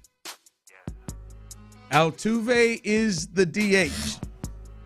Yordan Alvarez is playing in left field today. His first action is not as a DH, but in left field. That was a no-brainer for me. Yeah, Christian Walker at first base. Sanchez in right. Caratini is behind the plate. Dubon is at second base with Jacob Melton in center field. Clint, don't let that get you down. Yordan is back. He is in left field. Interesting decision there. When's the last time Altuve's played in the outfield? Never mind. But Yordan is back. You're on to that. Feels like that experiment's over. I don't know. But it's huge, man. And there it is. That lineup looks completely different when you roll out Pena, Correa, Altuve, and Alvarez in the top 4 with Walker behind it. It's a panty that looks dropper. different. And finally, Clint, the big fella is back in the lineup.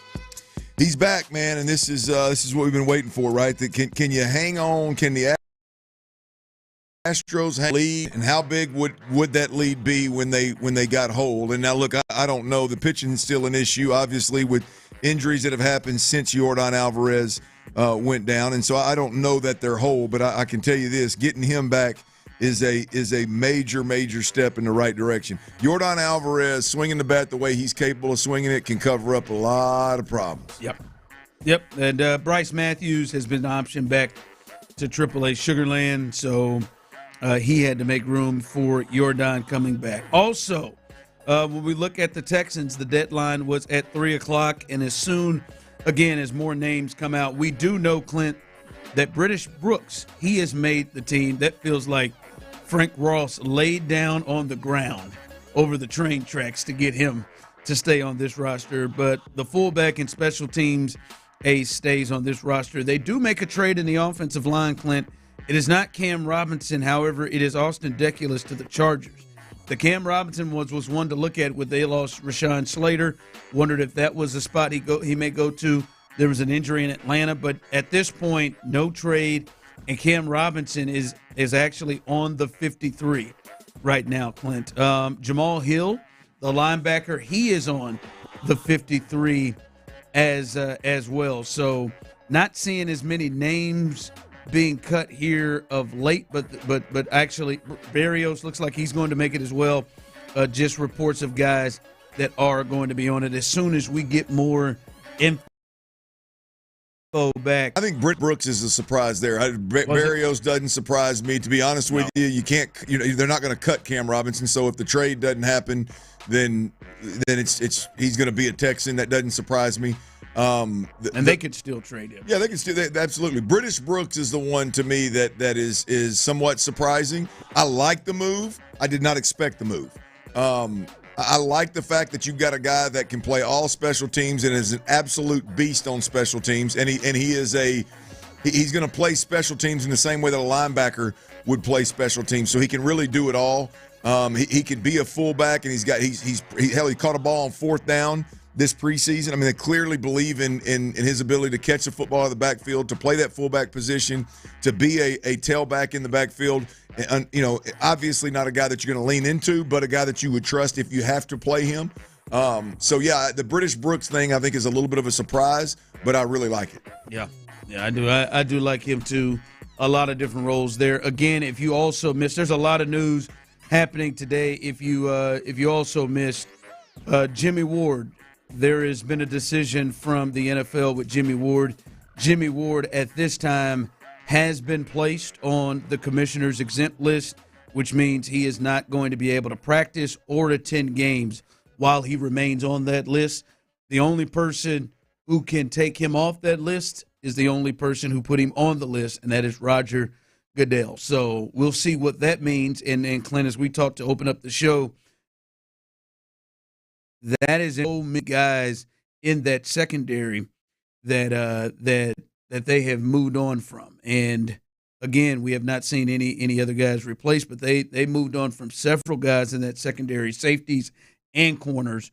And obviously now they're going to be without Jimmy Ward, and we'll see if C.J. Gardner-Johnson will be ready. So that, to me, right now is the position group to watch in that secondary. By the way, Aaron Wilson also reporting Jalen Reed recovering well from his sprained knee, so he should be ready soon. So he is one of the ones in that group right now. Hell, he may be a backup right now, the way that secondary is looking right now. So a lot going on there. Coming up as we continue, we'll do a little real or fake here on a Tuesday, and Adam Schefter.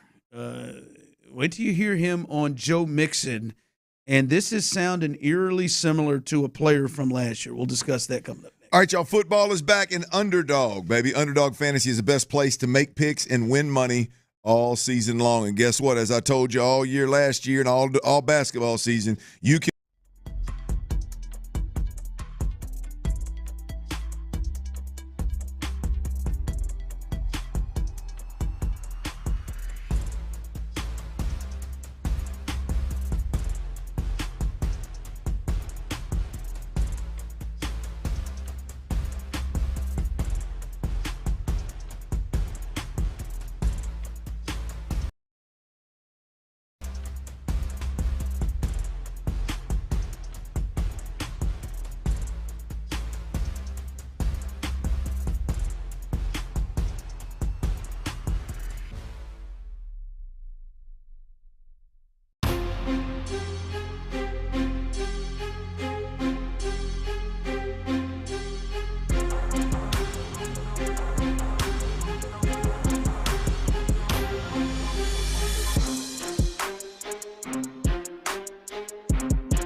delivery, so he can always play it safe.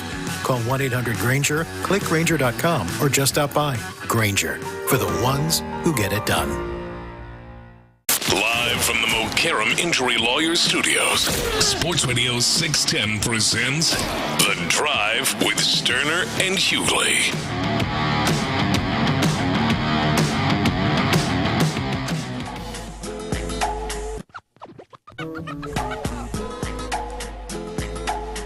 All right, a big newsy day. Yordan Alvarez, he is back in the lineup, playing left field, hitting cleanup for the Houston Astros as they return home to face the lowly Colorado Rockies. And cut down day for the Texans. Cam Robinson, who was talked about as a potential trade piece, and that still could happen, he remains on the roster. British Brooks, we discussed. Clint said a bit of a surprise. He remains on the roster. And Braxton Berrios looks to have made the roster. We will get you more names if they do come out, as it looks like Justin Watson and Braxton Berrios, according to Aaron Wilson just a couple of minutes ago, will both make the roster. Thus far, a lot of moves in the secondary as the Texans made moves there, in which kind of is interesting as well when you look at the news about Jimmy Ward being placed on the commissioner's exempt list.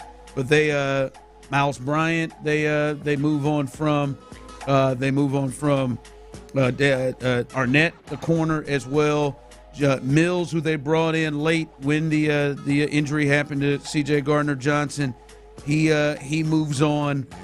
D'Angelo Ross, who was also a corner in that secondary. Arthur Mollett, who was also in the secondary, they move on from. So right there, those are 5-6 guys they've moved on in the secondary, and obviously they will be without Jimmy Ward for a certain amount of time, and we don't know exactly where C.J. Gardner-Johnson is with this knee injury. So I would think there is something going on in that position group there as well. And like we said, Jimmy Ward, that's the other news on the commissioner's exempt list. He cannot practice or play while he is on that list. Well, Tremont Smith and Jalen Smith are your two backup corners. They're your corner 3, corner 4. Yep. Now, I still think, as you mentioned, there's some action to be had here at the safety position next to Kalen Bullock. MJ Stewart will occupy it as now, but you got to have more than just those that nickel defender as well. And I'm not saying that it's multiple moves, but there's got to be some kind of add. It seems like in that position, whether it's moving Jalen Petrie back and you got some action at the nickel defender position, at least until guys get healthy, or it's finding somebody in that secondary that can bring some level of Jimmy Ward, C.J. Gardner-Johnson to the table to at least help MJ Stewart. So to me, with all the cuts, all the releases, I expected them to keep somebody. Didn't know exactly who that would be, but I expected them to keep somebody, probably the Rush Yeast or Miles Bryant, to kind of fill some of those voids. Yeast, he was cut too. Yep. The fact that they've cut both of those guys tells me that they're either going to roll the dice and be thin at that position until they get the reinforcements back from injury, or the off-the-field issues with Jimmy Ward get him back, or they're out there sniffing around looking for somebody that they feel like can help them at that safety/nickel position. We'll see. Yeah, I would think someone texted in, they cut all those secondary guys. It probably means Gardner-Johnson is good to go for week 1. That's one way to look at it. That's one way to look at it. That is, but I would also think they're going to add somebody else. That's just not enough depth in that position to kind of run with. So I would imagine they like somebody on a roster somewhere that they would see. I wouldn't be surprised that they do that. All right, it is Tuesday. Let's play a little real or fake. I pose a question. You tell me if it's real or fake. 713-572-4610. Those of you on YouTube and Twitch, you can jump into this as well. Clint, real or fake? I'll start with you. By season, will be viewed as the superior quarterback over Jaden Daniels. Coming into the year, nobody would have thought that Jaden Daniels would have jumped a C.J. Stroud with the first year that C.J. had, and Jaden Daniels coming in as a rookie. It looks like, by most people's account, that has happened. by season's end, C.J. Stroud will be viewed as the better quarterback? No, in your eyes. No, I don't think so. I think it's in. Are we gonna get your flowers? Yeah, I think the best thing that we can do here in a C.J. Stroud, Jaden Daniels comparison is to get C.J. Stroud back on his level. Right now, Jaden Daniels got a lot going for him. One, he's got a two-way go. He can spin it accurately, and his legs are an absolute. I mean, look, his legs are as dangerous as anybody not named Lamar Jackson in football right now, quarterback-wise. So he's got that going for him. I think more importantly, the one thing he has going for him that C.J. Stroud doesn't is I think he's got an offensive coordinator that he's very familiar with. That is one of the better offensive minds, Cliff Kingsbury, in the game. He's back for year 2 in that system. Also, the improvement from year 1 where he lit it up and was one of the best in the game. They've improved. They've added Laramie Tunsil to protect his backside. They've added Deebo Samuel to add to his weapons, and they just made Terry McLaurin a rich man, a happy man. And so, I don't. I just don't. You don't get a sense that he'll have a situation like last year. No, with CJ. No, step back. I don't. I have to be. I mean, it would. I don't see him. I don't see them offensively stepping back. They're going to be super productive. Now, I mean, he may go out there and throw a bunch of picks. He may go out there and get hit a bunch. He may go out there and get hurt. But I think he's going to be super productive, both with his legs and his arm. And they're going to score points. And he's got weapons around him. They've gotten better around him, offensive line-wise. So, I don't. I got more confidence in the pieces around Jaden Daniels than I do the pieces around C.J. Stroud. Yeah, I want to say real, but I'm sorry, real. I was supposed to say fake. You said fake. I want to say real. I don't think that this, and we'll see. Maybe I'm completely wrong. Middle of the season, I don't know if this is going to be an offense that is going to like put CJ in positions where, like, damn man, he is going to lead the league in passing yards per game like he did. His rookie year, or, he is going to put up those type of numbers his rookie year. And because I do think there is something to, all right, year 2 teams have been able to see Jaden Daniels and Cliff Kingsbury and that offense, and maybe there's going to be some adjustments made very similar to what was made to Bobby Slowick and C.J. Stroud. And I don't know if Jaden's going to be as dominant as he was at times last year, but I just don't know that I'm willing to say, man, CJ is about to throw for 4,000. He's about to throw for good. I just think the offense may be kind of tailored in a different way. Look, I'll be honest with you. I'm hoping like hell that CJ is the under the radar guy for the next 4 or 5. Like the approach of we're going to be super efficient. I'm going to be the least sack guy. I'm going to have the least turnovers. More than, hey, I'm going to go out there and throw for 5,000 yards and run for this, or, like just the more just quality quarterback play we have, and the more that C.J. Stroud understands I got to protect my offensive line, I got to protect myself, I've got to do those things really, really well, the more this football team's going to win. And so I hope like hell he doesn't even have an opportunity to approach offensive football the same way that Jaden Daniels does, to be completely honest with you. All right, real or fake, Tyler, Travis Kelce and Taylor Swift, they finally did it. They got engaged, as we found out today. Real or fake, this marriage will last 10-plus years. We go to Las Vegas! No way, no chance. 0. Fake, huh? Oh, I think it lasts. Oh, no. You got it real? Look, I think there's way too much going on in those 2 lives. There's 2 or 3 potential kids, and that's going to chew up a good 6 years, if not more. That's probably going to come quick. Kids is a good point. That's going to chew up a good 6 years of just like, hey man, you can't. There ain't no. You're a real POS as a man if you do something stupid then, and a woman, you ain't got no damn choice. She's going to have to take some time off work. He's going to retire eventually. I got it. Yeah, this is one where I think there's some real lasting, like some real potential here.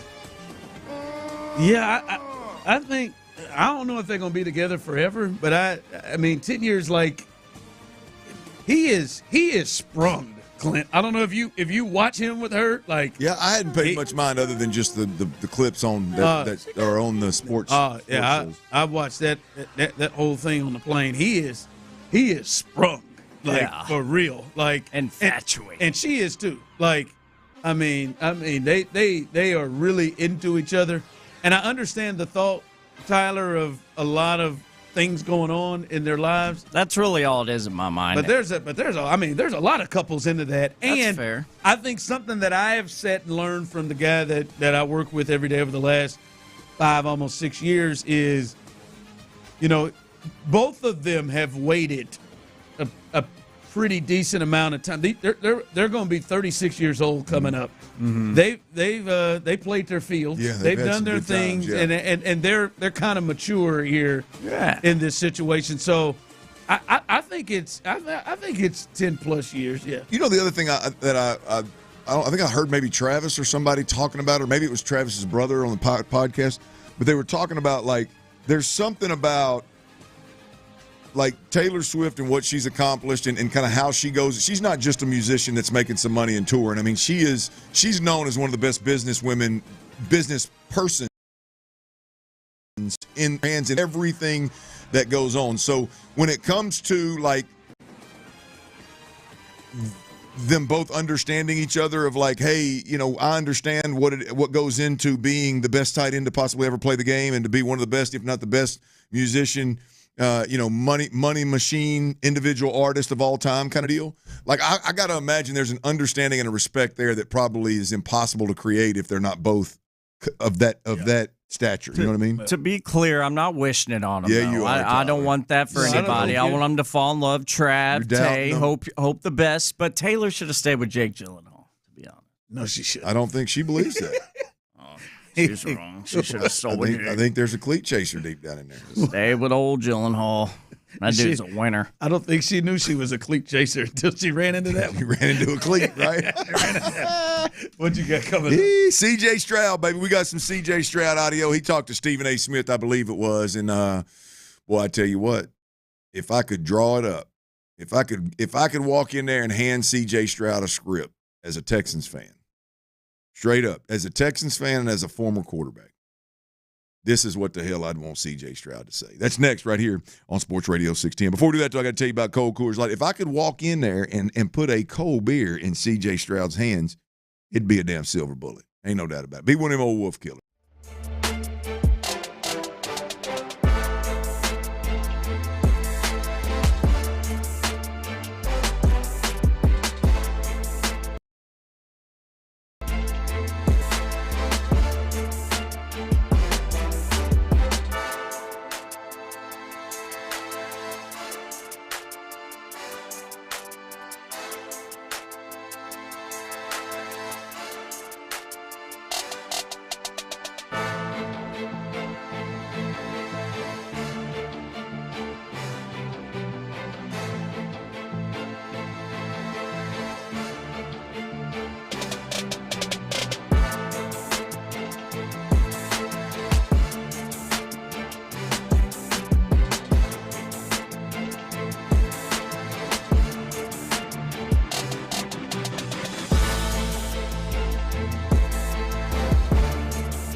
I'm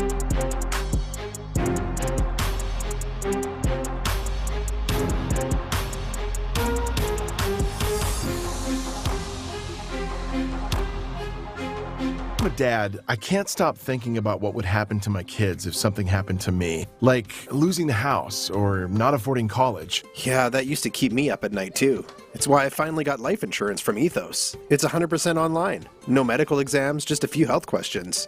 I got $2 million in coverage for around $2 a day. I never realized it was that simple. Get your free quote at ethos.com/game. Rates may vary. Billed monthly. Sample rate 10-year term life policy for a 35-year-old healthy non-smoking male. KILT FM HD2 Houston. Insider access, exclusive content. Sports Radio 610. The Texans play here. An Odyssey sports station. On 610 with Pendergast to run the show. Sports Radio 610 presents The Drive with Stoerner and Hughley. Dive into the mind of former NFL quarterback Clint Stoerner. I like a good time. I like to have a party. I know you do. It's Dirty's Daily, presented by Mokaram Injury Lawyers. Mokaram Injury Lawyers, baby. Hard as hell to say, easy to dial. 281-222-2222. If you or a loved one is ever injured in an accident, you know exactly who to call. It's them fine folks over at Mokaram Injury Lawyers. They'll treat you like family, ain't no doubt about it. Get you good and taken care of. The Odyssey app, AUDACY. Make sure you download it. Keep us on your hip. Take us everywhere you go. I went on a little jog a couple days ago. I didn't jog a straight mile. Did a little jog walk, and I went about 3.5 miles in the heat of the day. It's beautiful. But I had In the Loop on right on my hip, man, and it was tremendous. The Odyssey app is big time. We give away prizes. It's worth downloading and keeping on your hip. I appreciate if you do that one favor for us. AUDACY, the Odyssey app, and keep us locked. Stay locked into Sports Radio 610. Today is a big day. Yordan Alvarez is back in the lineup, and boy, is he ever back in the lineup. He's coming in hot now. Got them sorry-ass Colorado Rockies. Tyler, we betting? We taking the Astros? I don't care what the line is. Are we taking the Astros? Duh. Big. This has got sweep written all over it. Shout out to the Rockies. They have played a little bit better in the second half. There you go. I mean, my confidence was sky high, and he knocks it down a little bit. But with the Rockies sucking ass overall and the Diesel on the mound, it's automatic. And Yordan back? Are you kidding me? I got a guy named Tanner on the mound tonight for the Rockies. The lineup's out as well. The Texans, they will have an official 53-man roster. I don't know if it's all been announced yet. I think they're still kind of wheeling and dealing and making some moves, and moves are still coming out. Word of moves is still coming out. So hopefully by the time we get off the air today, we will have the Texans' final roster and be able to highlight some of the most recent, most notable happenings. Right now for me, guys, is it looks like we need to keep our eyes on the safety position. They've released a lot of guys. A couple of guys that I thought had a real chance of making this team given the safety situation. That offensive line situation with four tackles. What are they going to do there? What does that end up looking like? We shall see. We'll keep you updated all the way through the 6 o'clock hour, obviously. All right, C.J. Stroud. Was this yesterday, Ron? Was this last night or this morning? This was today. Today? Yep. Today, C.J. Stroud went on with Stephen A. Smith. Yep. And Stephen A. Smith, it was a great little setup. He had a big screen with C.J. Stroud. Did he have a beanie on his head? I believe he did. He looked tremendous in that new Texans lid, by the way, and that he had on the sideline. But then he goes back to that damn beanie. But we'll talk a little more about that later on. But anyway, he sat down with Stephen A. Smith. Or not sat down. I guess he was sitting down. Stephen A. was standing up next to the screen. But Stephen A. asked him, point blank, man, look, what did you say to the organization? What kind of moves did y'all make? How do you feel about your protection ultimately? The organization's, approach to fixing your protection. And here's what C.J. Stroud had to say to answer that question. I feel great. I think, we brought in a lot of great pieces. Of course, we know we traded Laramie, but I feel like we brought in a rookie who is hungry, who wants to get better, is doing great in camp. Titus is back at tackle. He looks great. So we got a lot of good pieces, man, and versatile. We're young. We have a new scheme. I think that had to do a lot of it. That had to do a lot with it last year. Was like, we got to be able to get rid of the ball, move the pocket, like help those guys out. Everything can't just be drop back pass. It can be play action. So that's running the ball. So there's ways we can help those guys out. And by me, I got to do a better job of getting the ball out when it's necessary. So it's not just on them, it's on me as well. So I think we're doing a great job by setting that foundation in camp. And I'm excited, man. Our O-line looks great. Love it. Absolutely love it. I'm not joking, y'all. If I could write one thing out, and this is before preseason, before training camp ever started, the one difference that I wanted to see, and it starts with hearing from the offensive coordinator and hearing from thing that I want to hear and see from my quarterback with the Houston Texans is that he's got a firm understanding, a firm grasp on you've got a job to do as it pertains to helping the protection get right in Houston. You, the quarterback, you have a job to do. This isn't about them protecting you. This is about you protecting them and ultimately you protecting you. And that's the second time that I've heard C.J. Stroud be asked about the pass protection, and he finds his way to get to, and I'm paraphrasing here, but he finds his way to get to, hey, here's the deal. We got a new scheme. We got to help those guys out. We got to move the pocket. I got to get rid of the ball. And those are the kind of things that I want to hear coming from the quarterback, and it helps that I keep hearing it over and over and over and over again because that tells me he is hearing it over and over and over and over again. Ron, we'll move on to some of the other things that he had to say about Titus and the O-line and yada, yada, yada, but right there, man, the quarterback understands. I said this a long time ago. I know there's low-hanging fruit that any fan or anybody that talks football and watches the game can say, boy, to fix offensive line, you got to throw a bunch of money at the best guard that's available in free agency. You got to throw a bunch of money at the best center that's available in free agency. You got to go find an offensive coordinator that's proven that knows how to adjust and knows how to protect the quarterback. And you got to have a quarterback that can communicate, and you got to be able to communicate up front, and you got to be able to think after the snap, and you got to have great instincts and adjust in that line room, and all that's true. All that's true.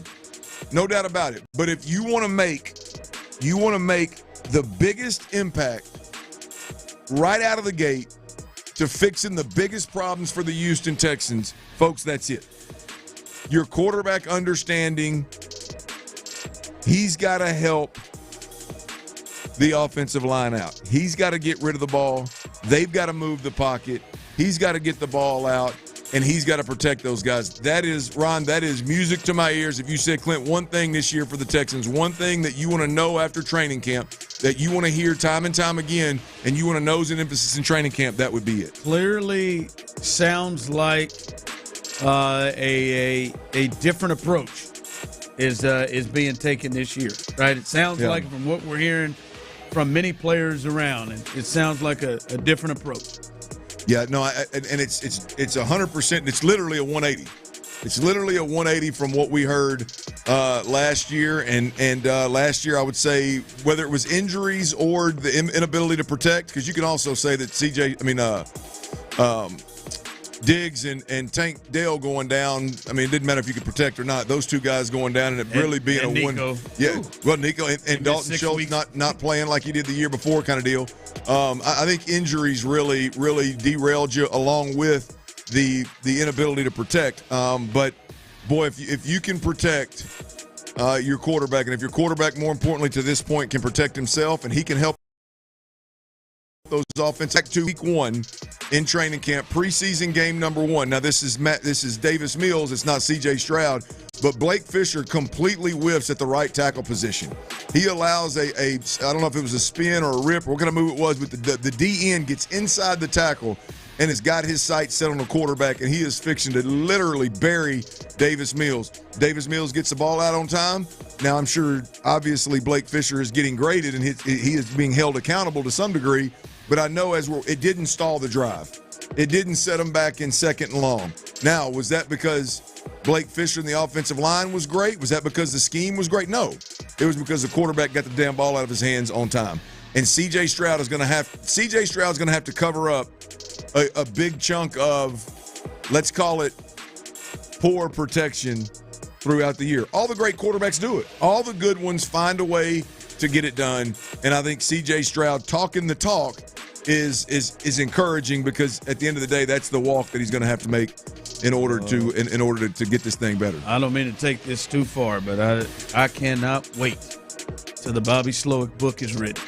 Life of a Tyrant. I cannot wait until that book is written. Well, it's funny that you bring that up, because I think that's the second point, Ron, here in this audio clip, that once again, the new scheme being an improvement this year, whether it's Damian Pierce in the post-game press conference, post-game show that me and Sean do, talking about he is a better fit for what, and schematically, this is and again, I'm paraphrasing, but a little more friendly for him. We've heard multiple new scheme comments being in a positive way that just seems to point towards Bobby Slowick was. My man said we can't just drop it back. Right? Dang it, Bobby. Damn. Okay. Well, I take that as this. I'm less worried about the Bobby angle and more into the Nick Caley angle. I love that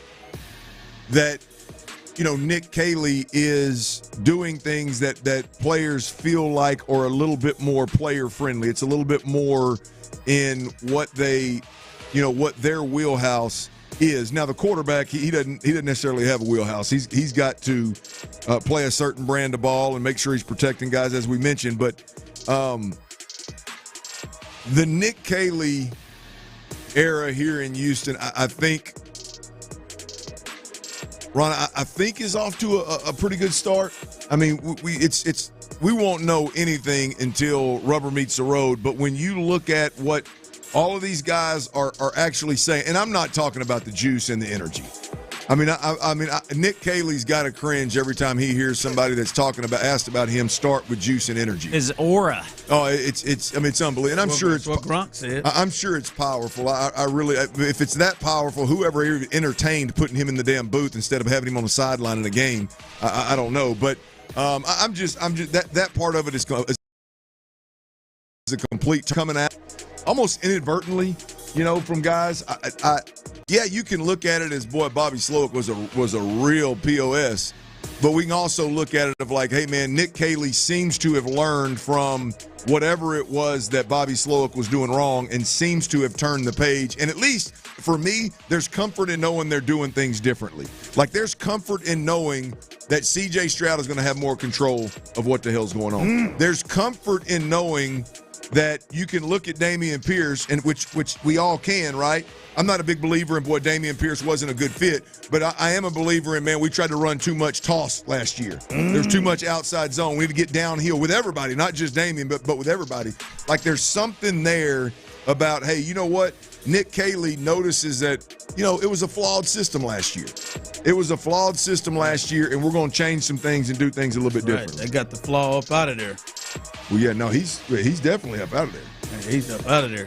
Is he gonna say enough is enough? Is he gonna be calling the plays in Miami? I don't know. I just wonder, is he gonna respond to this stuff? But I hear you.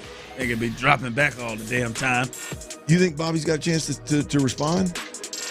Bobby can respond if he wants to. Yeah, but do you think the opportunity presents itself where there's a mic? Clearly, it ain't. I don't think so. Anybody else's fingers hurt? I think he's laying low. It's weird, though. I mean, if you're a hard-ass tyrant, the way that he's been described, yeah, you feel like he'd be. Did you just pull landscaping duty? Tell you, boy, I ain't got to be dropping back all the time like that. Always throwing. It's the way he said it. Like, here come another one of these dumbass calls coming in. You can trouble me for a warm glass of shut the hell up. Let's run the football. Can we look at this from a positive way? Can we look at this from a positive direction of Nick Caley? Yeah, man, it's so negative. Nick Caley's play action. Nick Caley's gonna move the pocket. Nick Caley's gonna have some creative quicks to get the ball out. I'm just saying, when you hear him say that part, Was you thinking Nick Caley? Well, When you heard him say us dropping back all the time. When I heard him say that, I didn't hear him say Nick Caley. Well, he could have just said, "Hey, man, we had a new scheme where we're going to do this, this, and that." He said he could have stopped short of saying it's not just dropping back all the time. To the stars. We'll see, man. And DP, Damian Pierce, he better say that. This system better be more friendly than that other one. I'm gonna be honest with you. DP was convincing, wasn't he? I mean, he's like the old man on the front porch having a cold beer, just telling the truth. That system better not have been the one for him. Oh, man. No, man, good for it. They got their man. As you said, we will find out. Yeah, we will find out, and it starts on the 7th. It don't look until rubber meets the road, and we got a game on Sunday. We won't know much of nothing. But I'm big on listening to what is, I believe, what D'Amico and Nick and company are force feeding these guys in that locker room, and it seems like to me that the message is pretty clear. Next line coming through, Clint. The Texans were much better off with Slowick. Y'all find out this year. I disagree, and I don't say it because Bob is. I think Bob is some sort of an idiot, like many people do now. Clearly there was a disconnect with Bobby, and not just the most important person on the field, him and CJ. There seemed to be a disconnect with about 14 people, with anybody that was a part of the offensive staff. There seemed to be a disconnect.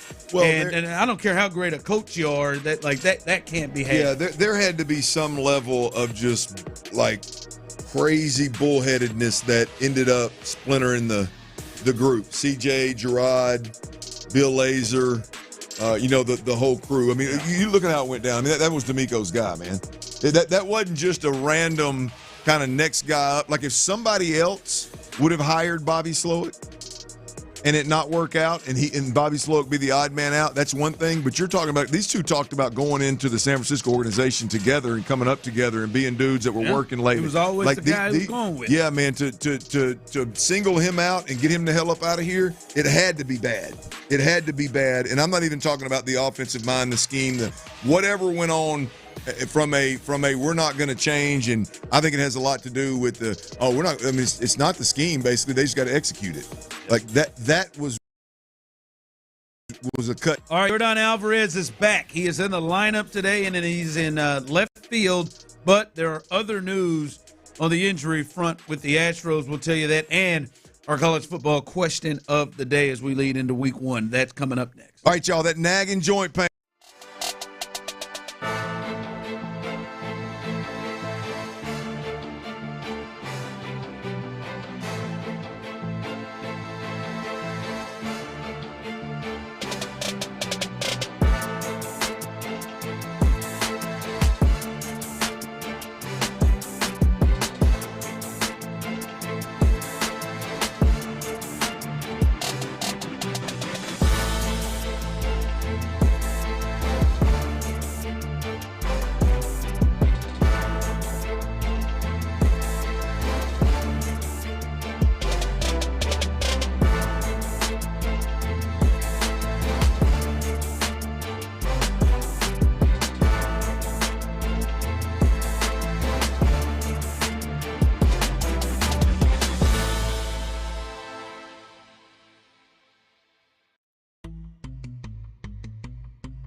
Thanks for listening. Thanks for interacting. Thanks for making us not just Houston's sports leader, but one of the best stations in all of the country. Houston's Marconi-nominated sports leader is Sports Radio 610. Sports Radio 610 presents The Drive with Stoerner and Hughley.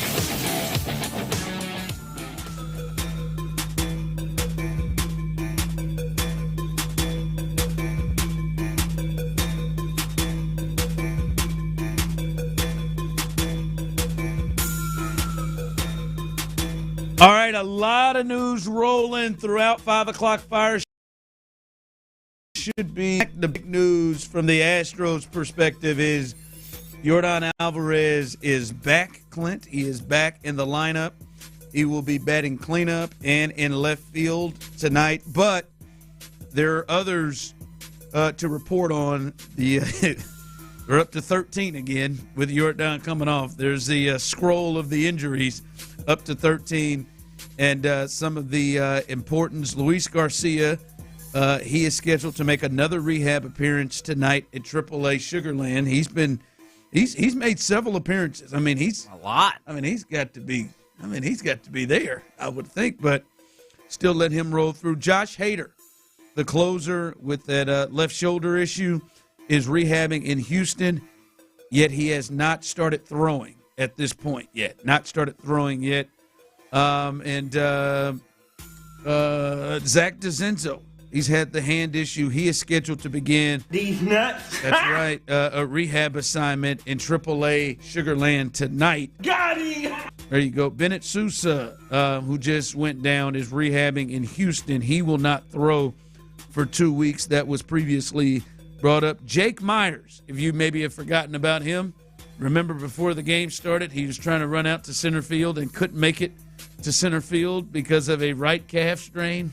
That has to be the wildest, one of the wildest ones. He is in Houston today and will go through a full workout on the field, but he is scheduled,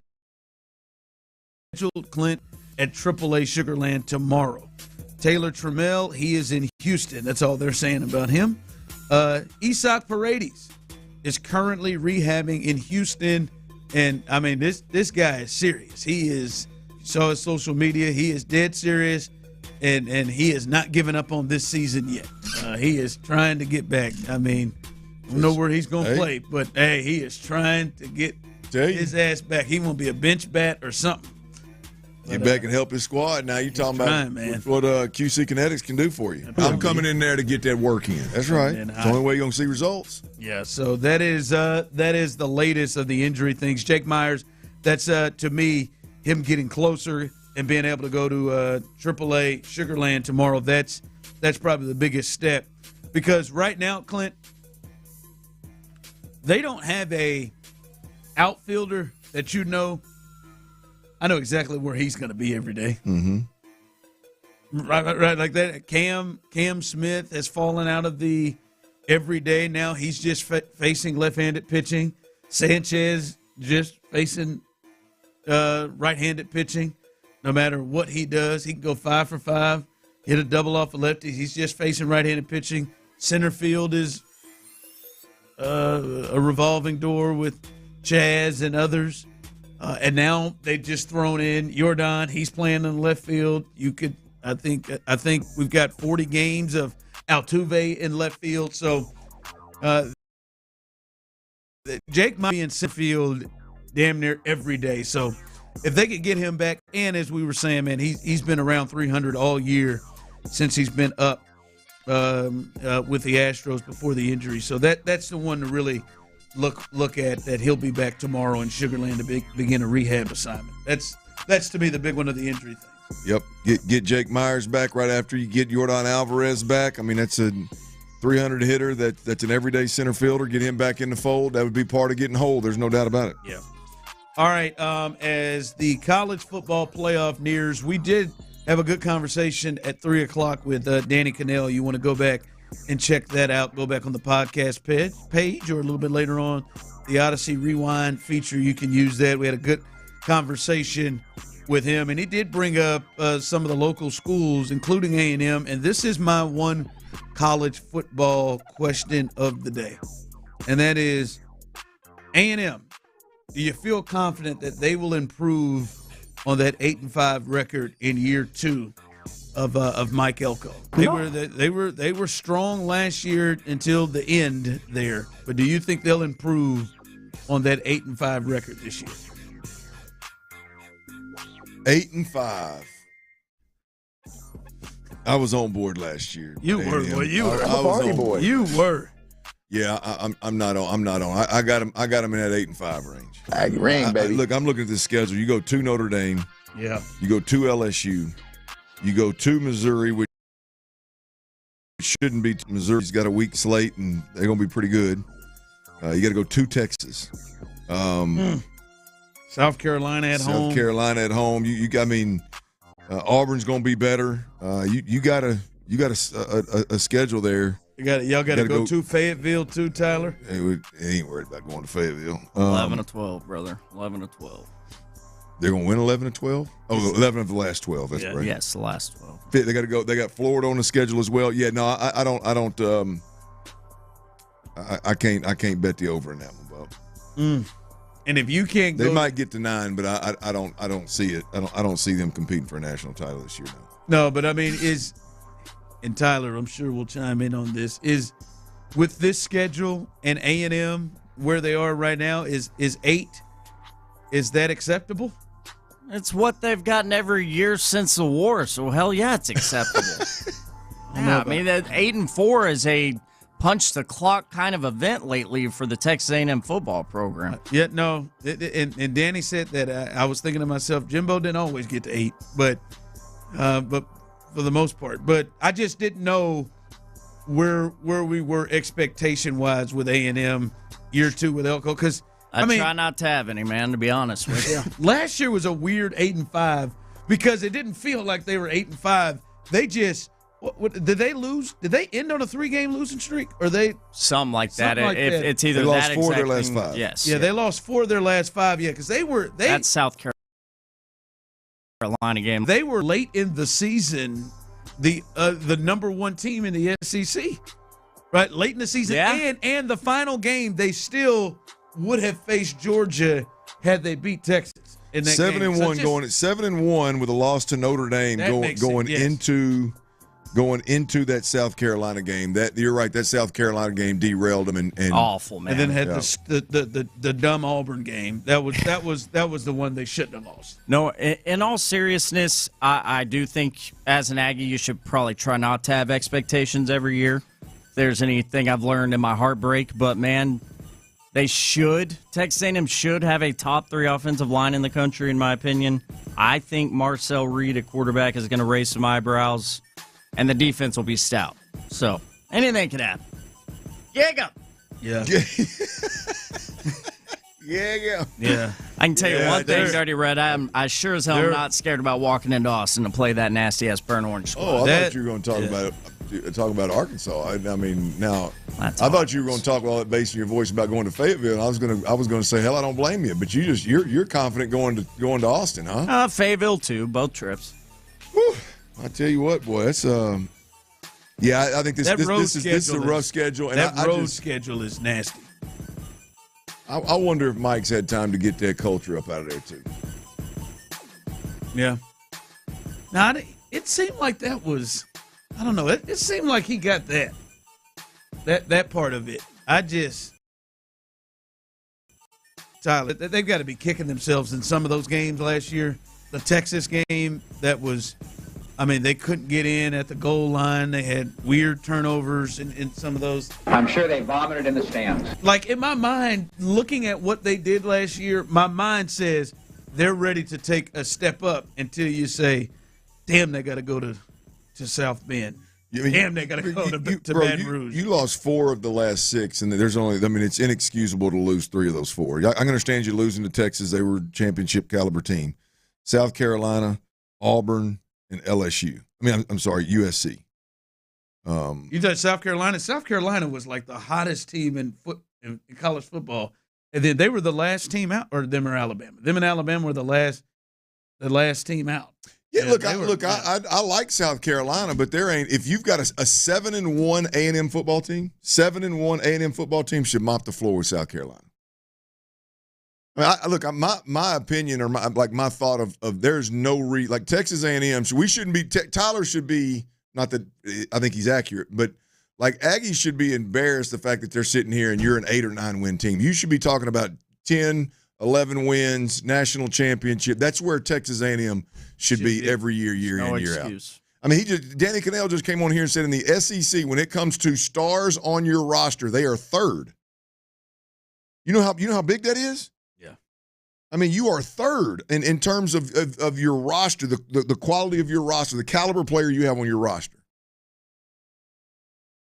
Always fall short of that bar. Yeah. Gig 'em. Well, we'll see what happens. Keep it to yourself. Obviously, that Notre Dame one got UTSA first, but that Notre Dame one that'll show us. We need to beat up on Notre Dame because we got Notre Dame after them. Dude, mm-hmm.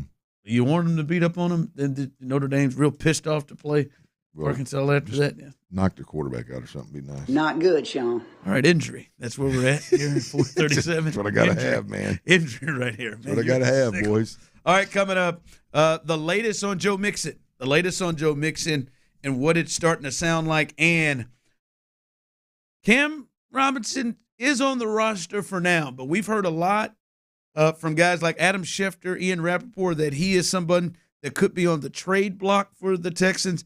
How do you think the Cam Robinson situation was handled from the jump for the Texans? We'll discuss that next. All right, y'all. Look, I got to tell y'all about Twin Peaks, man. Look, if you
without autopay. Debit or bank account required. See 5G device coverage and access details at T-Mobile.com.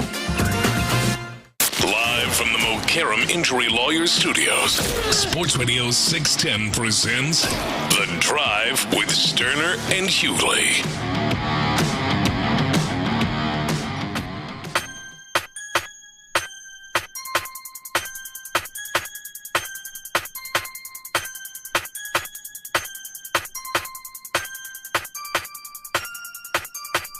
Some of the latest names that we are hearing have made the roster, because that's what we're getting more of right now. Of Mr. Jake Hansen, you talked about that linebacker spot, Clint. Jake Hansen has made the initial, is expected to make the initial 53-man roster. Graham Mertz, the rookie quarterback, will be the third quarterback out of Florida, Wisconsin. He has made the initial 53-man roster. Justin Watson has made the 53-man roster. They did release their seventh-round pick, Luke Lachey. He is released. The team is hoping that he can clear waivers so they can put him on the practice squad. Braxton Berrios, I don't think was a real concern. I think he's going to be the punt returner. He makes this roster as well. So those are some of the latest that have made the roster. I think the Justin Watson one is interesting, and the kind of just the afterthought. You hear that and you're like, well, I thought he was probably on the bubble with the receivers. The positive in that is, and we haven't really talked. I hadn't heard anybody talk about this, but the positive in that is when you look at this receiving core, like we hope that Higgins and Noel are ready to go. And Noel in particular, we've been given plenty of evidence throughout training camp to think that, hey, man, this guy's ready to get in an NFL game and contribute. Higgins, we've seen some flashes, some big play flashes. You think that those guys are ready, but sometimes freshmen hit a wall. Sometimes rookies hit a wall. Sometimes it just there's the development gets stunted a little bit. Sometimes you need a little bit more. You need veterans that have seen it. And if you look at the back end of beyond the four guys, Nico Collins, Christian Kirk, and the two rookies out of Iowa State. Vets. Yeah, the vets. You look beyond that. Vets and rookies, by the way, two of them. You look beyond that, and you've got more vets. You've got Xavier Hutchinson, who obviously the ceiling's not extremely high, but you get a veteran that you can depend on, that you know what you're going to get.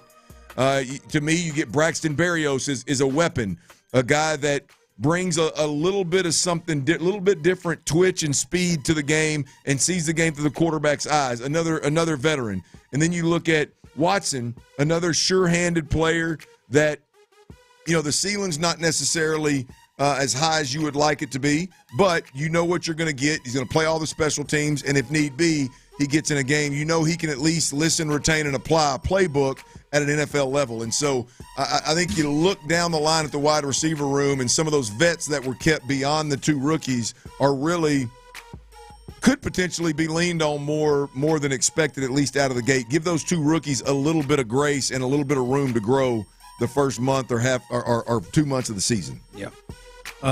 So interesting moves. We're still checking the names that haven't completely on the team. Somebody who is going to be on this team, but not on the roster right now because he is on the NFL players non-injury list, Joe Mixon. This was Adam Schefter, who obviously is as dialed in as anybody in the NFL. This is him speaking about the Joe Mixon situation and where they are in terms of really not knowing much. Here is Adam Schefter. Nobody knows. Well, there are people that know, but nobody's saying what exactly happened. There is a question as to when or if Joe Mixon's going to play again this season. I can raise that question because nobody yet has answered it. Nobody's been willing to answer it. But there's been a lot of mystery about exactly what's wrong with him. The Texans had him lined up to appear at a football camp the first day. He didn't show up. He obviously hurt his ankle away from football. We don't know how or what that was. He hasn't been seen from all summer. Nobody's willing to say anything. They've been very, very tight-lipped about this. And I'll say it again. I think there's a question as to when and if he will play again this season. And if somebody wants to correct me and point out why, please let me know why that's wrong. If there's nothing wrong, then it's pretty easy to just squash that bug immediately. And Nobody's told me he's fine. Nobody. Not one person. Man, Adam Schefter's a little hot. Yeah, he's hot. Mason ain't letting the cat out of the bag. Whatever agent or runner out there is supposed to be letting Adam Schefter know what's going on. You're dropping the ball, Chief. Well, Clint, we know it's something, right? I mean, he has not practiced. We've not seen him, and they have gone ahead and said, all right, man, we're going to put him on this deal where he's got to miss at least 4 weeks. Yeah. When you hear him say and raise the question of potentially for a year, potentially that he doesn't play this year, do you think that's on the table? Oh, yeah. I mean, you think that is on the table? I absolutely think it's on the table. I mean, we're talking about a guy that we haven't seen. I mean, there's a game in a week and a half, and we hadn't seen this cat. But for the season, but for the season, because that's what Adam said. He said it's on the table. He thinks for the season. I don't know. At this point in time, Ron, for the season means 7 weeks. Yeah. 8 weeks if you count this bye week, right? This the off week, the dead week here. So, I mean, it means 8 weeks. If he's not ready to go by week 7, then he's got to be out the rest of the way they've set it up, the list they've put him on, then he's got to be out for the rest of the season. So is it possible that Joe Mixon is 2 months from being ready? I think it's very possible. Hell, we hadn't seen him do anything. We hadn't heard any reports. Yeah. Now, nobody's pressed D'Amico or pressed Casario or pressed anybody on it. Whew. I don't know that it would do any good if you did. But get out. It made it clear they don't want to be pressed. Well, that's something I'm surprised isn't they're not pressed every day with it, given it's a starting running back, a former Pro Bowler from last year. Hell, I'd argue the biggest leader on this offensive football, taking shit, holding people accountable. So, yeah, I don't. It wouldn't shock me. Hip drop tackle. It wouldn't shock me one bit if this wasn't a 2 months from now, we're looking up and Joe Mixon's got to be done for the season. Wouldn't surprise me, no. Toby on YouTube and Twitch saying, now I don't trust Joe will be back by game 5. Listen, I wouldn't say that. Adam just doesn't know anything right now, and what he's saying is they haven't heard anything. And what he's saying, Clint, is a guy like Adam Schefter, Ian Rappaport, those guys, like, they're going to get something. Right. Like they get some sort of tip of something, and we are getting the tip of certain players who are injured, like C.J. Gardner-Johnson. We're getting more updates on him. We're getting hey, Danico Atre's good with the knee. We're getting updates there. This feels a lot like Christian Harris last year. It feels a lot like Christian Harris, where we were just sitting here and I think I bet you we could go back to this time last year and you say the same thing of yo, man, I'm surprised we're not getting more about the guy that is the starting linebacker for this team that D'Amico said is the most talented linebacker he's ever coached. And we just didn't really get many updates or hear about it. I remember us going on and what's going on here? It feels very similar to that situation. I'm not going to be the one to say that, it's impossible, but hopefully it is just the 4 weeks. But it is interesting. The last time there was a player that had an injury, Clint, that they just didn't want to talk about. Yeah. It was Christian Harris, and he ended up missing damn near the whole season. Well, he's still out. I mean, really, he played a little bit in the preseason game, but I mean, he didn't do a damn thing. He's out there. He's out. Jake Hansen stood out more than him. He did. 5 o'clock. That's just real talk. He did. And Jake made the team. 5 o'clock fire. Yordan is back. We will get you ready for everything going on there with the Astros. Also, other injury notes to guys, updates for guys like Jake Myers, Josh Hader, Luis Garcia. We will get you the latest on those guys and get you ready for Hunter Brown tonight, as well as the latest with the roster as the Texans are getting down to 53, and there is some new news on Jimmy Ward. We'll let you know that as we continue right here live on The Drive. Deep in the heart of Texas, in the city that we call home, where we're passionate about sports and full of team spirit. It's a way of life.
Sports. Lord Jesus, this a fire. Flip on this burger.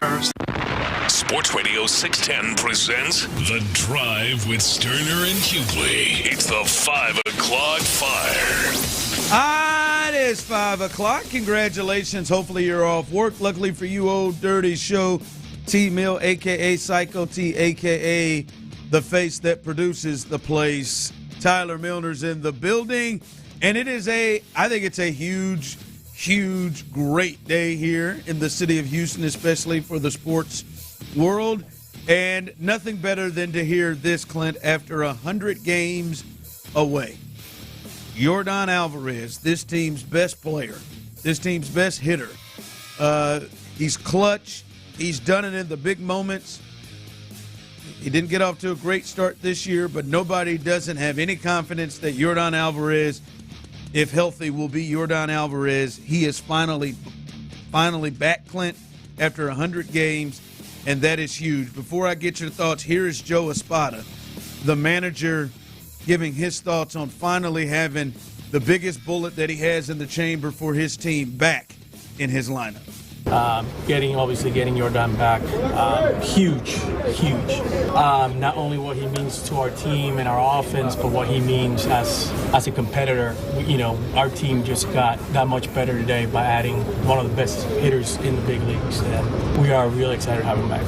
You added 3 guys at the trade deadline. Now you have Yordan going to work together. Now you're obviously a lot better lineup than you were 3 weeks ago. Yeah, and a lineup that actually, we swung the bat really well in Baltimore. We started to slug. We started to do some things that we know that we're capable of doing, and just adding Yordan, it can get that much better. All right, you hear him talking about the impact. Your thoughts, the impact of what Yordan Alvarez will have on this team. Goes without saying, man, it's huge. There's no doubt about it. I mean, they didn't make the big moves at the trade deadline. They made some moves. I like the Carlos Correa move. I think that was a big move. I mean, okay, they made a big move in bringing Carlos Correa back. But the thought is that after the trade deadline, there were going to be guys returning from from being injured.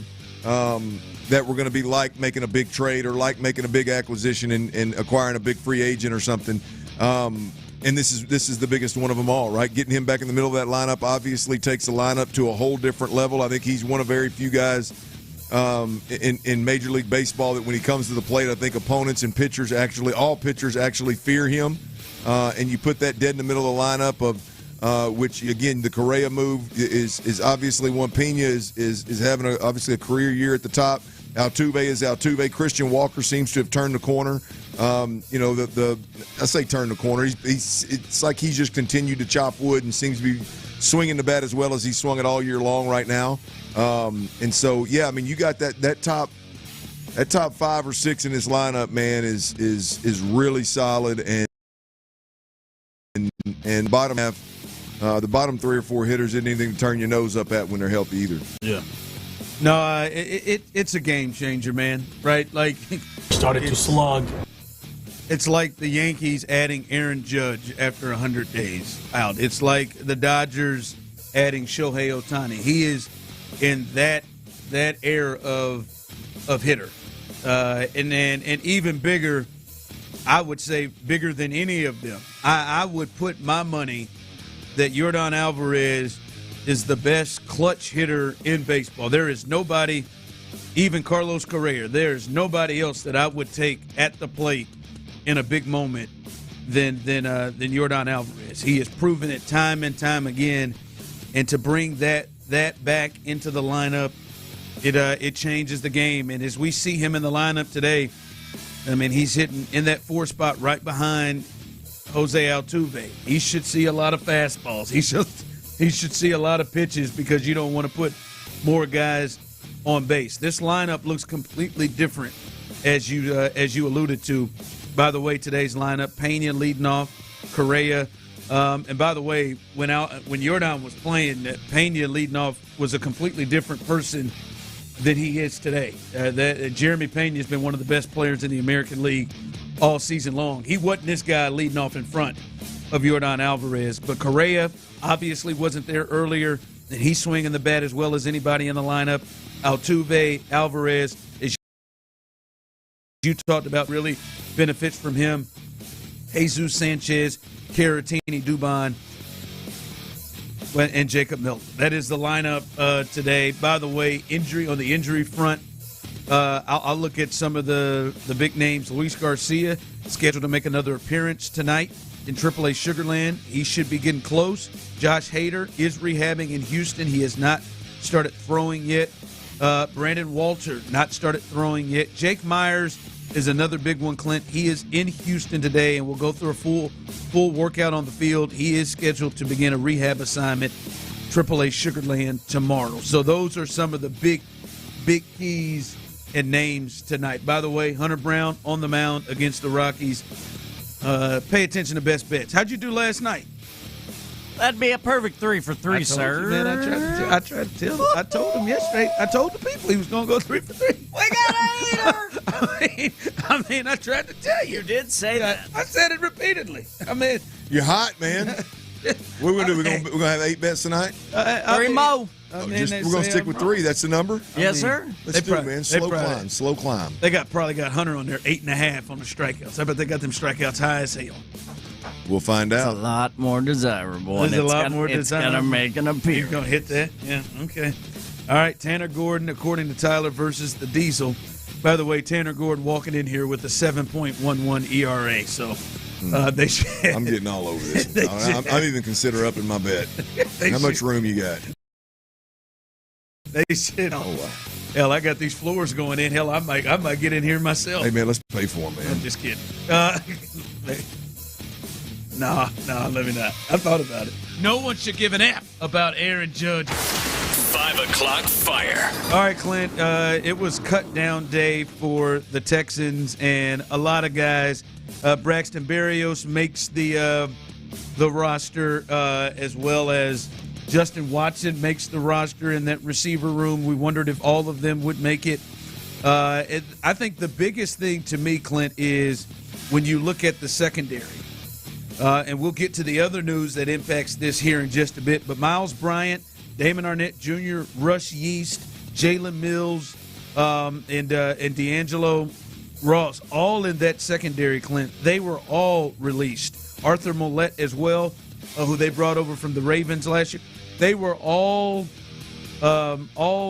released and waived today, Clint. That, to me, is the big story. Cam Robinson and Blake Fisher start, both of them on the 53-man roster. So it does look like they're going with the 2 backup tackles there at this point. No word. Looks like Damian Pierce has made this roster, Clint. But the secondary, to me, is the area that really jumps out.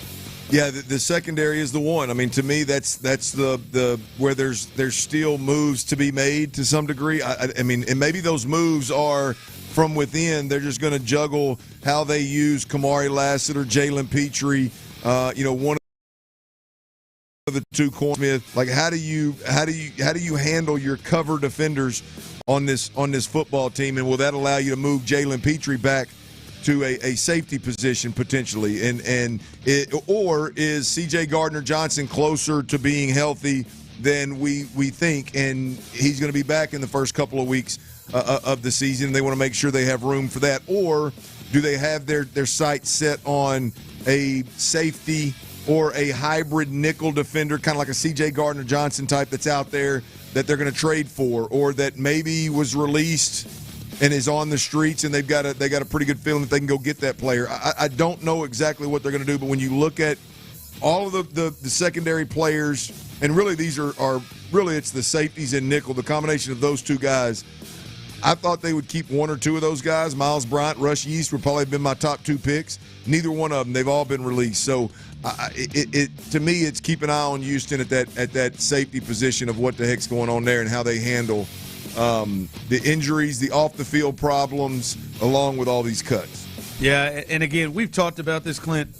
They have to be looking at bringing somebody else in that's outside of this roster. There has to be somebody that they like desperately, that they want to bring in, because, I mean, you just don't roll through. I mean, right now, obviously, they have maybe, when you look at the starters, maybe the best secondary in football with Stingley, Bullock, Gardner-Johnson, Kamari Lassiter, and Jalen 1, 2, 3, 4, 5 guys, and the Jimmy Ward situation, which we will update you on here in just a bit. I mean, you're going to need some extra pieces. That's just MJ Stewart is not just it in the safety spot, right? MJ Stewart is it, unless you're talking about the rookie Reed going in there, and he hasn't played a lot with injuries. They've got to be somebody else. Well, here's the interesting part is the Texans just posted their 53-man roster. Okay. Defensive backs. Did it. Kalen Bullock, Kamari Lassiter, Jalen Petrie, Tremont Smith, C.J. Gardner-Johnson, Derek Stingley Jr., M.J. Stewart, Jalen Smith. The fact that C.J. Gardner-Johnson is on this list changes my perspective, my opinion, big time. Clearly, he's going to be ready to play. Clearly, they don't need to put him on any kind of injury list and lose him for a month. They believe that he's going to be back. That's your answer right there. No Reed. Reed was injured. Obviously, so he's not. He didn't make it either. Obviously, he's on some. He's got to be on some injured list. Hell, he was playing well and he was a draft pick. They're not letting him hit the streets. But yeah, that's got it. C.J. Gardner-Johnson. I think the big takeaway here for the initial 53-man roster that's been posted by the Texans, this is official, is that C.J. Gardner-Johnson is on the 53 out of the gate, which again is very, very promising relative to the injury that he had and the outlook around that injury when it initially happened. It looks like that was inaccurate, and he's going to be back sooner rather than later. Yeah, they got 3 safeties on this. 4, I guess, Petrie. They've got 4 safeties here is what they're rolling with. Bullock, Petrie, they don't really like to use as a safety, more as a nickel, and then they've got Gardner-Johnson and M.J. Stewart. So we'll see. We'll see if that's the amount they stay with. Foley Fatukasi makes this roster as well. There was some thoughts if he would stay there. That's 10 defensive linemen. I thought they'd keep 9 defensive linemen. That's 10 defensive linemen. I see there's no Danico Autry unless I'm making that. He's got to be on some injured list. Yeah, okay, so maybe that's where that is. Although they said he was healthy, there's no Danico Autry right there at this point. We can look at that coming up, but I'll comb through in the break. I just noticed, boys, I got an email directly from the Texans with a plethora of roster movement around on these injury lists and stuff, so we'll get a better idea. We'll look at that. No Harrison Bryant, the tight ends. They only because there's got to be somewhere. They only kept 2 tight ends. Yeah. So there's one place that they trimmed. 5 o'clock fire. And another reason why that secondary situation is something to watch, Clint, is because today the NFL placed Texans safety Jimmy Ward on the commissioner's exempt list, meaning that he may not practice or play or attend games while he is on the list. The only way that he can get off the list is by Commissioner Roger Goodell. I have looked at where it is in the same ballpark of what the accusations are towards him. Guys like Greg Hardy, Kareem Hunt, close in the same ballpark, except there was video for him. And then also Jabril Peppers as well that had domestic violence situations, and they were on from anywhere from 8 weeks to a year on the commissioner's exempt list.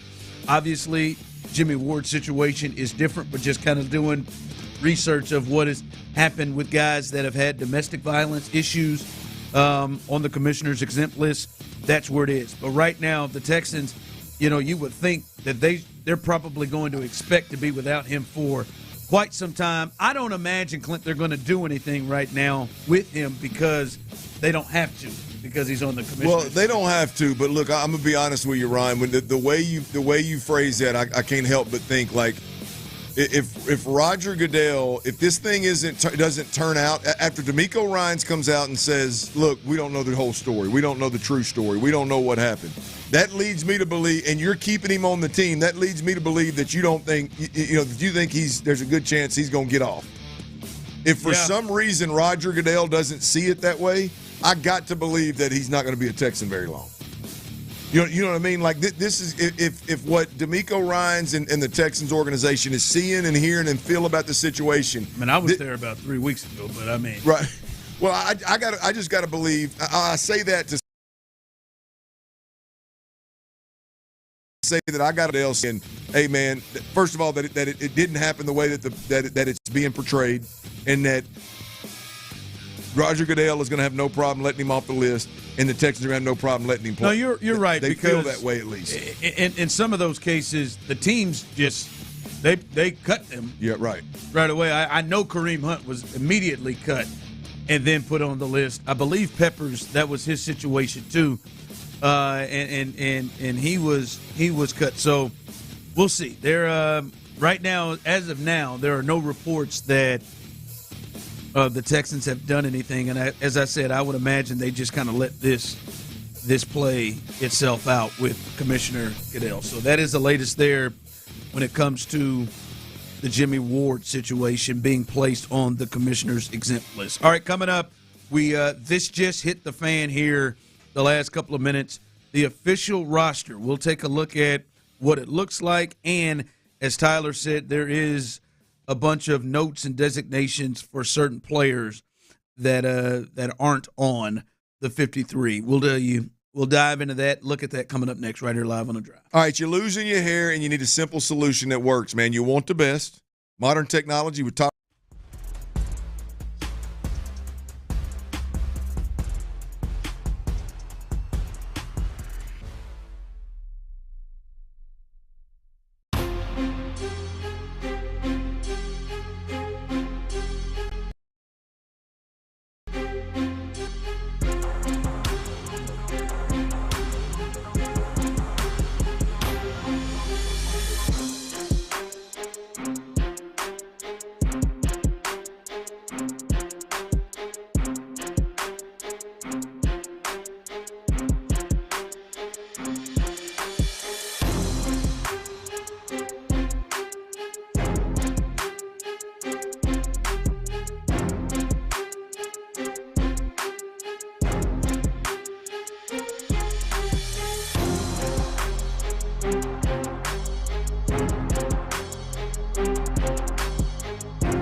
Thanks for making us not just Houston's sports leader, but one of the best stations in all of the country.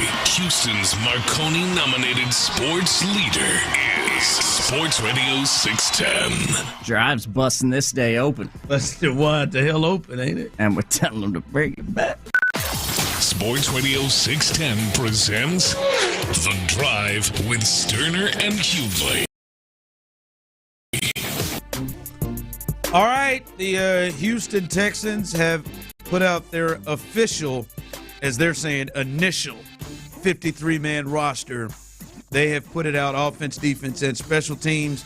With that as well, we've got an update of some guys that maybe we didn't have completely all moved on from. Clint, you asked about Harrison Bryant, the tight end that got the trade. He did get released, so they released him and Luke Lachey as well. So both of them, those tight ends are released. And when we look at the roster, they are just carrying the two tight ends.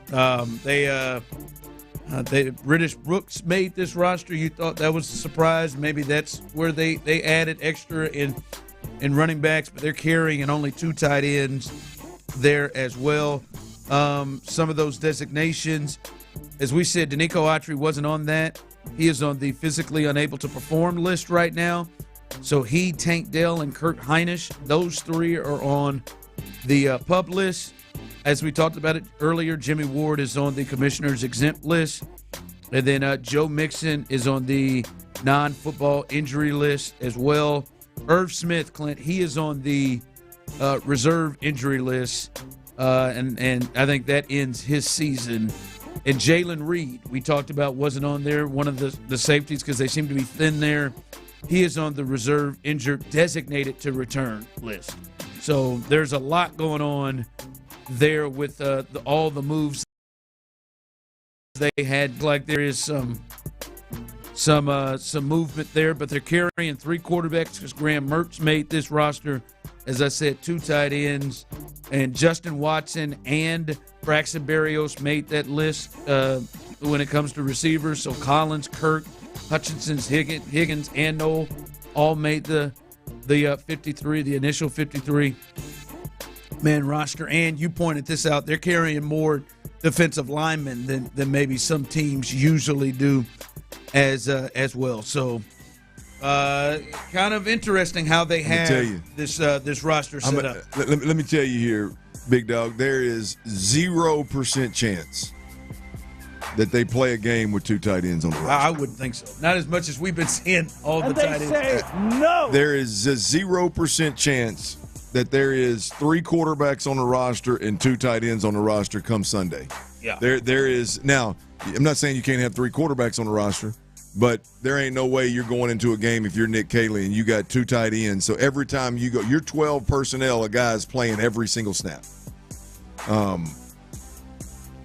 Yeah, I don't see that happening. I think I don't know the situation with Irv Smith, but that can't be season ending, right? Hell, he just played. Yeah, I think he broke. Oh, did he? Yeah, his hand, I believe. Yeah. Look, there's got to be something in the works there with that tight end at the tight end spot, and I would bet they move and shake at that quarterback spot at some point. And Graham is not on the not on the active. Yeah, I wouldn't. Well, he won't be on the active, but he won't be on the.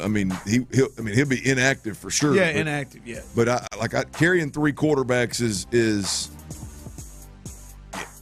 I would think that they would rather obviously carry another tight end. I would think they'd want to carry another interior offensive lineman at some point. Just if you had to pick one or the other. And like they said, it's the talked about defensive backs. Yeah. I mean, you'd like to probably, depending on C.J. Gardner-Johnson's health, you'd like to have more there. Hell, even with C.J. Gardner-Johnson, you got three safeties. Yeah, just three safeties. So now, unless you're just counting Jalen Petrie as. Yeah. Yeah, no, I would expect to see some movement here. Yeah. With this roster, but it's cut down day, baby. Yeah, they had to figure out how to get to that as they said, initial 53-man roster. But like you said, I think we'll probably see some movement there. One thing that we have been looking at, we talked about since yesterday, Clint, is what they were going to do in that offensive line room. and it appears that the starting offensive line, Clint, is Ariante Ursery, Laken Tomlinson, Jake Andrews, Ed Ingram, and then Titus Howard as the tackles, which means Blake Fisher and Cam Robinson, who are on this initial 53-man roster, are both on this team as backup tackles. We heard rumored that there's a potential that the Texans are looking at when it comes to Cam Robinson. Are you a bit surprised right now that both of those guys have made this roster? Yeah. Oh, yeah. Yeah. No, I'm surprised that Blake Fisher and Cam Robinson have made this roster, and the surprise comes with saying they're both backups. Yeah. Right. I mean, one guy played so poorly that they had to move Titus Howard. They had to abort the mission of Titus Howard playing inside. They had to move him outside to save the ship. Right. And then Ariante Ursery, a rookie that's never taken an NFL snap, his first time in training camp, played well enough to what I think is going to be upseat Cam Robinson, a $12 to $14 million tackle that you signed to replace Laramie Tunsil. So yeah, and we'll see. There's still 2 weeks of preparation, and maybe they shuffle the deck again, and somehow Cam Robinson ends up starting. But I don't see it. I see Ursery starting at left tackle and Titus Howard starting at right tackle. And I mean, they've got to be hunting a trade for Cam Robinson. Got to be. Yeah. You got to be. I mean, the tight end deal. I mean, yeah. you could use a tight end. Back to the safety situation. Yeah. You could use a safety there. They're carrying 10 defensive linemen. That seems rich. You're carrying extra tackles. That seems rich. I don't.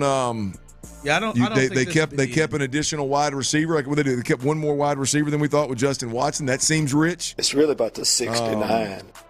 So. Yeah, there's 5 running backs as well. Yeah. So that's a moving shake here. Yeah, but I definitely think the Cam Robinson thing, to your point, your question, I think the Cam Robinson thing is definitely still alive in terms of a potential trade. You don't get $12 million backups.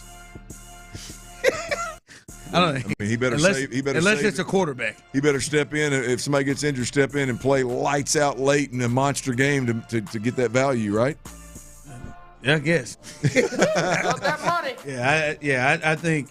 I think Nick is to me, that's probably one of the places you can see a shift and a move. There is that tackle spot. When you hear Adam Scheffner at the start of the day putting that out, he got that information. When you hear him putting that out initially, there's probably something there. That's going to be one to watch.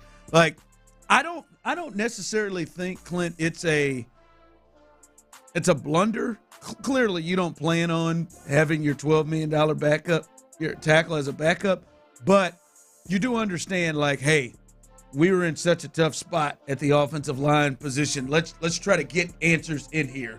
And hell, if we go overboard, we'd rather go overboard than to be in a situation where we are struggling to find something. So they got 80 tackles, and it worked itself out.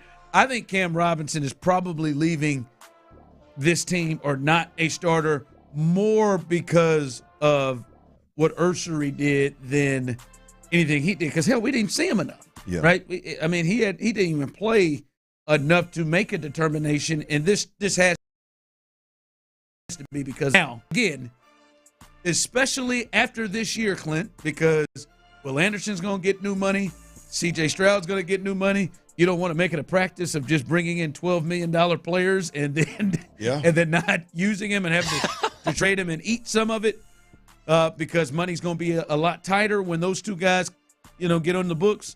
But I don't mind the thought of, hey, this thing was so bad, we had to throw resources at it and then figure it out later. I have a hard time looking at this. I'd like to give them credit for that, but I have a hard time looking at it. I'm just saying I don't love it. I don't love it. I think my point though is not that like if it's just, hey, the result of what all went down is not terrible, we can live with it, like you said.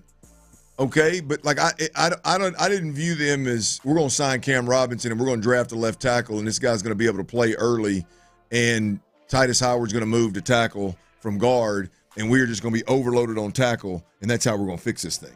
Like, that's where they landed. That's where they landed, and it's not terrible. But, I would have rather them spent money and or drafted at the interior offensive line position and ended up here. But, it's going to be interesting, Ron, to see how this thing plays out. This was not Plan A. Plan A involved Titus Howard being inside as one of the answers inside. Correct. And Cam being an answer outside.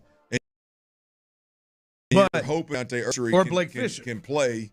Yeah, they didn't plan on Blake Fisher pissing down his leg, but at the same time, your draft pick saved you. Yeah, and their draft pick, like, to me, their thought would have been great if Ursery's on the right side and Titus is on the inside and Cam Robinson's on the other side. But I think Titus and Ursery were so good on the outside they couldn't in their mind, which I think is a good move. But I think first you got your two deep tackles. I don't. There's zero reason to be concerned, assuming they stay as they are.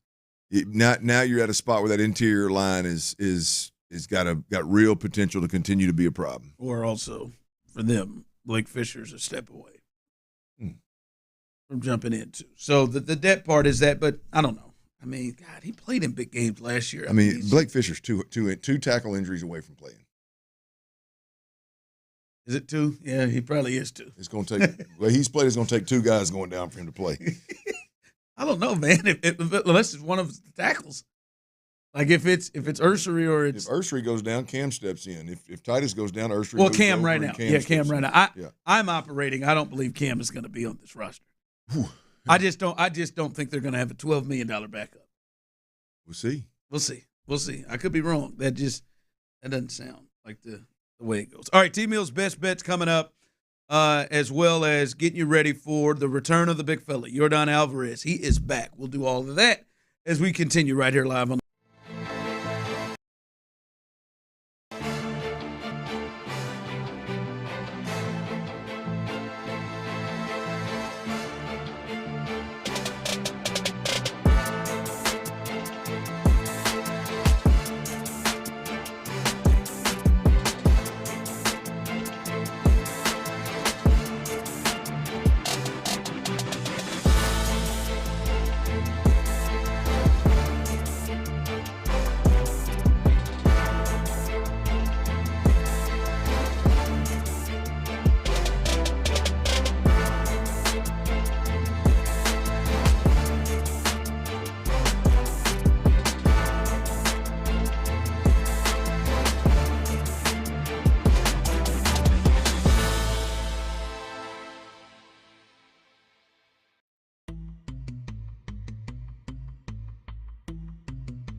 Schedule in minutes at VaxAssist.com.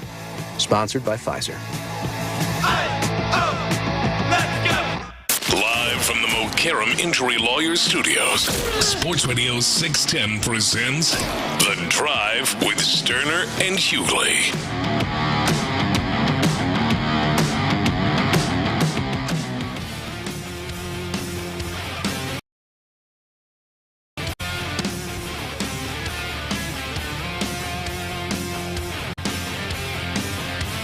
All right, welcome back in. We'll do T-Mill's best bets coming up in just a second.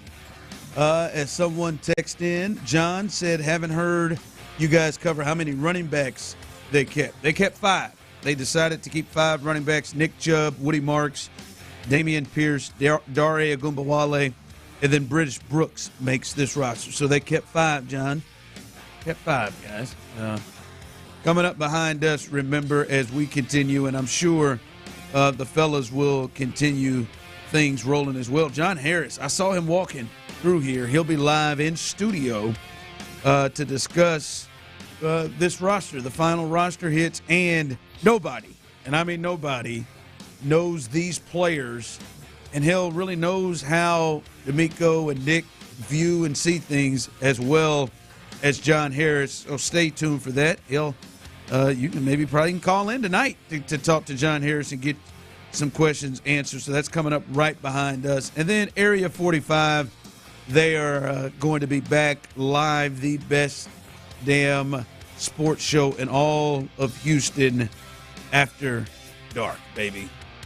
Late night now. There you go. Sean Bijani, leader in the clubhouse when it comes to the fastest mile, apparently, according to the people in at Sports Radio 610. Patrick Creighton and Chris Santiago, they have that.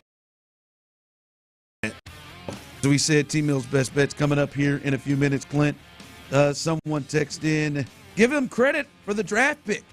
Great draft pick. I mean, I think I did. I think that's, as I said, I believe the reason that's starting at left tackle. The hell else you want, man?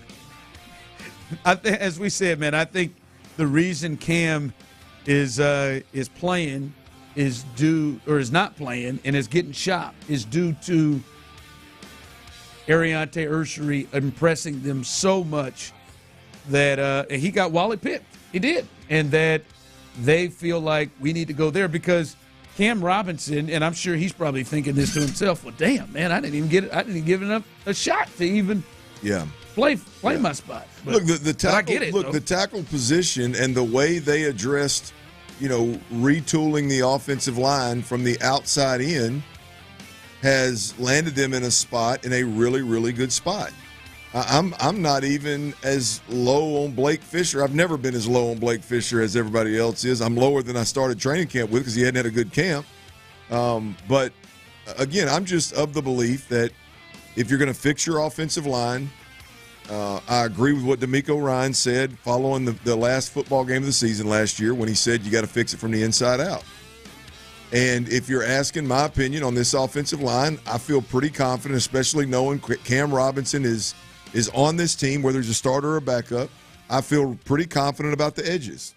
I feel pretty confident that Nick Caley's going to tackle struggle. Nick Caley's going to be able to scheme up and help those guys with tight ends or running backs or formationally or, with some chips or with some different scheme. They'll be fine.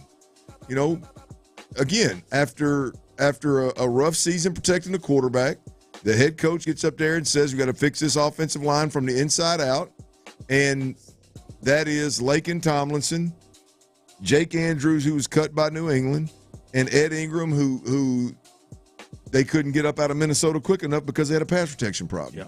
And that's where – and Juice Scruggs, who didn't play well last year here on the inside. So that's where we landed. That is again, a pain point for me. Now, I could be dead wrong. Ed Ingram goes out there and balls. Jake Andrews goes out there and balls. Great.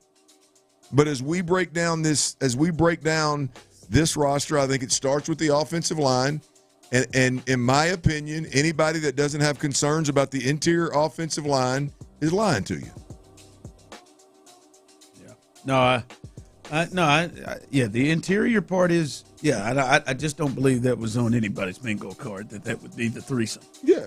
Look, but I mean, look, you. But it doesn't mean that you it's spent wrong, the most money at tackle, and you spent your most premium draft pick that you use on an O lineman on a tackle, and that has worked out. That has bared fruit, and put you in a really good position on the edges. Now we're sitting right back in the same position of we're hoping guys that didn't cost much, that weren't wanted elsewhere, can fit in here and be the fix to a problem at the interior. It's just what they've taken. That's just the reality of it. I mean, it's not. I'm not dog cussing anybody for it. That's just really the reality of where you are with the Texans. And Jake Andrews and Ed Ingram better work at center and right guard. And Lincoln Tomlinson. You throw him in there too if you'd like. For some reason I feel like D'Amico and I feel like I'm a little more. I feel like they're a little more confident in that. I feel like the other stuff is. I hear you. I just think that triangle was the thing to fix. Yeah, no question. I agree wholeheartedly. Again, as I said, for me personally, and many of you, I believe, also feel this way. That was not on your bingo card. That's not when that ended. When, as Clint said, we got to fix this sucker from the inside out. That trio was not on your bingo card. So we will see with Juice Scruggs as the number one backup behind it. Him or Patterson. All right. Also, stay tuned, man. Tomorrow, 9 o'clock, right, Tyler, on Payne and Pendergast, Nick Caserio will have his press conference, and the fellas will carry that live. So make sure you listen as the general manager will speak after all of these roster moves have been made. And who knows, we'll see if there are any other moves that are made. No way they're done. I don't know if it happens before he speaks tomorrow, but there's no way they're done. Is Caserio ever? No, man, he's always banging it out. Man's out there grinding. All right, let's get to you, Tyler. Let's get best bets. He went 3 for 3 last night. Let's see if he can pull off another 3 for 3. Let's hear what's the best bet. That's right, pretty weak, but why stop now? 3 more. 3 more. One of them is Astros related. I'm going to give you the other 2 first for these best bets on a Tuesday. First, I got the Cardinals. St. Louis Cardinals minus a 1.5 at really great odds. Plus 155 is what I got it at for minus 1.5 as they are hosting the lowly Pirates in St. Louis tonight. Next time on an under. It's a big number for one crappy team and one very good team, but I also like the pigeon matchup. Tigers at Athletics under 11 runs tonight at minus 110 odds. We hit an under just like that one last night. Hunter Brown's your one Astros bet for this evening. The Day Soul. And you were guessing what this strikeout number was going to be at, Ron, earlier in the show. And I would have normally been right there with you, but these fools got Hunter Brown at over under 6.5 strikeouts against the crap-ass Rockies at odds that are great, minus 130.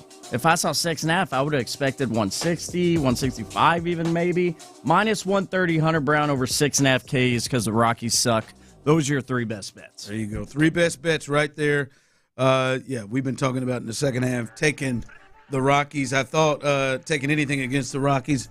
I wondered if you would slip in some stuff with Yordan.